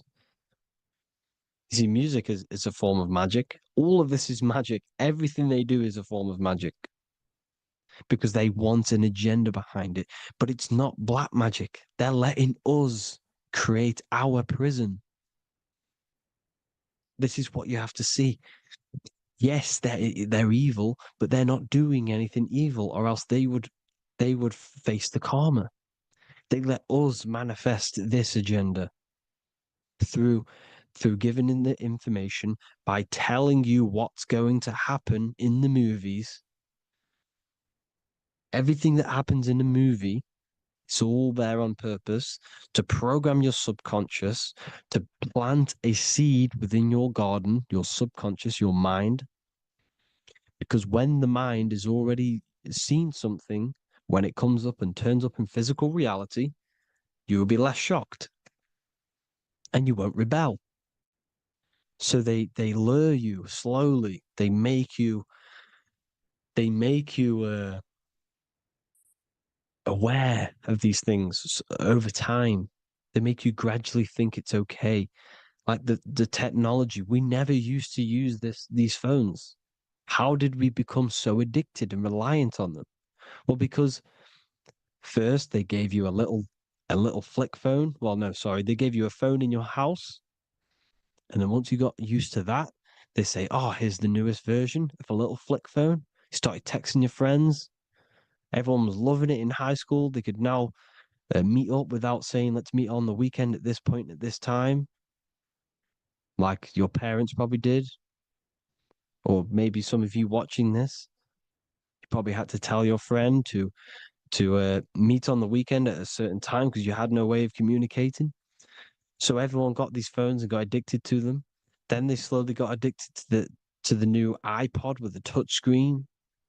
Now they invented touch screen. Then everyone got addicted to touch screens. Then because all of this is producing dopamine in the brain, which creates you to become mentally addicted to things and physically addicted, chemically addicted. Because dopamine's a chemical. Your subconscious becomes a program within your subconscious, and your body becomes chemically addicted to these phones. And these phones are the enslavement of humanity, technology. Without this, we wouldn't be in this mess without technology. Because they're creating a hive mind. We're creating a hive mind. So back on track anyways, they program you. Look at the films, 9/11, 9/11, all produced by Hollywood. Here's the 11, like I said at the beginning, the two pillars which reflect reality. What happens in the mind happens in the physical. What happens in the astral happens in the physical. Okay, what happens in the physical happens in the mind.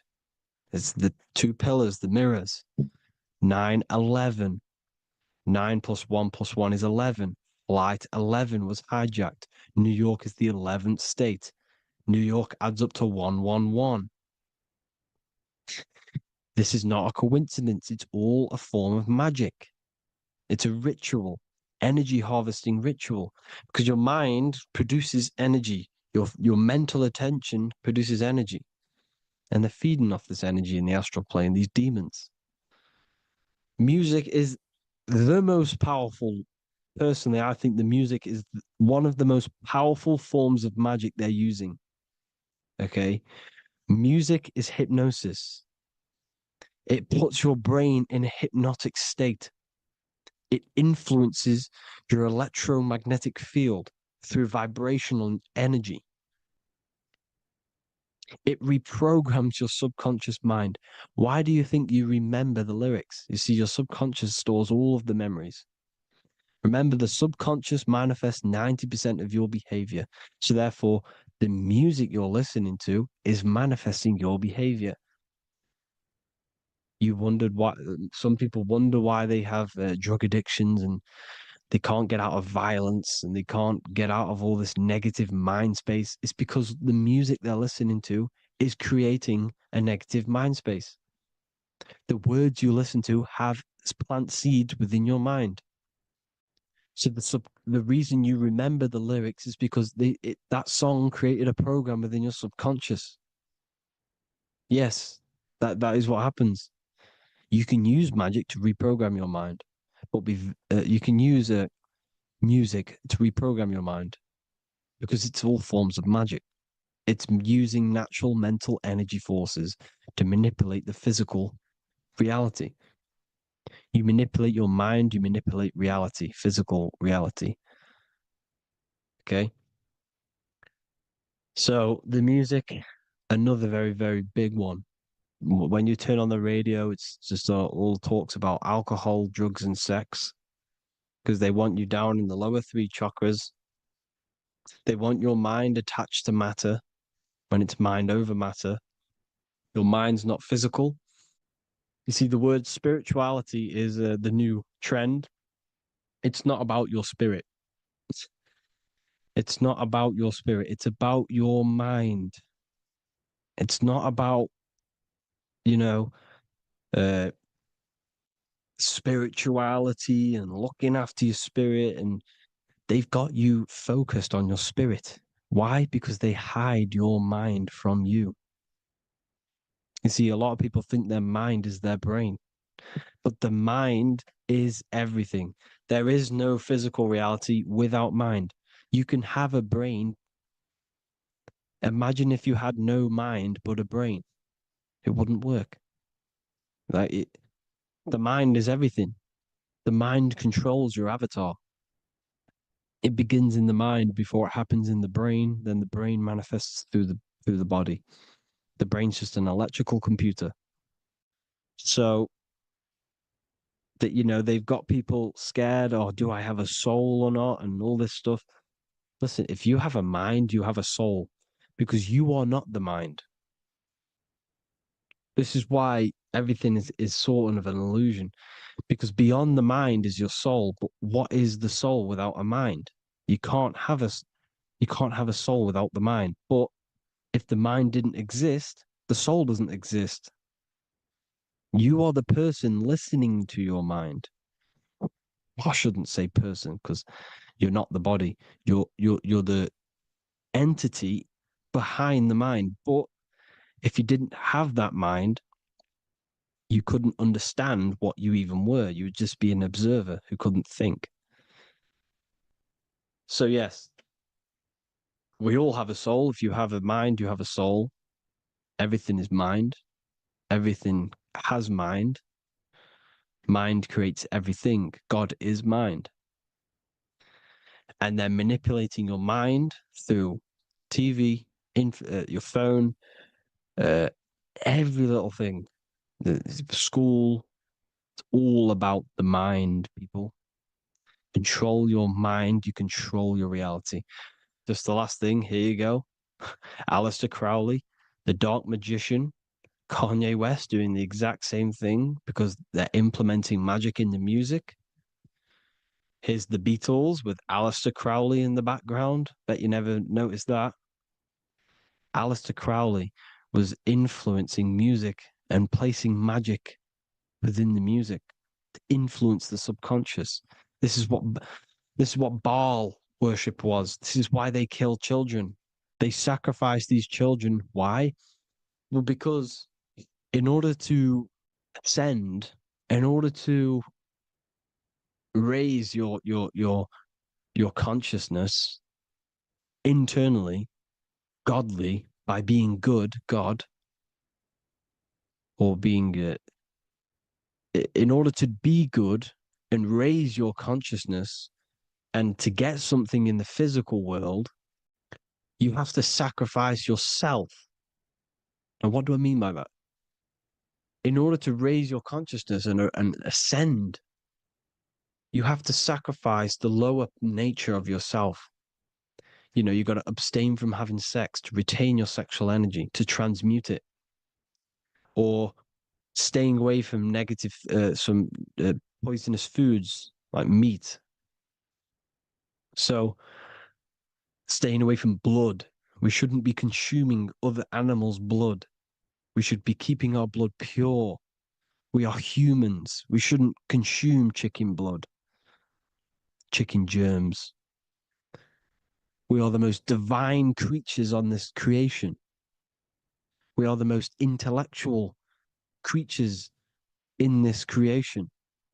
Therefore, we should keep our temples pure. We are not animals.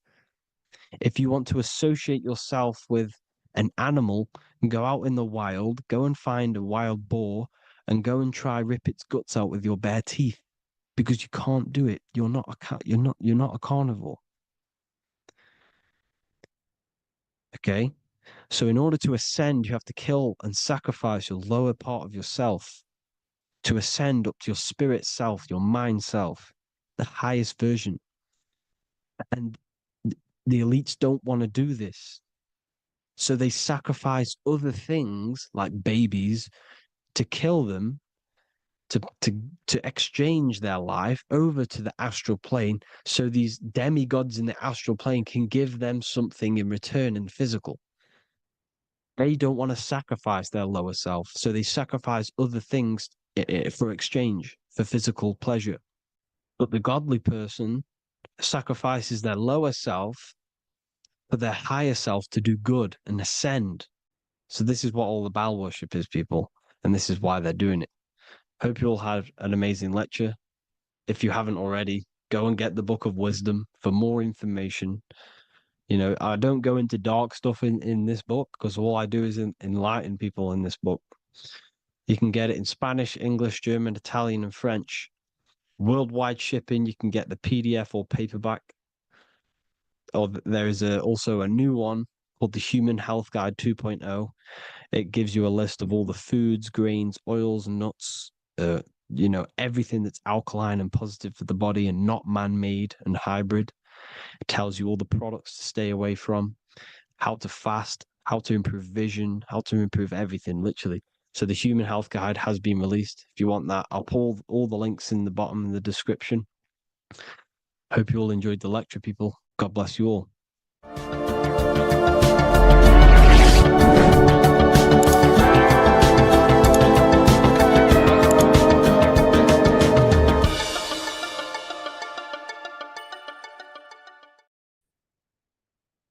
Hello and welcome to another video and another lecture from Ethereal University. Today we're going to be breaking down in detail the Freemasonic 33rd degree symbol. Now, of course, this is a complex symbol, and it's composed of many symbols put together to create a greater meaning. So, as you should know from my previous videos, a bit of context behind Freemasonry, what it particularly is, and I will give you a brief overview before we go into this. It's definitely important to know what Freemasonry is before we break down this symbol, okay? Because without the knowledge of Masonry and what it is, it's difficult to understand what the symbol truly means. So Freemasonry is all about building. The word Mason means to build. And we're either building with light or we're building with darkness. So that we have good Freemasonry, we have good Masons, people who want to spread the truth, people who want to help people awaken their mind and liberate them and bring them up to higher consciousness. Or we have Masons who want to divide, keep the knowledge to themselves, create walls, build walls in people's minds, construct illusions in people's minds for their own personal gain. Okay? So we're either building with light or you're building with darkness. You're either building with light or bricks, spirit or matter. God and the devil, same thing. You're either uplifting people or dividing people. Each and every single one of you is a Freemason. Well, a Mason. Not a Freemason, but a Mason. You are a builder. And you're either constructing division in you and other people, or you're either creating oneness. Everyone is doing this. Everyone is building. Everyone is contributing towards the world and building our reality. So Masonry is a craft, and that craft is to craft a better mind and heart, a higher consciousness, a higher understanding of the self, building a higher perception of yourself, getting to know who you actually are, why you are here. Every action, behind every single action, behind every single cause is choice. You chose to be here. Whether you know why you are here or whether you do not know. You chose to be here in this time, in this period of life on the earth, on this physical dimension. You chose, the mind of yours chose to be here in this body at this specific time. You are playing a role, you are building in this world at this specific time. So Masonry is all about getting to know the self, to know what you actually are through gnosis. Gnosis is direct knowledge obtained and extracted from direct experience. Knowledge extracted from direct experience. Knowingness. You know you have hands. You don't believe you have hands. You know you have hands. That's what knowing thyself truly means. To go within the self. To dwell in meditation for long periods of time. Not even meditation. To dwell, closing your eyes and thinking internally. Not thinking externally about anything outside you, but thinking and questioning internally, and you shall find answers. Seek and you shall find. If your heart is truly set on knowing, on getting to know true knowledge and knowing yourself, then you will find it. Okay, so because that's what the heart is. The heart is where we find our treasure. That's why it's inside of our chest. Our chest holds the treasure. What is your treasure? Your treasure is your physical manifestation. And whatever you act, whatever your heart cares about, your body follows. Your body takes action towards what you care about in life. This is why we say follow your heart, because your body follows the heart, what you care about. If you do not care about something, you do not take actions towards it. Whatever your heart loves and has that love energy for, the body follows. If you truly want to become enlightened and truly want to reach higher consciousness, then you will. You truly care for that, then you will find it. You have to go within. Okay, so this is what Masonry is about. It's about going within and finding out your true nature and constructing a higher consciousness by dissolving walls and blockages inside your mind and heart, purifying the self. Because you can care about sick and twisted things. Okay? We can see that in society. People like killing people. It's psychotic, but I know. So we can be corrupted. Okay, so going into this symbol, what does the symbol mean? What is it trying to portray? Okay. Uh, Before we go into this symbol, particularly, uh, we're looking at the Scottish Rite Freemasonry. So we have the first degree all the way up to the third degree is Blue Lodge Masonry. Then from the fourth degree of Freemasonry to the 32nd degree is what we call Red Lodge Freemasonry, the Red Lodge degrees. So again, that is that symbolism of that red and blue, the left and right, masculine, feminine, water, fire. Uh, it's that symbolism again of the two polar opposites of reality, of masculine and feminine qualities, solar and lunar, the left and right hemispheres of the brain, the inner and inner and outer world, the brain and the heart. These are all polarities, okay? Spirit and matter. We have to unify these. But we're looking at the 33rd degree. This is the end of the Scottish Rite of Freemasonry, and it's considered the illuminated degrees. Illuminated. This is when one gets to know the true self, the true knowledge, when one has gone within, mastered the self, got rid of mental blockages, blockages in the heart, purified the self, and they know who they are. They have higher consciousness. And in this breakdown today, I'm going to show you how they have higher consciousness through this symbolism. Okay, so I was going to say something, but I totally forgot what it was. But anyways, we'll move forward with this symbol. Oh, that's what it was. Water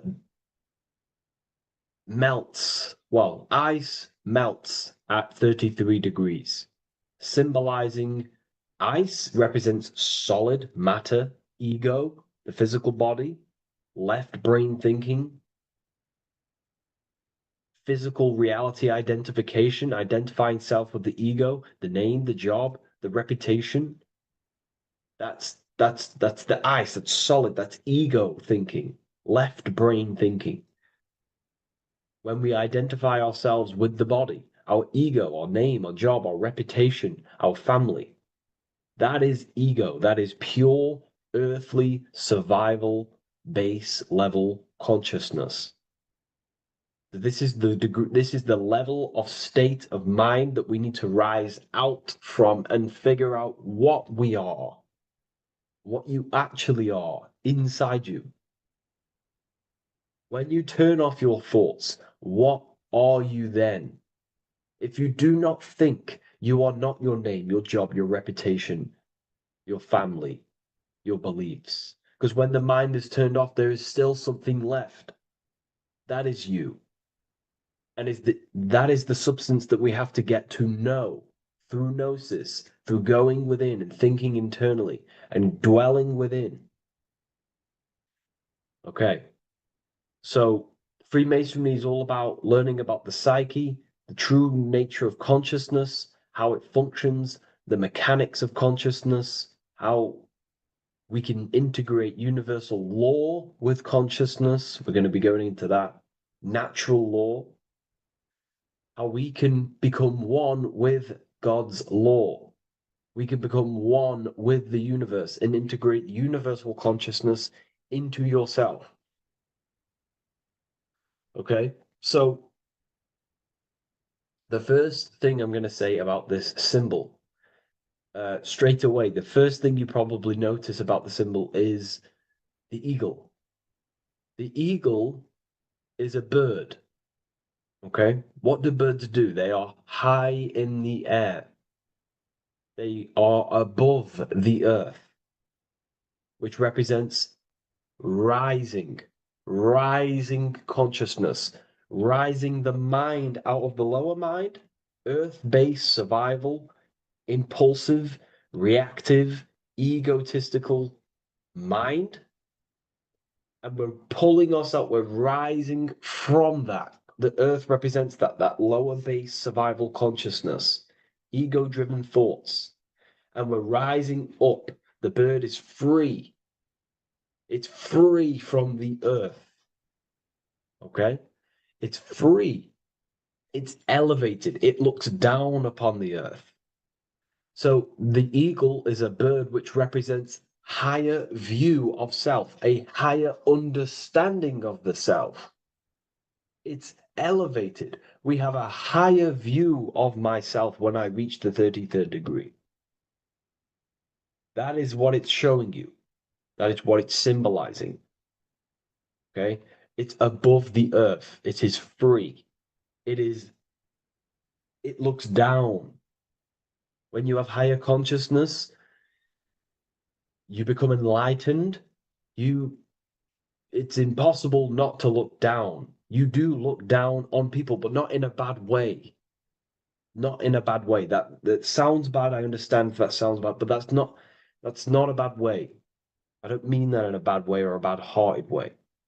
I mean that as when you have higher consciousness, you can see people who are living and dwelling in zombie mode, low level earth based consciousness. They think they're the body, they think they're their name, their job, their reputation, their family.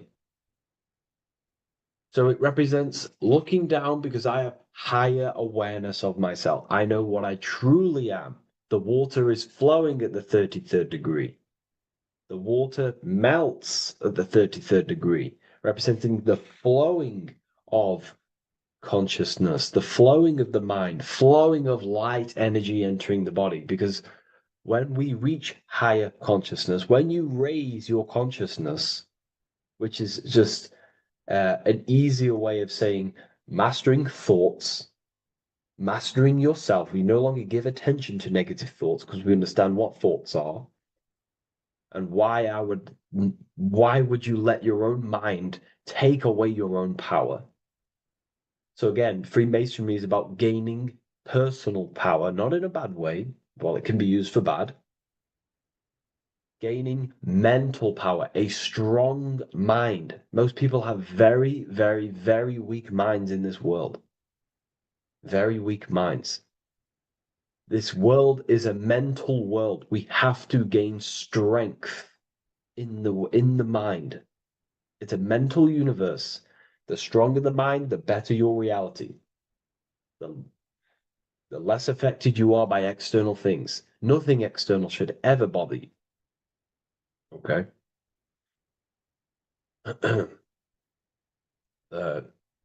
So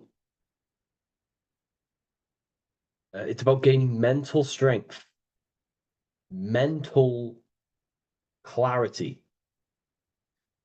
So again, the bird is elevated, it looks down, it has a higher awareness, it sees things from above, it sees the world for what it truly is. That's the eagle. Okay? It's the higher view. This is the illuminated degrees. So we're looking at now the sword. The bird, the eagle, the double-headed eagle is standing on the sword. Very symbolic. The sword is not above the eagle. The sword is below the eagle. The sword moves through the air. On a basic breakdown of the sword, it represents power. Power. Because if I have a sword, I hold the power over you. That's what it symbolizes. In war, you have a weapon bigger than someone else and more destructive than someone else, you hold the power. So it's a power symbol. To go even deeper on this, on its true meaning, the sword, I've already broke this down plenty of times. It moves through the air. It cuts the air. It's the mind. Air represents the mind. Water is emotion. Fire is the spirit. Earth is the body. So we're looking at the mind, the power of the mind.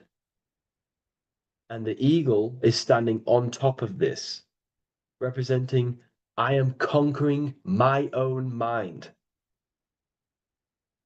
I am conquering my mind. My mind does not conquer me. My mind is truly mine. I hold the power over it. I stand on top of my mind. The mind does not rule me. Thoughts do not enter my mind that take away my power. I think it, I feel it, I act towards it. It's unity. My mind is the monarch. It is the command center. It is mine. I'm above the mind. That's what it's showing here. I hold full control over this mind. I hold the power. Okay? And I have an elevated view of the mind. The eagle is elevated. It looks at the earth from above. It's the higher perception of the mind. The mind has a higher view of the self. It is conscious. Most people are not conscious. Okay? Most people walk around, they act unknowingly, they don't even know they exist. They don't realize they have consciousness. They think they grew from a monkey. They're born on a spinning ball in the middle of space, and they think they're the body. That is the level of earth-based consciousness. And it's saying, I hold the power. I hold my mind to what I want to direct the mind's forces to. I create with my mind. I carve reality. I shape my reality with my mind and thoughts and my intellect, my communication. Okay? That is what we're looking at here with the sword. It's on top, meaning I control it. When you stand on top of something, you are the top. You are on top of it. You hold the power. You rule over it. When you are the boss of your business, you rule the business. That's what we're looking at here. The sword needs sharpening. It always needs sharpening. You can't use a sword forever. You need to sharpen it. The mind will not stay powerful and strong and and aligned with what you actually want unless you continuously refine the sword. The mind needs to be refined or reminded. If you stop doing affirmations, the mind will fall back to old ways of thinking. If you constantly meditate, you constantly implant the messages into your subconscious mind, you constantly visualize, you are keeping the mind sharpened with what you want in life, what you are trying to create. And the mind will continue to think with that power, with them words, with them visualizations. If you fall off, if you stop meditating, you will lose control of your own mind. Okay? This is symbolizing you have to keep on top of the mind. You have to keep control. This is what the world is. The world is like Minecraft. You ever played Minecraft? You're a builder. Okay? What do? You control the man in the world. That's what you are. You need to control this body in the world. It's all about control. You are in a game. It's like Grand Theft Auto. You don't know how to use the buttons. You're going to create chaos, and you're not going to have that much fun in the world in GTA if you don't know how to work the buttons. Same with this world. You are in a world, and you need to learn the buttons of the body, the mind, the soul, the heart. How will these things function so you can actually live a better life and create what you want in the world? Aligned with natural law, of course, unless you want to walk down the path of Satanism. So this is what we're looking at with the sword. Now, moving on, we're looking at this little banner here. This says "God and my right" in Latin. God and my right. What is your right? Natural law is your right. What is natural law? You already know the natural laws. We all intuitively know the natural law. What is natural law? Do good. We all subconsciously, on a soul level, we know to do good. We know to do right. It is wrong to hurt people. It is wrong to control people. What is your natural law? What are the forces that you hold power over, that you have full control over? You have full control over what you think, what you feel, what you act. Thought, emotion, action. If you start to try and control things outside of them three forces, that is now you breaking natural law. If I try to control and manipulate someone else, that is now breaking natural law. I'm going against my inner law. My soul tells me what is right and wrong through emotion. So it's about aligning the self, my actions, my thoughts with my emotion, my intuition, my natural law. These are your rights. Your rights is to think, feel, and act with the law, with good, with God, with love, with care for one another. Am I building with light to bring good things to the collective? You see, most people are stuck in their left brain, and the left brain only sees me, me. Ego-driven thinking. That's why they trap us in our left brain. They train us to be left brain. They tell us to write with our right hand to strengthen the left brain. They call it writing. Everything in this matrix is to activate your your left brain. Why? They need you in ego consciousness so you can be controlled and manipulated. So you do not recognize patterns. That's the right brain. The right brain recognizes patterns, symbolism, metaphors. They don't want you reading between the lines. They want you logical. They want you divided because the right brain sees the whole. The right brain sees the woods. The left brain sees the trees. And that tree is your ego. And the woods is the collective consciousness. They want you only thinking about you.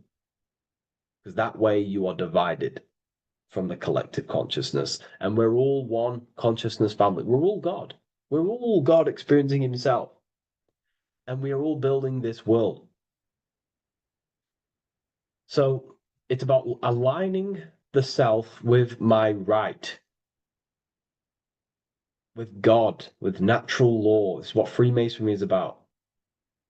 True Freemasonry, light Freemasonry, not dark Masonry or evil Freemasonry, whatever you want to call it. The crown, royalty. Royalty wear crowns. And what do the royalty have? Again, this is another power symbol. They hold control. Yes, royalty hold control. And that's why this crown is at the top of the image, not at the bottom of the image. It's at the top, representing I control the left, I control the right. I control my left brain and my right brain, the two eagle heads, the two views. The eagle has one eye on each side. It's looking, it's seeing. And that's symbolic of the left and right brain. We see, not physically see, but I mean perceive. We perceive reality with the left brain and we perceive reality with the right brain. And it's about unifying these two brains so we can see and perceive reality from a true lens. Because if we see reality only from the left brain, and a left brain dominated brain, we see everything as divided. But if we see everything from a right brain perspective, we see everything as whole. When everything is in the middle, you need to see reality from the middle. Yes, I have my own personal consciousness, and yes, there is a collective consciousness. So I need to balance between that. I need to see reality between the line, between the left and right brain, and align this worldview, and align my thoughts, align my actions with this. Because if you're left-brained dominated, you're only going to take action on ego. You're only going to take action on me. You're only going to think about me, me, me. But if you're right hemisphere brained, you're only going to take action for the collective, which is, yes, that's good, but you also need to think about yourself. Why did you come here? Your life has a meaning as well. It's not just about the collective, it's about you as well. But we need to balance this. You see? This is what we're looking at. The crown is in the middle, representing the balance, the power over the two. Okay? It's the balance, it's mastery, it's control. Royalty hold control over society, royal families. So it's about controlling the self. It's control over the ego, control over the sword, over the mind. It's about personal power we're looking at here. Self-control. Now we're looking at a upright triangle, which represents the element of fire, which is masculine. Masculine is all to do with action. Action, the physical body. We're looking at fire, which represents spirit or transformation. Fire is a very transformative element. It transforms things. Okay, so we're looking at self-transformation through action. This is what we're looking at here. Fire is a very, very masculine force. A very penetrating and transformative force. So we're looking at transforming the self, not through knowledge, but through action. We have transformed the self, 33rd degree. I've reached the 33rd degree and I have now fully transformed.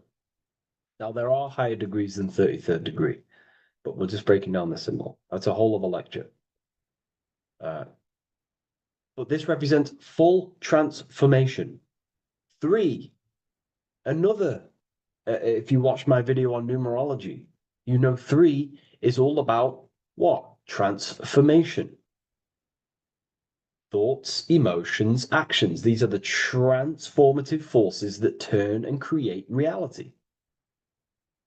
Jesus dies and dies and resurrects after 3 days. Transformation from dead to the awakened. Brahma, Vishnu, Shiva. God is threefold. 3, 3, 3, 3, 3, 3. Electricity, magnetism, dielectricity. The 3 forces that pretty much create physical matter. Transformation is 3. So we're looking at transformation through action. Action is a very transformative force. There's no point learning this knowledge if you're not going to act upon the knowledge. A lot of people join the university, they learn a lot, but they leave because they don't want to take the action. They don't want to do the hard part. They don't want to act towards higher consciousness. They want to dwell in their lower mind. That's fine. That's your path. That's their path. But if you truly want to raise your consciousness, you have to act upon it. You have to actively not take the action. It's about what you do and do not do, because not doing something is also an action. If you are not participating in the low level pleasures like sex, casual sex, masturbation, going out and getting blind drunk. These are low level pleasures. It's going to keep you on a low level frequency and a low level consciousness. That is also an action, not doing that. It's about what you not do as well, which is very important.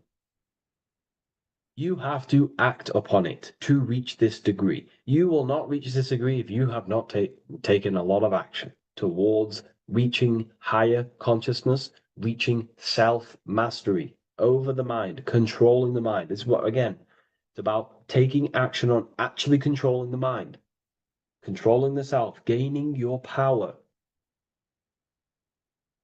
Okay? Okay. This is another fascinating part about the eagle head and wings. It also represents the past, present, and future. The crown is again symbolic of the crown chakra. This is all to do with knowledge. So we're looking at knowledge of the past, the eagle on the left looking behind, and the eagle on the right looking forward. So we're looking at the crown, knowledge of the past and the future. Looking at your past is very powerful. What has got you, what has led you to this very point in your life? What actions have taken you to this point? And not only you, remember, there is a collective. Remember, you always have to keep that in mind. Every action you take, you have to always align it with the collective consciousness. It's not just you in the world. We have a collective. So, how did you and how did the collective get to this point in life, in this present? How did we get here? How did we get into this mess? Humanity is in a mess, a straight up chaotic mess. And if you think everything is perfect and everything's divine and everything's just, there's some people out there in the spiritual community saying, everything's divine, everything's meant for this purpose. No, there are people actively manipulating and using mind control methods to control this reality. How have we got into this mess? So we have to look into the past to analyze patterns so we can take action now in the present to change the future of the collective and your personal life. That's what we're looking at here. So the eagle looking left is looking in the past, representing analyzing the past, analyzing the actions in my life and the collective life. The actions that led to this mess now, to this state now. And what can I do now with my knowledge to change the future to a better future aligned with, again, natural law, aligned with goodness, aligned with God, aligned with care and love for one another and the self. So it's all about knowledge of the past and knowledge of the future. And what I can do now to take action, the triangle pointing at the middle, which is the present, what can I do now to change the future? To create a better future, to transform the world. 33, transformation. To transform the future. Okay, this is what we're looking at here with the two double-headed eagles as well. Again, this is more art. This is a lot more complex symbolism here. But again, we have the Earth hemisphere here. And what? The eagle above. It is raised above the earth, above material pleasures, above the material thinking self, above the ego. Not to say get rid of the ego. We need the ego, but balancing, control, power over the ego, power over the two hemispheres of the brain, power over my past and my future, power over time. What am I using my time towards? Time is your spiritual currency. Okay? It's elevated. It sees things from a higher perspective. It is higher consciousness. We're also looking at the astral body. Birds on a deeper level represent the astral body. So symbols have layers of meaning. The deeper you get into the occult, so when you join the first degree, you get, a good interpretation, and the higher degree you go, the more deeper the symbol reveals, as the more deeper you know yourself. So we're looking also at the astral body, the light. What is the light? Light is a massive symbol in Freemasonry. It's knowledge, gnosis. When you're very intelligent, you call someone, they're a bright child. They have enlightenment, light in the mind. Looking at light, a lot of knowledge, a lot of self-knowledge of the self, of the psyche, how I function, what I am, knowledge of the astral body, rising above the earth, astral projection, exploring your true nature, exploring consciousness. This is what we're looking at here.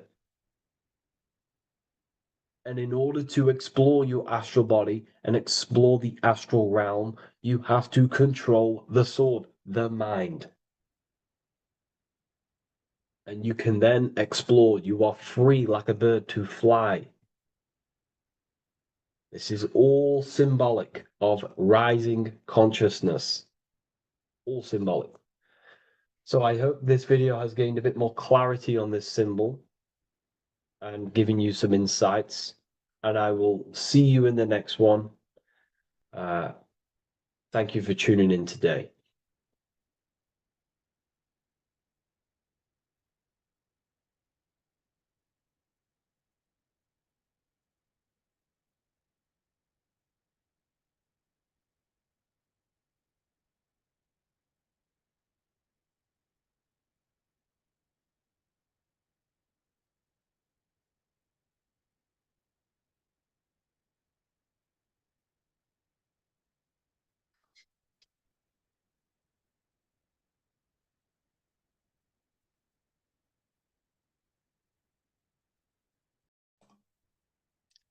So this is known as the bag of the gods.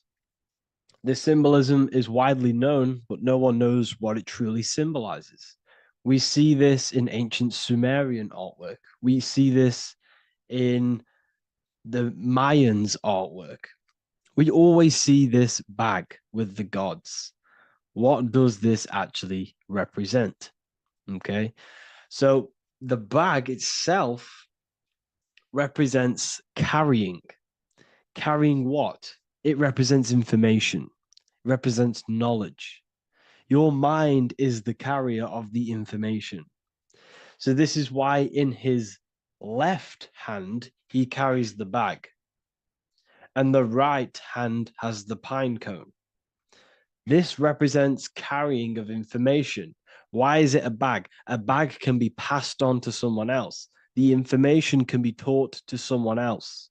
This is the information of activation of the pineal gland or higher consciousness of humans.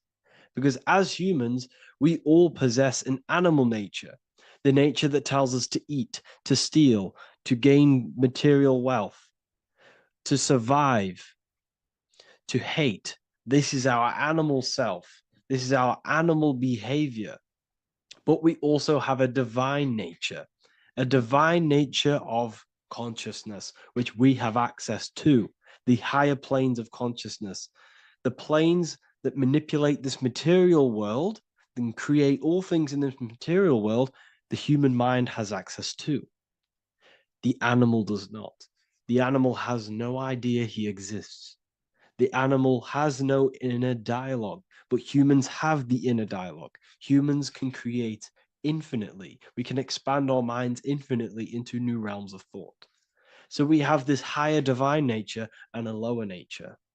This bag of the gods is basically just representing the knowledge they possess of higher consciousness, of the higher aspect of life. Okay? Which is the activation of the pineal. The pine cone. The pine cone is in his right hand. The right represents wisdom. The left represents intellect, knowledge. Knowledge and wisdom are two separate things. Wisdom is applied knowledge. It's a feminine aspect. Knowledge is just gained information that you know, which is masculine. So in his right hand, he holds the pine cone. The pine cone can be opened and shut. The shut pine cone represents the asleep human being, the human being that exists in his lower nature, that just basically survives, lives on eating, consumption, material lust, living in chaos with his emotions, living in a place of hell. This is the animal nature. Then we have the awakened human, the one who has consciousness of himself, the one who looks within himself, the one who knows there is more to him when he looks in the mirror. He is far more than just the physical body. He is a divine spiritual being, a divine being who has limitless potential of creation into the material plane. So this represents the awakened. This represents the asleep. This is why he carries the pine cone in his right hand. It represents applied knowledge. This is the information. This is the intellect he possesses. And this is the applied knowledge of the awakening, of activation of the pineal gland. Because remember, the pineal gland is not your consciousness. The pine, pin, pineals, the same root word. Pine cones were always symbolizing the state of consciousness one was living in, whether he was asleep or awake. We see this at the Vatican. We see the pine cone over the two pillars. This is the two pillars of Freemasonry, and the dome. This is the Royal Arch of Freemasonry. This represents your head. This is the two pillars, the two hemispheres, and the pine cone in the middle, which is the pineal gland. What is the pineal gland? The pineal gland is not your consciousness. It is not the third eye, and it is not the mind. It's not the mind's eye. The pineal gland is a radio receiver. This is your body. Your body is an antenna. Most people think they are this body. This body is nothing but a receiver and a downloader of consciousness. Your brain does not produce consciousness. You are not this brain in your head. This brain is a downloader of consciousness. Consciousness comes from a way higher divine plane, which is what this image is showing here with the clouds. The mind is light. Consciousness is light. And this light is coming down into the material plane, and your body is basically a crystal antenna which is receiving and downloading this consciousness. So you can experience a three-dimensional reality. So God can experience himself in a divided, separate state. This is what this represents.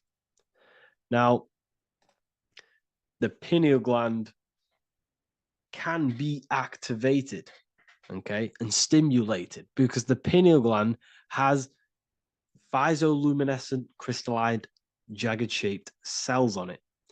And obviously, these are crystals. Crystals are on your pineal gland. And what do crystals do? Radios use crystals. Your phone uses crystals. They tell you that crystals are woo-woo and pseudoscience because they don't want you to know the power of crystals. Your body is basically a giant crystal.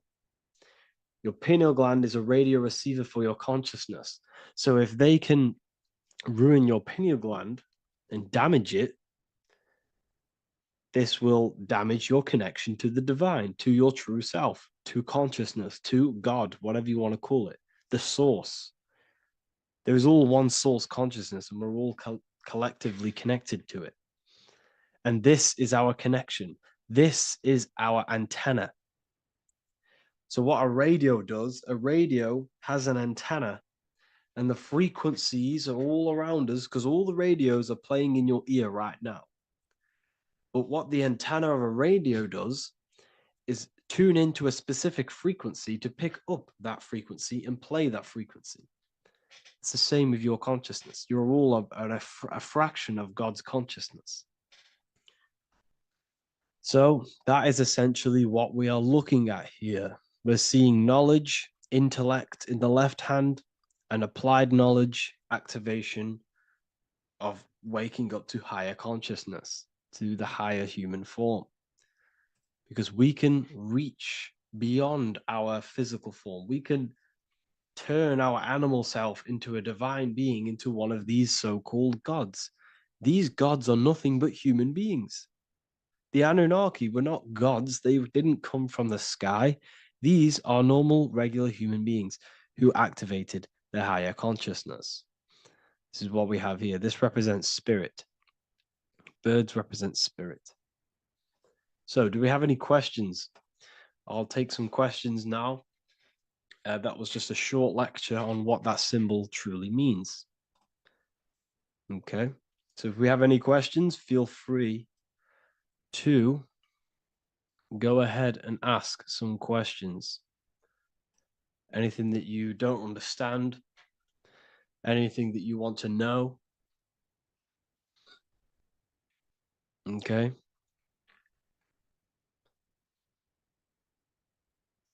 So base reality would be where source resides. Yes, the base reality is your consciousness.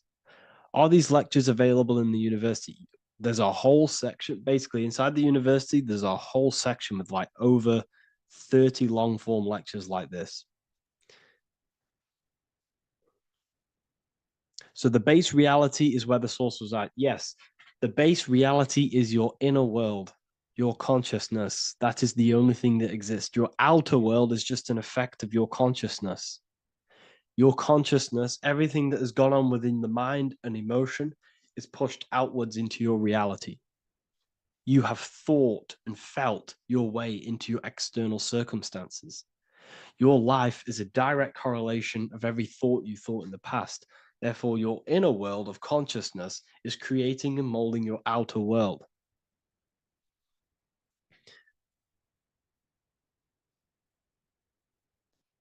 The best way to keep connection consistent, the best way to keep your connection to the divine or the higher planes of consciousness is through meditation and through imagination.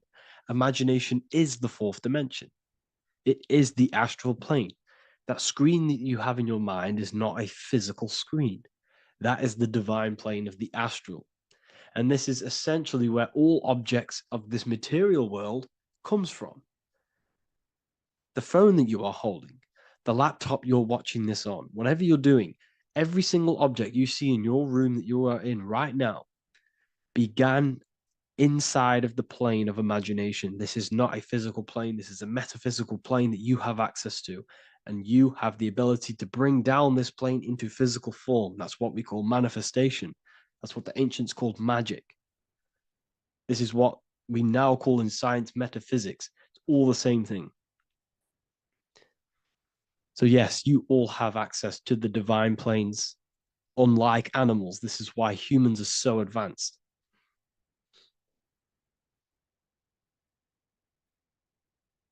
Okay. Is the pineal able to constantly activated, or is it just a temporary experience? I don't fully understand that question, unfortunately. Maybe you could word it in a different way.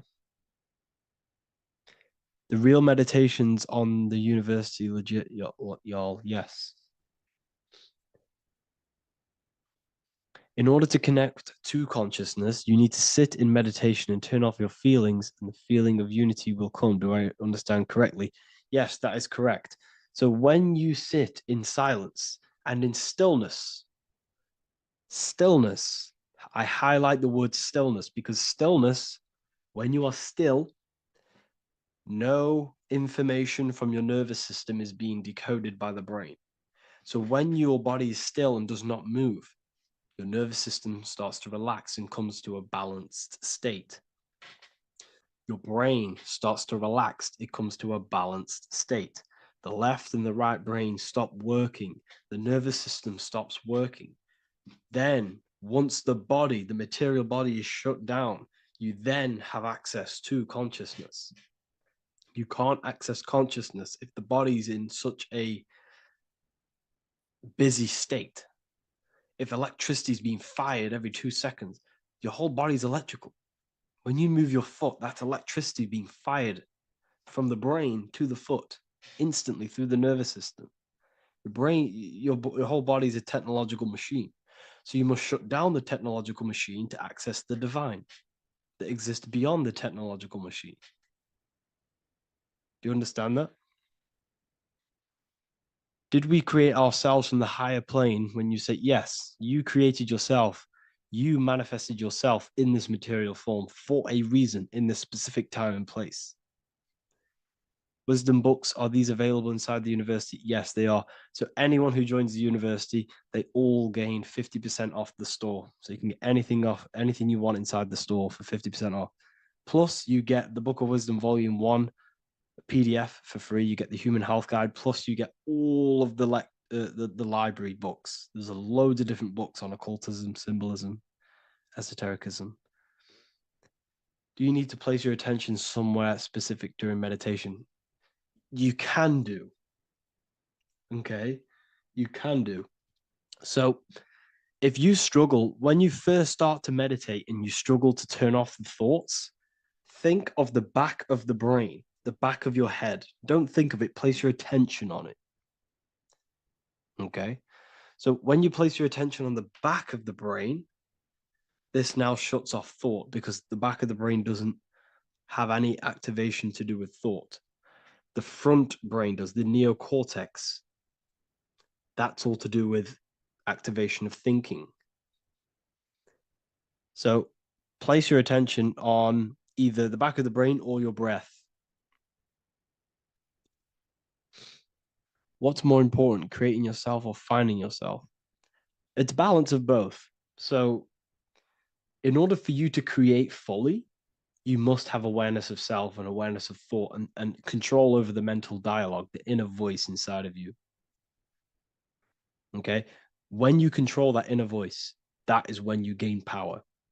That inner voice is what brings commands into physical reality. Before you kick a football, there is a change in consciousness. There's a decision made in consciousness before the body takes the action.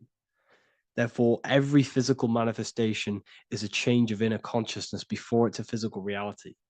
You can have the reality you want through consciousness before physically having it. That's the secret to creating.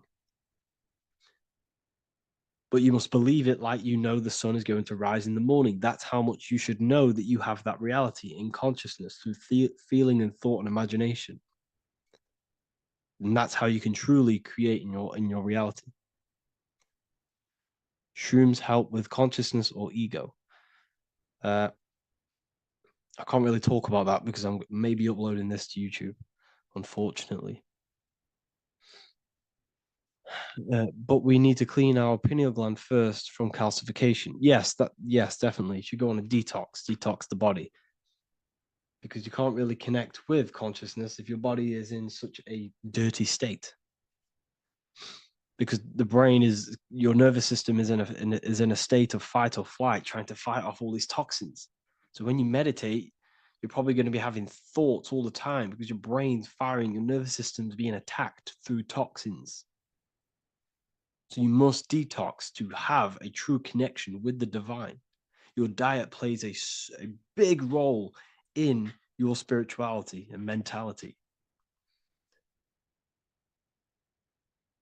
What is the most optimal food for pure consciousness? Fruits and vegetables. They possess consciousness. So when you place them inside of you, they're syncing with your consciousness. How to check the cleanliness of your body, your skin, your teeth, your tongue, your mouth. If your skin has spots, different colors on it, you're not clean because your skin is a reflection of your inner organs. Coffee's not the best for you. Coffee gives you fake energy.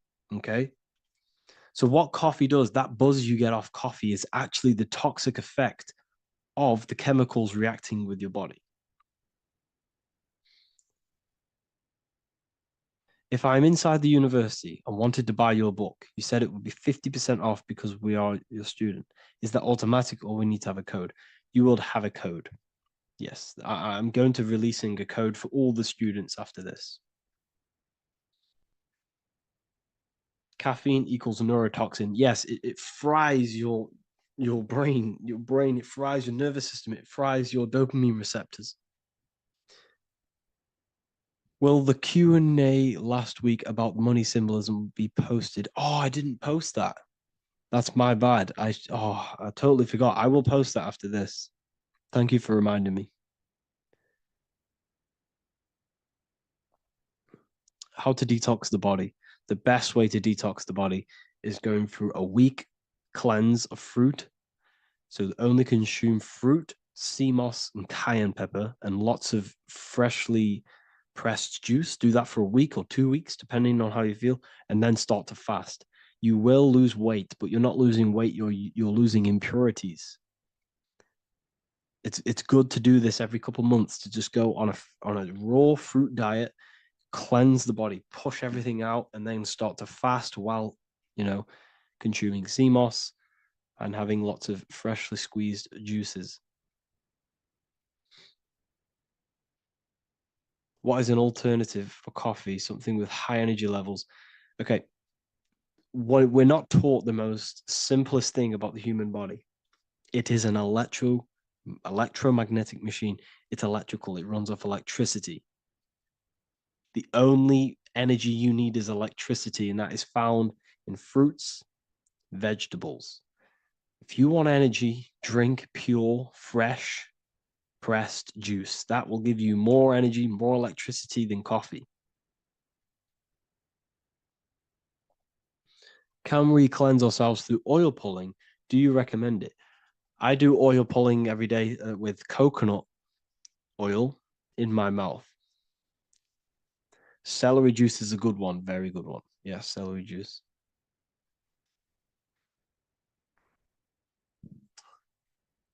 Any more questions? What kind of music do you listen to when lifting? For me, rap, hip hop, push me, work harder, but I know it's terrible for my subconscious. Yes, very. At least you're aware of it. You should be definitely try and stay away from the hip hop music. Try and stay away from anything that's talking about anything negative, because it's all programming your subconscious. And your belief system is your reality, people. Your belief system is your reality. Okay? So look after your subconscious. That's what's controlling your actions. 90% of your actions on a daily basis are controlled through your subconscious beliefs. Okay? I listen to a lot of Pastel Ghost. I listen to a lot of let me get my playlist up. It's all like background music for TikTok. Do you know what I mean? Like Pastel Ghost. That's mainly what I listen to. That sort of music. I don't know what it's kind of called. I don't know what that genre is called. Does anyone know what that genre is actually called? Because there's not much words in it. The reason I listen to it is because there's not much words in it. And, it helps the subconscious. And I just love that music.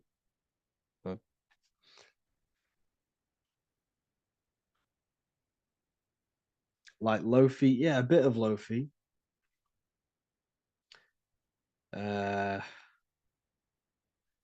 Most people won't even know this type of music.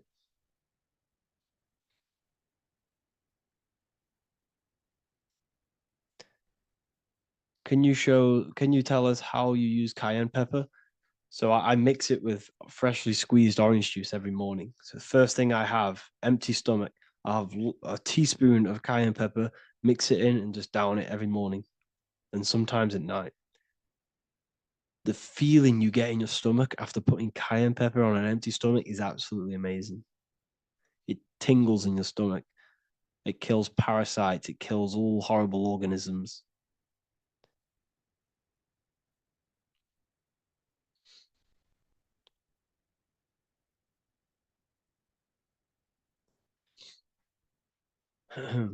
Mix it with hot water. Yes, hot water and key lime water. That I bet that's powerful. If you mixed warm water with key lime with cayenne pepper in first thing in the morning, I can imagine how powerful that is. I've never done that, but I'm going to try that. Do you use sea salt? I don't know what to think about sea salt, to be honest. I try and stay away from it. I don't know whether it's good, don't know whether it's bad. I'm kind of mixed on it, mixed information. I've heard people have benefits. I've heard other people say stay away from it. So I don't know. I just stay away from it. I'm not too sure on it.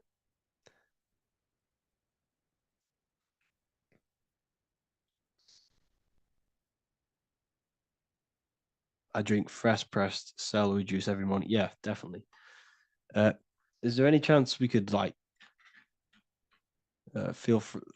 move to esoteric occult questions? The only reason I say that is because I might be posting this to YouTube, so it's I don't want them. I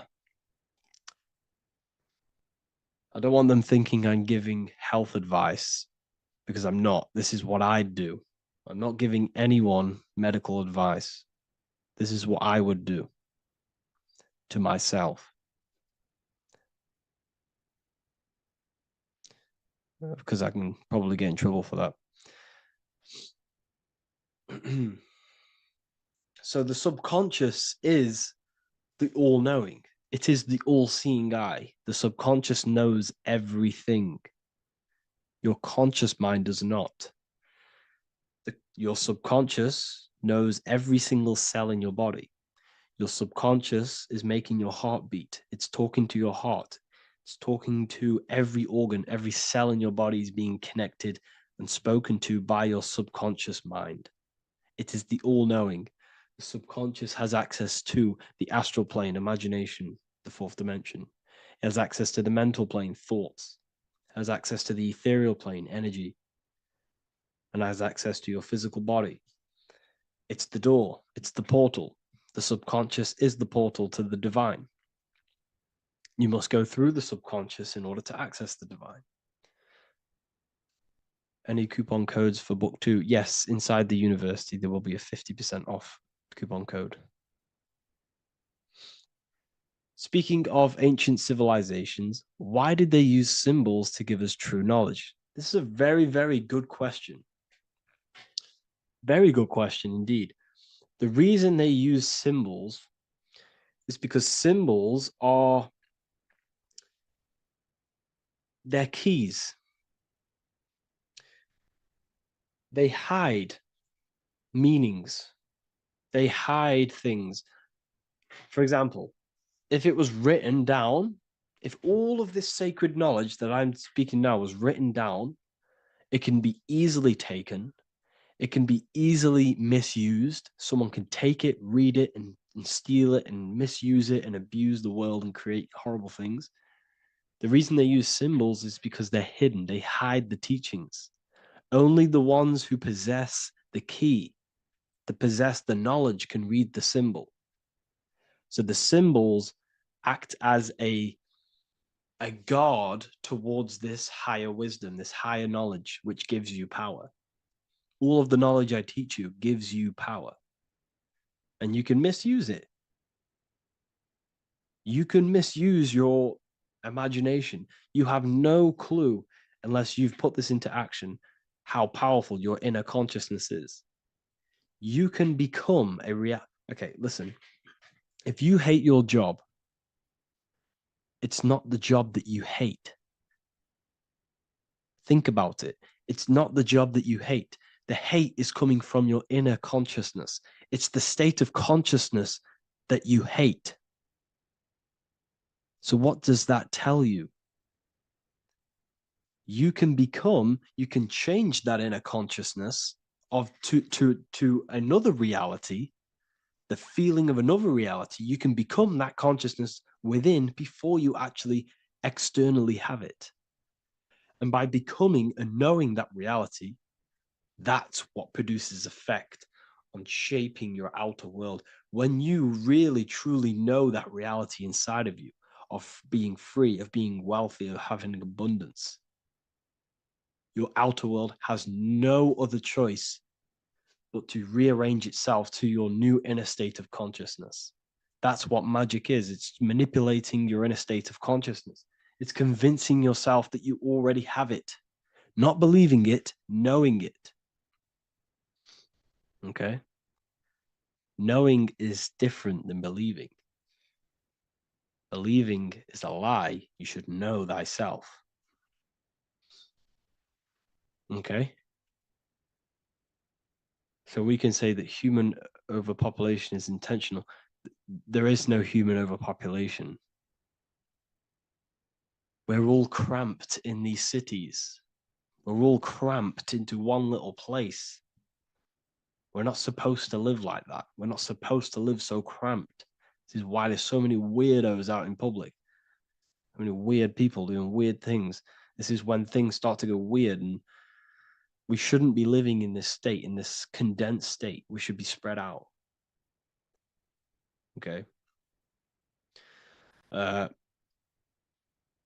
There is no overpopulation. It's just an illusion because we all lived in such. Have you ever been on a plane? Have you seen how much land there is? It's crazy. There's no overpopulation. And how many people do they say there's in the world? There's not that many people in the world that they say. I think it's like 8 billion. I think they say there's 8 billion people.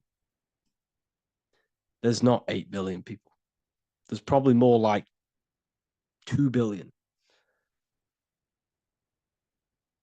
And the reason I say that is because I have a friend who only has like 300K followers. So that's a lot of followers, okay? And he gets recognized everywhere he goes.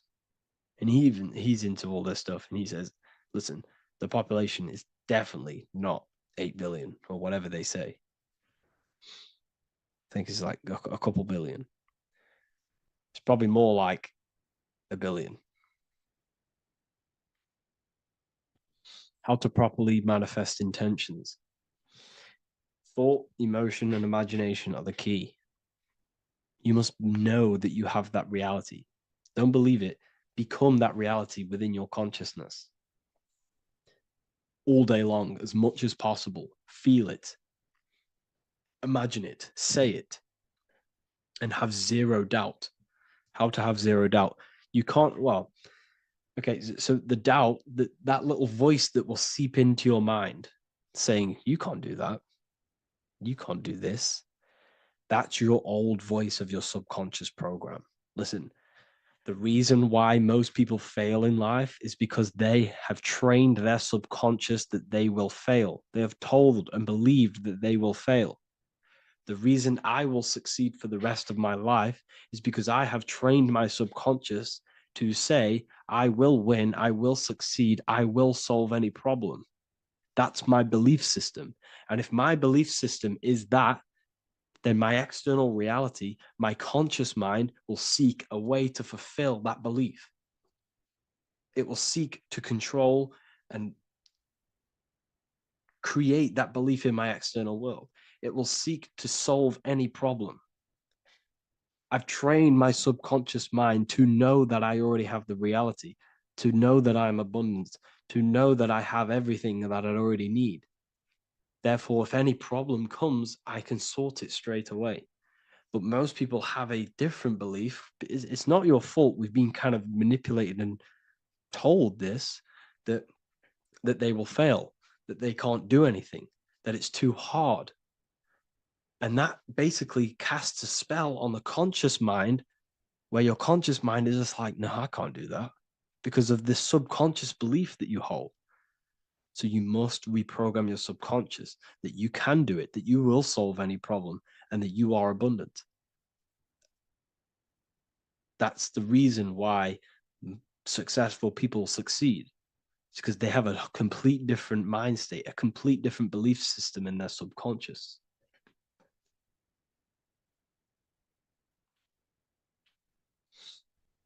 Do you offer mentoring? Yes, I do offer mentoring, but it's mainly for people who want to grow their online presence, and for the amount of value and transformation that I can place into your life, and the time, the price of my time, it will be a higher price tag. But your life will completely change if you join my mentoring.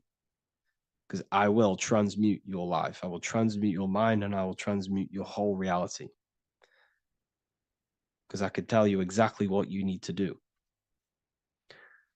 How to have super genius power pulling information from the source. Okay, so you can do this. I talked about this in Book of Wisdom, Volume 2, if you've read it. This is a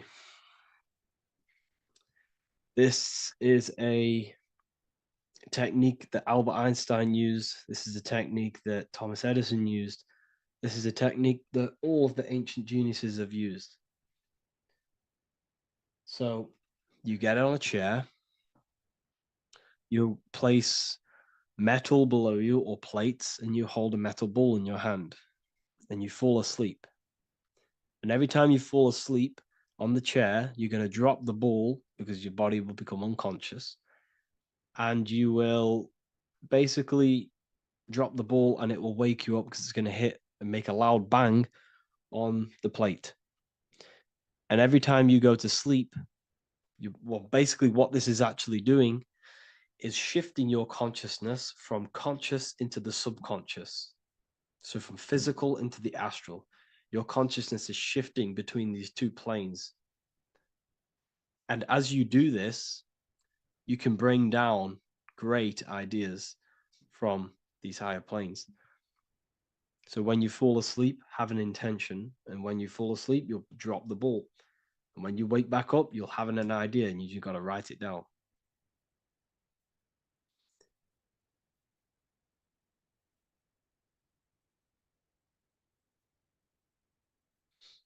How to balance chakras. Don't focus on balancing your chakras.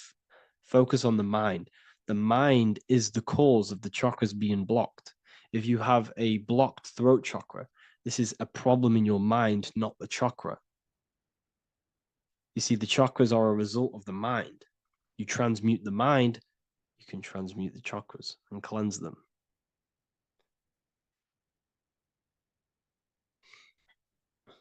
So was Jesus a real man that walked? Okay, so I'm going to tell you something. Like, some of the things that I say in my reels, they are to catch attention. So if I say the first thing on the reel, Jesus never existed, straight away, you see that, it's going to trigger you. It's going to trigger Christians. It's going to trigger people. So yes, I do say things to catch attention. The reason I do that is because I have to in order to catch attention. Maybe there was a Jesus who walked. So in the past, I have said Jesus never existed. Yes, this is to catch attention, to boost the reels, views, and comments and stuff like that. Maybe there was a man who was called Jesus and walked the earth. But listen, he was not the Son of God. You are all the Son of God. Jesus represents an archetype. He represents morals. He represents a way of living that you should embody in your life, not to worship. We shouldn't be worshiping this man. We should be embodying his qualities into our lives so we can become Christ consciousness, so we can live in harmony with our mind, emotions, body, and spirit. Okay? He was not the Son of God. You are all the Son of God. We are all God experiencing himself in a three-dimensional divided form. God is oneness, and he created a divided world so he can experience himself. Why do you quote from the Freemasons oft times? I don't recall me looking at Freemason quotes and quote them. I just simply, when I post a quote, I literally just, whatever comes to my head, I just whack it into Telegram or Twitter. Are dreams tied to your subconscious, and how do you understand them? Okay. Dreams and astral projection are two different things. Astral projection is your soul leaving this plane into the collective consciousness, into the collective mind, the collective astral plane. But dreams are basically the astral plane, but it's your personal astral plane in your personal subconscious. So when you dream, you're entering your own consciousness, you're entering your own subconscious. Every character, every event that happens to you, everything that is said to you, everything that happens to you in your dream is yourself pushed outwards, and you're basically experiencing your own mind. If something scary comes up in your dream, this is your belief, this is something in the back of your mind materializing and coming to you and showing itself to you. So in order to understand your dreams, it's basically suppressed emotions, suppressed thoughts, all lingering in your subconscious materialized. Okay. A few months ago, I'd have concurrent dreams of getting in a car crash that lasted for months. Then one day, out of nowhere, I got into a really bad accident, and that low-key bugged me out. I didn't know if my mind was trying to warn me or what. You can explain that. Okay. If you are having dreams about having a car crash, this is a belief. Okay, so let me tell you something. Let's say you're a drug dealer, okay? And you live in fear every single day of the police coming to you. This dealer every day is worried, he's scared, and he lives in fear of the police getting him. He was believing it. This fear, this emotion he was feeling on a regular basis, repetition, and the emotion is basically impressing your subconscious. It's impressed his subconscious that deeply that he now believes it. It's now become a belief. So one day the dealer gets caught and he goes to prison. Let me tell you something. He placed himself there because he created a program, a belief in his subconscious of the police. And his external reality is now in a prison cell.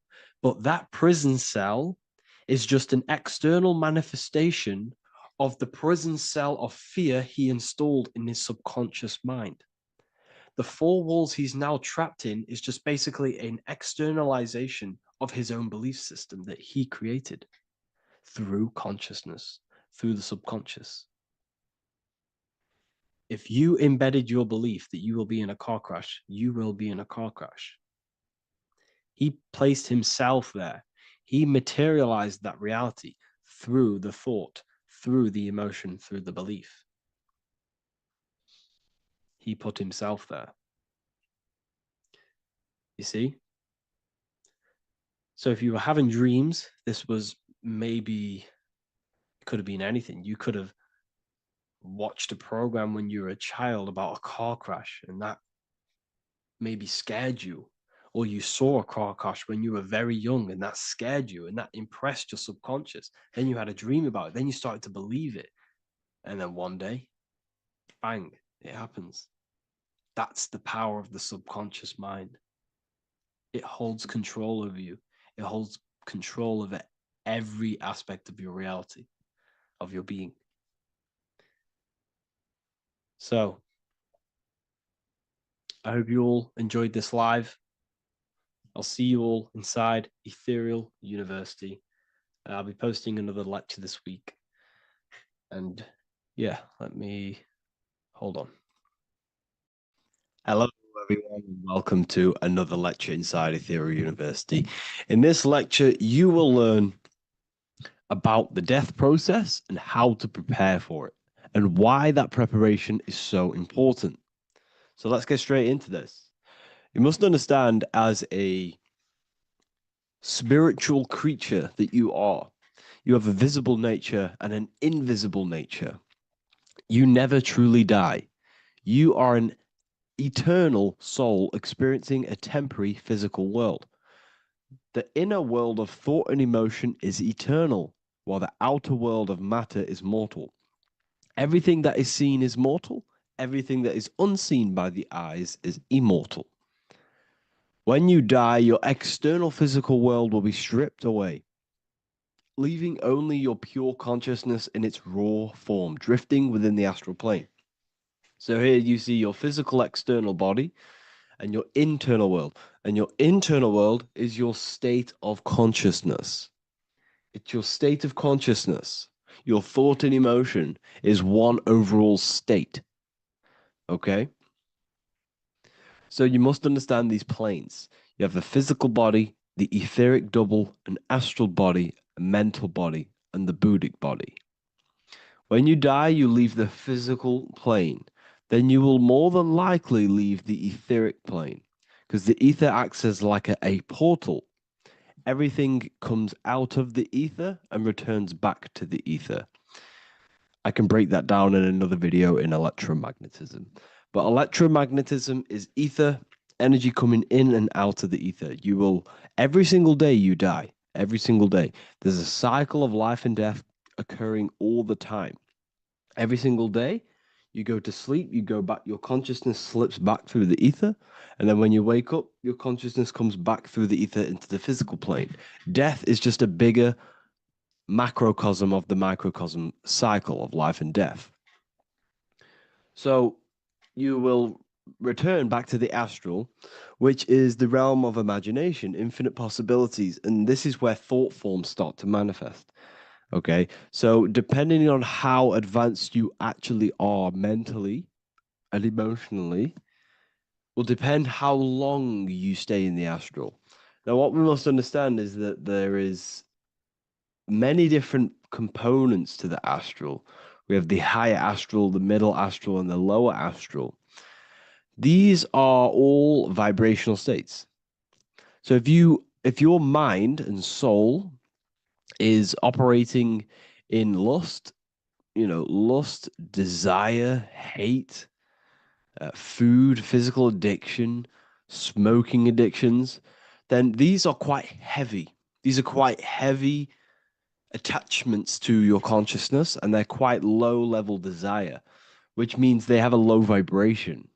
You will manifest in the lower astral when you're stripped from your physical body. The lower astral is not inherently evil. However, there's just low vibrating things going on there. Low vibration does not mean evil. Okay? So, just like bad doesn't mean evil. Okay?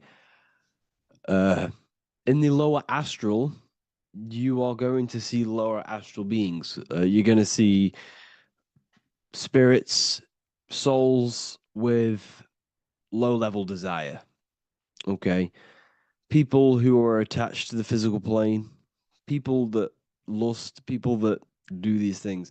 Technically, this is hell, but you can escape it by escaping yourself. Now we're going to break all this down. I'll break all this down properly once you understand the full context. So depending on your level of desire, you will manifest in a corresponding layer of the astral plane. If your mind is still attached to the low physical desires, you will find yourself in the lower astral realms. But if you have few desires and have detached from the worldly attachments while you are encased in a body, then you will rise into a higher or middle astral plane, mainly the middle. Okay. The higher astral plane is very formless. So as I broke down here, this is, well, the physical plane is the lowest dimension. This is the most form, the most matter. It's quite heavy. The higher you go, the lighter it becomes, the more fluid, the more formless it becomes. So you see here it says denser down and lucidic up. So this is more lucidic in these higher realms. This is more dense in the lower realms. So this is why the ancient Egyptians were always talking about, I'll show you this. This is showing you death. So first of all, we have Anubis, which represents death. Here you have the heart, which represents the soul. And here you have a feather. And this is a scale. You see how this is a balanced scale? So what this is symbolizing, this represents death, this represents your heart, and this is a feather. So when you die, your heart must be as light as a feather, which means your emotions, your soul, should have no attachments to the world. It should be light. It should be detached. This is why the word light and light are the same. Light is in heavy and light is in very bright. Because when you're less attached to the things, your soul shines. You're authentic. You're light. You're very bright soul. And you have no attachments. Your light is in not heavy. So you must detach from the worldly desires. We have to detach from the smoking, the food. This is why we should fast. Smoking, this is why we should detox. We should also meditate. We should also be able to sit with ourselves for long periods of times. Okay, I'm going to break all this down properly. But that's why the Egyptians show you the symbolism here. Okay. So you're stripped of your material body. So that state of consciousness you're in right now, your inside world, if you shut your eyes, that state you're in, that is what you're going to experience when you die. Okay. And you're going to be manifested into the astral. In the physical plane, you can mask or hide almost anything. But in the spiritual realm, you cannot. The astral body, your thoughts and emotions directly shape your spiritual body, your astral body, revealing your true inner state. So your desires that you can hide in the physical plane, your emotions, your thoughts, you can't hide any of that in the spiritual plane, in the astral plane. That will directly shape who you are, your color of your astral body, and your astral body as a whole. So here we have Kim Kardashian.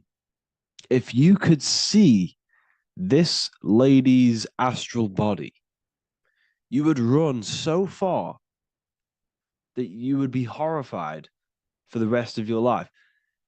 If you could see their spirit, their astral form, it would be horrific because their mind is so attached to, physical things, so attached to desire, money, fame, worship, power. These people do not want to die. These billionaires and millionaires will never want to die. They will do whatever they can to stay alive because they understand when they die, they have to face themselves. They have to face their inner world. And their astral body, their true authentic self on the inside is horrible and horrific and so low vibration. So this is where it comes in. You must be as light as a feather. This is what the Egyptians are showing you in their artwork. Your soul must be as light as a feather. In order for the soul to ascend to a higher plane and not look at that physical plane and say, I want to go back or I want to desire things down there, you must detach now and prepare for death. Hell is not a place, it's your own personal suffering born from within. If your mind and soul are deeply attached to mental fixations, emotional wounds, and physical addictions tied to the material world, that pain will follow you into the astral. This is your true judgment day. You judge yourself when you die. You see your authentic self. There's no hiding. Right. Imagine right now that you that everything you cling to was stripped away. No matrix, no electricity, no food, no TikTok, no phone, no possessions, no distractions, no one else. Could you sit alone with yourself for just 1 hour? Could you sit alone with your thought and emotion? That moment of truth is what you must begin to prepare for. Could you sit alone with yourself? Can you sit alone for long periods of time and just think? And if you cannot, then you're running from your internal world. You're running from your thoughts. You're distracting yourself from your thoughts. This is what we must address. Now, don't feel bad if this is you. We've all have problems. We all have internal problems. But this is what we have to face directly in order to prepare for life after death. We must meditate for long periods of time. not even meditation. We should be able to sit with ourselves with no distractions and just think. This is what the people of the past used to do when we had no technology. People would sit and think for hours. This is what we need. Because if you cannot sit with yourself, imagine sitting with yourself with no physical body. That's the level that's going to happen. And we need to prepare for that. The soul and mind must become as light, as weightless, as radiant as a feather to ascend to a higher plane and move beyond the physical life. To rise, they must release heaviness, attachments, burdens, fears, and desires. The lighter and brighter your inner being becomes, the more freely it can rise into a higher state of existence. Ascension is not about going somewhere, it's about becoming something pure, clear, and luminous. Okay, this is very important. Very, very important. We must detach from the worldly things. So, enough of that. How do we do it? How do we attach? How do we prepare? Number one, you must detach from the material things. Start loosening your grip on things, possessions, titles, even identities. They are temporary. Appreciate them, but don't let them define you. Let nothing outside of you define you. Nothing. Your name is not you. Your job is not you. Your reputation is not you. Your bad past is not you. Your good past is not you. Your business is not you. Everything outside of you is not you. Now, what I'm saying is, I'm not saying go full right hand path and never care about anything physical, never care about your family, don't love your family. I'm not saying that. What I am saying, love these things, love these outside things, but do not become attached and do not let them define you. You must be okay with losing anything that is outside of you. You must be okay with that, because you must understand the physical plane it's promised that everything is temporary. Everything is temporary in this plane. So don't ever think it's going to be there forever, because it's not. And you must remind yourself, not remind yourself, but I think about this sometimes when I start becoming a bit attached to work and stressed. I just remind myself that I'm going to, this is temporary. I'm going to leave this world one day and I'm not going to care. So you must have the balance. Okay. The balance is key. You can go down that right hand path and just fully cut off from the world like a monk and shave off your hair, disconnect from the physical world. You can do that. That's not wrong. There's different paths in life. You have the left hand path, purely physical. You have the middle path, which is balance between the physical and spiritual. Then you have the right hand path, which is monk mode, where you fully disconnect from the world. They shave their hair off to disconnect from the physicality. They meditate for long periods of time. This is what they're doing. They're preparing for death. Monks prepare for death. They understand this. They understand that you don't die. Your inner world is the true world. The inner world is the only world that exists. Everything outside of you is an extension of you. Number two, cleanse the mind. Watch your thoughts. Are they rooted in fear, anger, regret, or craving? Meditation, mindfulness, and inner reflection help purify the mind. The cleaner your thoughts, the lighter your spirit. So your astral body is formed by your thoughts. It's formed by your emotions. If you sit around thinking about eating all day, you're going to have a very heavy astral body. It's going to manifest in the lower planes.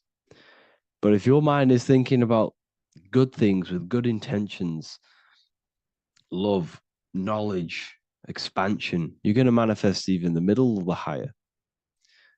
And there are ways to even ascend out of your astral body. Yes, you can ascend out of your astral body and out of the mental body, but that's all very advanced, and I'm not going to teach that yet. I'll make another video on that, but you can ascend from them bodies. The astral plane is not the end. You can keep ascending as a soul until you're left with just the pure essence of the soul. But we're going to, anyways, cleanse the mind, reprogram the limiting belief systems, let go of mental attachments. And the way you do this is by getting a piece of paper and writing down every single attachment that you have. And you're going to realize that there's more than you think. Okay. We have to detach from these. We have to. 4, practice presence. Can you sit in silence with yourself? The more at ease you are with your own inner being, the less you'll fear death. The afterlife is just an extension of your inner world. It's so important. This is so, so important. Can you sit with yourself? If you cannot sit with yourself, you have some inner work to do. You have some thoughts to address, some beliefs to address, and some feelings to address. Okay, so practice sitting in the present, meditation, or just literally sit there and try and be okay with yourself. And if you can't be okay with yourself, then there's something you need to address, whether it's a belief system, whether it's an emotional trauma, or something. This is what we must reshape, refine, and let go of. Live truthfully, speak and act from your soul, not from fear or ego. The more authentic you are, the more aligned you become with your true self, which carries beyond this life. The ego is your mind's perception of itself while being incarnated in this world. It's been shaped by your experiences, your thoughts, your beliefs, and your emotions. So your ego is basically this false thought form that you've created. It's a false layer of yourself that sits on top of your true authentic self. It's basically your physical character. When you were young, you had no ego. You were pure. You had a pure consciousness. But then as you grew older, your ego started to grow, and it still is growing because it was shaped by experiences, things you've gone through, things you said, things you believe, things you think. It's created by you, by your mind. And the ego is close to the word echo. The ego is the echo. It's an echo. It's a layer. It's a false identity.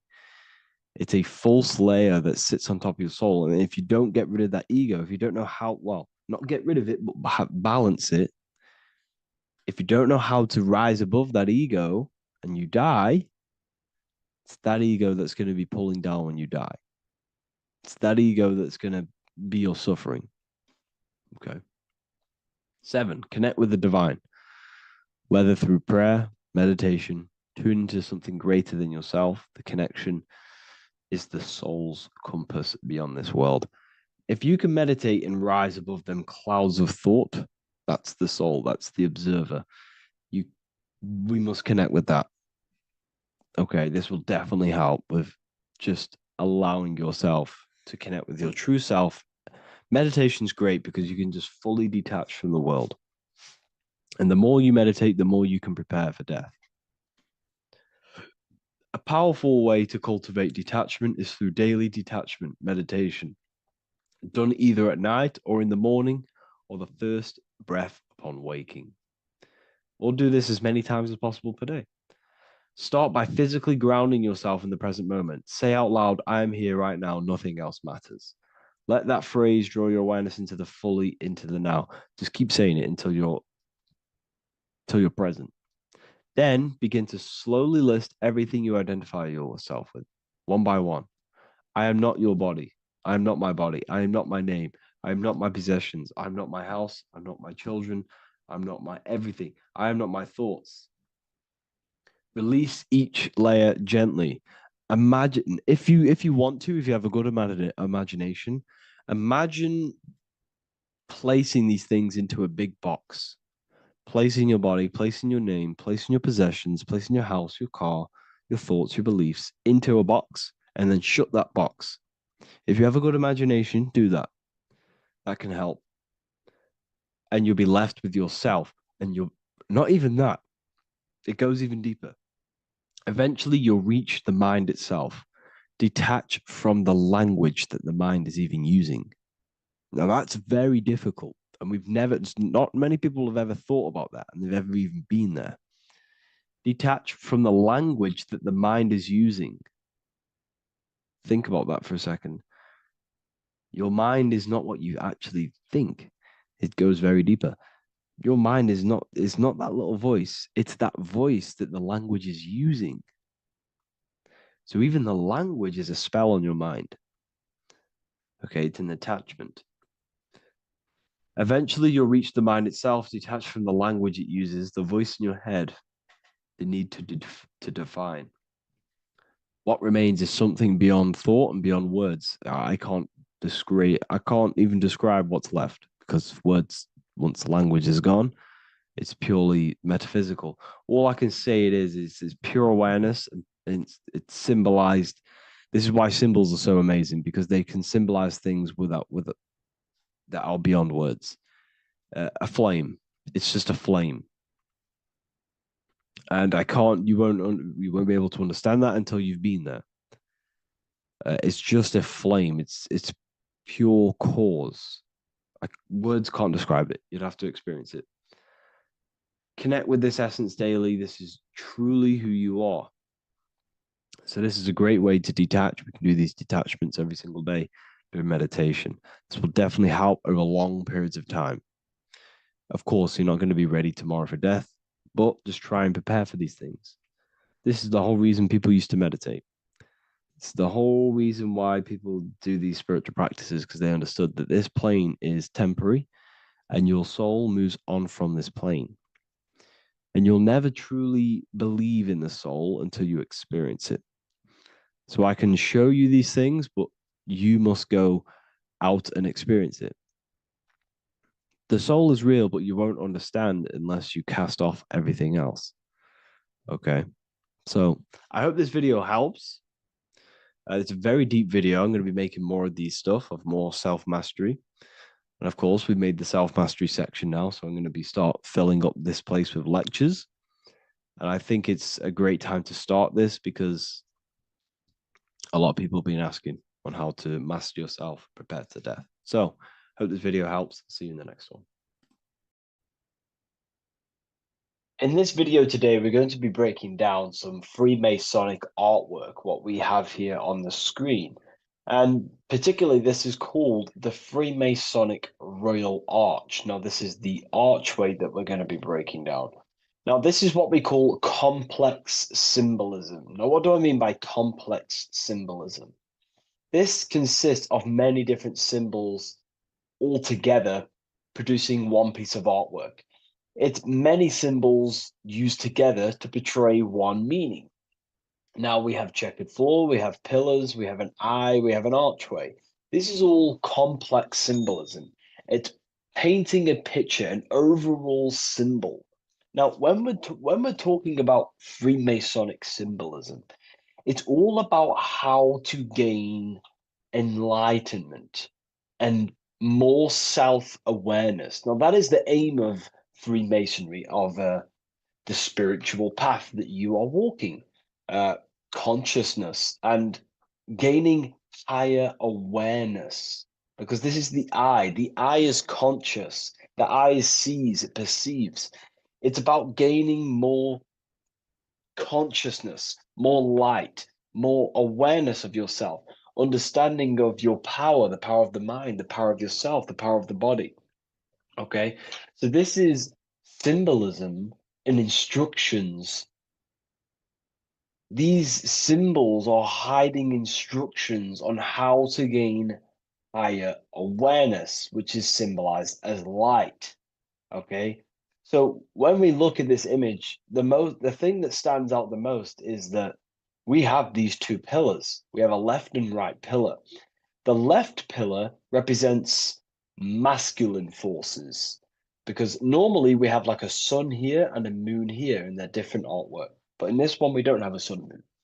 Okay. So everything in the universe has masculine qualities and feminine qualities, including consciousness. Okay, so remember, this is all about gaining more consciousness, gaining more understanding. We have masculine traits of consciousness and feminine forces of consciousness.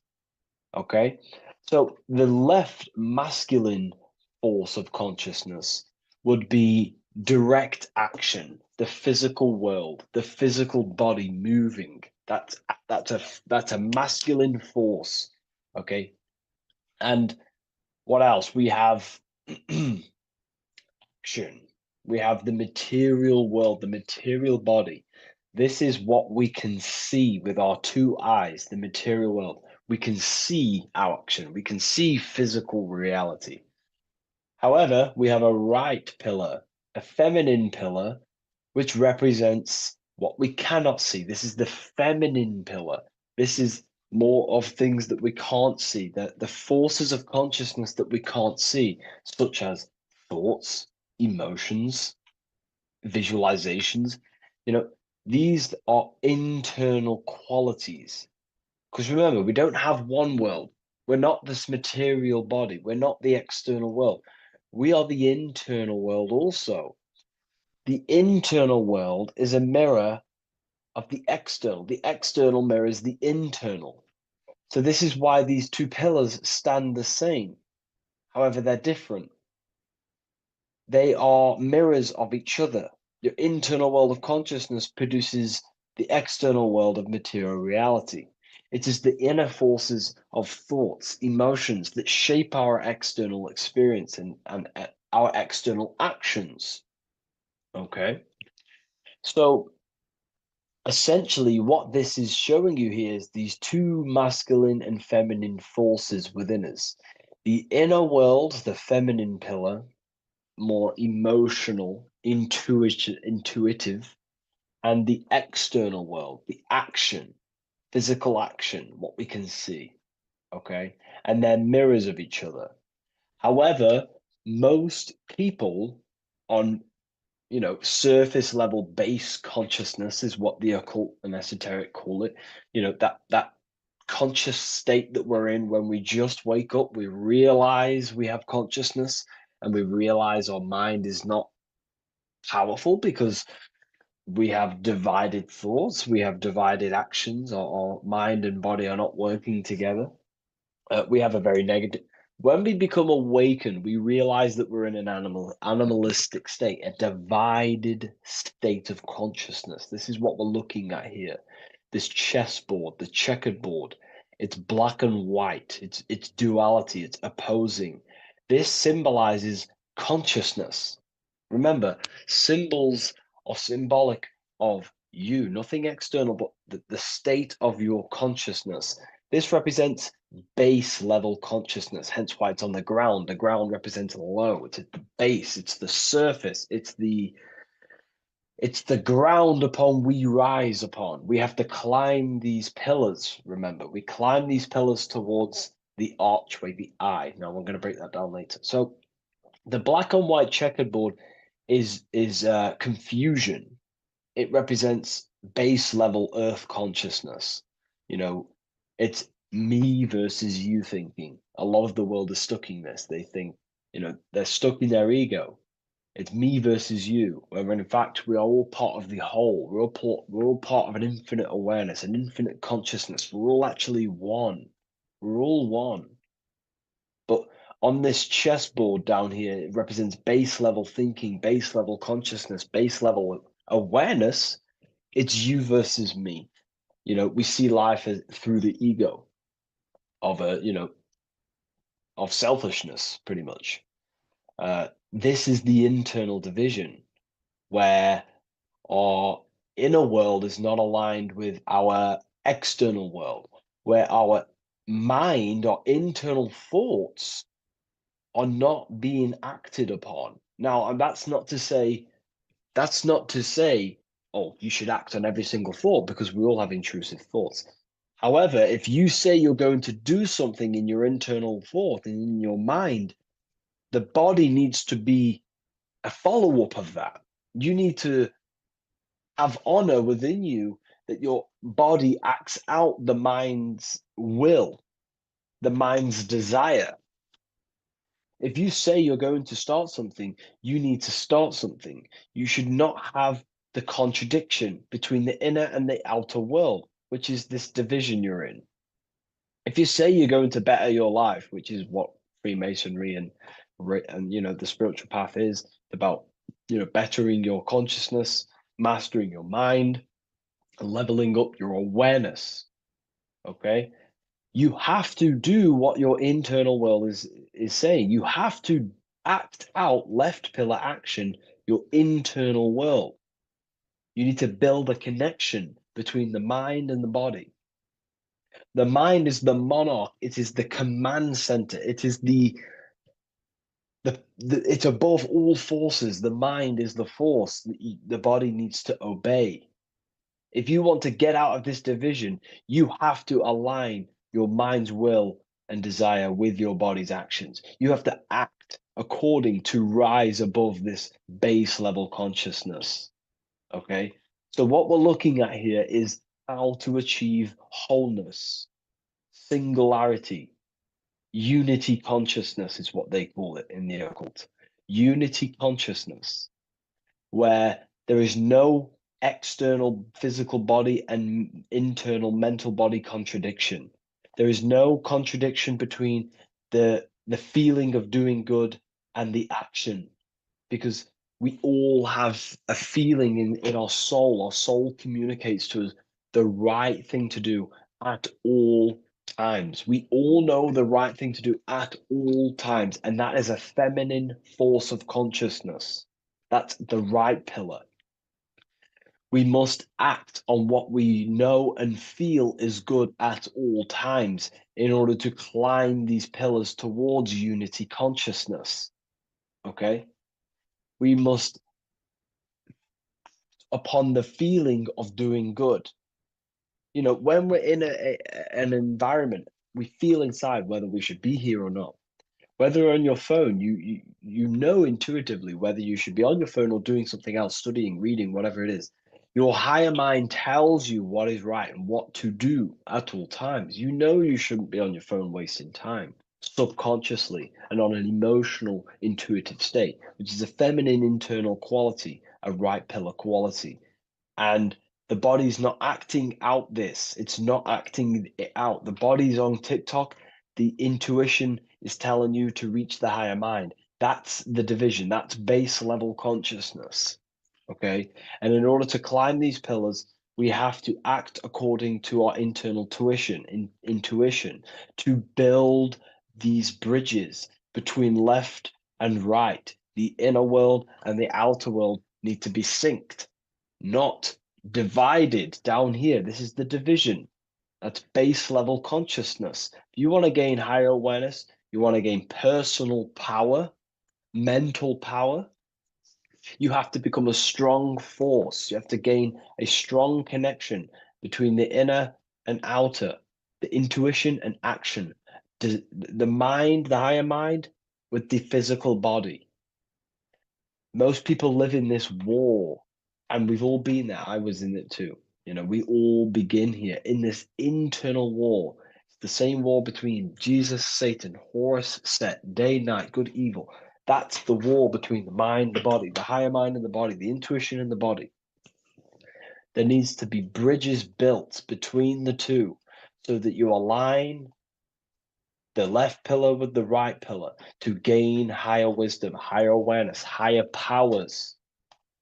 Because when the mind is contradicted, when your mind says it wants to do something, and you want to build the business, you want to study the occult, you want to reach your higher mind, the best version of yourself, but you don't act upon that, that is internal contradiction. The mind is not powerful in that state. The mind cannot direct its creative power, its forces, if it can't direct these forces into manifestation to create things in your life. You know, as you are aware, if you've watched my videos, you are a creator, you are a co-creator, a spark of the mind of God, and you are here to create and expand. In order to use the power of your consciousness, the power of your mind, the forces of your mind correctly, and to direct it with force, direct it efficiently, you have to align the inner and outer world, building the bridges to gain higher awareness, to gain higher power, to find out more about yourself and why you are here. Because remember, we're all being guided by our intuition. That is the true spirit guide. I don't like saying spirit guide. Spirit guides are not real. There's no force outside of you guiding you. It's your own soul guiding you through intuition, through emotional communication. the feeling of goodness, the feeling of what is right. Down here in division, you don't understand right from wrong, light or dark. But when you awaken, you start to understand right from wrong. You gain higher awareness.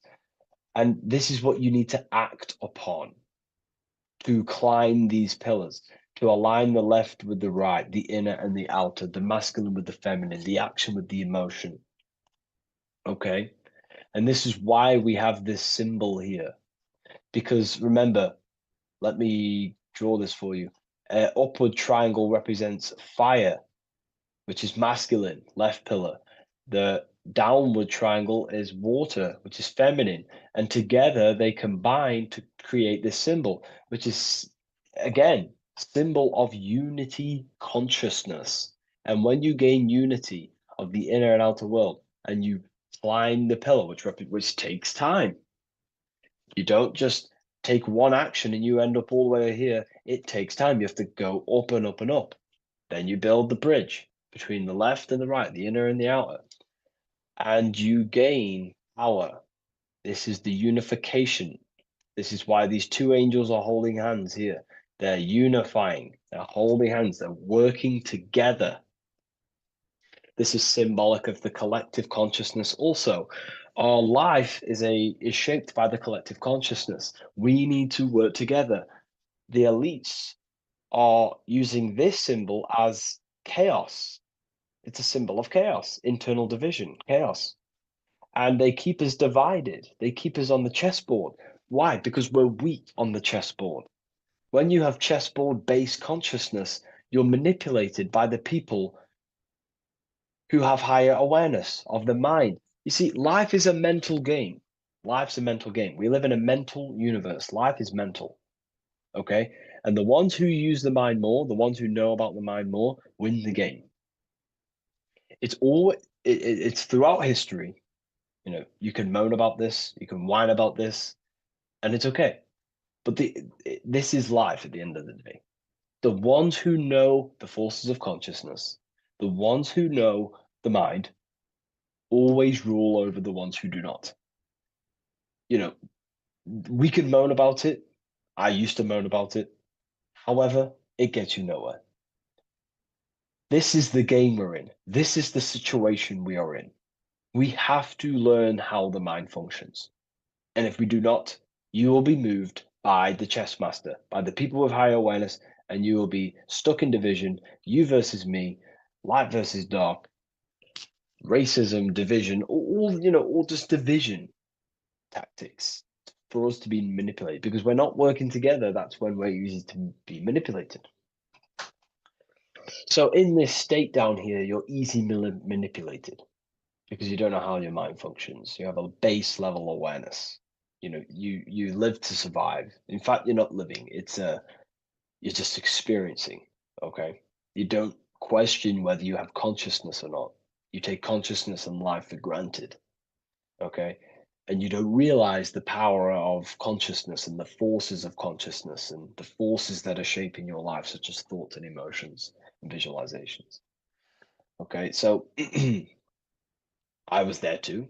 Everyone begins at this point. It's okay. If you're at this point, that is completely fine. I'm not, saying anything bad.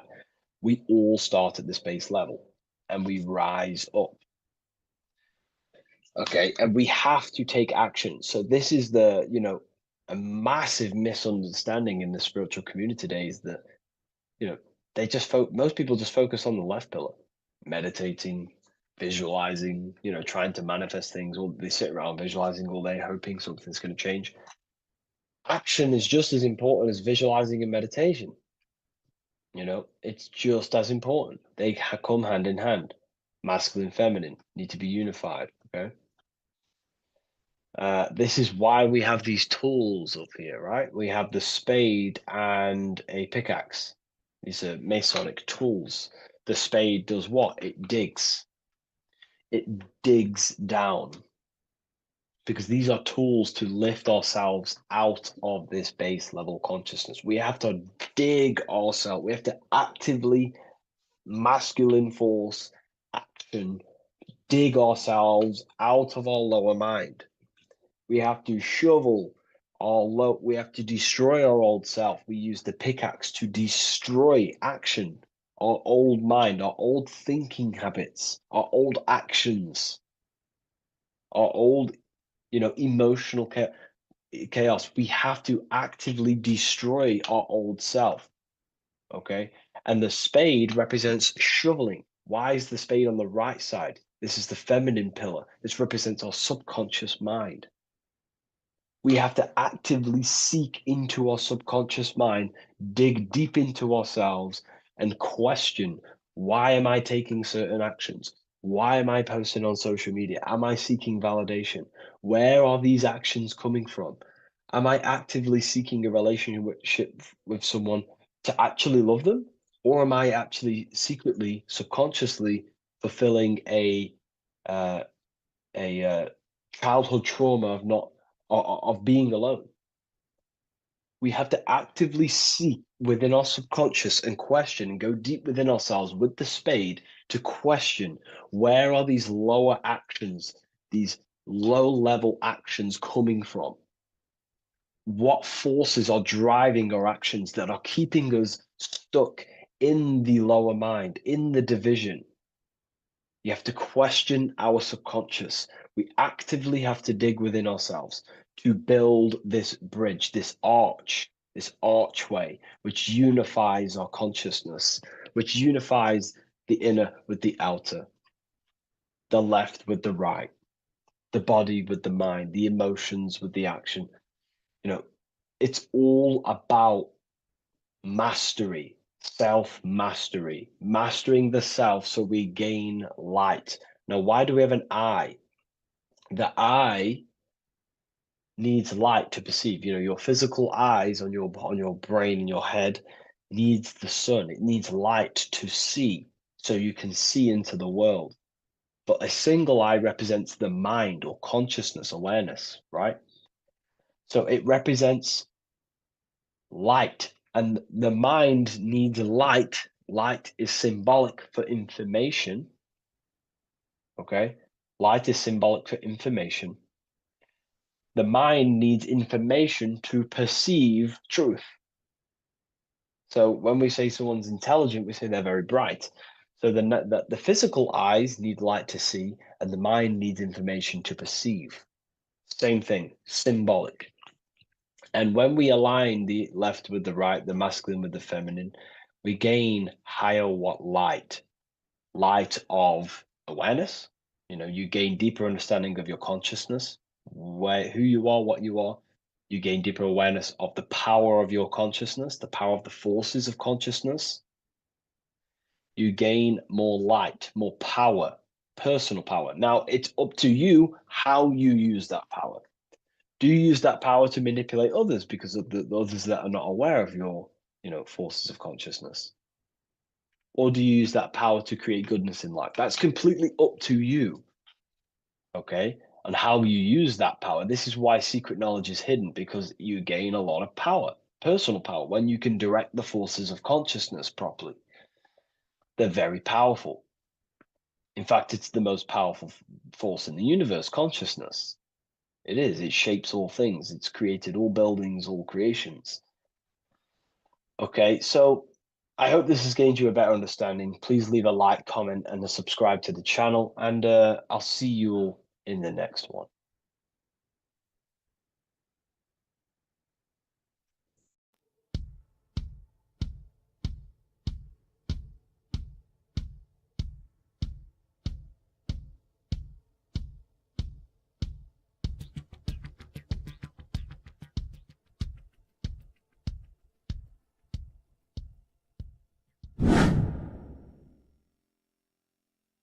What is good, people? How are we all doing? Today we're going to be talking about the different planes of existence, the occult side of the world, the things they don't teach you in school. And of course, you can only find that on this channel, so welcome. So you need to understand is that your consciousness moves through these different planes of existence, these different states of consciousness, which make up all of you. Okay? They are all interlocked planes. They are all interpenetrated into each other. They are all one. They melt into the plane above and below. You see, each plane is a product of each plane. As above, so below. Now, the higher you go, the more fluid, the more dreamy, the less dense it becomes. The lower you go, the more denser it becomes, the more solid it becomes. The lowest plane is the physical plane, which you are obviously aware of. You are inside of the physical plane now. But while you are in this inside of this physical plane, you are indeed inside of all these other bodies which you have not awakened yet. You have to awaken these different bodies. You have these bodies. Okay? It's like a ripple effect. And the center is the most dense, the most solid. This is earth, heart, the heart of the ripple. And the lower you, the further you go out from the center, the more dreamy, the less fluid, the more fluid, the more less dense it gets until you're one with the all. You see? And this is what it's like. This is what this system is. It's like a ripple effect. Now, let's jump straight into the planes.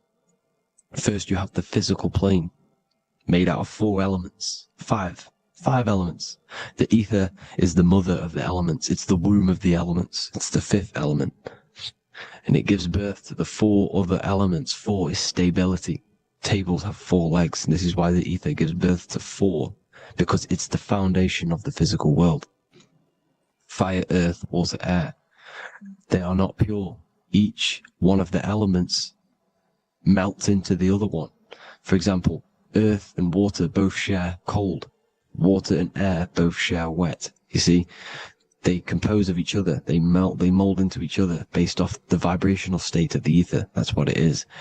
The 4 elements are the vibrational states of the ether. Okay?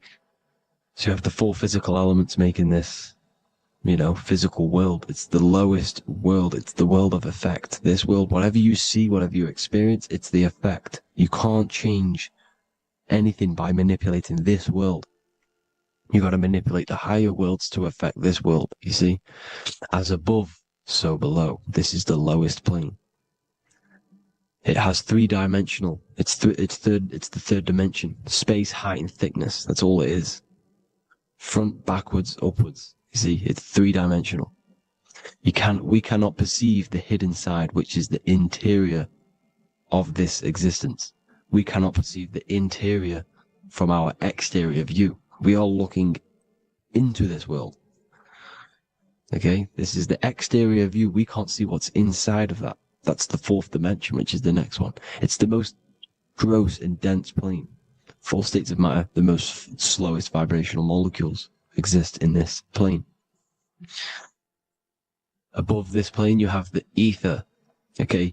The word ether and either are the same thing, because either connects 2 scenarios in languages. I either support Manchester United or Liverpool. Either is connecting them 2 scenarios. The ether is doing the exact same, as you can see here on the planes of existence. It connects the astral world, which is very important, to the physical world.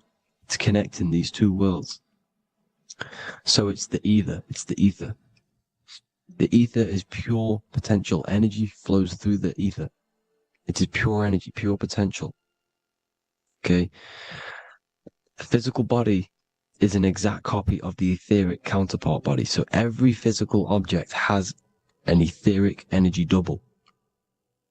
It's like a blueprint of that object. Every single object has an energy double, and that's the etheric double. Okay?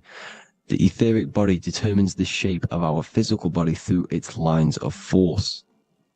All through life, it rebuilds and restores the physical body.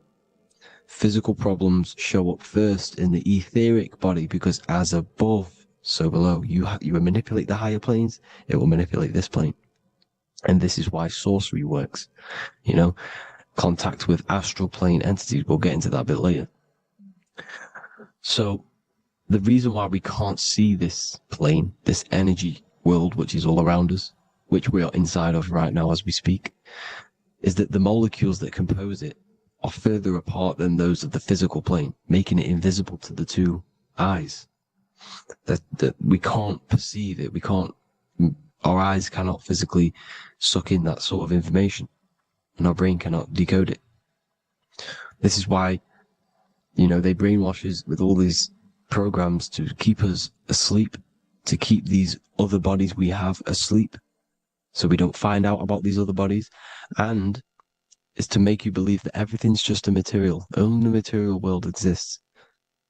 They don't want you to know is that everything that you see is a result of something you cannot see. As above, so below. There are realities within this reality. This is what I'm breaking down now, these different planes, on how this reality works. So your etheric double is your energy body. You can see here the physical, etheric, astral. Astral is your spirit. The ether is a part of the physical plane. It's like just above the physical plane, but it's still part. But then the astral plane is completely separate. It's another plane, but they're all interlocked. Don't think they're apart. They're all interlocked. They're all one. They all melt into each other. The chakras that we have are inside of our etheric body. They are our sense of organs which tune us to the fourth dimension. These 7 chakras connect us to the astral world, the fourth dimension. Okay? They are points for the flow of energy from the universe / 7 planets, because the 7 chakras are your 7 planets, and the 7 planets are connected to the astral world. They are feeding these 7 centers in our body. They connect us to the universe, to our etheric counterpart, and then to us, supplying the physical body. Because the energy comes from above. As above, so below. These 7 centers, these 7 etheric chakras are being supplied with energy from the universe, the 7 planets, the solar system. Then it supplies the physical body. You see? So the ether is very important. And this is, that the ancients understood the science of the ether, and they could, harness free electricity from it, because it's all around us. The ether is all around us. And this is what they were doing. They were harnessing free energy using the ether. The astral plane, the fourth dimension, very important plane. Very, very important. We've all been there. Every single one of you has been there. Okay? The fourth dimension is unseen of what we see. It's the interior of the exterior that we see. We see the third dimension, but we cannot see beyond what's making this third dimension. This is the fourth dimension. Okay? It's the dream world. This is where you go when you dream. Okay? This is where you go when you dream. It's the place of disembodied spirits or ghosts, entities, whatever you want to call them. When you hear ringing in your ears, that is not tinnitus. That is an entity around you. Okay? That is an entity around you. The fourth dimension is where thought forms exist. Mental images. Thought forms as in what you see in your mind when you think of an image, because the mind is the highest plane of existence. Mind is the highest plane of existence. And it manipulates all of the planes below. So it goes the mental plane, then the astral plane. So the thought is in the mind, the mental plane.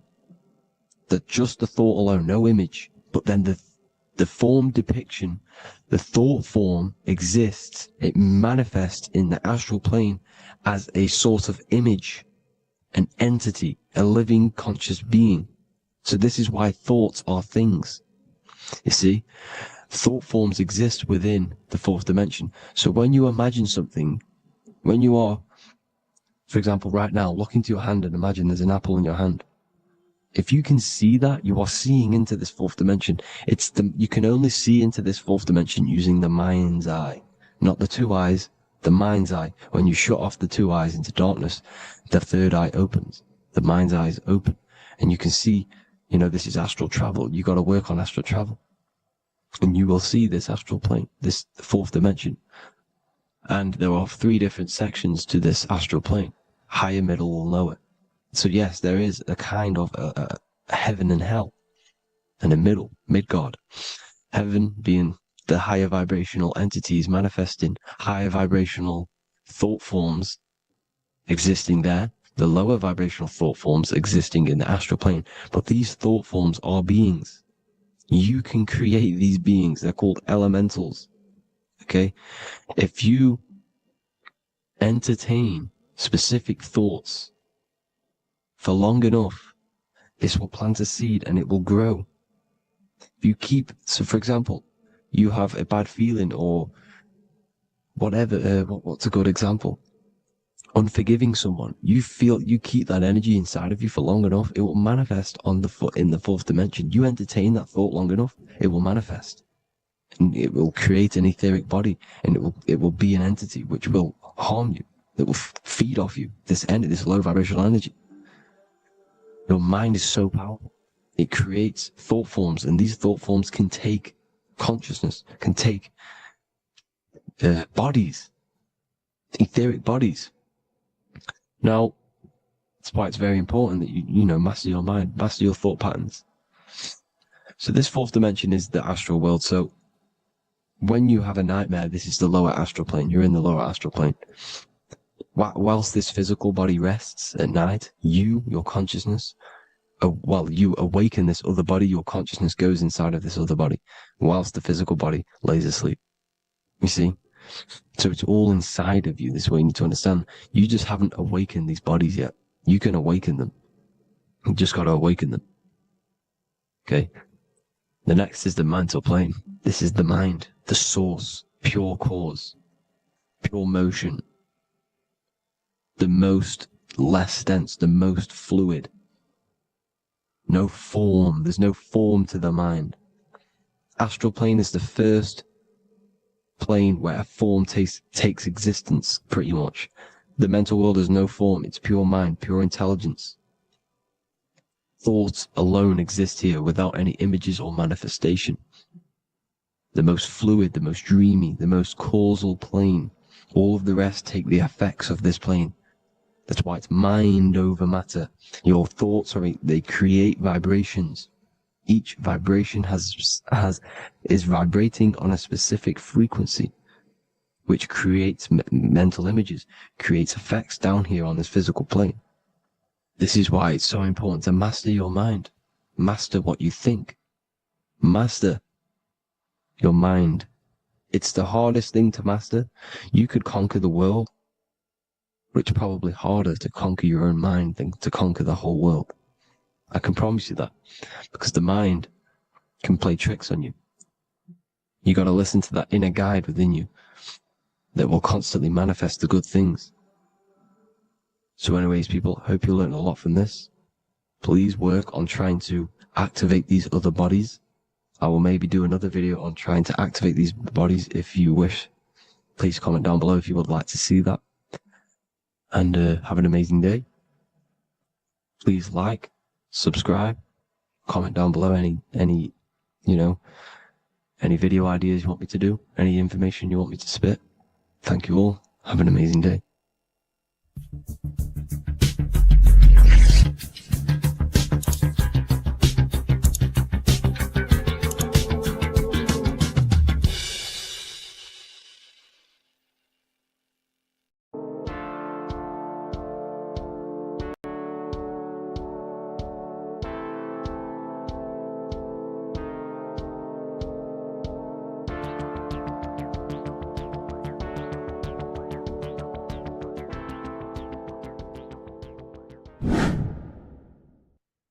Left and right hemisphere, and what are they doing? How does it contribute towards your perception in this world? And this is what we're going to be talking about in today's video. We're going to be breaking down the two hemispheres of the brain and how they function in your life. So first, we have the left hemisphere.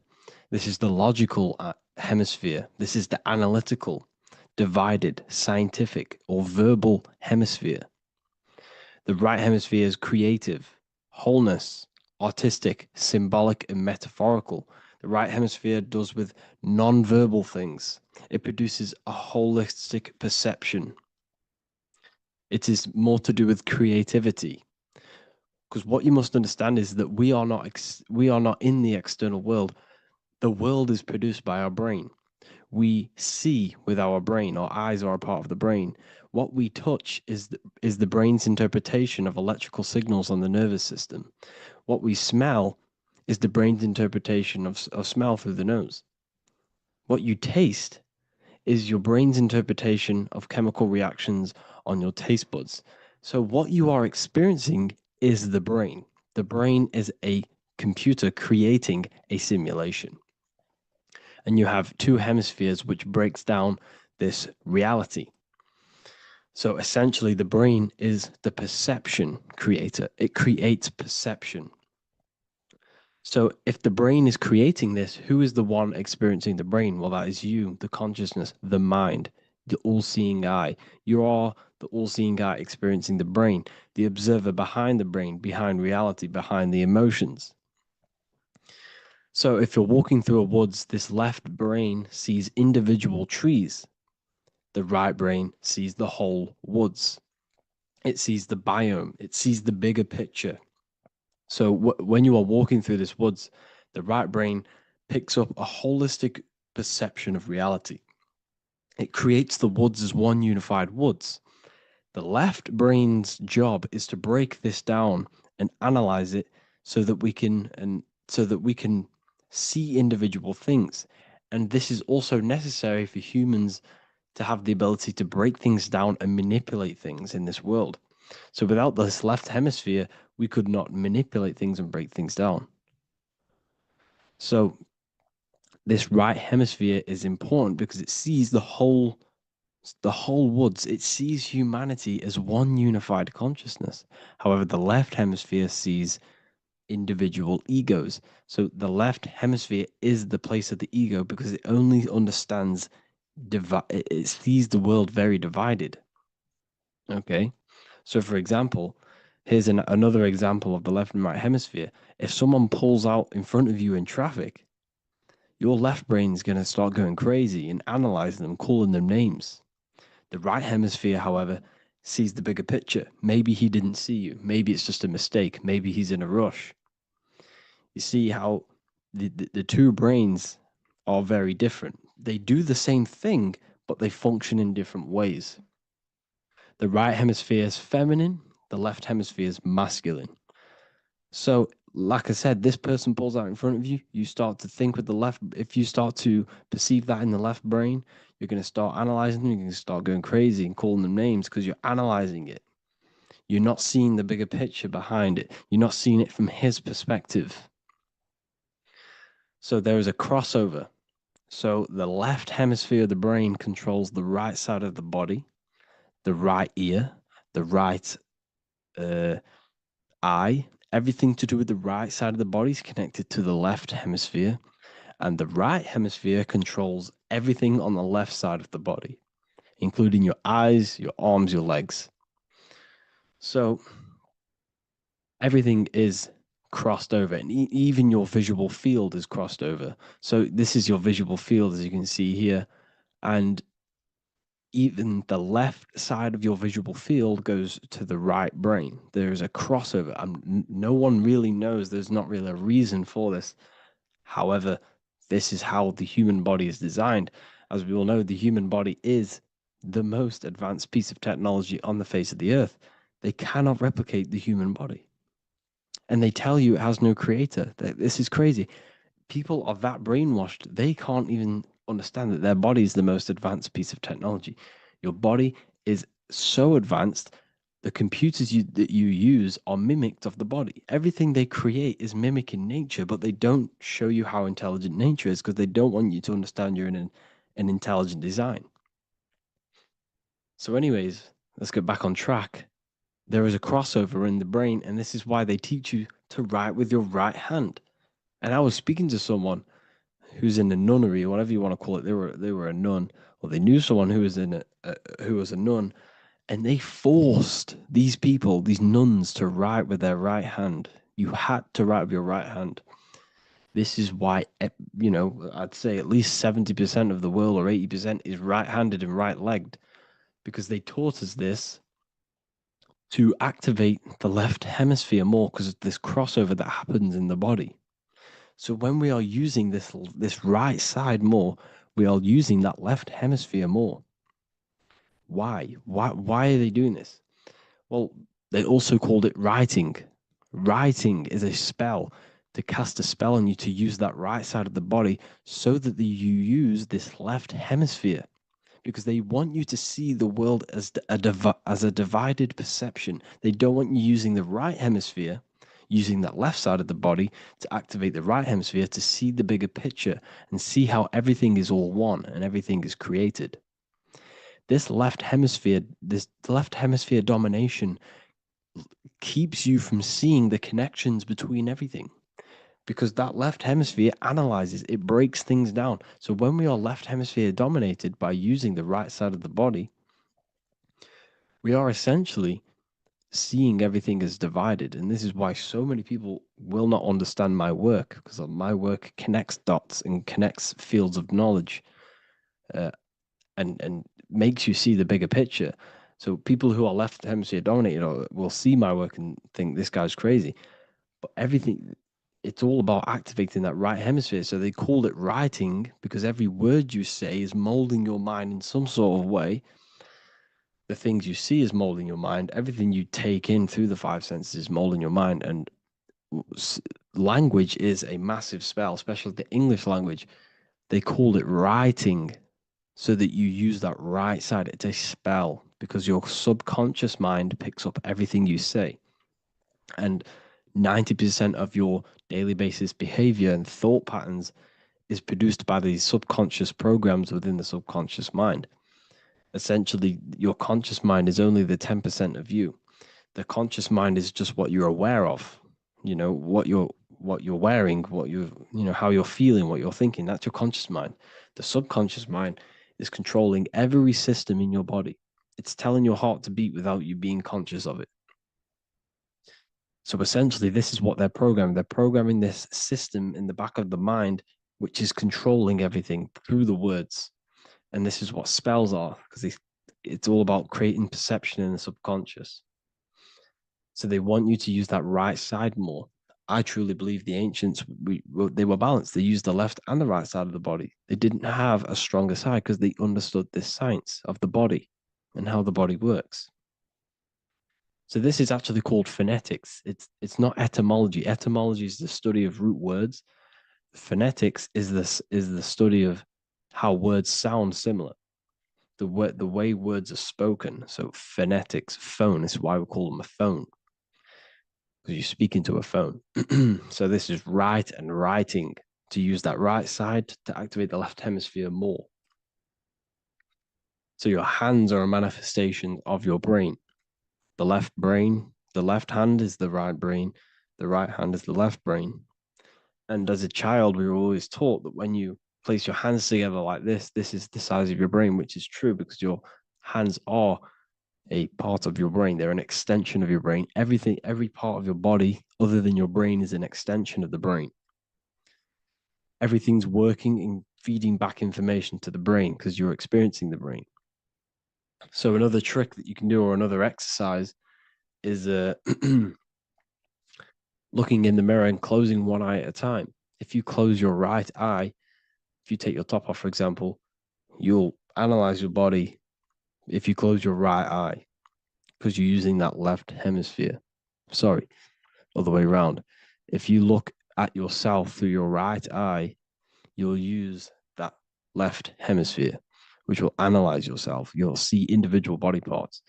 If you close the right eye and use the left eye, you'll see your body as a whole. You won't really analyze it.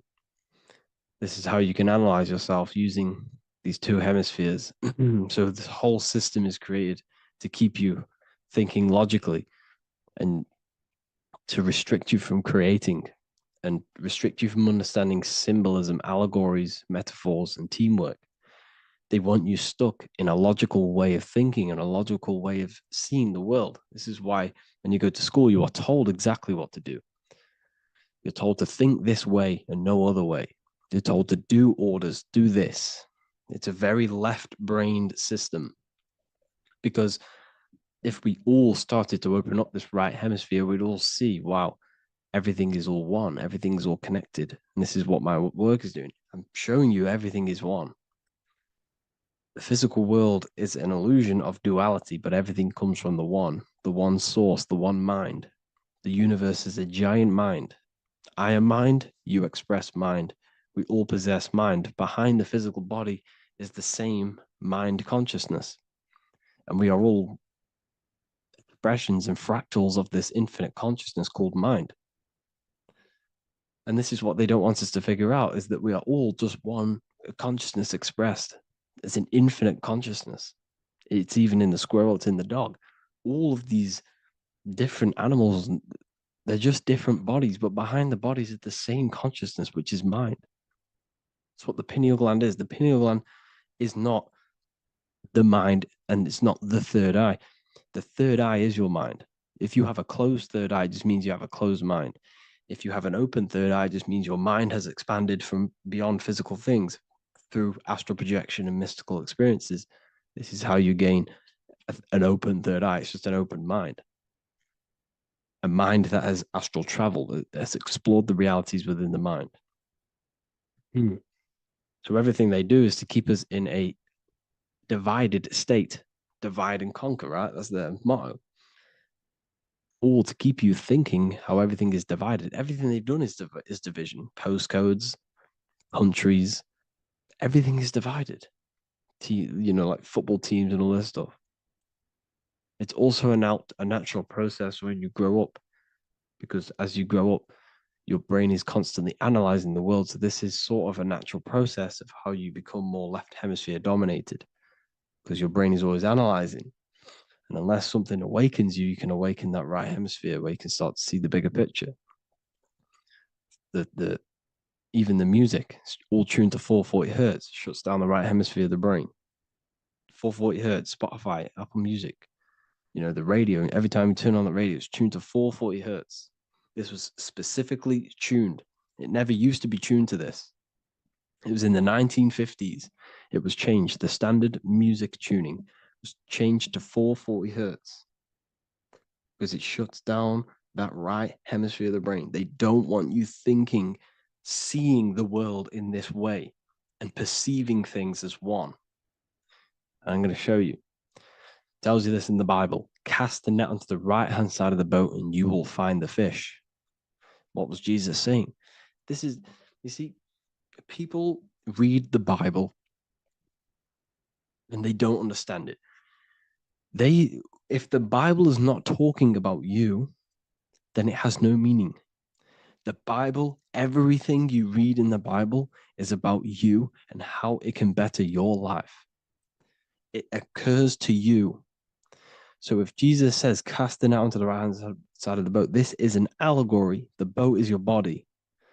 Cast the net, it's the awareness, the perception, onto the right hemisphere of the brain, and you will find the fish. What's fish? What do fish do? They swim deep in the ocean. It represents the knowledge, deep knowledge. Cast the net onto the right-hand side of the boat and you will find fish. You will find the wisdom. You'll gain understanding when you cast that your awareness into that right hemisphere. You will see that I am you and you are me. We are all one consciousness. You will see everything. You'll see that the trees are the same patterns as the nerves in your body. You'll see everything is connected. Everything is a fractal of the one infinite consciousness. And how many fish did they catch? 153.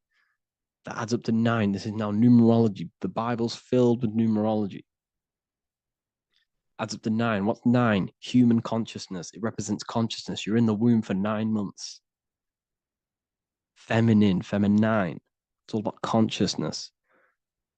And in Revelation 14, and I looked and behold, the Lamb standing on Mount Zion. That's the spines, the mountain. With him, 144,000. 144 adds up to 9. It represents consciousness on top of the spine. You see? And he had his name the name of his father written on the forehead. What's the father? The higher mind, the higher consciousness within you. Where is that? In the forehead, the pineal gland. The pineal gland is the radio receiver for the higher consciousness. Because every body part of the body has consciousness. Your heart has consciousness. Your gut has consciousness. You are thinking with these different consciousnesses. You think with the gut. You think with your penis. You are thinking with all of these consciousness. And it's about raising your consciousness to the higher consciousness, which is the father, the mind in the head. Don't think with the lower parts of the body because that is your animal nature. Think with the higher parts of the body. It's all representing consciousness. How to activate the right hemisphere of the brain? Well, it's all to do with non-verbal things.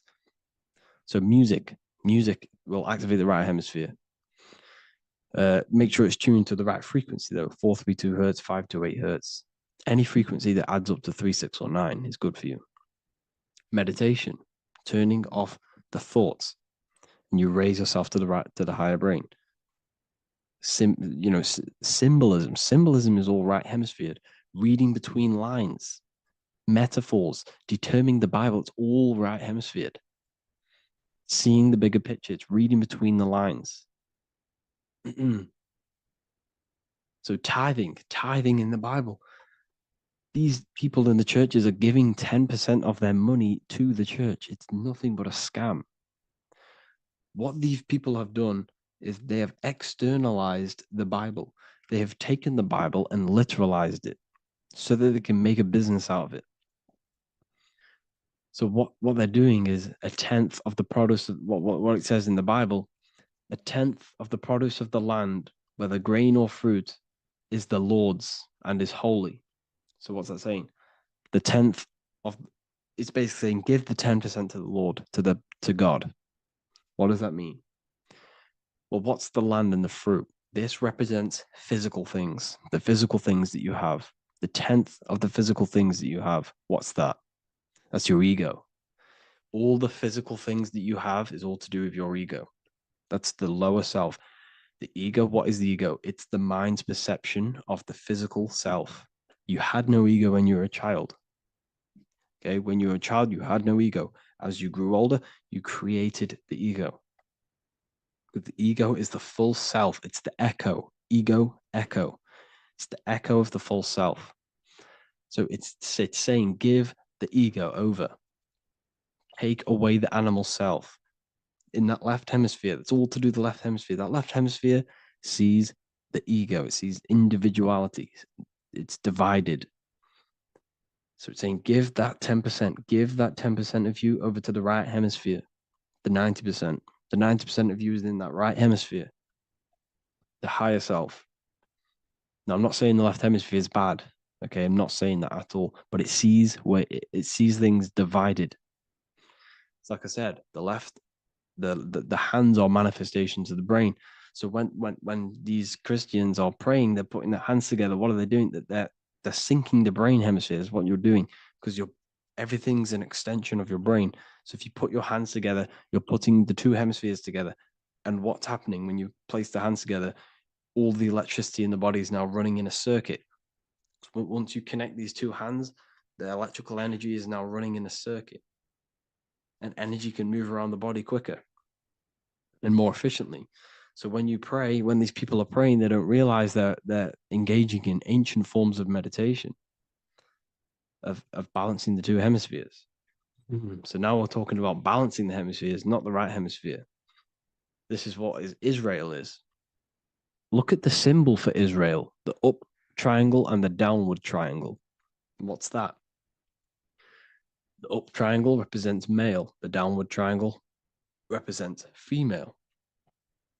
Okay? This is talking about the brains. Israel is Ra. Isis, which is female, the Egyptian god. Ra, El. El means God. Electricity. That's the force of the physical world. It's the force that runs this world, electricity. It's the force of God. El, consciousness. It means God. Israel. Isis, Ra, and El. It's the two hemispheres of the brain, the holy land of Israel. It's the holy land, it's the brain. Once these two hemispheres are synced, this is how you unlock your consciousness. This is the easiest way of astral projecting. Hemisphering, I forgot the word for it. Hemisphere syncretization, something like that. It's about syncing the hemispheres. This is how you unlock your consciousness. Once the brain is running as one electrical system, this is how you balance the two masculine and male opposing energies. Once these opposing energies are no longer in war with each other, the brain, they come together to work as one. You unlock your consciousness. You are born again. What happens when a male and female have sex? It creates a new child. It becomes one. you are born again. Once the two hemispheres of the brain, you are born again. You can then have an out-of-body experiences. So this is why the symbol of the Holy Land, Israel, is the up and down triangle back combined together, because it represents unification of the male and female, unification of the hemispheres. You're born again. You unlock consciousness. And you can get this for free. It's called the Gateway Tapes on my website. Basically, it's a audio track from the government, and they did this in the Gateway Experience. It's a CIA document, and what they do is there are different forms of meditations you go through. I think there's about 5 waves of meditations you do, half an hour each one, and it will teach you. It will sync your hemisphere, because what does it do? They understood that playing one frequency into one ear and another frequency into the other, they understood that the right ear is connected to the left hemisphere, the left ear is connected to the right hemisphere. So when you play 2 different frequencies into both ears, what happens? The brain picks this up, the 2 hemispheres of the brain picks this up, and it syncs it. It syncs these 2 hemispheres, these 2 frequencies together. So now the brain is working as one to sync this frequency. So this is how you can sync your hemispheres, through listening to these frequencies. Okay, you can get them for free and do the meditations yourself. This will definitely help you. This is an easy way to astral project. So it's all about syncing the hemisphere and seeing reality from a unified perception. We should all aim to get out of that left hemisphere. I'm not saying don't use it, but we should now start to we should not start to read between the lines of the Bible, read between the lines of the symbolism they're showing. Study symbolism, study allegories and myths. What are they trying to tell us through these allegories? And, this is how we start seeing things in a better way.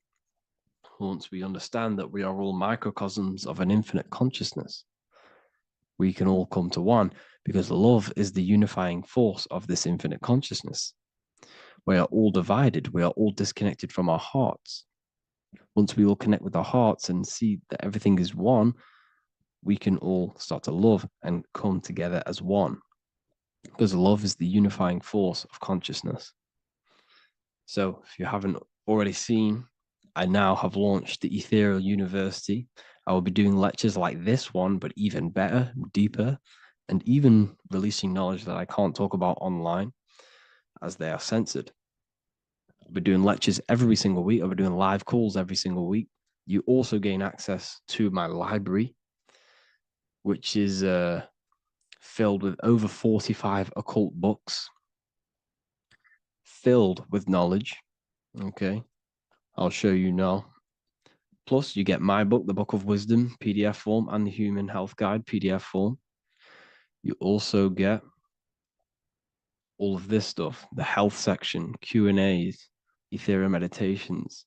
We've got some celestial studies, cosmology, and numerology coming soon. You also get the brand new Manifestation Mastery course, plus the library. And there'll be new books, new lectures, new live calls every single week.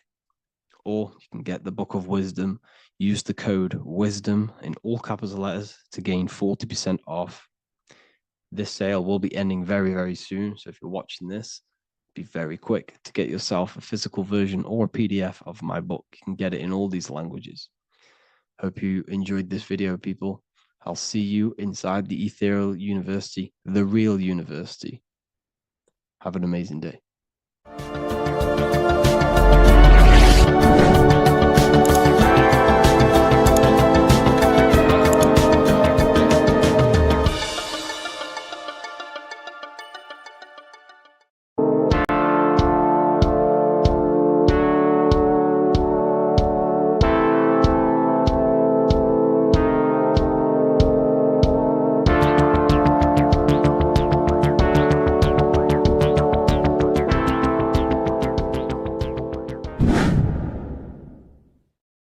What is good, people? It's Revival of Wisdom. I hope you're all doing well.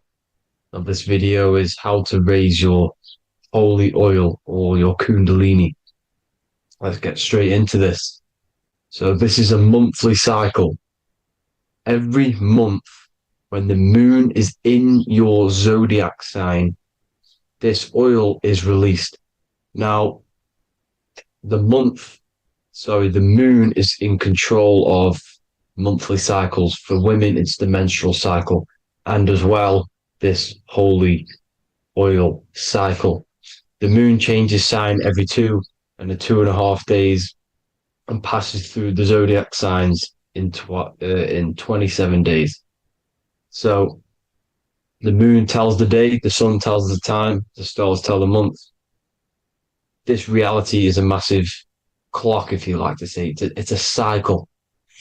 Okay. The moon controls the night, emotions, water, fluids, and the mind. Okay. So this oil is produced in the claustrum. It's produced in the claustrum, which is here, right? This is where you get Santa Claus from.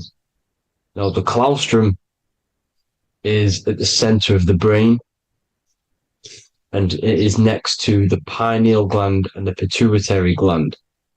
Once it starts in the claustrum, this is the holy present. This is the present that Santa gives to us, Santa Claus.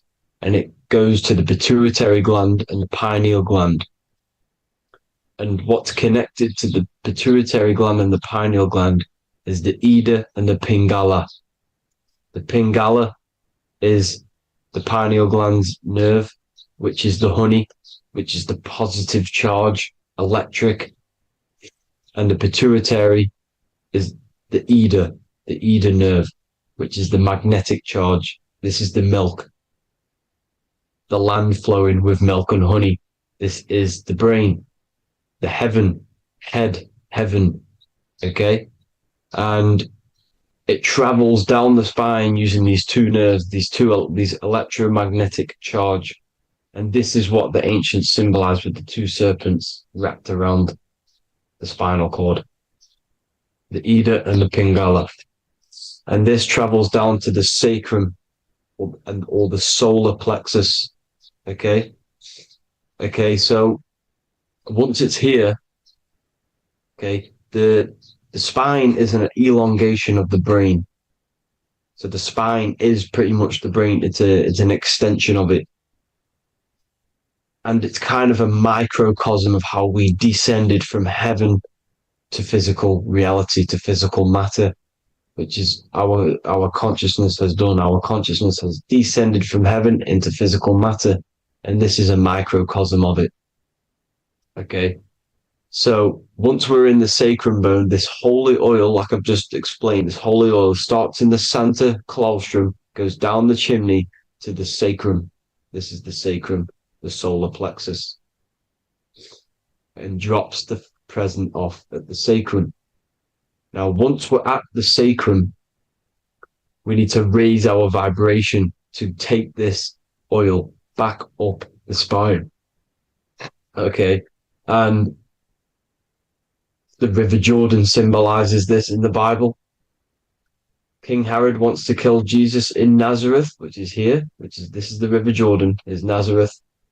He goes to be born in Bethlehem and then goes back up to Nazareth to Joseph and Mary. Joseph and Mary, the pineal gland and the pituitary gland.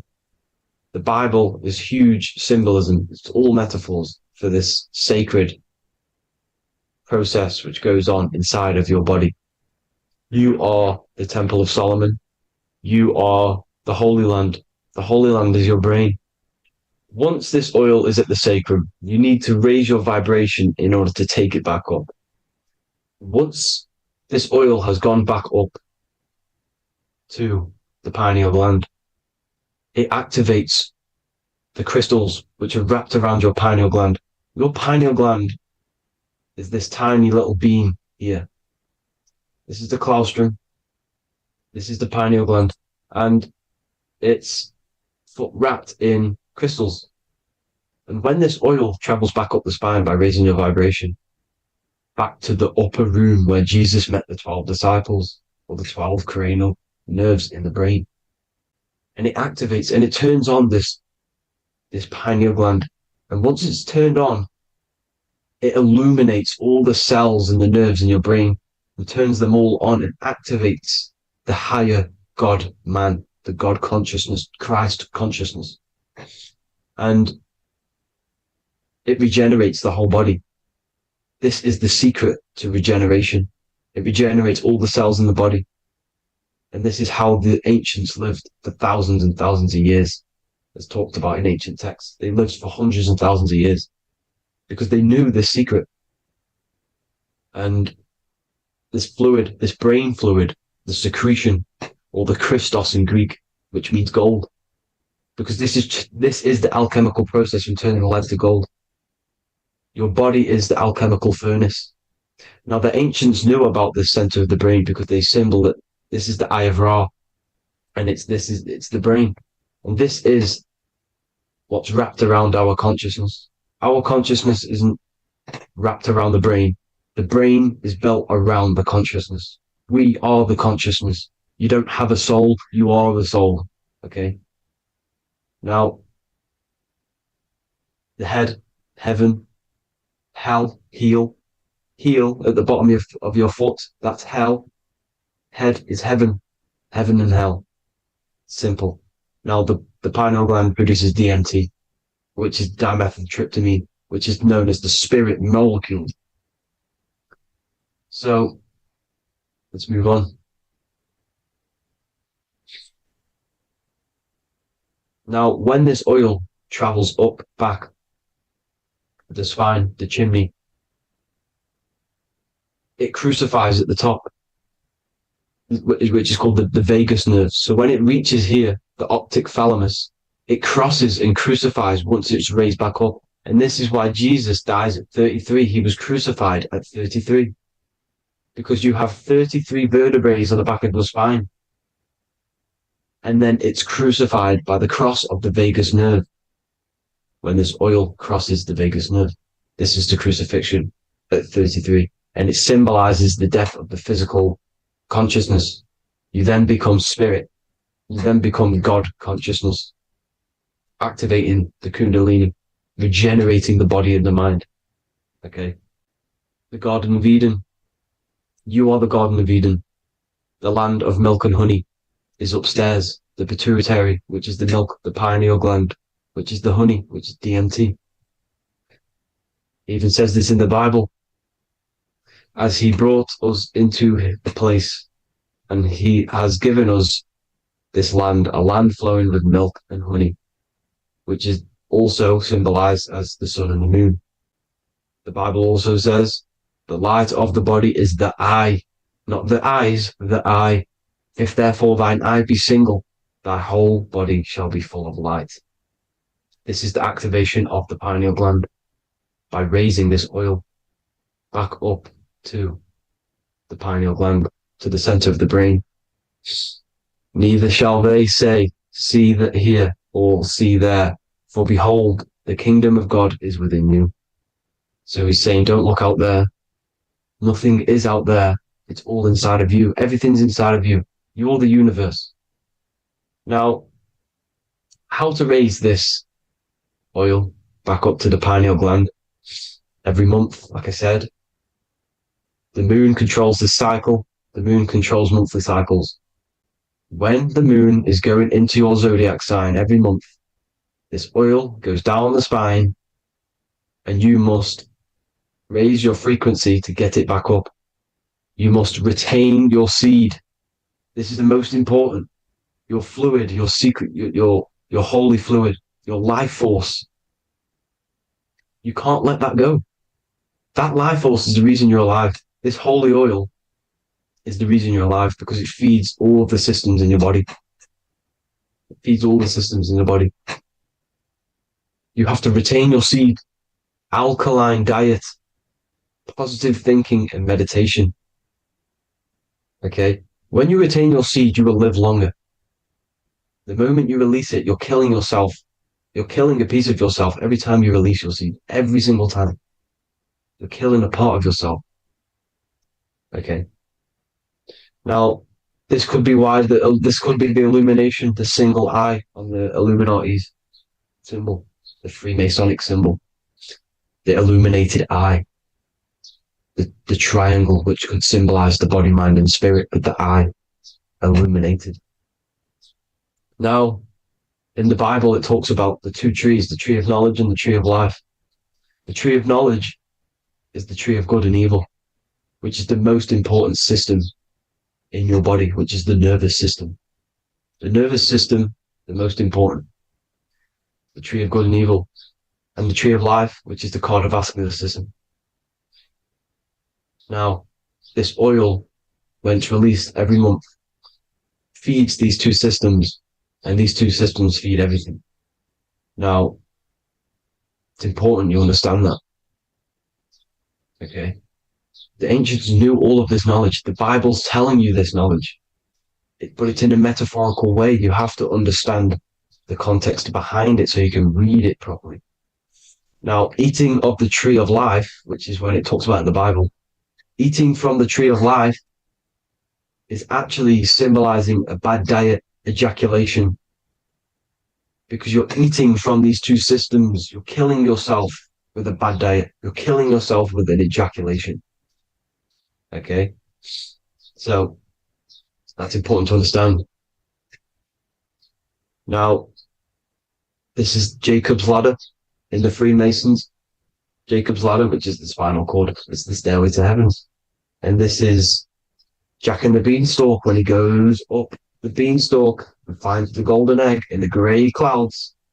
The grey clouds symbolize the grey matter in your brain. Now, the Garden of Eden talks about the 4 different rivers in Garden of Eden. As we see here, the North Pole map, the ancient North Pole map, because the center of the earth is the center of the torus field. Everything's the torus field. Atoms are torus fields. Everything's torus fields. You are the universe. Everything is within you. The North Pole is your spinal cord. This is why they say Santa Claustrum comes from the North Pole. This is the North Pole. And the Santa Claustrum is the center of your brain. Now, there's 4 rivers which come from the Garden of Eden. There's the blood, the Christ oil, which is the oil we're talking about, urine, and saliva. These are the 4 sacred oil, 4 sacred fluids in your body. And these are constantly abused in today's society. Also, these secret societies are targeting these fluids. Okay? This is why porn is free. They sexualize society through Disney. Go and look at some of the Disney movies. There's so many subliminal messages which sexualize these children because they want you sexualized. So you release your seed, which is one of the holy fluids in your body, especially your semen, your sexual energy. So important you retain this. So important because it's your life force. It keeps you alive. Okay. Now, let's recap on this. If you want to raise your oil every month, you can't just retain your seed for the month. You have to retain your seed forever. Don't just do it for a couple of days. You have to do it. It's a lifestyle. You want to become God consciousness, you got to do what it takes. It's hard in this society because this society is made around, it's designed to kill you pretty much. It's designed to keep you in these lower states of consciousness with all the bad food, the chemicals in the food, the chemicals in the water, the sexualized TV programs, sexualized adverts, sexualized TikTok and apps, videos, subliminally stimulating you because that is your weakness, sex. It's your weakness. Now, you have to retain your seed, meditation, and an alkaline diet. Why alkaline? Because acidic is low vibrational. This is the color spectrum. And what's the highest vibrational color? Violet. It's the lowest, red. You have to have an alkaline body in order to raise this oil. When you drink, when you have a bad diet, when you drink alcohol, when you smoke, this destroys the oil. It destroys the oil in your sacrum and it can't be raised again, can't be raised up. This is why it's so important. Without that oil, you don't live. That oil makes you live. It feeds everything in your body. It's crazy how we're not taught this. It's insane. But that is how you raise the oil, people. I hope you all gain some knowledge out of this video. And I hope this assists you on your journey, your spiritual journey. And please like and share this video. We need this knowledge out to the public to wake up humanity. Thank you all, people. God bless.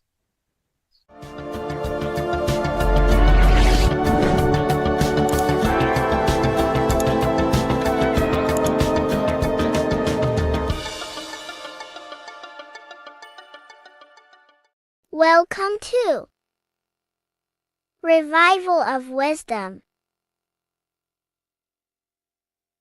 Welcome people, we're back with another video. Please make sure to hit that like button, subscribe, and turn on notifications to never miss a video. The Earth is a giant torus field consisting of a positive and a negative pole. The Sun being the cathode with a positive charge and the Moon being the anode with a negative charge. This is why the Sun rules over the day, giving you lots of energy, and the Moon taking your energy from you, making you go to sleep. Now, the plane that we live on is called the plane of inertia, and at the center of this plane of inertia is the North Pole. This is where the two electromagnetical energies meet. Now, this is where the most electromagnetic energy is stored. This is why all compasses will point north, because it's the most magnetic place in this reality. So the Sun and the Moon is spinning around this center point, which is stirring the ether of this reality and making everything move in circles, meaning this is a cycle. Everything's recycling itself. It's an organic simulation. The ancients also knew about this sacred land at the center of this reality, known as the North Pole. As you can see on this map from the 1500s of the North Pole, you can see 4 islands around this center black rock. Ancient civilizations like the Mayans, the Buddhists, and ancient Chinese also depict these 4 islands. The endless symbology of these sacred lands at the center has been going on for thousands of years. These sort of secrets are now kept by the elites, but as always they have to show the truth in plain sight, and this is what they are doing with the Windows symbol and also the Wizard of Oz. Now in the Wizard of Oz, as you can see, there's something called Munchkin Land. Munchkins are these unusually short people. Then on the ancient 1500s map it says pygmy, and then the pygmy people in mythology are also these unusually short people. Just like Santa and his elves, they come from the North Pole, and elves are these unusually short people.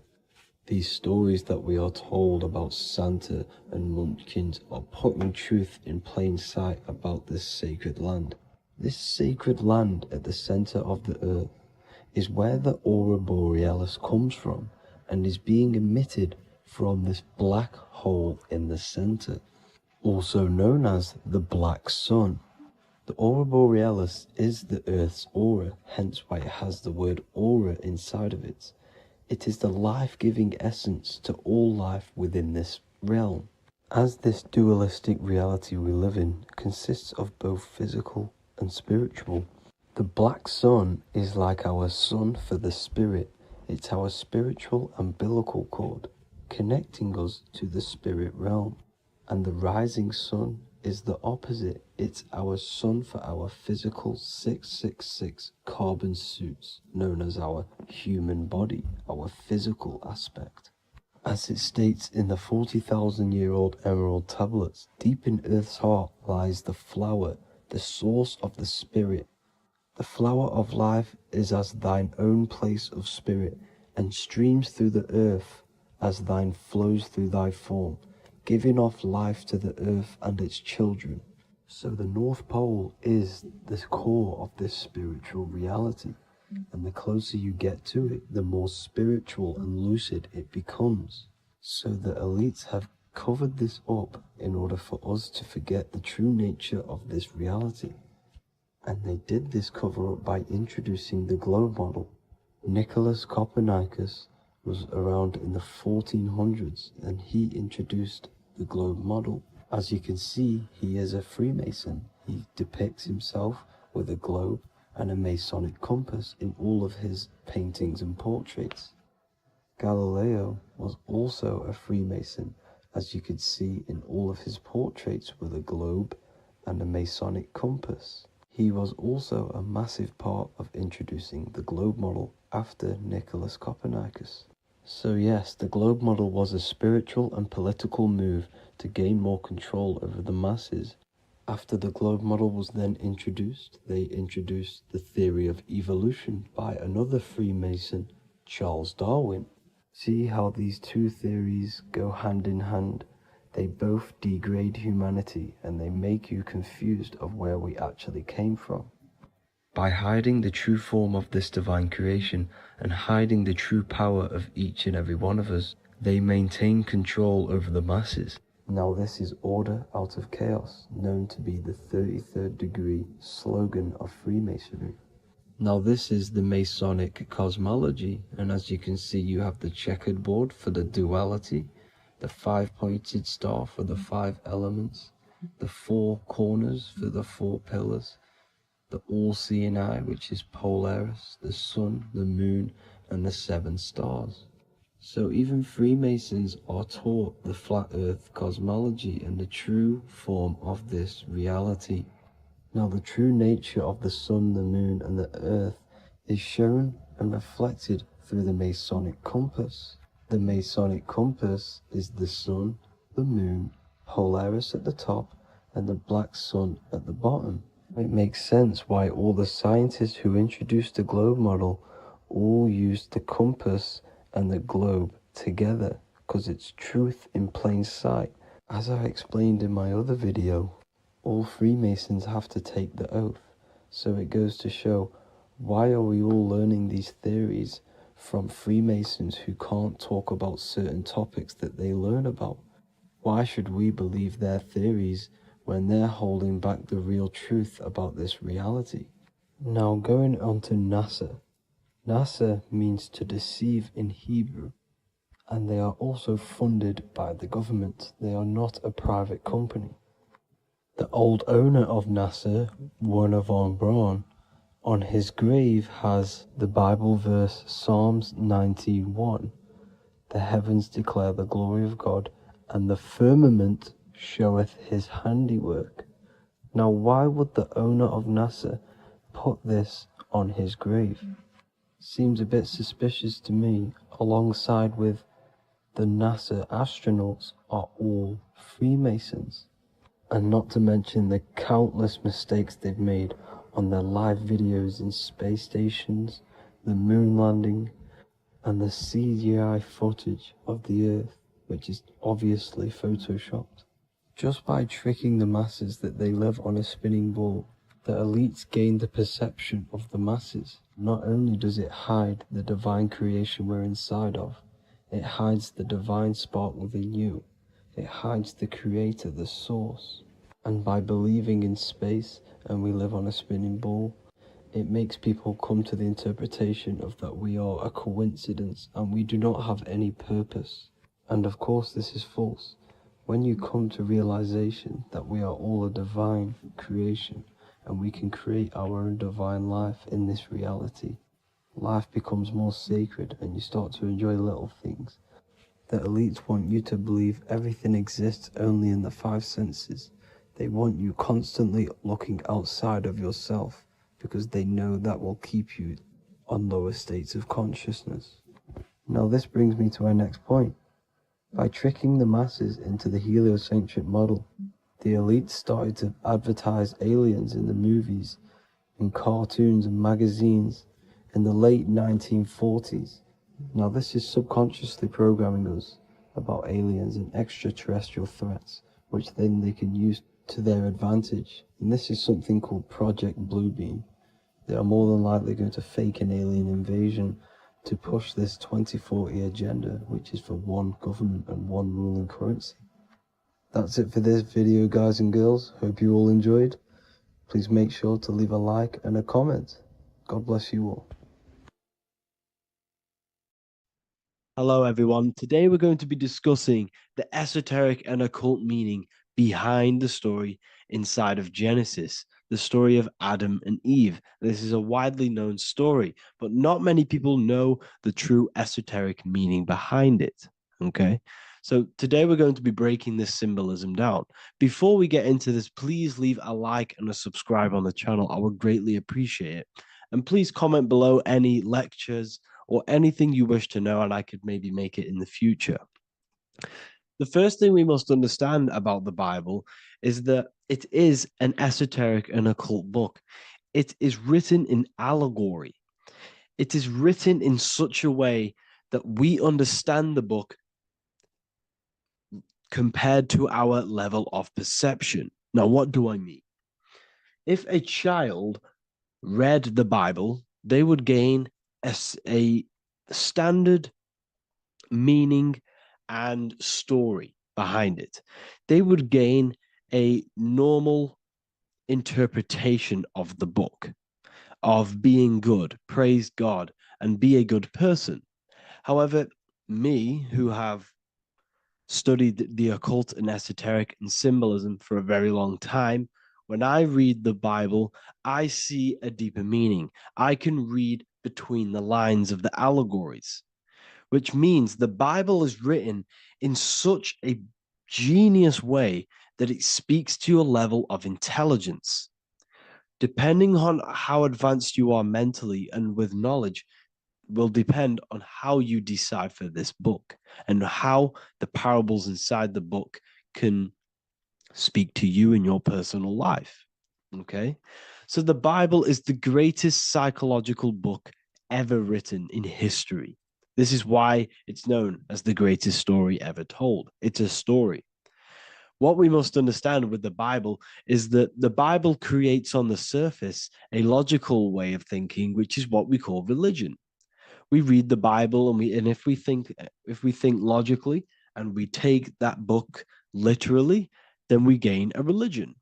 But if we look beyond the surface, this is what we call esoteric, metaphorical, symbolic. You can read between the lines using our right hemisphere of the brain in deciphering this book and what it truly means to us and the evolution of our mind, body, and soul. What this book actually reveals between the lines is instructions and stories which teach you how to level up your consciousness, how you can sync the mind, body, and spirit and the soul all together so you can live like a god. This is what the esoteric is. It's the purification of consciousness. Now, when it comes to Adam and Eve, okay, what we must understand is that this is the beginning of creation. This represents the beginning of your life in an esoteric way. This is symbolic for the beginning of your incarnation into this physical world. Okay. And we have Adam, masculine, Eve representing feminine. These are the two masculine and feminine energies which create the whole material universe. Okay. And as we are born with a pure consciousness.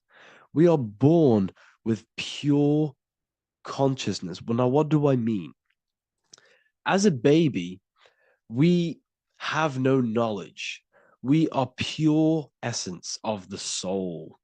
You know, we don't gain the knowledge of good and evil. We are pure. Yes, we're not happy all the time as a baby, and we're not sad all the time, but we have no ego. This is what I mean. Our consciousness is not split. As a baby, you are whole. You have a whole consciousness. You are yourself. You have no false identifications, no limiting belief systems, nothing. You are pure awareness and the pure soul and the pure mind. Now, this is what Genesis is representing.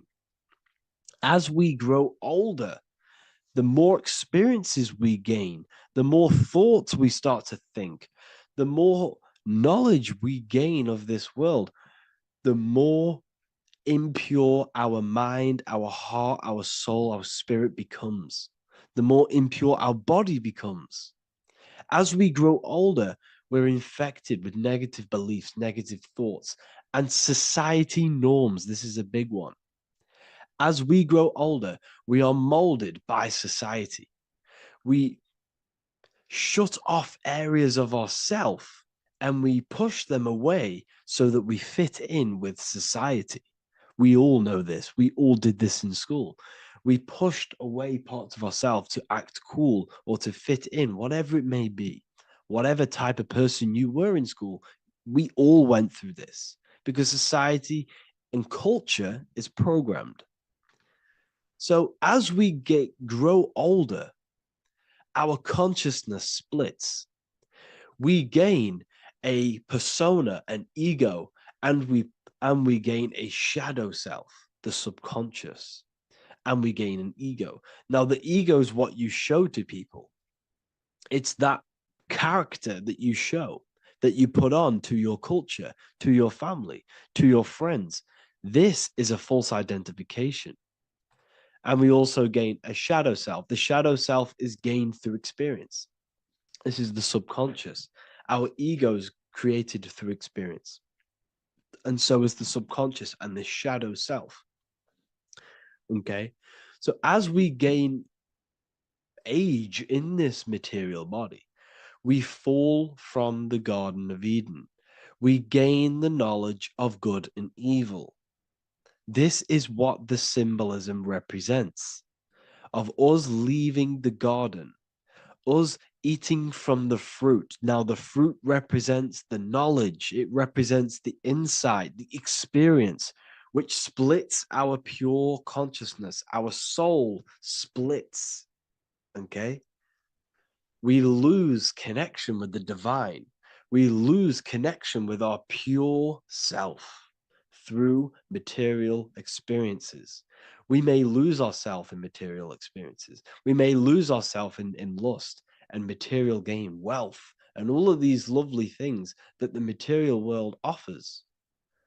We lose ourselves in this. Okay?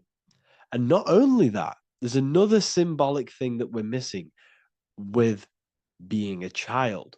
There's another symbolic meaning behind this tree in this story of Adam and Eve. And this is sexual energy. Okay? As we are a baby, we have no ability to create another human life. We have no sexual urges.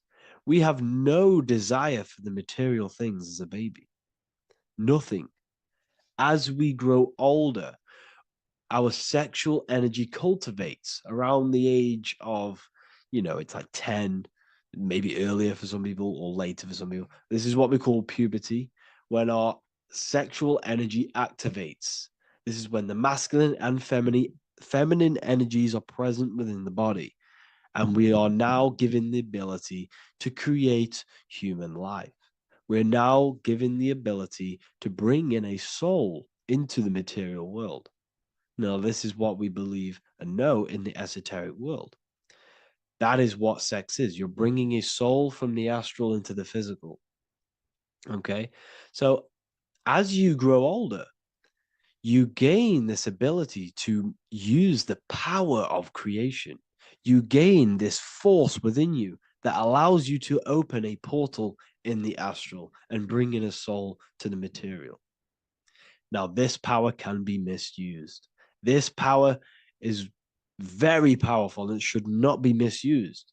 In occult and esoteric teachings, we teach and learn sexual transmutation, how we transmute sexual energy into different areas of our life so we can grow and create.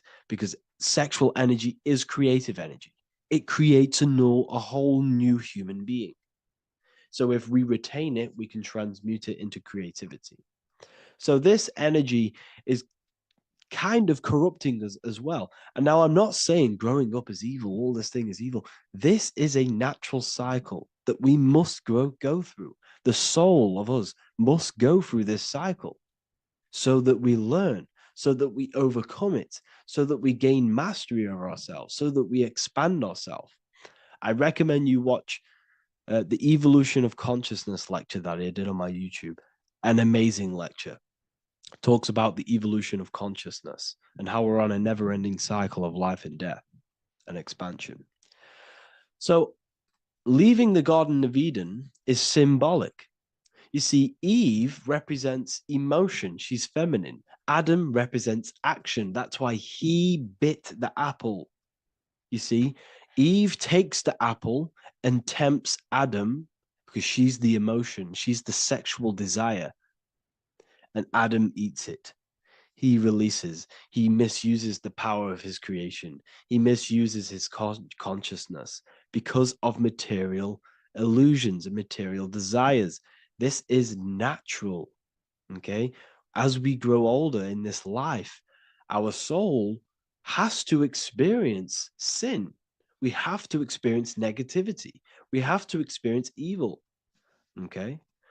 And we have to misuse this power within us to learn about it so we can overcome it and gain control over it.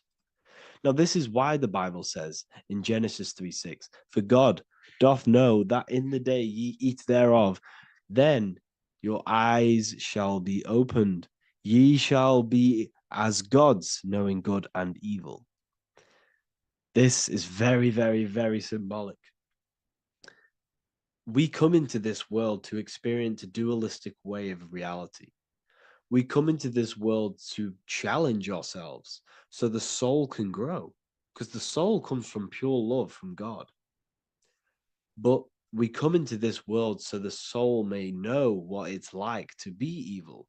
You see, we are like a seed. Our soul's like a seed. And when that seed grows, okay, and it's planted, them roots must grow to hell in order for the top of the tree and the roots to grow to heaven. In order for the soul to reach the highest states, it must descend down into the lowest states. Good and evil. This is the story of good and evil, okay? And this is the story, a psychological story of how the human mind has functioned in this life. This is what this story is representing of how our soul and mind is functioning, how our consciousness is splitting and growing up and evoluting. Okay. Like I said, snakes represent sexual energy. They represent, snake, when you've been snaked. This is why we say you've been snaked, because it represents a temptation of sexual energy. This is why the Kundalini is symbolized as a snake. This is the serpent within us that we can rise to activate dormant brain cells in our brain. And that's called the Kundalini awakening. I'm not going to get into that into this video, but this is what it symbolizes, the tree and the knowledge of good and evil, because our body is the tree. Our central nervous system is the tree. The snake is our sexual urges and this false temptation that tempts us to interact with sin, the material world, okay, and go against our higher divine self. This is what it represents. Now,